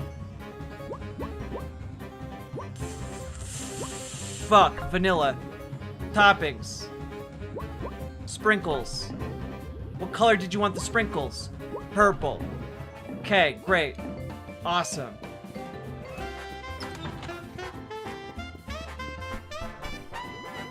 Pinocchio's having a birthday and we need wrapping paper. Ah, so the little weirdo is wanting a party. I can help. What color of wrapping paper? Red. What material of ribbon? Silk. And what color should the ribbon be? Yellow. Excellent. I will make the materials and bring them to the party.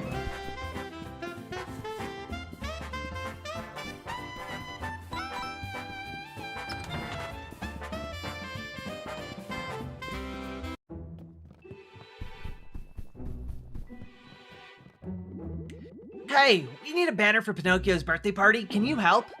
Oh, what fun. Of course I can, sweetie. What shade of white should the banner be? Porcelain. Delightful. And what should the inscription read? Happy birthday, Pinocchio, 3 exclamation points. Excellent, dear. I'll have the banner made and bring it with me to the party. Can't wait. Cool.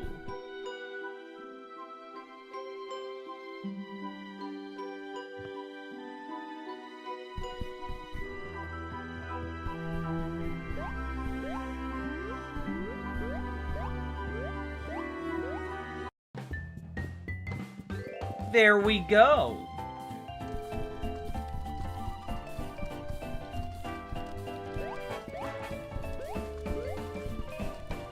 I nailed it. Looking sharp, my friend. Oh, so you finished ordering all the supplies? Great. Let's get this party started. Happy birthday, Pinocchio. Wait a minute. Something is wrong here. Where's my cake? Well, you see, I gave Flint the exact directions and details of which supplies to order. He messed up the cake, so we shouldn't include it. What? My birthday is ruined, man. You ruined my birthday. I'm not getting this birthday any further. Well, Flint, even though you dropped the ball planning my birthday party, I know you tried your best. Here, take this, bitch. I was gonna give you a super special trinket. It's a brand new attack for your pal Tinder since you messed up my party. Here's a compromise. I'll sell it to you instead. I'll charge you 10 coins for a brand new attack trinket for Tinder. What do you say? Sure. winged smackdown. Use Tinder's tiny wings to fly up and smash down on top of an enemy. Enjoy, sucker.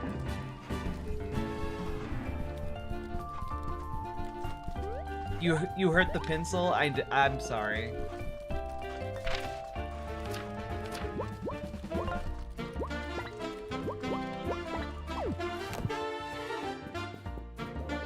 Ugh, another greasy peasant in shabby clothing. Come to your job interview. I'm a noble. I'm wearing a knight outfit. I'm so excited. I have a job interview. Can you offer me any tips?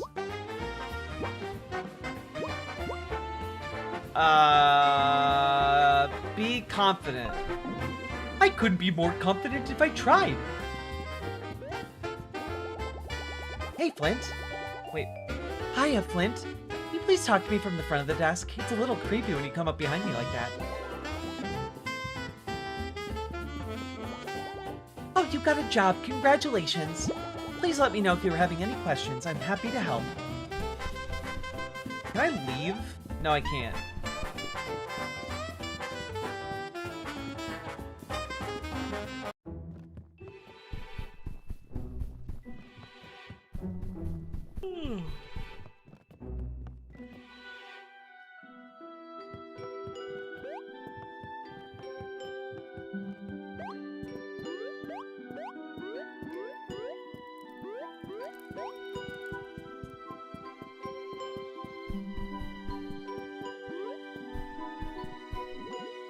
Beep boop. Oh, excuse me, I don't feel well. I think my internal trifluxinator is malfunctioning. I can fix it, but I need to scrap metal, specifically aluminium, ASAP. Otherwise I might explode, literally. And I literally mean literally, not like you humans say it. Wait a sec, that empty can, I need it. Thank you so much. Now I'm going to open my front panel to fix myself up. Can you give me some privacy here? Don't be a pervert. You disgusting flesh creature.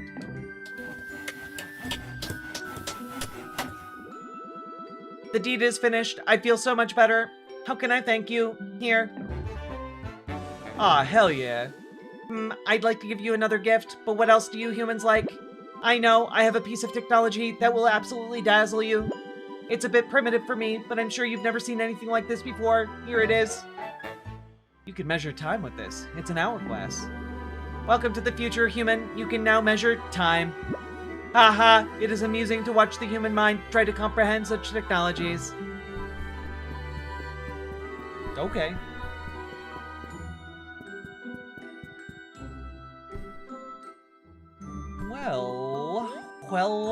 Well.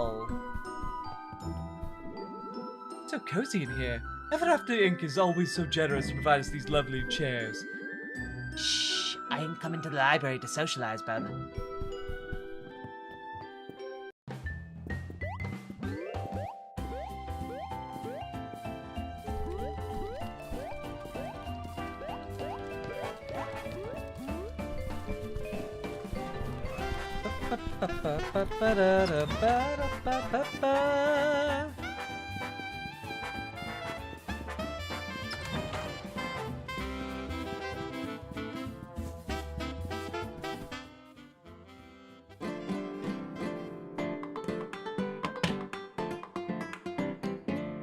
The Ukrainian, of course you can ask me a politics question. Always. Oh wait, I can talk to this guy. Hey, care to part with your precious sun gems? I've just what you need, though you may not know it yet. Hey!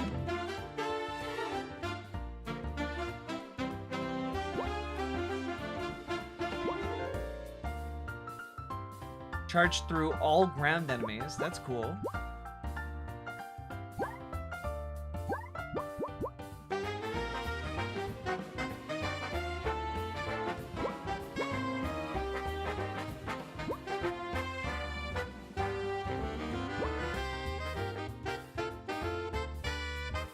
Attacks use HP instead of NP. Cool.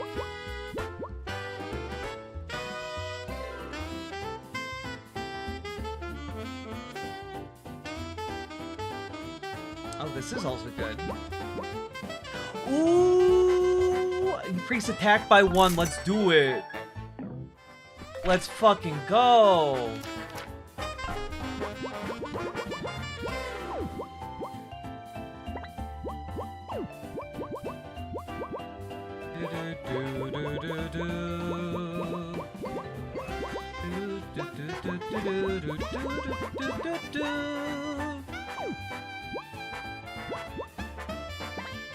There we go, Flint.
Are you going to try to get to the bedroom?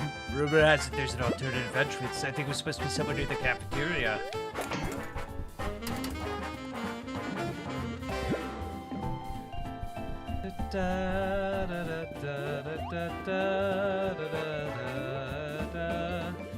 This here bridge is totally busted. You know how I know? Because I'm an expert on structural damage, Been a while before I could get around to repairing it.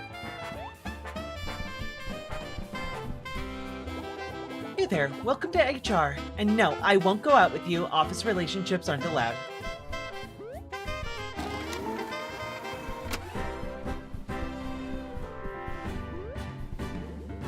Check out my yoga ball chair. I ordered it off the internet. It's doing wonders for my core. Do you like it? Yeah. Glad to hear it, man. Here, I have an extra one. Cool. Hey there, bud. I just started working here in human resources. Why is it called human resources, though? Seems to me most of the employees here are human.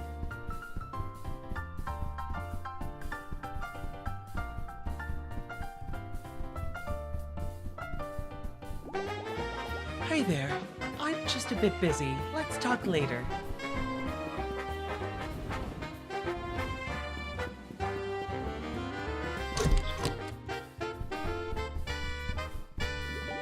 Greetings, employee. My name is Freya. I believe you've met my sister, Helga. Yes? Freya, Helga's Viking sister. Welcome to the Stairs of Success TM.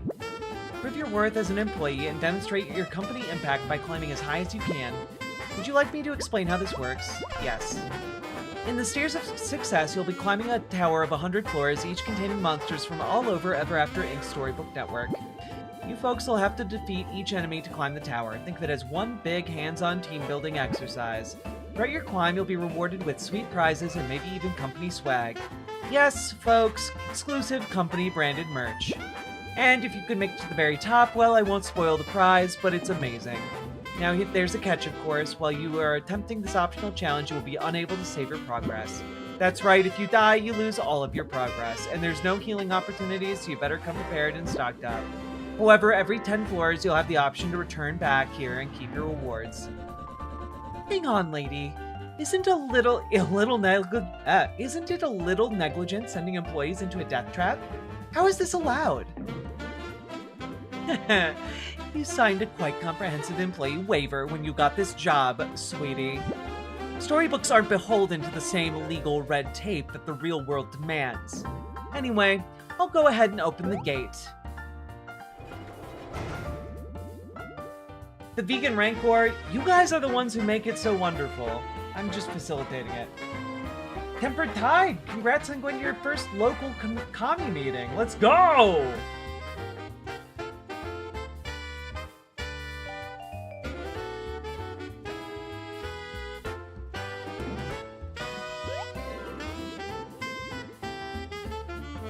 Okay, the Ukrainian, your question is there. Sorry it took me a bit. Thanks, Jack. By the way, have you covered any of the stuff that implicated Jeffrey Epstein in fomenting all this nasty far/extreme right culture war BS we've had to deal with over the years, including the anti-trans BS promoted by Trump, Elon, and co? If not, would be a very good topic to cover. I covered his contribution to 4chan. He helped create the /poll board on 4chan. And basically, I laid out the case that his network is being resurrected by Barry Weiss over at CBS. Her wife is associated with Epstein, and they're basically reassembling Epstein's friend network. It's genuinely insane. So yeah, I've been covering it a bit, but I've been mainly focused on what's happening in Minneapolis because it's what's happening right outside my door. But yeah. Yep. Holy shit, indeed.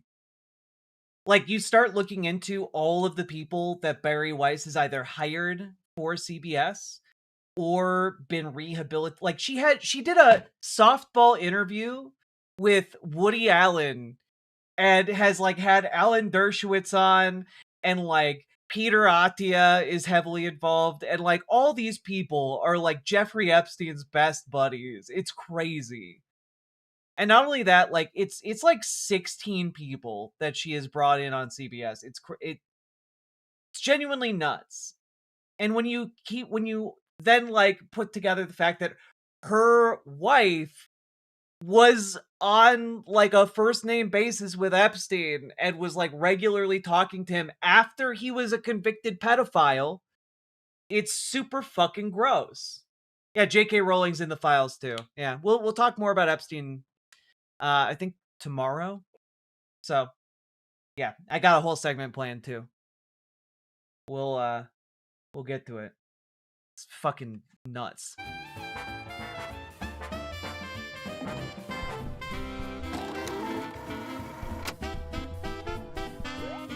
Let's try this out.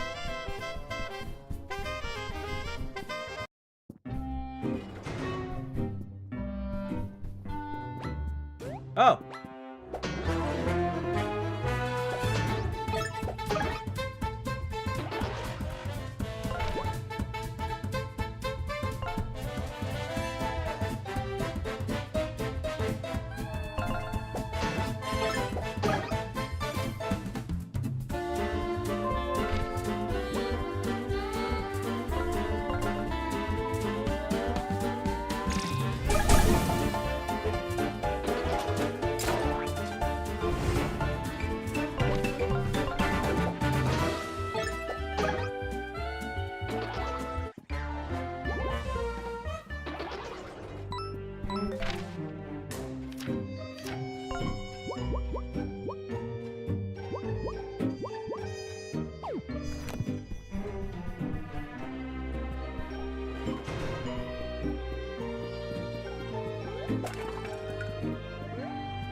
There we go.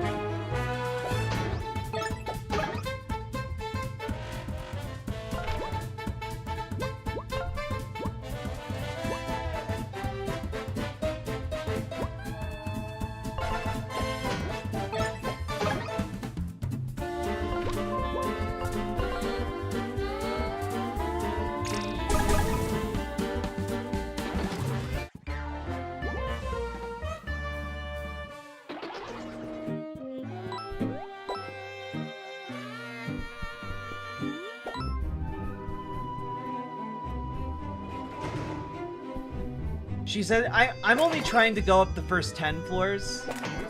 I don't think I'll be able to make it too much farther than that.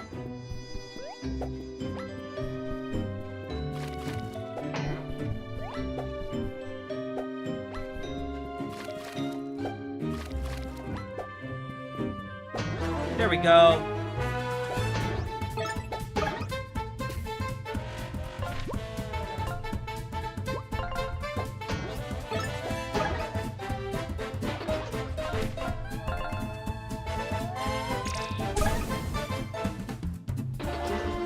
So far, this is pretty easy.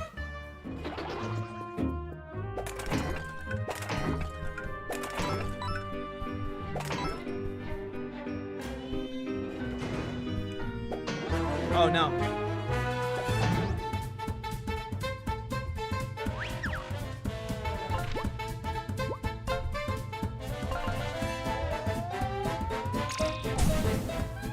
Damn it.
Oh shit.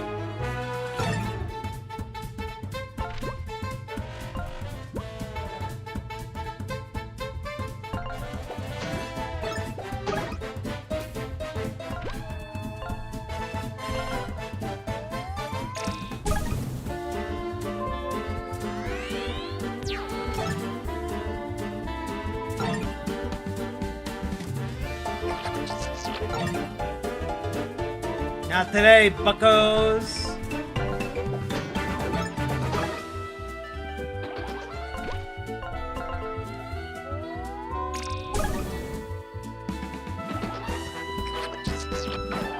Ah, damn.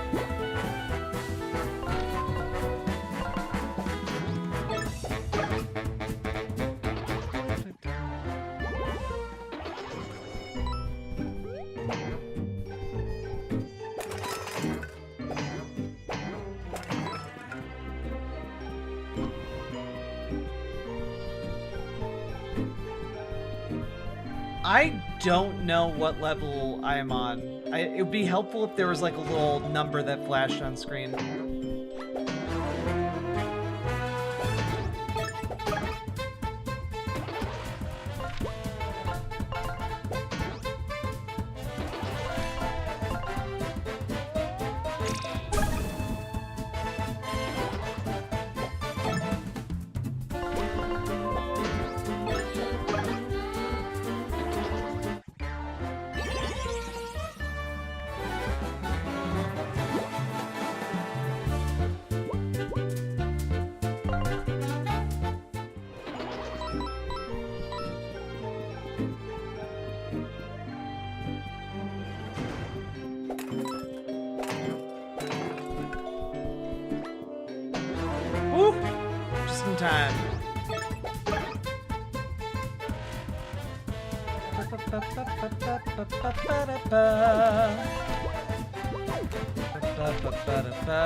Oh, I see.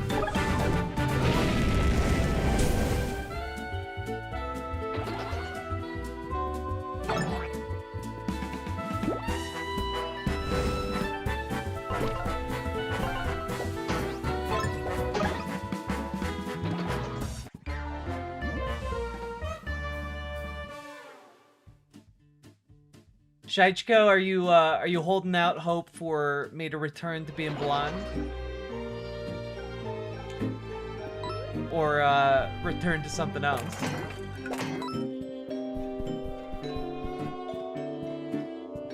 Well, they got melted? Hell yeah. Ah, shit.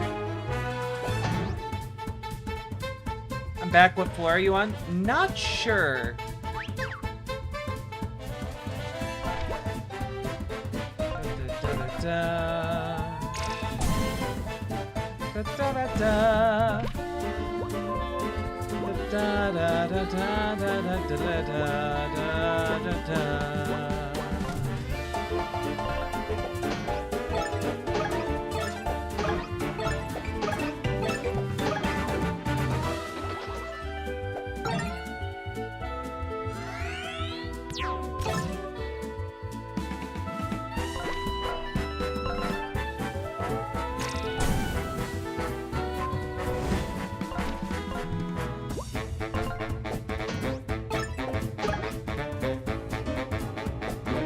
Ah, damn it.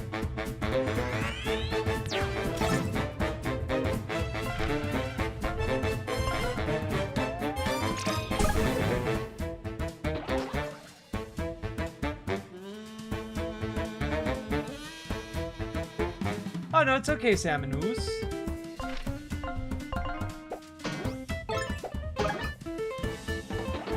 From back in my OnlyFans days.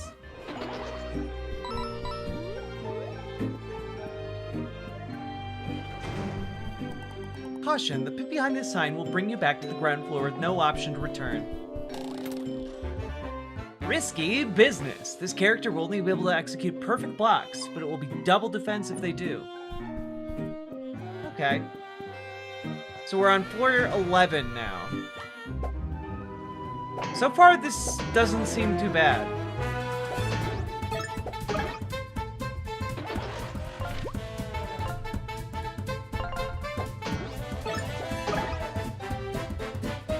Look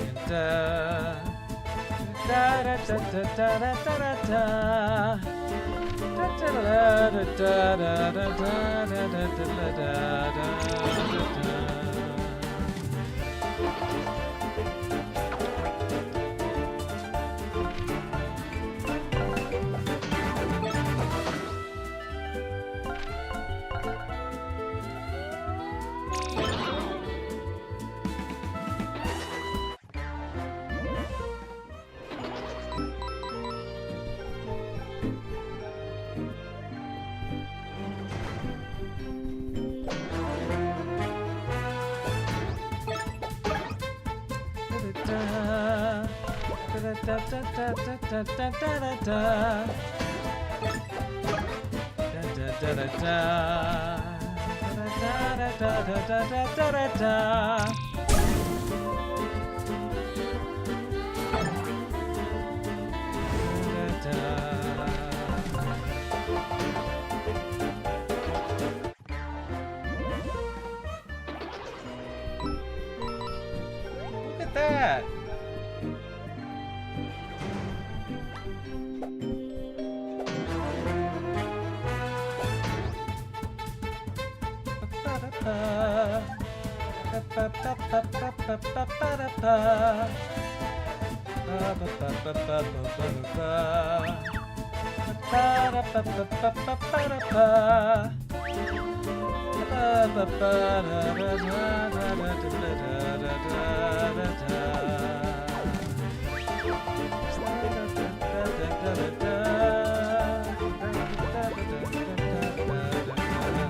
Get wrecked.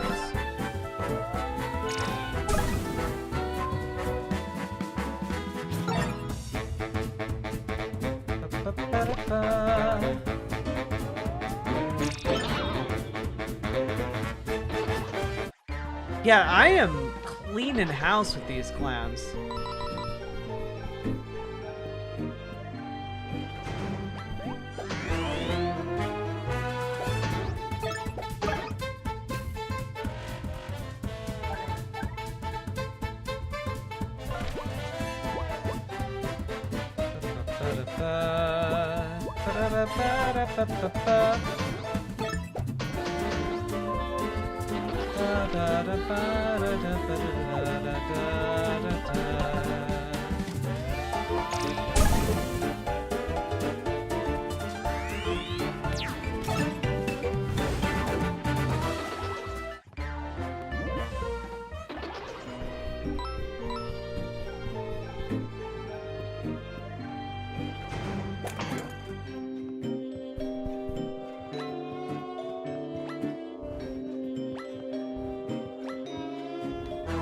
Damn it.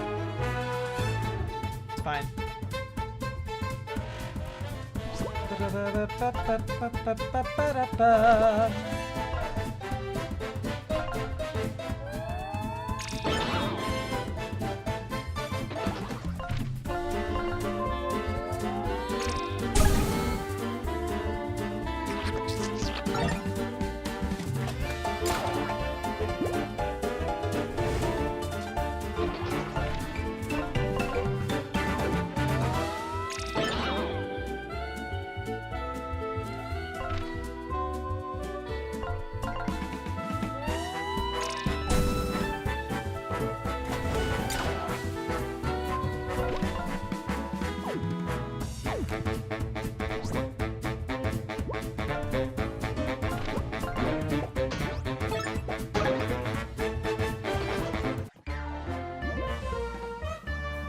I guess I word for nothing. I mean, there's 100 floors. There's, like, it's gotta get a lot harder than this, right?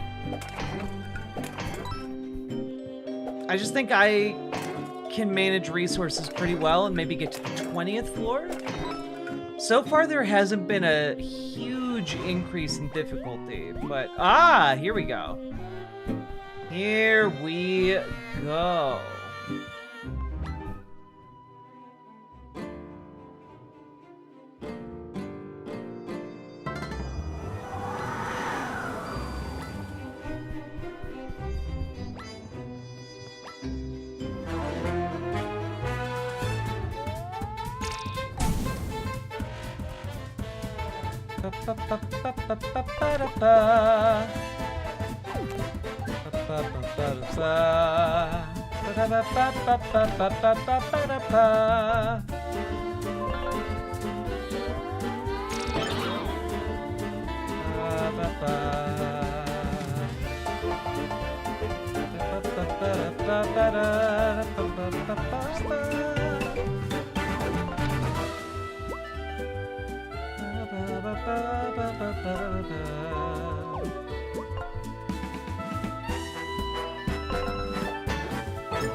Fuck.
Damn.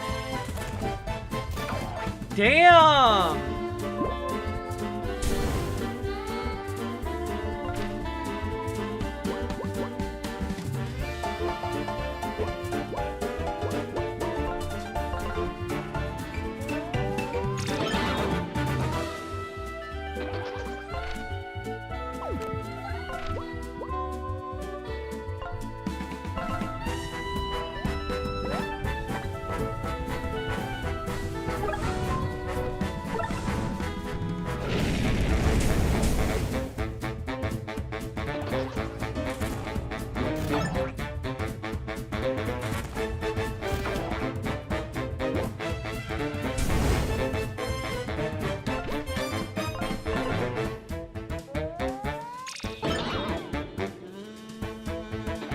Well, this fight was harder.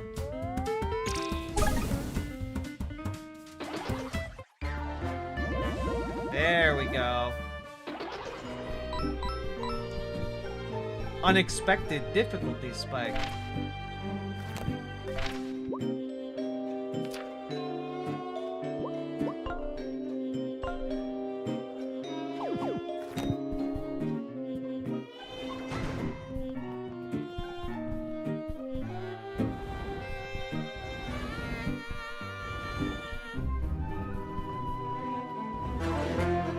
Hell yeah!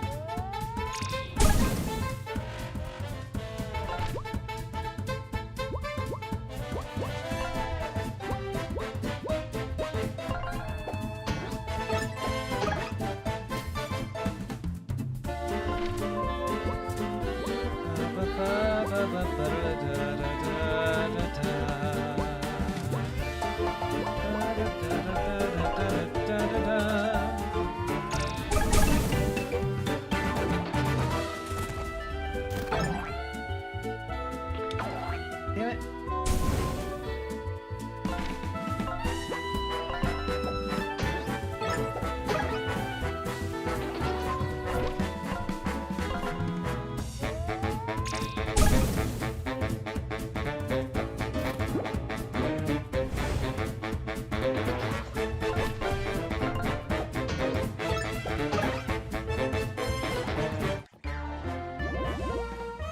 Let's go!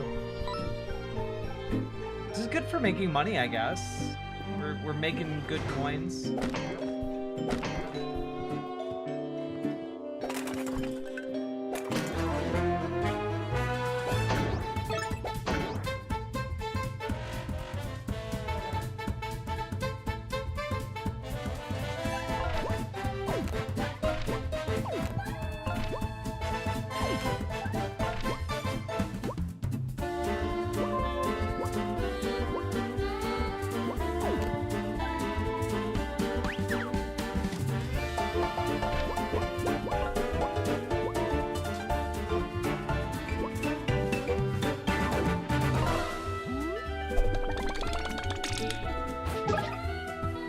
There we go.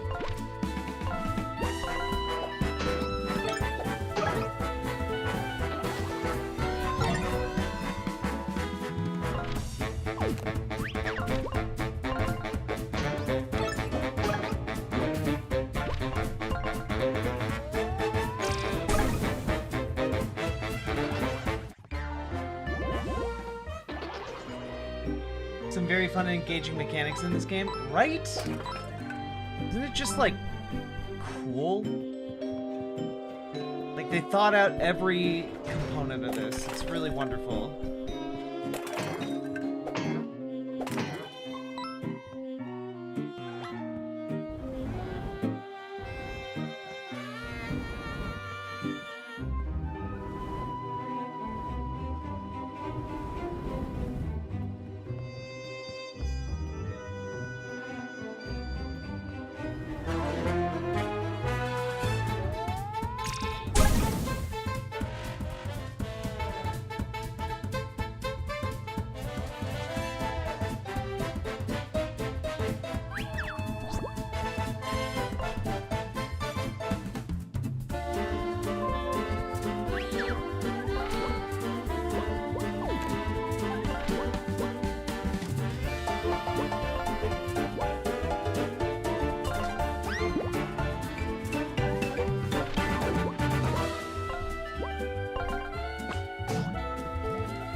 go.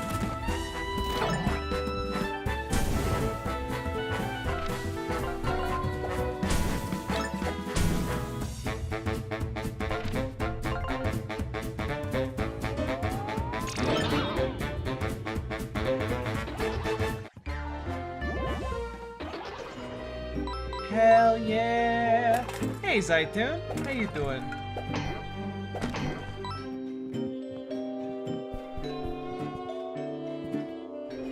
Okay, we're on the 20th floor. Poison infusion. Chance to inflict poison on all attacks. That's pretty cool. Okay, now the question is, chat, do I push my luck? Do I push my luck or do I turn back? Because I'm almost out of items. But this way I get to keep all the stuff. What do you think? Go big or go home?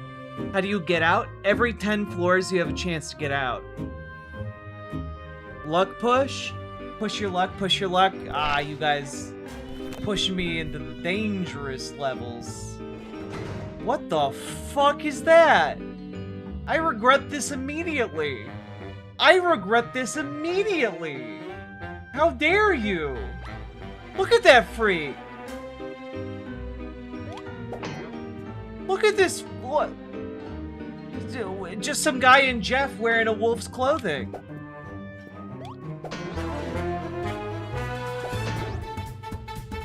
What the fuck?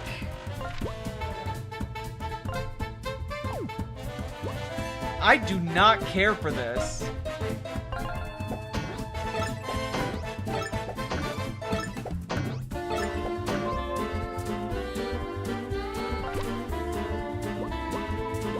I hate this.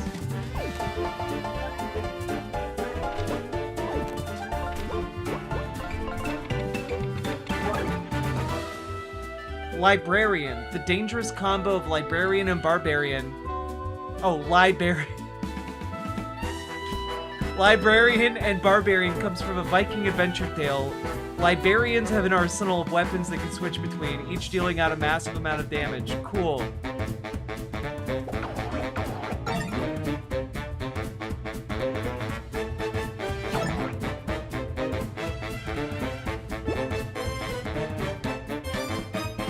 Okay.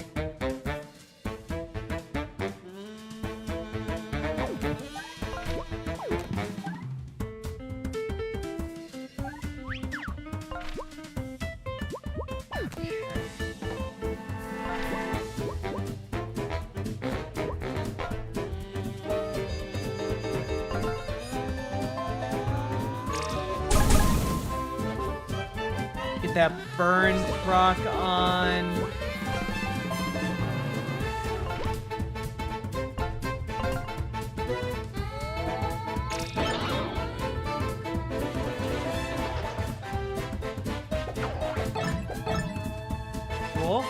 Cool. Vinny Vega, thank you for subscribing. Hope you've been well, Ashley Hunt. I have not, but thank you.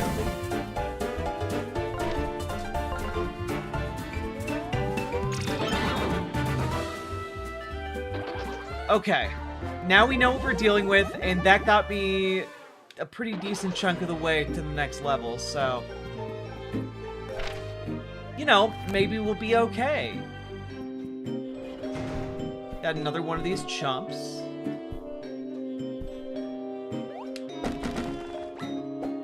Oh god! Oh god! He can jump! Okay. That was really scary. I didn't like that.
Yeah, if they give good XP, then I'm almost to a level up.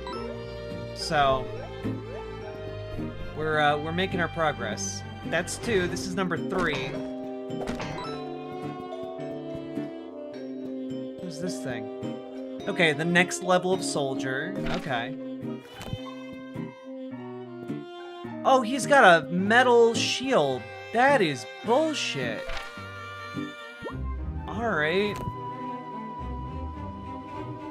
What do I do here? Can't really get an attack. Maybe I need to equip... Buckler Barrage is not going to help me here, but Buckler Blitz could.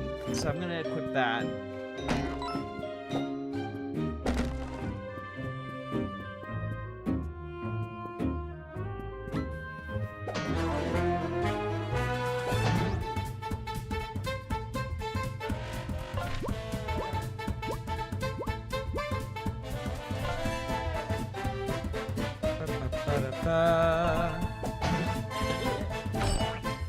Oh shit.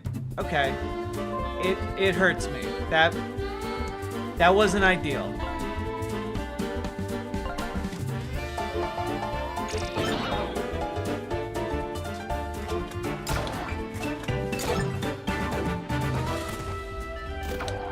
Ow. Ow! You get 2 turns? Fuck you.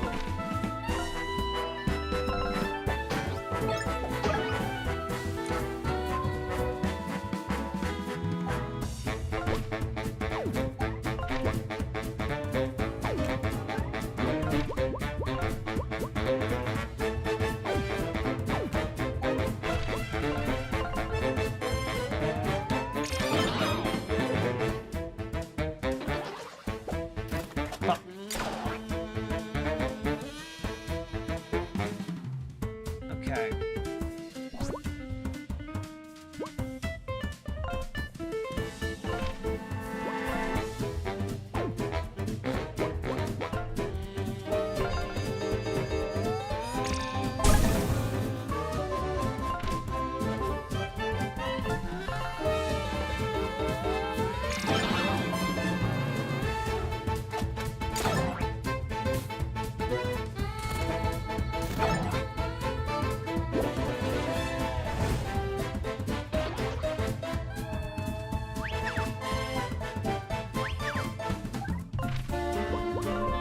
What's this guy's deal?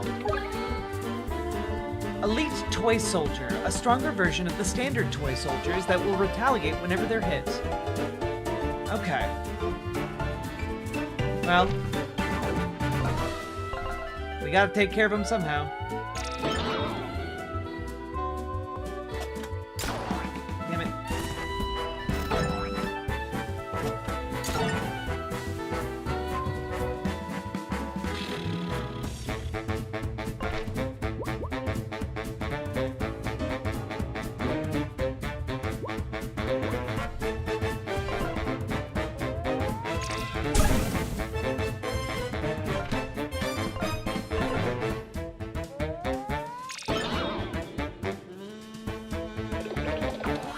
Oh, fuck. That hurt a lot.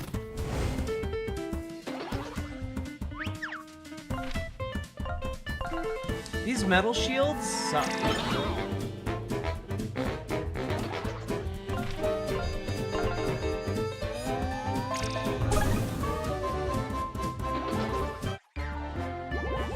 Oh man, I'm so close to a level up. It would have been so good to do that right then.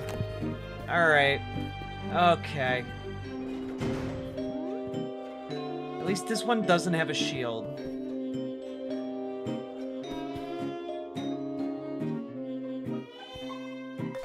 Wait. No, I want Wolfgang.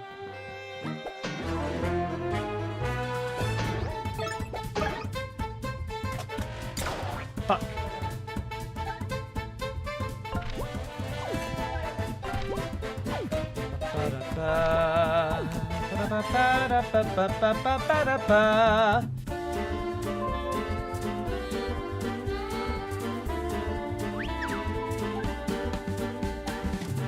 Wait. I could take out 2 of them in one turn. what I'm gonna do.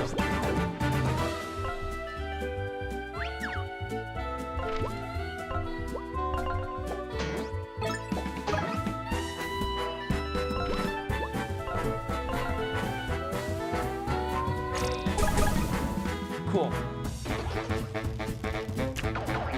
Oh, shit. Well, fuck.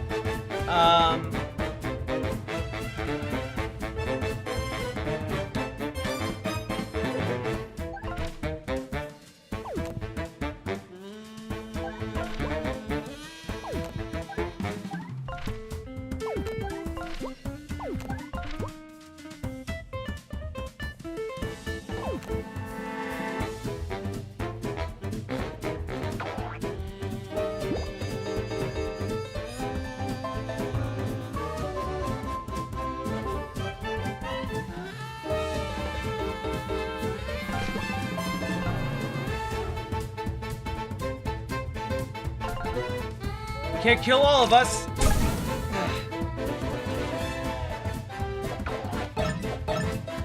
Oh, fuck me. Alright, I'm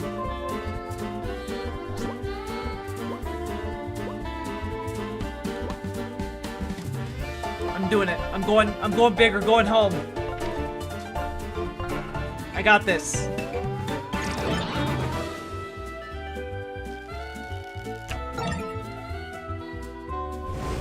There we go. Yeah. It's good o'clock.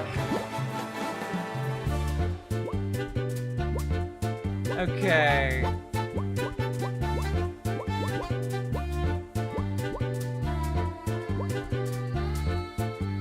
We need more MP. That's what we're really running into here.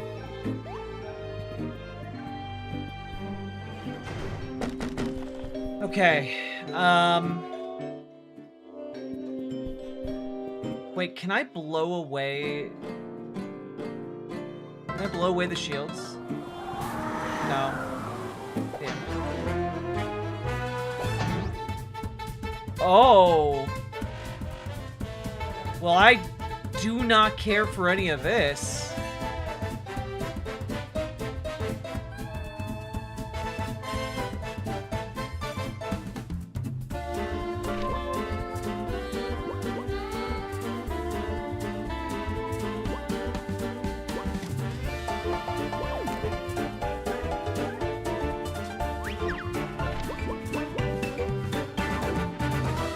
Alright, summon a gust of wind to blow weak enemies and shields off the battlefield. Let's try it.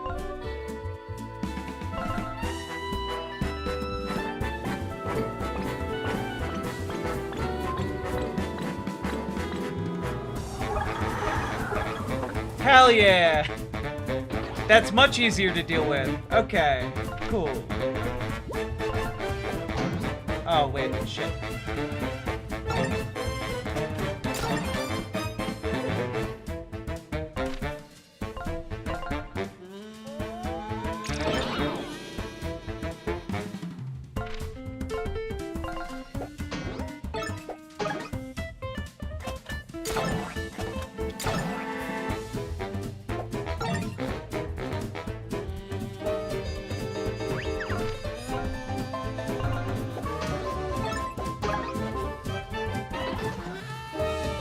Wait, it one-shots the toy soldier? Has a percentage chance to one-shot the toy soldier.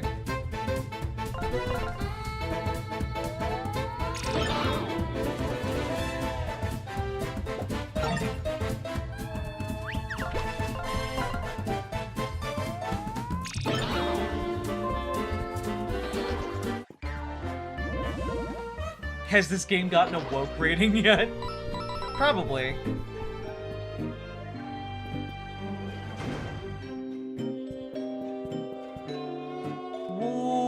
I want to be friends with that one, though. That one looks cool. Oh, God. There we go.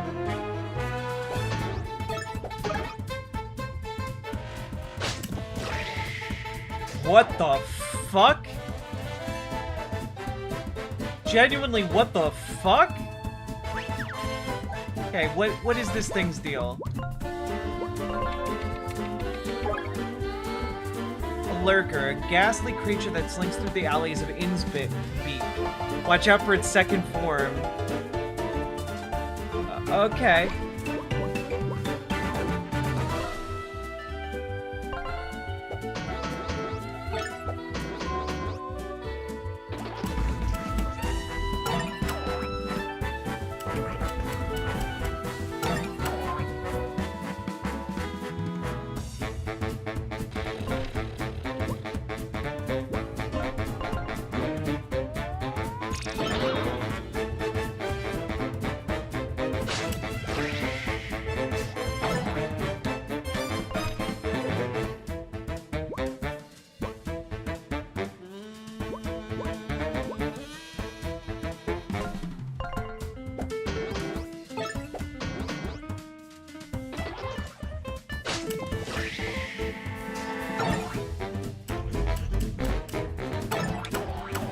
Oh shit!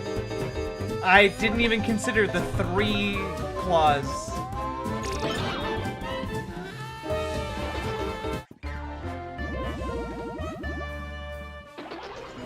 Alright. I well and truly pushed my luck with this one, folks. Whoa!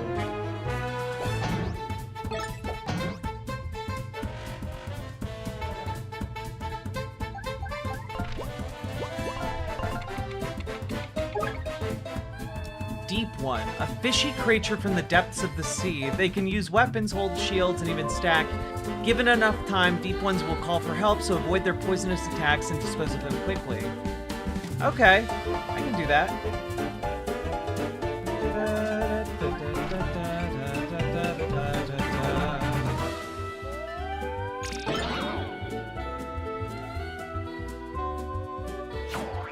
Ow.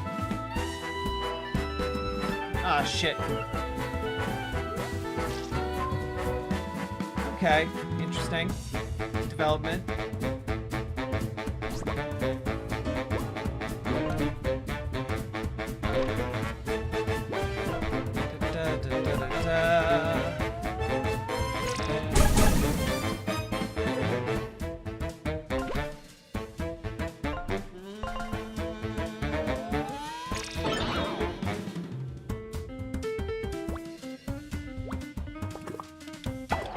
Oh shit, that does a lot of damage.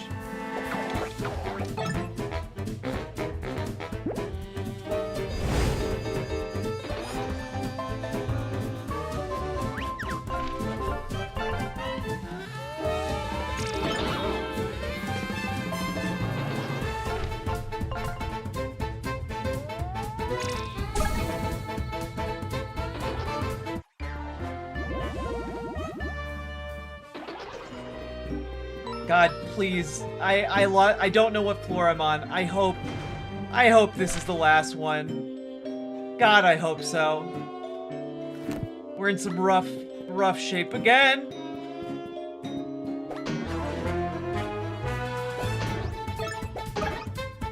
There's a Dark Lord? What? Why?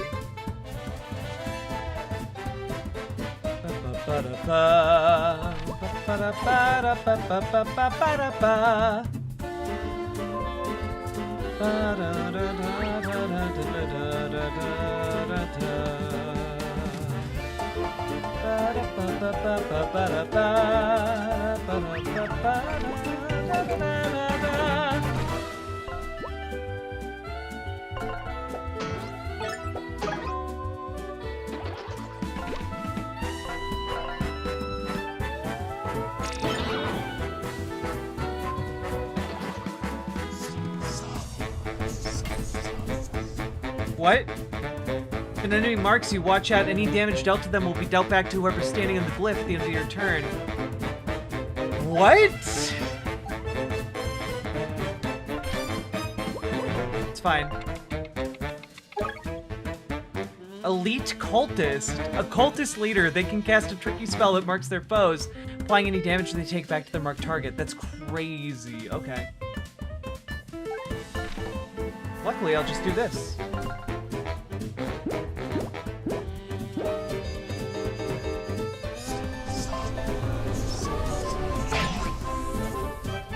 Okay.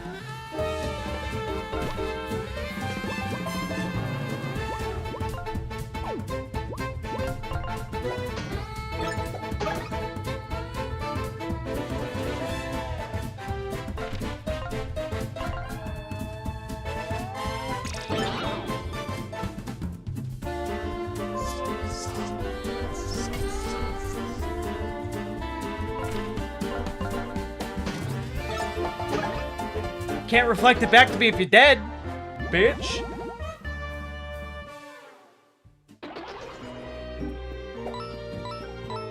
Hell yeah. I think that might have been the last one. We have one more at least. Fuck you.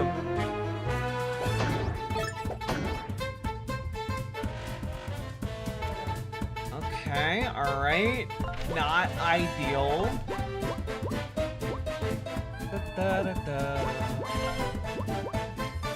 Okay, I am, however, going to kill this thing before it can summon another one of his guys. Oh, I couldn't do that? Okay, good to know.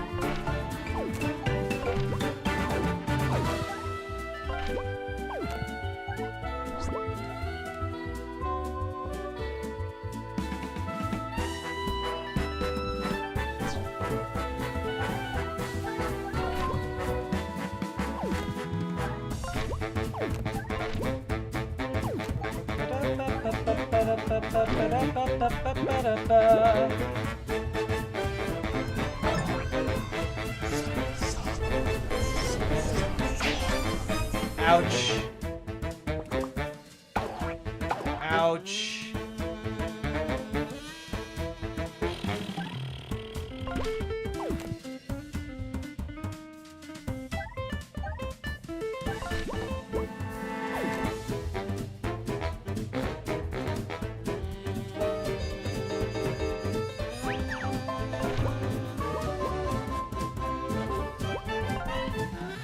We'll just give this a shot.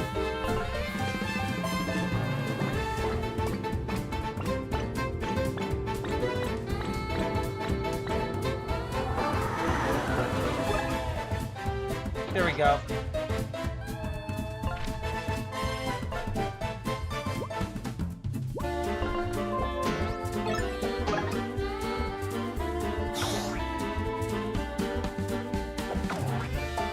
Okay. Not ideal. Not great.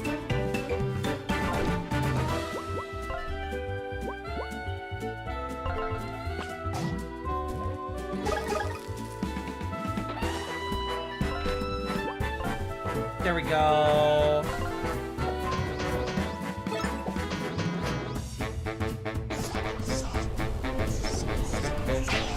Fuck. Okay, we are not doing great. But let's see what we can do here.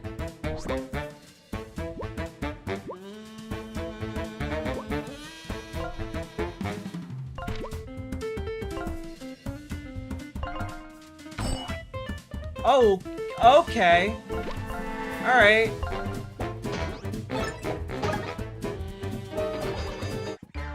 Fine, that's cool. Good morning, Gilbertus Maximus. How you doing?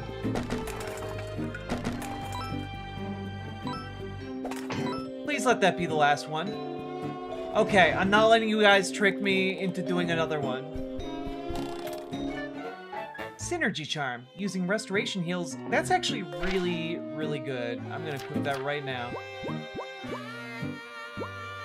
If I can.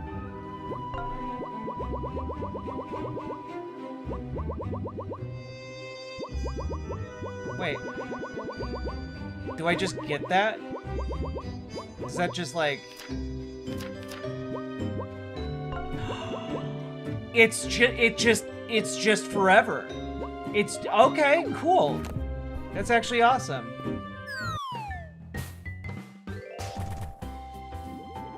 So you didn't quite have it takes what it take. You didn't quite have it what it takes to climb the stairs of success. Next time, maybe try for a growth mindset. And remember, teamwork makes the dream work. Just gonna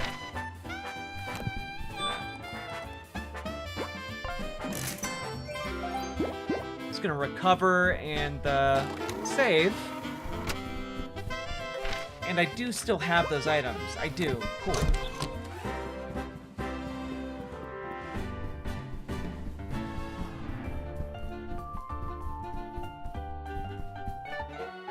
A sun gem.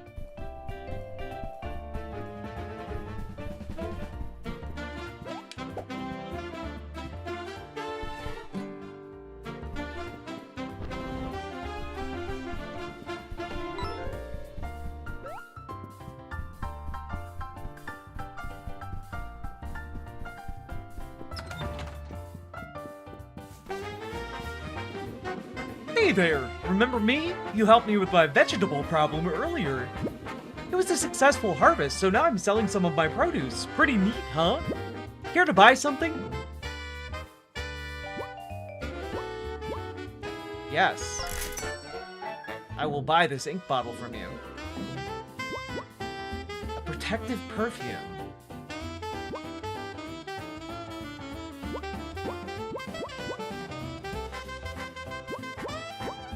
Cool.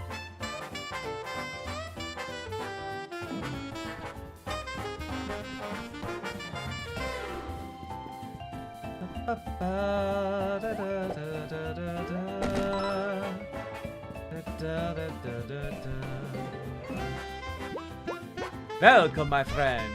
You want to browse my wares?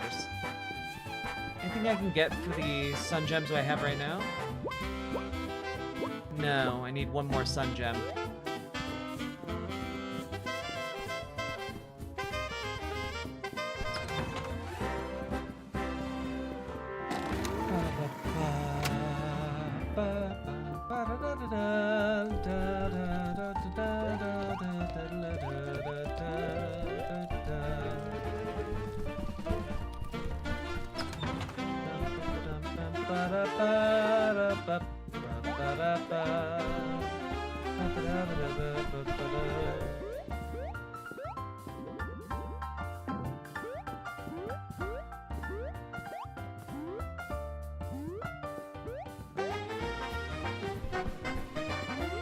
Oh, I see.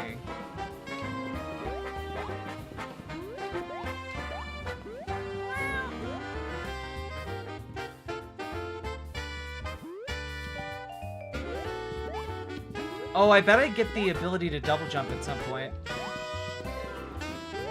Just seems right. Good to see you, intern.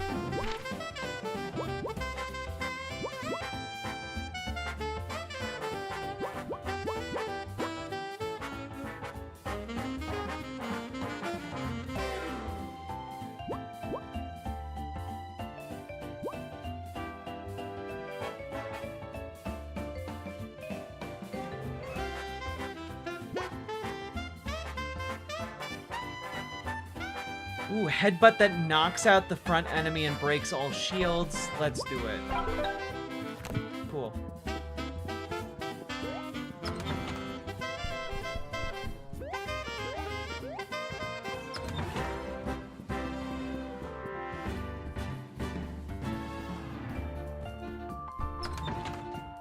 Well, folks, I am well and truly tired. I'm gonna check my email one more time in this video game. And then I might log off for the night. Might be done for a bit.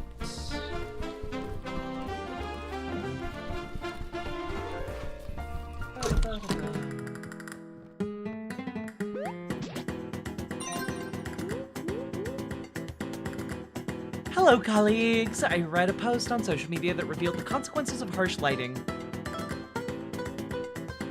Put out those torches around the office so that we can have a more relaxed mood in here.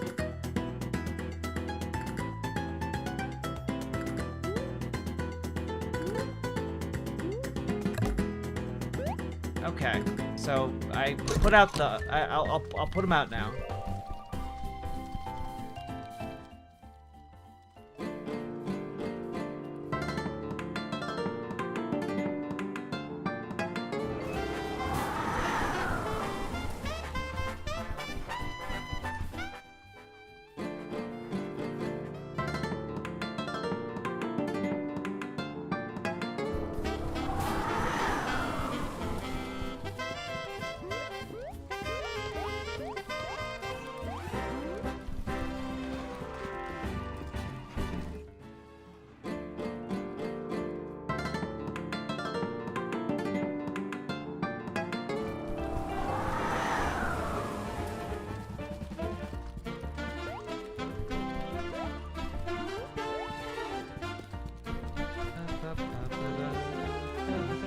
Heavens, you put out those awful torches. This more natural lighting is much better. You're such a dear. I must reward you again for your assistance. You've just been so helpful, Flint. I can see why you're becoming quite popular around here.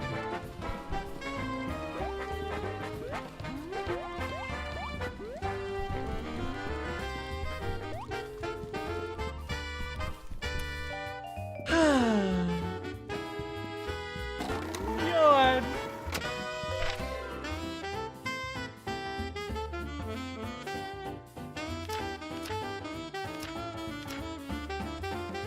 Oh man, it doesn't even tell you how much money you have. The menu calls it wages. That's so good. That is such a nice touch.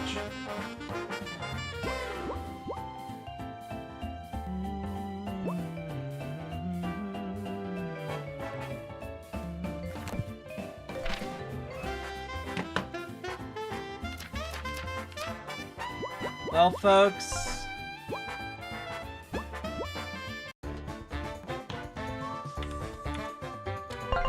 it's time for us to hit the old dusty trail, get some rest.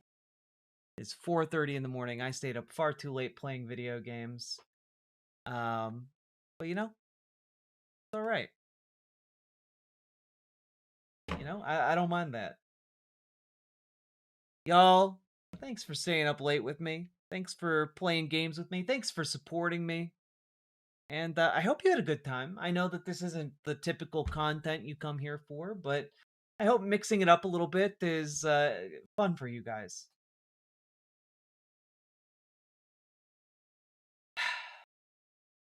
Good night, you wonderful, wonderful people. I'll see you all tomorrow. We'll talk some politics and maybe play some more games. We'll see. Good night, everybody. It was really nice. Hell yeah. Good night, everybody.